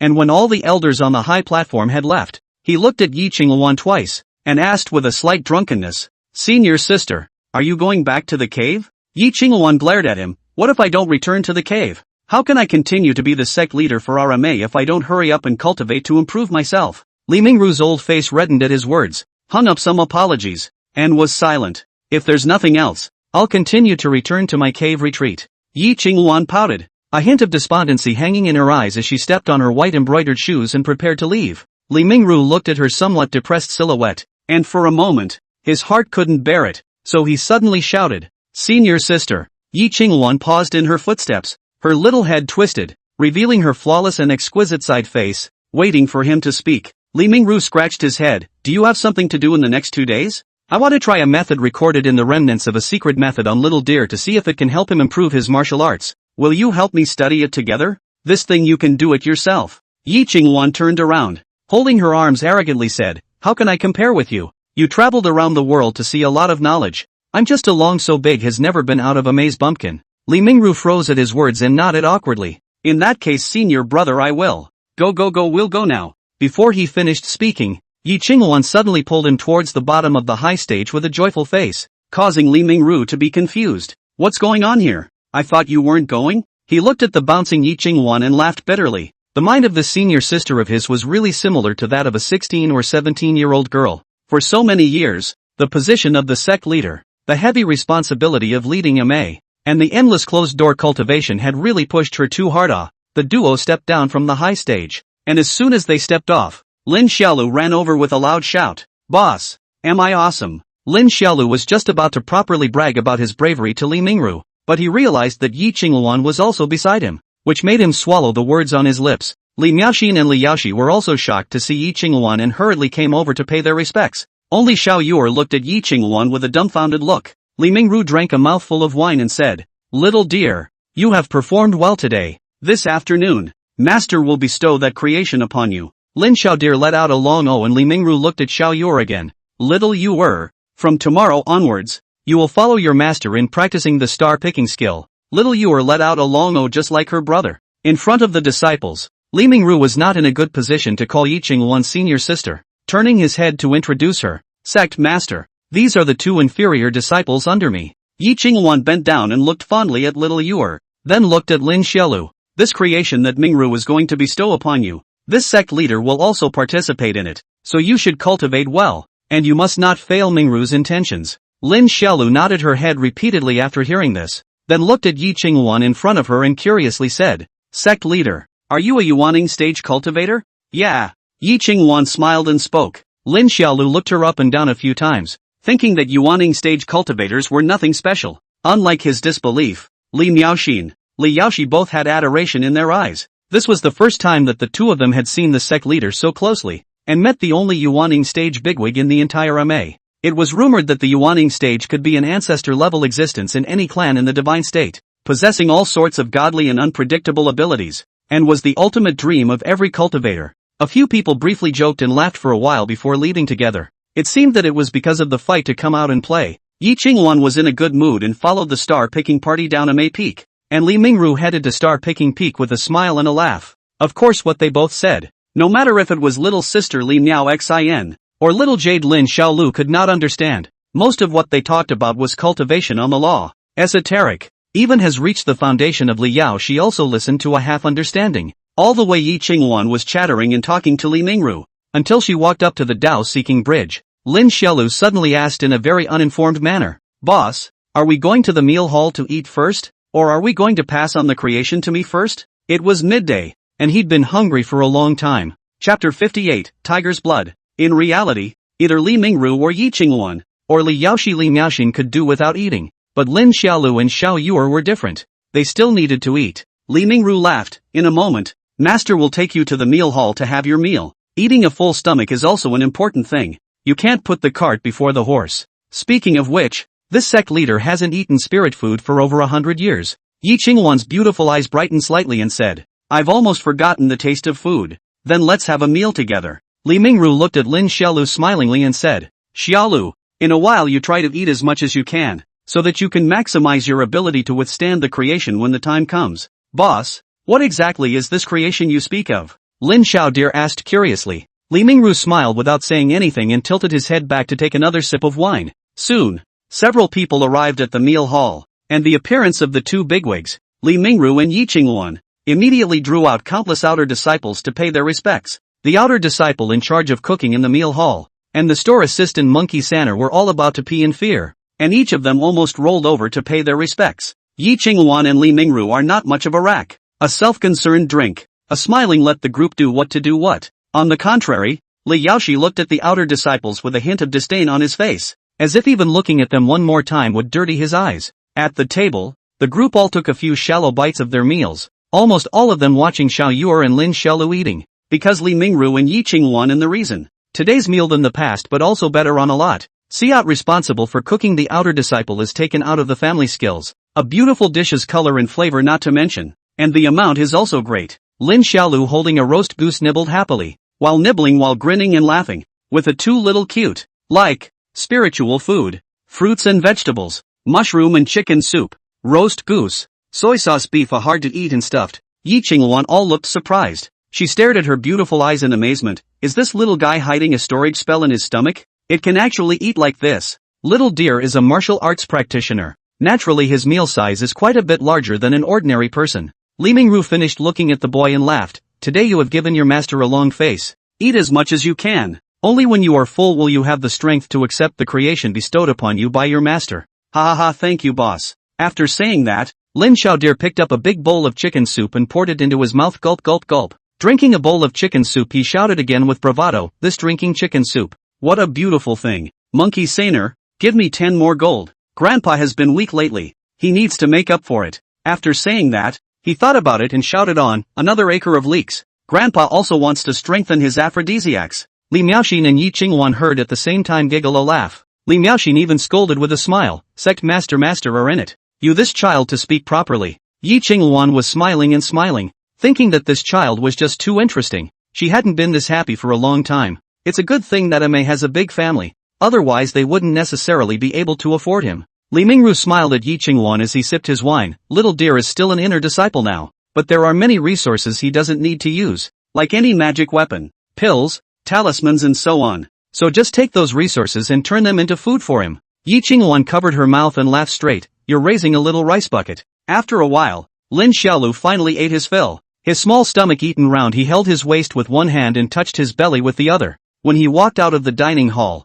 he also pointed to the roasted duck and bacon hanging on the kitchen window and grunted. That's enough for today. I'll come back and clean you up tomorrow. A group of people returned to the middle part of the star-picking peak. Li Miao Xin, Li Yaoshi as well as Xiaoyuer stayed behind. Lin Xiaodir followed Li Mingru and Yi Qingwan up to the snowy mountain. All the way he was chattering and asking Li Mingru what kind of creations he was going to bestow upon himself. But Li Mingru kept smiling without saying anything. In fact, Yi Qingwan didn't know what medicine Li Mingru was selling in his gourd. In her opinion, the lack of aura in his body doomed the magic weapon to be useless to Lin Xiaolu, including the vast majority of pills and talismans that he couldn't use. So she was also puzzled as to what the creation Li Mingru was preparing was. Arriving at the top of the snow-covered picking star peak, Li Mingru led Lin Xiaolu to a circular mound. The barrow was more than half a meter deep, and probably about a meter in area as well. It's not snowing at the moment, so there's no snow in the mound. In a few moments you will sit within this mound and not come up without my order. Lin Xiaoxue nodded blankly.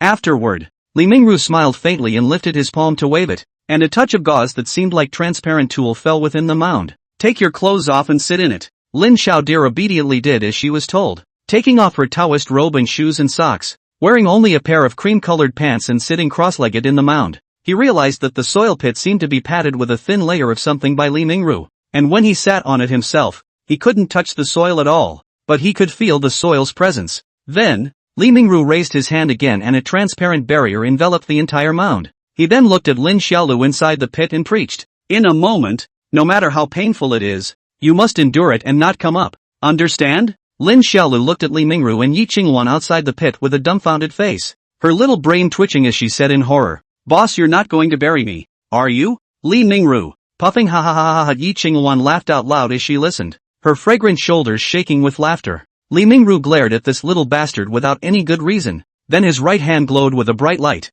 and from within his palm, a scarlet hot blood gushed out, spraying towards the pit. Lin Xiaodir looked confused, and just as she was about to ask what this was, her body was touched by hot blood, and her entire body felt a sharp, blazing pain. Ah! He was just about to jump up in pain when Li Mingru snapped, endure it. Yi Qingwan watched as Li Mingru kept spewing out plasma from his palm, and surprise hung on his delicate face. Mingru, this is the blood of the red-eyed white tiger. Red-eyed white tiger. Yi Qingwan was startled. Li Mingru, are you crazy? You're going to let Lin Xiaolu take a bath with the tiger blood of the red-eyed white tiger? That's a Foundation Establishment stage demonic beast. Lin Xiaolu is only 8 years old, can't carry it. Li Mingru smiled and winked at her. The meaning was obvious, that's why I asked you to come over and watch this kid with me, to prevent him from having problems. He slowly spoke. According to the description in the remnants of that ancient law I obtained, whether it's a mortal or a cultivator, if you soak your body with the blood of a strong demonic beast or consume its flesh and blood,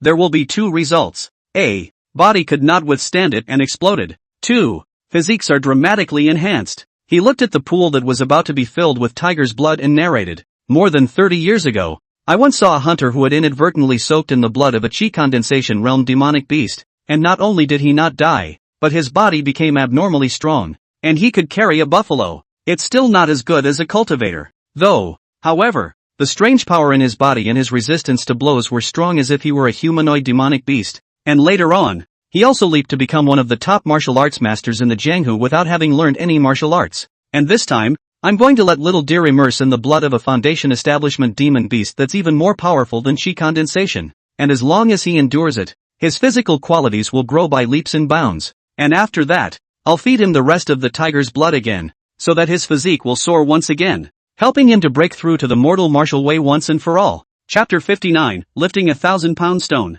Within the pool of blood, the amount of blood had already drowned up to Lin Xiaodir's shoulders, and at the moment, he was wailing as he dipped. He felt like he was sitting in a fireplace. The bean-sized teardrops were falling down, and he was crying with a handful of snot and a handful of tears. Li Mingru nodded his head at the sight. With such a loud cry, it seems like the little guy should last a long time. Yi Qingwan squatted by the blood pool, her small hands resting on her knees and laughed. Be sure to hold back a little dear. Or if you can't compare to the other disciples 5 years later, this sect leader will deprive you of your identity as an inner disciple. Yes, little dear. Think about the scene when you're awesome and later go bully people. Collect protection money. And wherever you go people call you big brother. How awesome. You must hold on. Li Mingru also advised from the side holding back his laughter. Aha, I'm in pain. Lin Xiaolu had already cried for almost an hour. The whole person was crying a little up and down. After soaking for so long, the temperature inside the blood pool had already begun to slowly drop. Li Mingru was also very satisfied with his performance.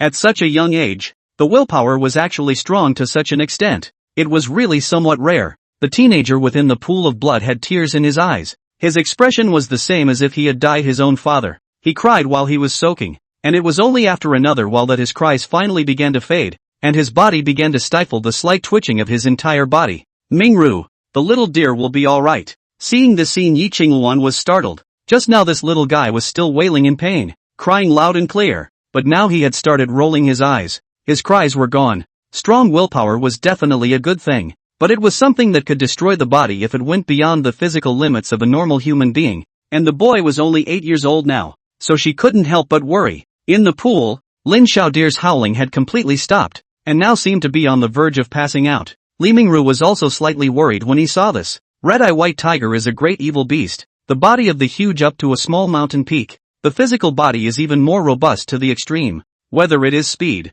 or strength, that is a first-class tough. Its blood is also incandescent hot. The human body slightly touch will feel the pain, as if by the iron hot like. Taking a dip in such a pool would not necessarily be tolerated by many adults, let alone an 8-year-old. He looked at Lin Xiaolu, who already seemed to be dead, and his gaze became more and more worried. Cracks had begun to gradually appear on this little guy's skin. At this moment, reddish-golden cracks appeared on Lin Xiaodir's body, who hung her head low, and they spread all the way to the sides of her cheeks. Li Mingru was startled to see the scene. This was the tendency to explode and die. He clenched his fists nervously, hesitating to fish Lin Xiaolu out. Nosebleed. Fawn has a nosebleed. After another moment, Yi Qingwan suddenly pointed at the unconscious teenager and shrieked. Li Mingru was startled and raised his hand to fish Lin Xiaolu up. Ah! Just as Li Mingru was about to raise his hand to fish for someone, the teenager inside the pool suddenly groaned and slowly opened his moist eyes. Little dear, how do you feel now?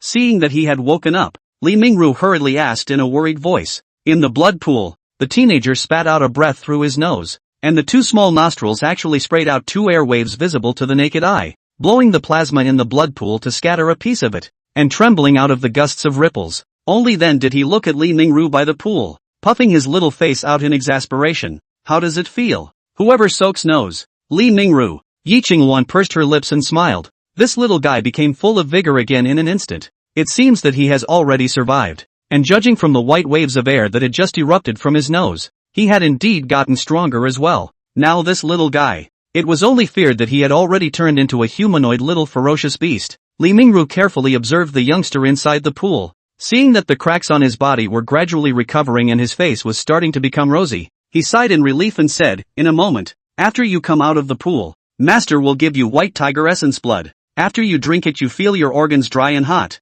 and then you go under the breakneck falls and work out for as long as you can. Let the waterfall rinse the temperature off of you, and use the exercise to fully absorb the white tiger essence blood you took. Understand? Why do we need to exercise, boss? Lin Xiaodir asked with blinking eyes. Shouldn't you just become stronger after drinking that tiger blood? Why do we still need to exercise? If you don't exercise, the tiger's blood you drink will only be excreted by you for nothing. Li Mingru patiently explained, in the future, Master will let you eat a lot of jackals, wolves, tigers and leopards, and fierce beasts of the deep mountains, and every time you eat, you must go and exercise, and keep on exercising until you use up all the strength in your body until you can't crawl up completely. This way it can be fully absorbed. Understand? The moment he heard of eating, Lin Xiaoxue was energized, nodding his head while he giggling. After roughly another half an hour of immersion, the originally steaming blood pool completely lost its effect, and Lin Xiaolu, who was covered in tiger's blood, climbed up from within the pool,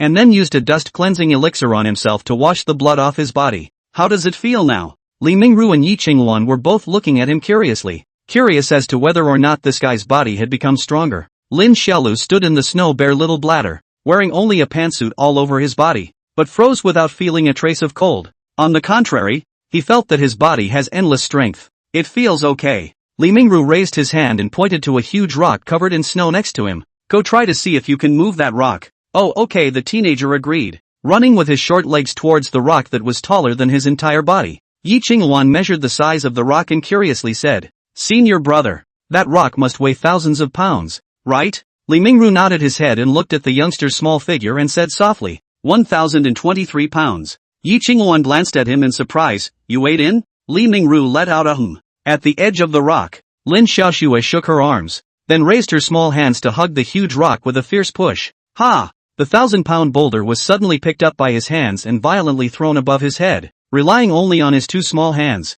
Yi Qingluan's beautiful eyes were startled. Li Mingru's face was delighted. I can't imagine that the blood of demonic beasts can actually be used in this way. Li Mingru couldn't help but say with joy. He himself seemed to have really given this little guy a path that could break through the limits of his physical body. Of course, it is indeed dangerous. Just now Lin Xiaolu was really close to bursting his body. Fortunately, he practiced martial arts for a year. His body bones are strong enough, and ate so many big tonic things, and his willpower is tenacious and amazing, which barely withstood it. If it were anyone else, they would have died many times over. At this moment, Lin Xiaolu also noticed his difference. He held up the huge rock and tilted his head back to giggle there, smiley face. I'm so good, ah ha ha ha ha ha. Chapter 60, Waterfall Reversal. After laughing wildly for a while, the teenager dropped the boulder and ran his ass over to Li Mingru. Boss, please feed me tiger blood. Li Mingru smiled. His palm stretched out in front of him, and a ball of blood slowly coalesced 3 inches from the center of his palm.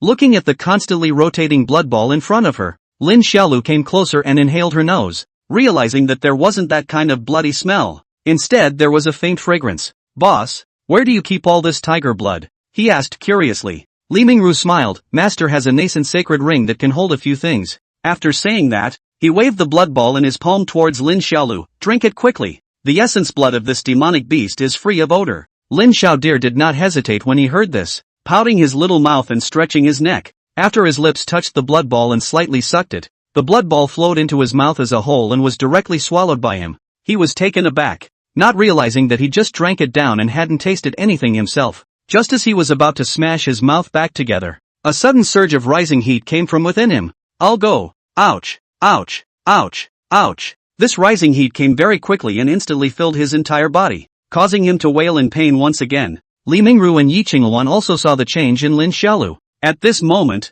the teenager's originally snow-white skin was turning red with the naked eye, and curls of green smoke were also rising. Even those clear eyes had become blood red.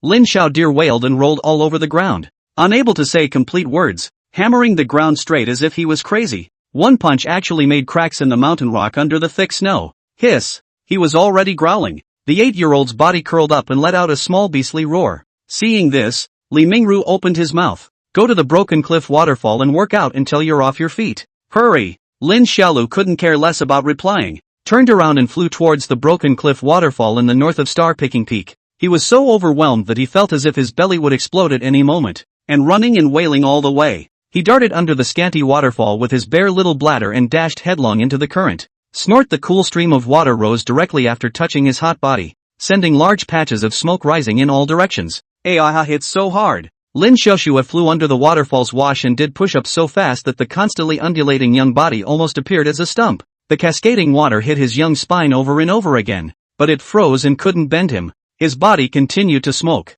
Letting the waterfall running water source constantly flushing is not good, but instead, let his whole person with the same as being wrapped in steam. Under the waterfall white, nothing can be seen. Roar! Lin Xiaodir was in a rush of pain and couldn't help but roar out once again. Then with a handful of the huge rock next to him, he raised it high above his head and practiced weightlifting against the waterfall. Li Mingru and Yi Qingluan also came to the broken cliff waterfall without any hurry at this moment. The two of them looked at the white steam under the waterfall and listened to the hissing sound that kept coming out from inside. Their gazes both revealed a trace of worry. This little guy won't give a bad patch, right? Yi Qingluan glanced at Li Mingru and said, "You're giving him too much tonic at once. I'm afraid he won't last." Li Mingru carried the wine gourd and said with an expressionless face, "Practicing martial arts is supposed to be swimming against the current. And if you want to match the immortal cultivators, you need to have great perseverance and suffer great hardships. As they say in the Analects of Confucius, if you take it from the top, you get it from the middle. If you take it from the top,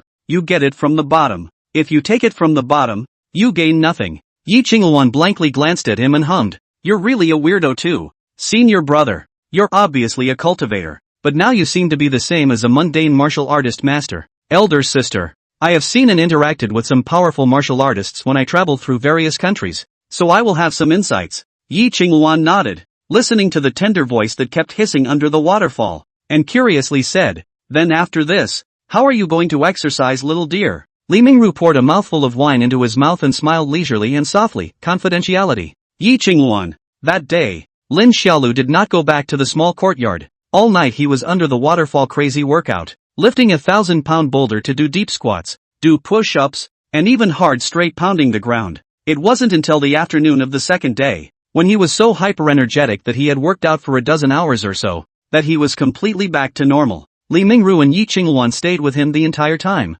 watching him work out without a moment's pause, and witnessing him finally shouting angrily and punching the waterfall above his head. This punch caused the entire waterfall to flow backwards into the sky, and the waves of water soared all the way up into the clouds. It made Yi Qingluan's heart flutter as she looked at him. It was only after this that the drenched little boy finally stepped out of the waterfall, his bare little bladder and belly, lifting his bright, clear eyes and looking at Li Mingru and Yi Qingluan in confusion, slowly grinning a smile. "Boss, Sister Palm, am I good?" In the afternoon, inside the small courtyard of Picking Star Peak, Xiao Yuer, Dongfang Egg, Tang Hanqing, Lu Shuai, and a group of other children sat in rows on small benches with faces of adoration as they listened to Lin Xiaolu talk about things. They all listened extraordinarily attentively, shock written all over their little faces. "After the boss gave me a creation, he was deeply shocked by my qualifications and efforts, and said that although I can't cultivate immortality, but I am a rare martial arts training wizard in 100 years, and I have the supreme qualification of transforming decay into magic, and I will surely become a great man in the future." Even the boss's elder sister was infected by my temperament, and not only sighed at herself as being inferior to her, but also said that she wanted to join my Conquerors by Virtue gang, but I saw that she was the boss's senior sister, so I didn't agree. After all, if the boss's senior sister became my subordinate, then the boss would lose face. As you all know, I, Lin Xiaolu, am the most righteous, so I very much gave face to the boss and refused the Palm sister. "Brother, is that Sister Palmistress sad that you rejected her?" Little Yuer asked, holding her little brain. Lin Xiaodir's little face then sighed sadly when she heard that, smiley face, sad for sure. At that time she cried her eyes out and wanted to seek death, saying something like she couldn't join the Virtue to Conquer gang. Even if she was a Yuaning stage big shot in the head of a Mei, she didn't have the intention to live. The boss and I persuaded her for a while before we could barely persuade her to stop. Dongfang Egg's surprised fat face trembled, and his open mouth trembled. I didn't expect dear brother to be so powerful already. Applaud, clap, clap, clap. The children's unanimous applause rang out in the courtyard. Gang master, then you can't even cultivate in the back and can only practice martial arts. How is elderly going to teach you? Tang Hanqing shook his snot bubble and blinked his cockatoo eyes full of wisdom as he asked. That's something the boss hasn't said yet. Lin Xiaodir arrogantly opened his mouth. The boss said that a talent like me is really powerful, a bit too much, making the workout methods he originally prepared a bit unworthy. So he's going to go and look for another method, and he'll tell me about it tomorrow. Chapter 61, Fighting the Beast. The next day, inside the cave at the top of the plucked star peak, Lin Xiaolu, who had just finished her morning exercise, looked at the set of attire in front of her with a contemplative expression. This armor weighs a total of 500 pounds. 2 arm armor, 50 pounds each. 2 leg armor, 100 pounds each. And the breast armor weighs 200 pounds. Li Mingru sat cross-legged, holding his chin in one hand and holding a wine gourd in the other, and slowly spoke. From today onwards,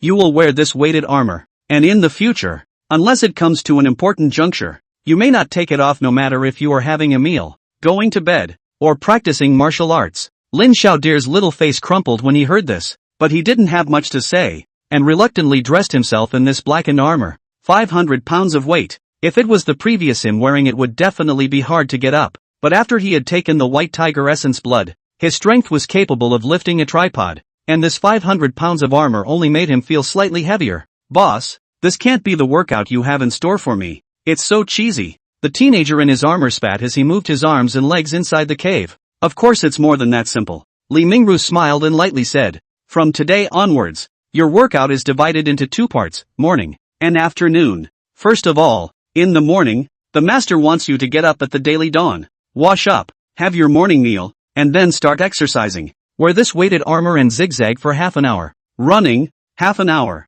Push-ups, half an hour. After doing this, the time will be at the 6th hour. Then what do I do after the 6th hour? Lin Xiaodir asked with her mouth open. They went to the meal hall at noon every day, and there was still an hour-long period in between from the 6th hour to the noon hour. Li Mingru smiled. His mouth flicked towards Lin Xiaolu's side. Here, there's a teleportation array over there. Do you see it? Lin Xiaolu looked towards a circular stone altar within the cave, indicating that she saw it. This is what Master asked the sect master to help build together yesterday, connecting to a primitive forest thousands of miles away from Amei. After the 6th hour, you'll wear your armor and head through the teleportation array to the primitive forest to hunt and physically fight and kill fierce beasts. Hearing this, Lin Xiaolu directly froze, while Li Mingru continued to open his mouth leisurely. Practicing martial arts requires a lot of practical experience. You can't practice alone with your head buried in the sand, but Amei doesn't have any martial artists. So the master arranged for you to practice with the beasts of the deep mountains against you. Are you touched? Lin Xiaolu looked sad and angry, bulging her face and glaring angrily at Li Mingru. You're asking me, an 8-year-old, to fight a fierce beast with empty hands? Right. And with this armor? Exactly. Lin Xiaolu, I. Li Mingru looked at the exasperated little guy in front of him and almost laughed out loud. He stifled his laughter and spoke pleasantly. After you go to the deep mountains every day, you must not be lazy, because the meals you will enjoy in the dining hall in the future will depend on what kind of hunts you have retrieved. Forest fawn? Li Mingru laughed freely. If you didn't hunt back the prey, then at noon that day, you wouldn't have any food. If you hunt back, let the meal hall do it for you. Lin Fawn. His eyes were wide and his whole body was about to bulge with anger. Aha, so angry. So much that I wanted to pour all that stash of my boss's wine and give him some piss in the bottle. What about the afternoon? What am I doing in the afternoon? The teenager huffed and continued to ask. Every afternoon, you'll practice the 8 extreme fist and the crossing chi for half an hour each, and then go learn the Yuanyang steps of the Peach Mountain sect of the Chuan Kingdom,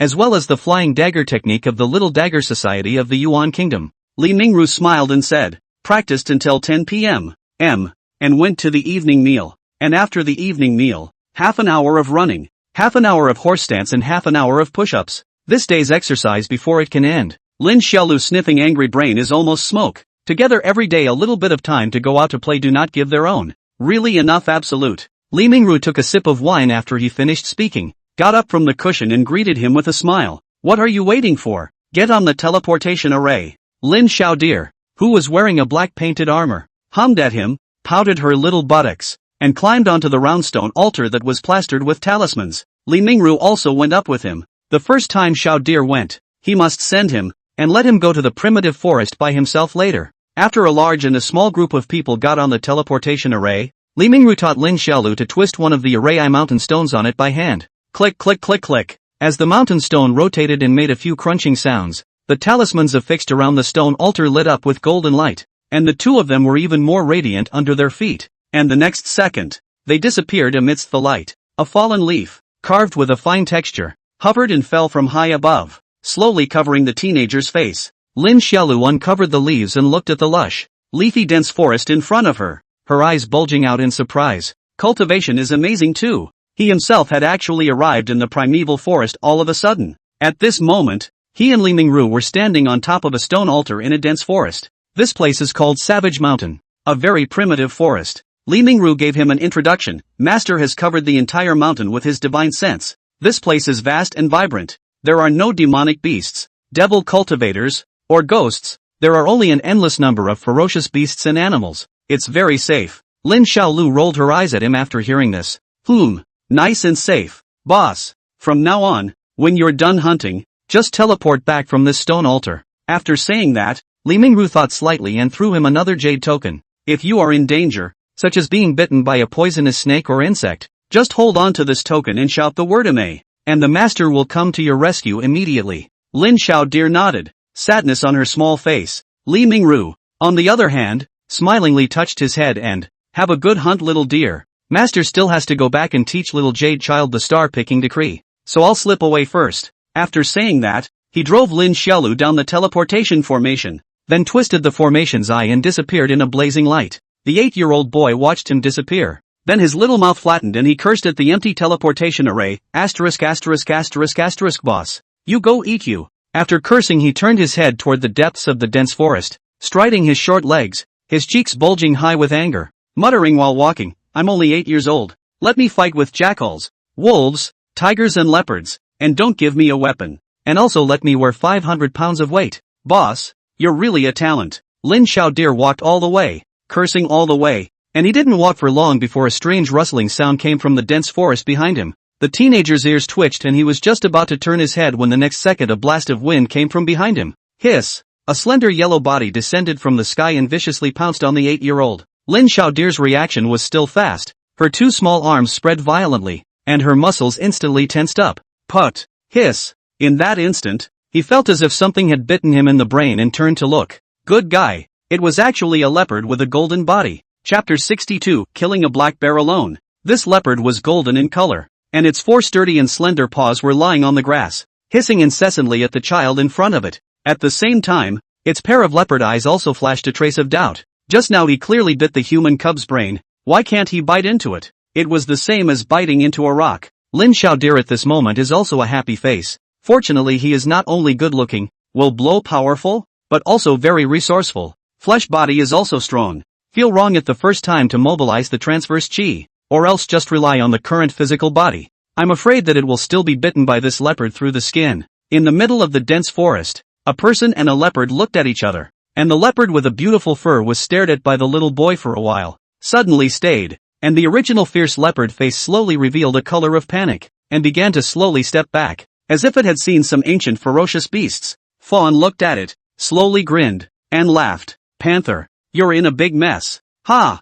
Ho ho ho! The leopard reversed its 4 legs and turned around to run. Its speed was astonishingly fast, and while running, it also wailed, as if the one chasing it was not any human cub at all, but a humanoid ferocious beast. And Lin Xiaodir waved her little arms behind her and wailed after her. While chasing, she shouted, Don't run, little leopard, don't run, I'll eat you gently. The two of them, one after the other, weaving through the dense green forest with thick foliage, crossing one stump-rotten ditch after another. Both of them were incredibly fast, but Lin Xiaodir froze and couldn't catch up with it. The leopard's speed was too fast, and it didn't take long before it was far away from him. Watching the leopard's figure disappear at the end of the dense forest, Lin Xiaodir was suddenly anxious. He's carrying too much weight. It's 500 pounds. You can't really catch up with a leopard running at full speed with a 500-pound load on your back. Damn. One wouldn't fail to catch a single prey today. Lin Xiaodir had a sad face and helplessly continued to blindly sneak around in the dense forest. While sneaking around he shouted randomly, Is there any coming to eat me?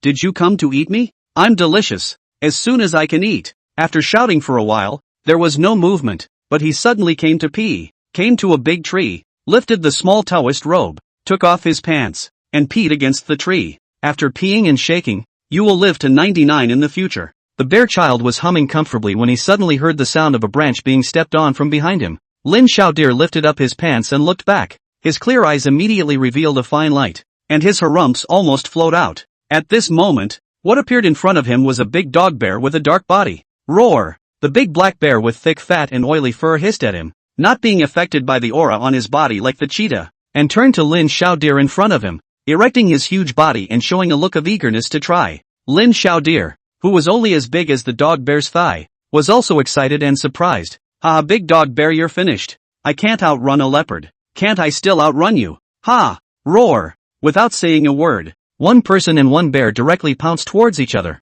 Leaping forward, Lin Xiaodir swung his fist high, while the dog bear also swung a bear paw with an area as big as half of his body. Bang! Pop! Two muffled sounds. Both sides took a hit each and landed on the ground at the same time. And the moment they landed, Lin Xiaodir wailed and pounced on them again. His current physique was amazingly strong, and he was slapped by this bear's paw like nothing. Hissing, the dog bear roared angrily and swung its palm to meet the attack. But the small Lin Xiaodir directly passed through its crotch with a sliding shovel, and then slammed hard against the dog bear, which was as thick as a black wall. Grade 8 Iron Mountain Leaning. Before consuming the tiger's blood, Lin Xiaolu's Iron Mountain Leaning could already crack rocks, and after consuming the tiger's blood it was even better. Even with a 500-pound load, he directly knocked this adult dog bear to the ground. Then Lin Xiaodir mounted up as soon as she could, riding on the bear's neck, raising her two small fists, and striking the bear left and right. Sprinkles wants a roasted bear paw today. Hiss! The dog bear was hit and kept growling. This little guy's punches were too heavy.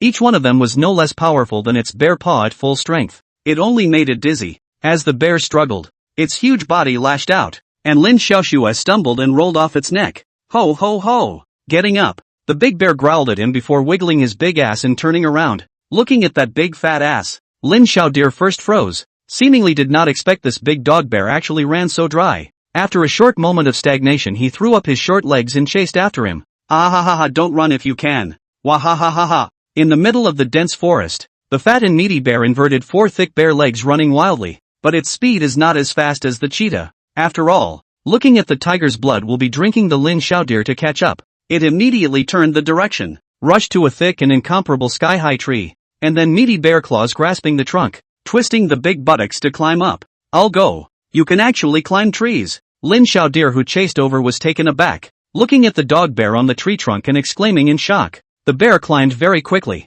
In the twinkling of an eye climbed to a high place, holding the trunk of the tree wailed. Its tears are almost soaring out. The whole bear looks as if it has suffered a great aggression. Below, Lin Xiaolu looked at the crying big dog bear, and also showed an impish smile. The big dog bear, you scream, no one will come to your rescue if you scream your throat out. Wah ha ha ha ha ha. After a few loud laughs, the teenager took a deep breath and then threw his arms out. Grade 8 Iron Mountain Leaning. Clang! The thick sky-high tree immediately issued a click sound, and the body of the tree also began to shake violently. Ow ow ow ow, the bear was frightened, screaming miserably to the extreme. For bear claws dead whole tree trunks do not dare to spread, like a small daughter-in-law by domestic violence. Clang! Lin Xiaodir slammed again. The entire tree's body once again click. The dog bear's cry was even more miserable, shakily clinging to the trunk of the tree. The smile in Lin Xiaodir's eyes grew stronger and stronger. Then she took another deep breath, twisted her body, and unfolded her arms. Oh! Ha! Boom! The giant tree in the sky fell down with a sound, and the big dog bear also involuntarily fell down from a high place, and ruthlessly fell on the ground. Lin Xiaodir saw the situation and immediately pounced over, and the two small short hands ruthlessly hooped its thick neck. Ow ow ow ow! The big dog bear struggled desperately, its body standing upright once again, while Lin Xiaodir, who was hanging on its back, cried out angrily, and its tiny body erupted with astonishing strength. Boom! The bear's huge body was directly wrenched down by the 8-year-old boy, and fell to the ground headfirst on all fours, while Lin Xiaoxue was lying underneath it, deadlocked around its neck, and shrinking tighter and tighter. Inside the cave, Li Mingru cozily sipped his wine while admiring the pictures on a juvenile booklet. While this one picture is not only finely drawn, but the appearance of the figure on the picture is also depicted exquisitely, profoundly embodying the hardship of the old man's hard labor, causing the viewer to shed a tear, when it's really not bad. After he finished his evaluation, he flipped through the pages of the book, then his eyes lit up and he once again stared in wonder. This picture of the goddess is actually so ghostly. I can see that the artist of this ink treasure is not only good at drawing, but also very good at line carving. The divine maiden on the painting has an elegant posture, extraordinary instrumentation, and her expression is lifelike. It actually reminds the seat of the vastness of the universe and the insignificance of human beings. Rare, rare. He was reading with great interest and was about to turn the page again when the teleportation array inside the cave suddenly flashed with golden light and a young body appeared. Chapter 63. In the middle section of the plucked star peak, inside the meal hall, it was almost time for the lunchtime meal, and the outer disciples in charge of cooking in the meal hall were busy in a frenzy. You've got all the ingredients for today, right? Cuisine is ready for dinner anytime. Elder brother. Haha, that's good, that's good. Remember to prepare more. Our senior brother Shaolin has been eating more and more lately. He alone can eat 3 chickens and 2 ducks in one sitting, plus the existence of 7 or 8 elbows in sauce. Haha, don't worry senior brother, the brethren are ready. Inside the dining hall is in full swing. Outside the dining hall is also an endless stream of people coming and going. Talking noises everywhere. Among them there are two outer disciples are exchanging their own cultivation progress, while waiting for the meal to start. And just as the two of them spit and spluttered halfway through the exchanges, one of them suddenly seemed to see something extraordinary, raised his hand and shouted, "I'll be damned. You guys." The surrounding disciples were startled by this loud voice, and when they raised their eyes in confusion, all of them were suddenly stunned on the spot. In the distance, on the mountain path, there is a small figure carrying a huge dog bear towards here. Lin Xiaodir carried the black bear, drooling happily, and behind him, Xiao Yuer followed him with a bounce, arriving at the entrance of the meal hall. In the eyes of a group of outer disciples who were surprised, he threw the bear, which weighed 400 to 500 pounds, ruthlessly to the ground. Boom! The ground seemed to tremble. All the people surprised to come forward to watch. Monkey Saner also stared at the eyes and ran out, looking at the black bear on the ground floor tilted to the sky shocked. Senior brother Shaolin, what are you doing? Monkey Saner, have the brothers cooked this big dog bear? For bear paws for me and my sister, and the other parts for the brothers to add to their meals. Lin Xiaodir said with a proud face. When these words came out, the outer disciples were overjoyed and said happily, "Such a big dog bear, did you go hunting? Senior brother Shaolin?" Senior brother Shaolin is only 8 years old, but he can actually hunt such a large dog bear, worthy of being a heavenly pride that defeats all disciples of the same age. Ah, I'm blessed with a mouthful of food. Thanks to senior brother Shaolin, being praised by the outer disciples, Lin Xiaodir was also overjoyed. He crossed his small hands and laughed loudly. My boss told me to go hunting in the primitive forest and fight with jackals, wolves, tigers and leopards with my empty hands, so I brought back this black bear. You don't know. The scene was not to mention how thrilling. I was surrounded by 100 dog bears, 100 wild boars, 100 big tigers, a full 300 beasts hissed at me to eat me. Then I was born to be brave. Not the slightest bit of fear. With my bare hands, I beat them all crying, and finally chose one of the fatter dog bears to bring back. The outer disciples were suddenly numb from hearing this, and each of them looked at Lin Xiaolu with a dumbfounded expression. My goodness, senior brother Shaolin actually defeated 300 fierce beasts by himself. Terrifying as hell. People compared to people are really going to be pissed off. To think that when I was 8 years old I was still flinging little birds around, but senior brother Shaolin was already tearing tigers and leopards alive. Awesome. Really awesome. The disciples were talking and commenting. Lin Xiaolu was also talking cheekily with the group, while Xiao Yuer was squatting on the side, listening to her brother's storytelling with a smile on her brow, and admiration was written all over her beautiful eyes. Soon, the monkey three children will greet the siblings to go to the compartment to prepare meals. Before leaving, Lin Xiaolu also smiled and said to the group that they will bring game to them every day to eat. The dog is rich, not to forget each other. At noon that day, each of the outer disciples of Star Picking Peak got a piece of fragrant bear meat. The group was overjoyed. Lin Xiaolu even ate 3 huge roasted bear paws by herself. Xiao Yuer couldn't finish one and only ate a small portion of it, and the remaining portion was given to him as well. After lunch, the teenager went on to start his afternoon workout as well. He first went to Li Mingru and asked him to beat himself up to practice his horizontal training chi, and after being beaten up for half an hour he went to practice his Baji Quan for another half an hour. He then began to learn new martial arts, the Mandarin duck step and the flying dagger technique. Flying knife art is flying knives. Li Mingru prepared for him 12 slightly curved blade, cold light flying knives. Each flying knife is specially made. There are 10 pounds, and then led him in accordance with the book of the Power Way, resting on a distance of 10 meters towards a brick to throw. Yuan Yang steps, on the other hand, is a lightweight skill in the mortal world, and Li Mingru also let him start by laying the foundation, letting him learn to climb trees and mountain rocks, and also brought him to a half-meter high sapling, letting him wear a 500-pound iron armor to keep jumping over the sapling. Li Mingru told him that the sapling could grow to 2 meters high within 2 years, and as long as he insisted on jumping around every day and practiced along with the sapling's growth cycle, he could also jump more than 2 meters high in 2 years. Still, in the case of wearing weights, by that time, his lightness would already belong to a very good point, and when combined with the technique of the Mandarin steps, he would be able to completely fly over the eaves and walk on the walls, becoming a lightness expert. Lin Xiaolu practiced very seriously as well. No matter how boring and tasteless the training was, he put forth 12 points of concentration. Is it hard to learn martial arts? It's really hard. Originally, he thought that it would be very easy for him to learn martial arts after he drank the tiger's blood, but this was not the case at all, because his goal was never an ordinary martial artist, but an immortal cultivator. He was bearing a load of 500 pounds, throwing special flying daggers weighing 10 pounds over and over again. and it didn't take long for his wrists to become sore, his fingers to become soft, and his delicate fingertips to wear out blood blisters, which were fiery and painful to the touch. He also had to jump high repeatedly against the branches of trees, or climb around like a little monkey on the mountain rock. Arms, knees, I do not know how many times on the mountain rock friction bleeding, straight to toss himself all over the body. Its sweat was also dampened layer after layer, but Li Mingru just quietly watched, without the slightest intention of letting him relax a bit. Trying to match talent with effort is unrealistic. What then? Simple. Match one talent with 10 times the effort. By the time the night was at 10 o'clock, when Lin Xiaolu went to the meal hall to have his evening meal, his fingers couldn't even hold the chopsticks because of the pain that was drilling through them, and it was Xiao Yuer who fed him the rice one bite at a time. And after dinner, it's the last of the old three. Tie up the horse for half an hour, run for half an hour, push-ups for half an hour, and all while wearing weights. Master is really too much. Too much. How did he toss you into this state? You're only 8 years old.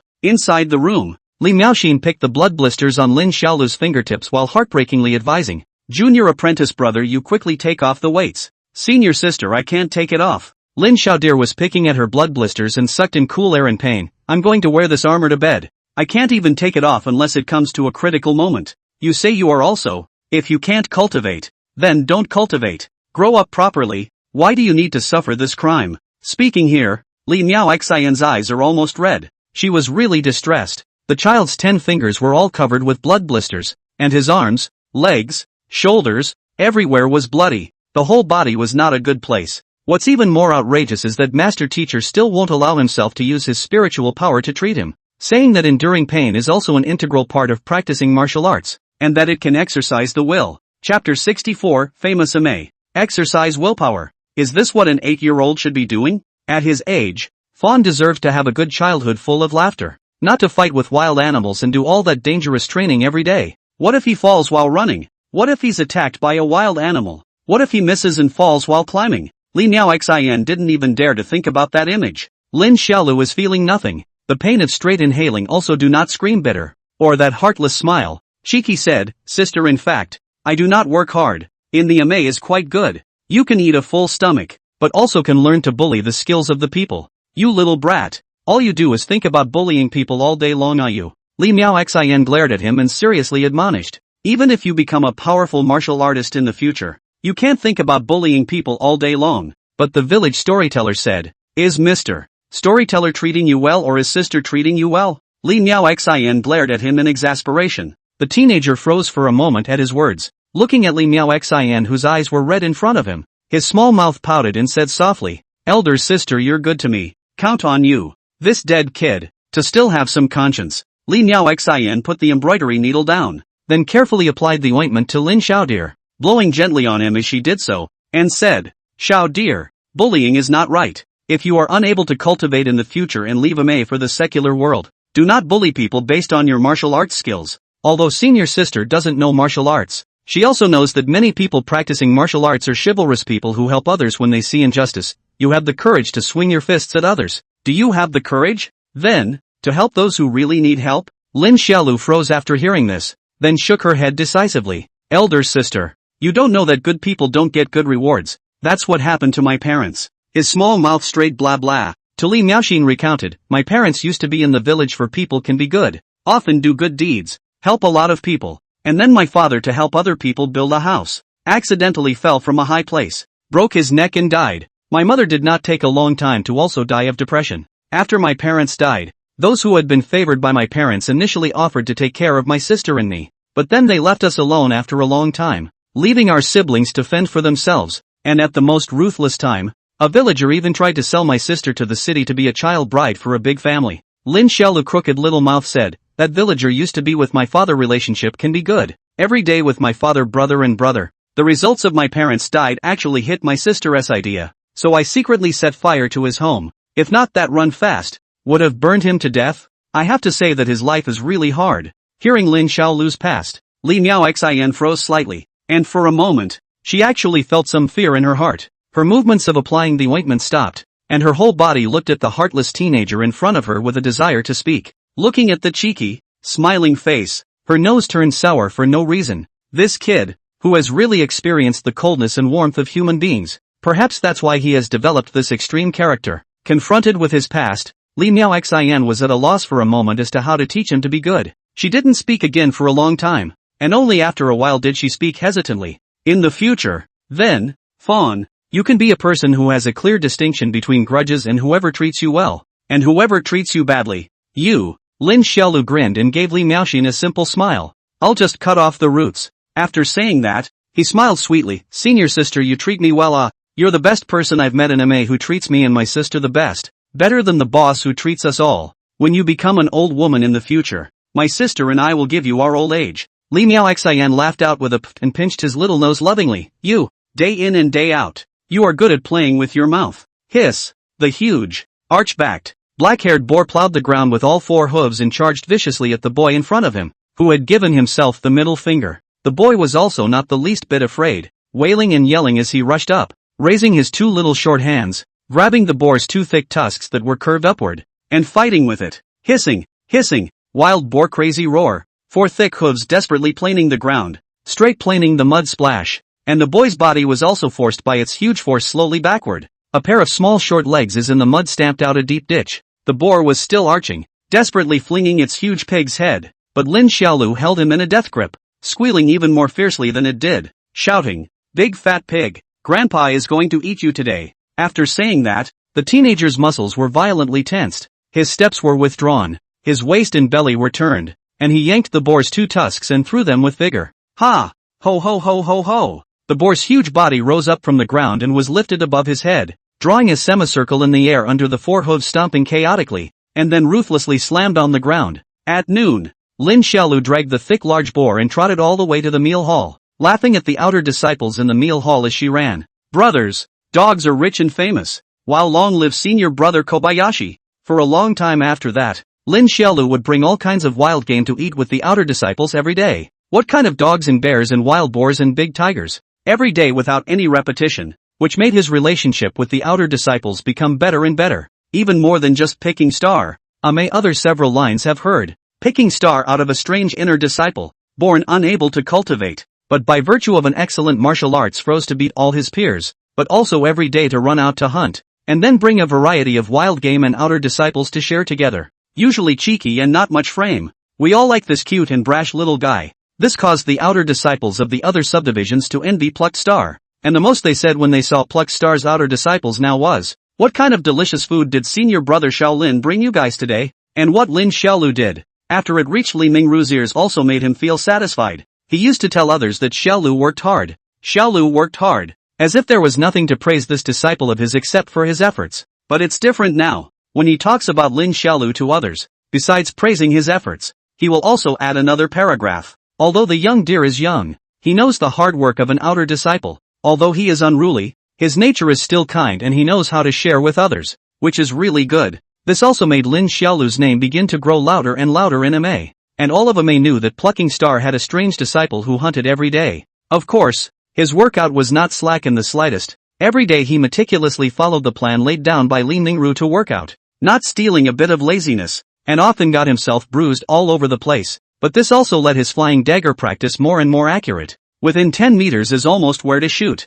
Knife without false. Climbing mountain rock speed is also faster and faster. Mandarin duck step has been vaguely a small success of the trend, and this time filled with laughter passed so unhurriedly that soon another month or so passed. Chapter 65, Eggs. Boss, do you want to give me another tiger's blood? Inside the star-picking cave, Lin Xiaodir, who had just finished being beaten up, said with a bruised nose and swollen face in anticipation, "It's been a month since I drank the tiger's blood, and I don't feel like I'm progressing as fast as I was before." In front of the teenager, Li Mingru was sitting cross-legged, carefully scrutinizing the little yellow book, and hearing his request for wanting to drink more tiger blood, he casually replied, "You can't drink too much of that stuff. It's just a foundation for you." Lin Xiaolu nodded in confusion and said, "Oh." Then he once again asked curiously, "Boss, I went out with Dongfang Egg and the others 2 days ago, and I realized that they still couldn't beat me. Boss, I think you can teach the method of drinking demonic beast blood to those outer disciples who are slow to cultivate like me, so that everyone can become as powerful as the immortal cultivators."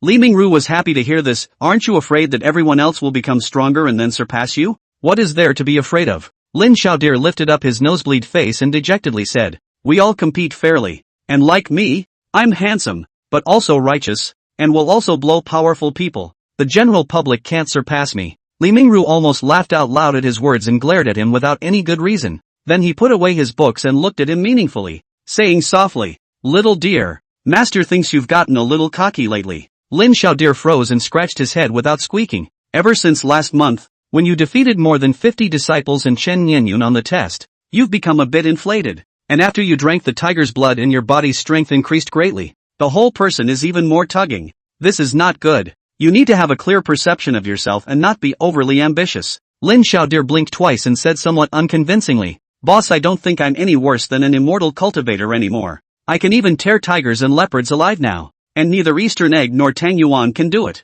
Li Mingru smiled at his words. He knew that this disciple of his had fallen into a misunderstanding. And of course he blamed himself for not telling him clearly. Understandable. After all, he is now really powerful in the same stage of immortal cultivators. Not to say invincible, but also really hard to beat. Inflate some is indeed justifiable. He spoke slowly, drinking the blood of demonic beasts. "If it was really that easy to make the outer disciples grow, we would have promoted it a long time ago. After all, there are an extremely large number of outer disciples, and if they all became stronger, it would be a good thing for the entire MA. No one is a little cutie, but why not promote it? There must be a reason." Li Mingru looked at the boy in front of him and laughed. "Do you remember how you felt when you dipped into tiger blood and took it? Remember?" Lin Xiaodir crossed her legs, her hands resting on her little brain, her little mouth pouting, saying, "At that time, I was in pain. I felt like I was going to die. And I was thinking about turning into a ghost after I died, and coming to look for boss on the 7th day of the first head,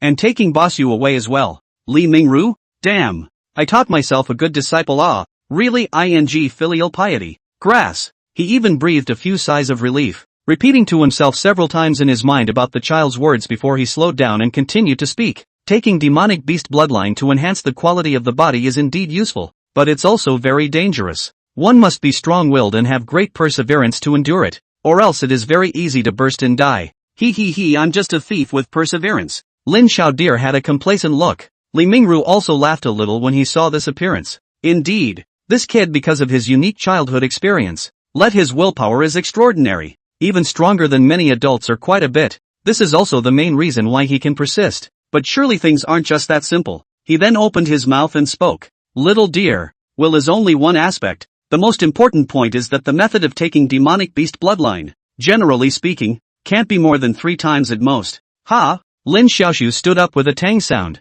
staring with wide eyes, and said anxiously, "Why? Hold your horses. Sit down. Sit down. Then won't I not be able to continue getting stronger in the future?" Lin Xiaodir was furious at what she heard, her little face almost bulging into a ball. Li Mingru was silent for a moment when he heard this, before explaining to him, the vast majority of demonic beasts, within their blood carries the elements of madness, tyranny, and thirst for killing, and after consuming them for a long time, a person will gradually develop in the direction of demonic beasts, lose their sanity, and finally completely turn into a humanoid demonic beast. Lin Xiaolu was shocked to hear this and looked at Li Mingru with disbelief. "Boss, are you saying that if I drink too much I'll turn into a demon too?" Li Mingru nodded. "You've already used the demonic beast's blood and flesh once, and every time you use it again in the future, the pain it endures will double. And the chances of it bursting into flames will become greater, and the more likely it is to become crazy, and by then it will require a firmer will to suppress it." After saying that, he pulled out the remnant scroll and introduced it to the teenager. "It was recorded in this remnant scroll that there was once a teenager who was as unwilling to be ordinary as you are, who went on a rampage to consume the blood and flesh of demonic beasts in order to gain power, and later on the 3rd time he consumed it, he was revolted by the insanity and tyranny in the blood and flesh, and transformed into a humanoid demonic beast, and was ultimately beheaded by his own enchanter's own hands." After Lin Xiaodir heard this, a hint of panic rose on her small face, and she depressedly stopped speaking. "Originally, I thought I had found a path that could be comparable to that of an immortal cultivator, but it turned out to be an unworkable trail." Seeing his constipated face, Li Mingru sighed along with him, somewhat comforted by his heart. "Fawn, don't think too much, just follow your own path. Exercise little by little, and use sweat and hard work to make yourself strong. External tonics, chances, magic treasures, these are ultimately just aids. Only what you have honed with your own time truly belongs to you, and no one can take it away." Li Mingru said, "When you have practiced for 2 years,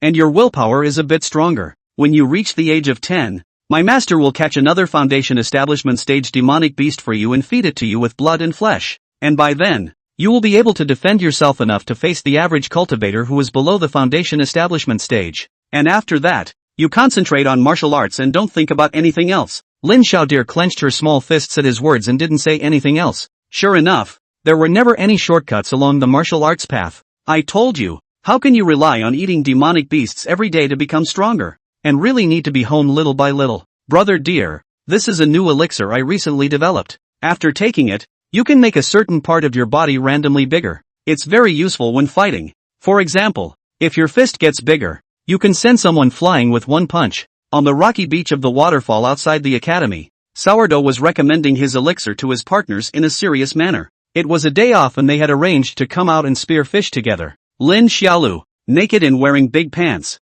stepped in the cool stream water, holding a bamboo spear for spearing fish. At this moment, he looked at the elixir offered by Tang Yuan in front of him and revealed a contemplative expression. Tang Yuan, you won't grow hemorrhoids if you eat this elixir, right? Dongfang Egg, who was on the side, looked at the elixir with a somewhat horrified expression. Don't worry brother Egg, absolutely not, Tang Yuan said confidently. Although the location of the enlargement can't be fixed, it could be the arms getting bigger or the legs, but it's harmless. I've tried this myself. The onlookers were a little curious. Did your fist get bigger, brother Tang Yuan? No, it's other parts of me that got bigger. Wow, which part is it? The children asked with newfound curiosity. Sourdough's little face turned sad for a moment. Smiley face. Eggs. Chapter 66. Li Yaoshi. Hiss. When these words came out, the children sucked in a breath of cold air, looking at the soup dumplings in front of them. One by one, they stepped back, and Lin Xiaolu also showed her face in shock, her little body shivering in fear.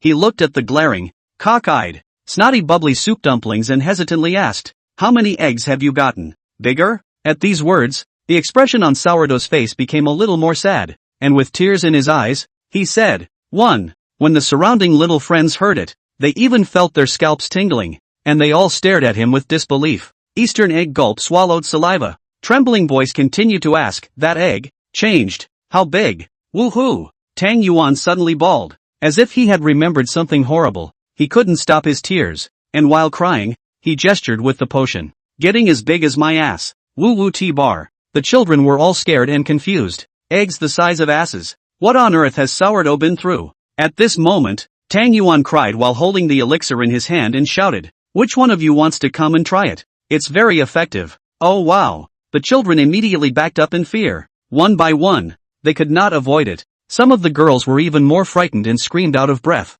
Soup dumplings, you stay away from me. Dongfang Egg looked at Tang Yuan who was running towards him and hissed, don't you come over. The rocky beach and stream were in a whole mess, with children running around with their little bare feet being chased by dumplings, and crystalline splashes of water flung everywhere. On the beach, Jade, who was sitting and stacking rocks, let out a snort when she saw everyone running in the water. At the moment everyone is avoiding Tang Yuan, and Tang Yuan is just like that holding the elixir, while chasing and crying. While crying and shouting, Lin Xiaodir was almost scared to death. Where did she dare to listen? Her little short legs chattering in the stream. This military division of his own is really too fierce. Ruthless nah. Simply more ruthless than himself. He couldn't even imagine what it must be like to have two eggs. One normal-sized and one the size of his ass. Such a crouching dragon and phoenix chick can actually recognize themselves as the boss. It's really sinful. He cried out in terror as he ran. Tang Yuan, calm down, calm down. The elixir you refined is too precious. Such a heavenly treasure. I'm really not blessed to enjoy it. It's better for you to keep it for yourself. As soon as he heard that, the soup dumpling turned around and chased after Eastern Egg, who was swimming for his life. Brother Egg, come and try my newly refined elixir. It's fierce. Dongfang Egg yelled in terror as he swam towards the deep water. Tang Yuan, brother has treated you well on weekdays. Please go and trap someone else. You don't come over. You do not come over ah. Oh wow. Come to people ah. Help ah. The morning was lived in the shadow of Tang Yuan, and at the end of the day no warrior dared to eat Tang Yuan's elixir, which made him cry. At noon, the children took the fish they caught to the Tong Demon's meal hall, so that the senior brothers in the meal hall could cook fish for them to eat, and in the afternoon they had to go to the Spirit Beast Valley to look for spirit beasts to play with. Tong Demon Peak, in front of Spirit Beast Valley. Why are you guys here again? Tang Xian looked at Lin Xiaolu in front of her, and the hordes of 50 or so children behind him, and felt like her entire being was bad. It's really enough for these little bitty guys to come over on their day off.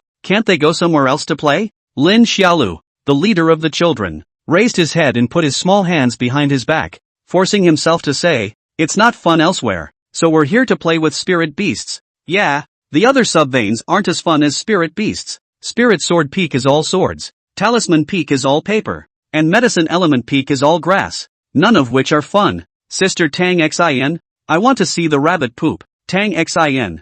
Her face was helpless. She couldn't argue with these kids, and said in a bad mood, "Then it's the same old rules. In a while, you're not allowed to run blindly in there. Pay attention to safety. You're not allowed to disturb the powerful spirit beast seniors. You're not allowed to bully the spirit beast cubs. And that kid, yes, you're not allowed to feed the rabbit laxatives again like last time." The children neatly said, good one by one. They were well behaved. Lin Xiaolu and her buddies had a crazy afternoon in the Spirit Beast Valley, and everyone had a great time. He had wanted to go to the four-handed spirit monkey, and that emperor penguin to play, but was stopped by Tang Xin, saying something like he was still too weak and would be beaten up violently. Lin Xiaolu was not afraid. He felt that he could take revenge sooner or later in the future. As the sun dwindled in the west, the children left with a sense of satisfaction and a promise of a time for their next visit. After parting ways, Lin Xiaodir then returned to Pluck Star with Xiao Yuer, talking and laughing. At 5 p.m., it was time for the evening meal again. The siblings who had played all day went to have their evening meal hand in hand, and along the way, they met many outer disciples. Good day, elder brother Kobayashi. Good day, elder brother Kobayashi. The outer disciples all greeted Lin Xiaolu enthusiastically, and Lin Xiaolu responded one by one with a cheeky smile. He had gotten acquainted with a lot of outer disciples, and they all enjoyed listening to himself bragging. Nope, they liked to listen to themselves tell real stories. Junior sister Jade. As the siblings were cheekily approaching the meal hall, a piercing voice suddenly rang out. Lin Xiaolu and Xiao Yuer froze, looking aside in search of the voice, and saw the handsome-faced Li Yaoshi. Li Yaoshi had somehow appeared here. At the moment he was wearing a navy blue tunic Taoist robe and holding a folding fan in his hand. The whole person looked graceful and elegant. He enthusiastically smiled at Xiao Yuer and said, "Senior sister, senior brother is also coming to the meal hall to have his meal today. Does senior sister want to join?" Little Jade, who was only up to his thighs, looked at Li Yaoshi flabbergasted, not quite understanding what he was talking about. Lin Xiaolu, however, had some disgust in her heart. He had disliked this Li Yaoshi for a long time, especially at this moment. He also looked as if he couldn't see himself. It was even more annoying. He rolled his eyes at Li Yaoshi, and directly pulled Xiao Yuer away. And as Li Yaoshi looked at the backs of the siblings as they left, his bright eyes turned slightly cold. The youngest sister is still too young to understand that mortals only drag themselves down. This is not good. Like the youngest senior sister, such a heavenly pride, one can help the master to take good care of, can no longer let her follow Lin Xiaolu every day. That countryside wild child to mix together, in the future is going to affect the heart of the Tao. Inside the compartment of the meal hall, as soon as the siblings sat down, Monkey Sanner enthusiastically ran over to receive them. Over these days, he and Lin Xiaolu also mingled well. Although he did not say it on his lips, but he had so much to look at Xiaolu as a younger brother. Before he came to Amei, he had a very good relationship with his own brother, and Xiaolu was about the same age, and it has not been seen for many years. Elder brother Shaolin, the bison meat that just arrived. It smells great. Would you like one? He. Okay. Lin Xiaolu looked at Xiao Yuer. What do you want to eat, sister? I want to eat winter melon pork rib soup. Little Yuer milkily reported the name of the dish. Alright, don't worry senior sister Shaolin. I'll make sure that I'll have my brethren give you a lousy stew. Monkey Sanner patted his chest and laughed. Xiao Yuer's eyes lit up when she heard this, and she smiled sweetly at Monkey Sanner. Thank you brother Monkey Sanner. Ha ha ha. Small matter. You guys sit down for a while. I'll bring it over to you later. Ha. Monkey Sanner finished speaking and prepared to leave with a smile, and just as he turned around, he saw Li Yaoshi standing behind him. Monkey Sanner froze, and his originally cheeky smiling face suddenly became stiff, looking at the man in front of him with some fear. Li, senior brother Li, what are you doing? Li Yaoshi expressionlessly glanced at Monkey Sanner and grunted. Go get me some more wine and food. The tone was as if he was making a dog. Then, Li Yaoshi stepped into the box and looked at the pinkish little Yuer and laughed. Junior sister, the spirit stones that elder brother gave you a while ago, are they still good? Chapter 67, Fawn Beaten. Lin Xiaolu looked at Li Yaoshi who entered the room and sat down directly. Her small mouth flattened. Why is this guy acting like a dog? At the dinner table, Xiao Yuer pulled out the spirit stone from her pocket and timidly said to Li Yaoshi,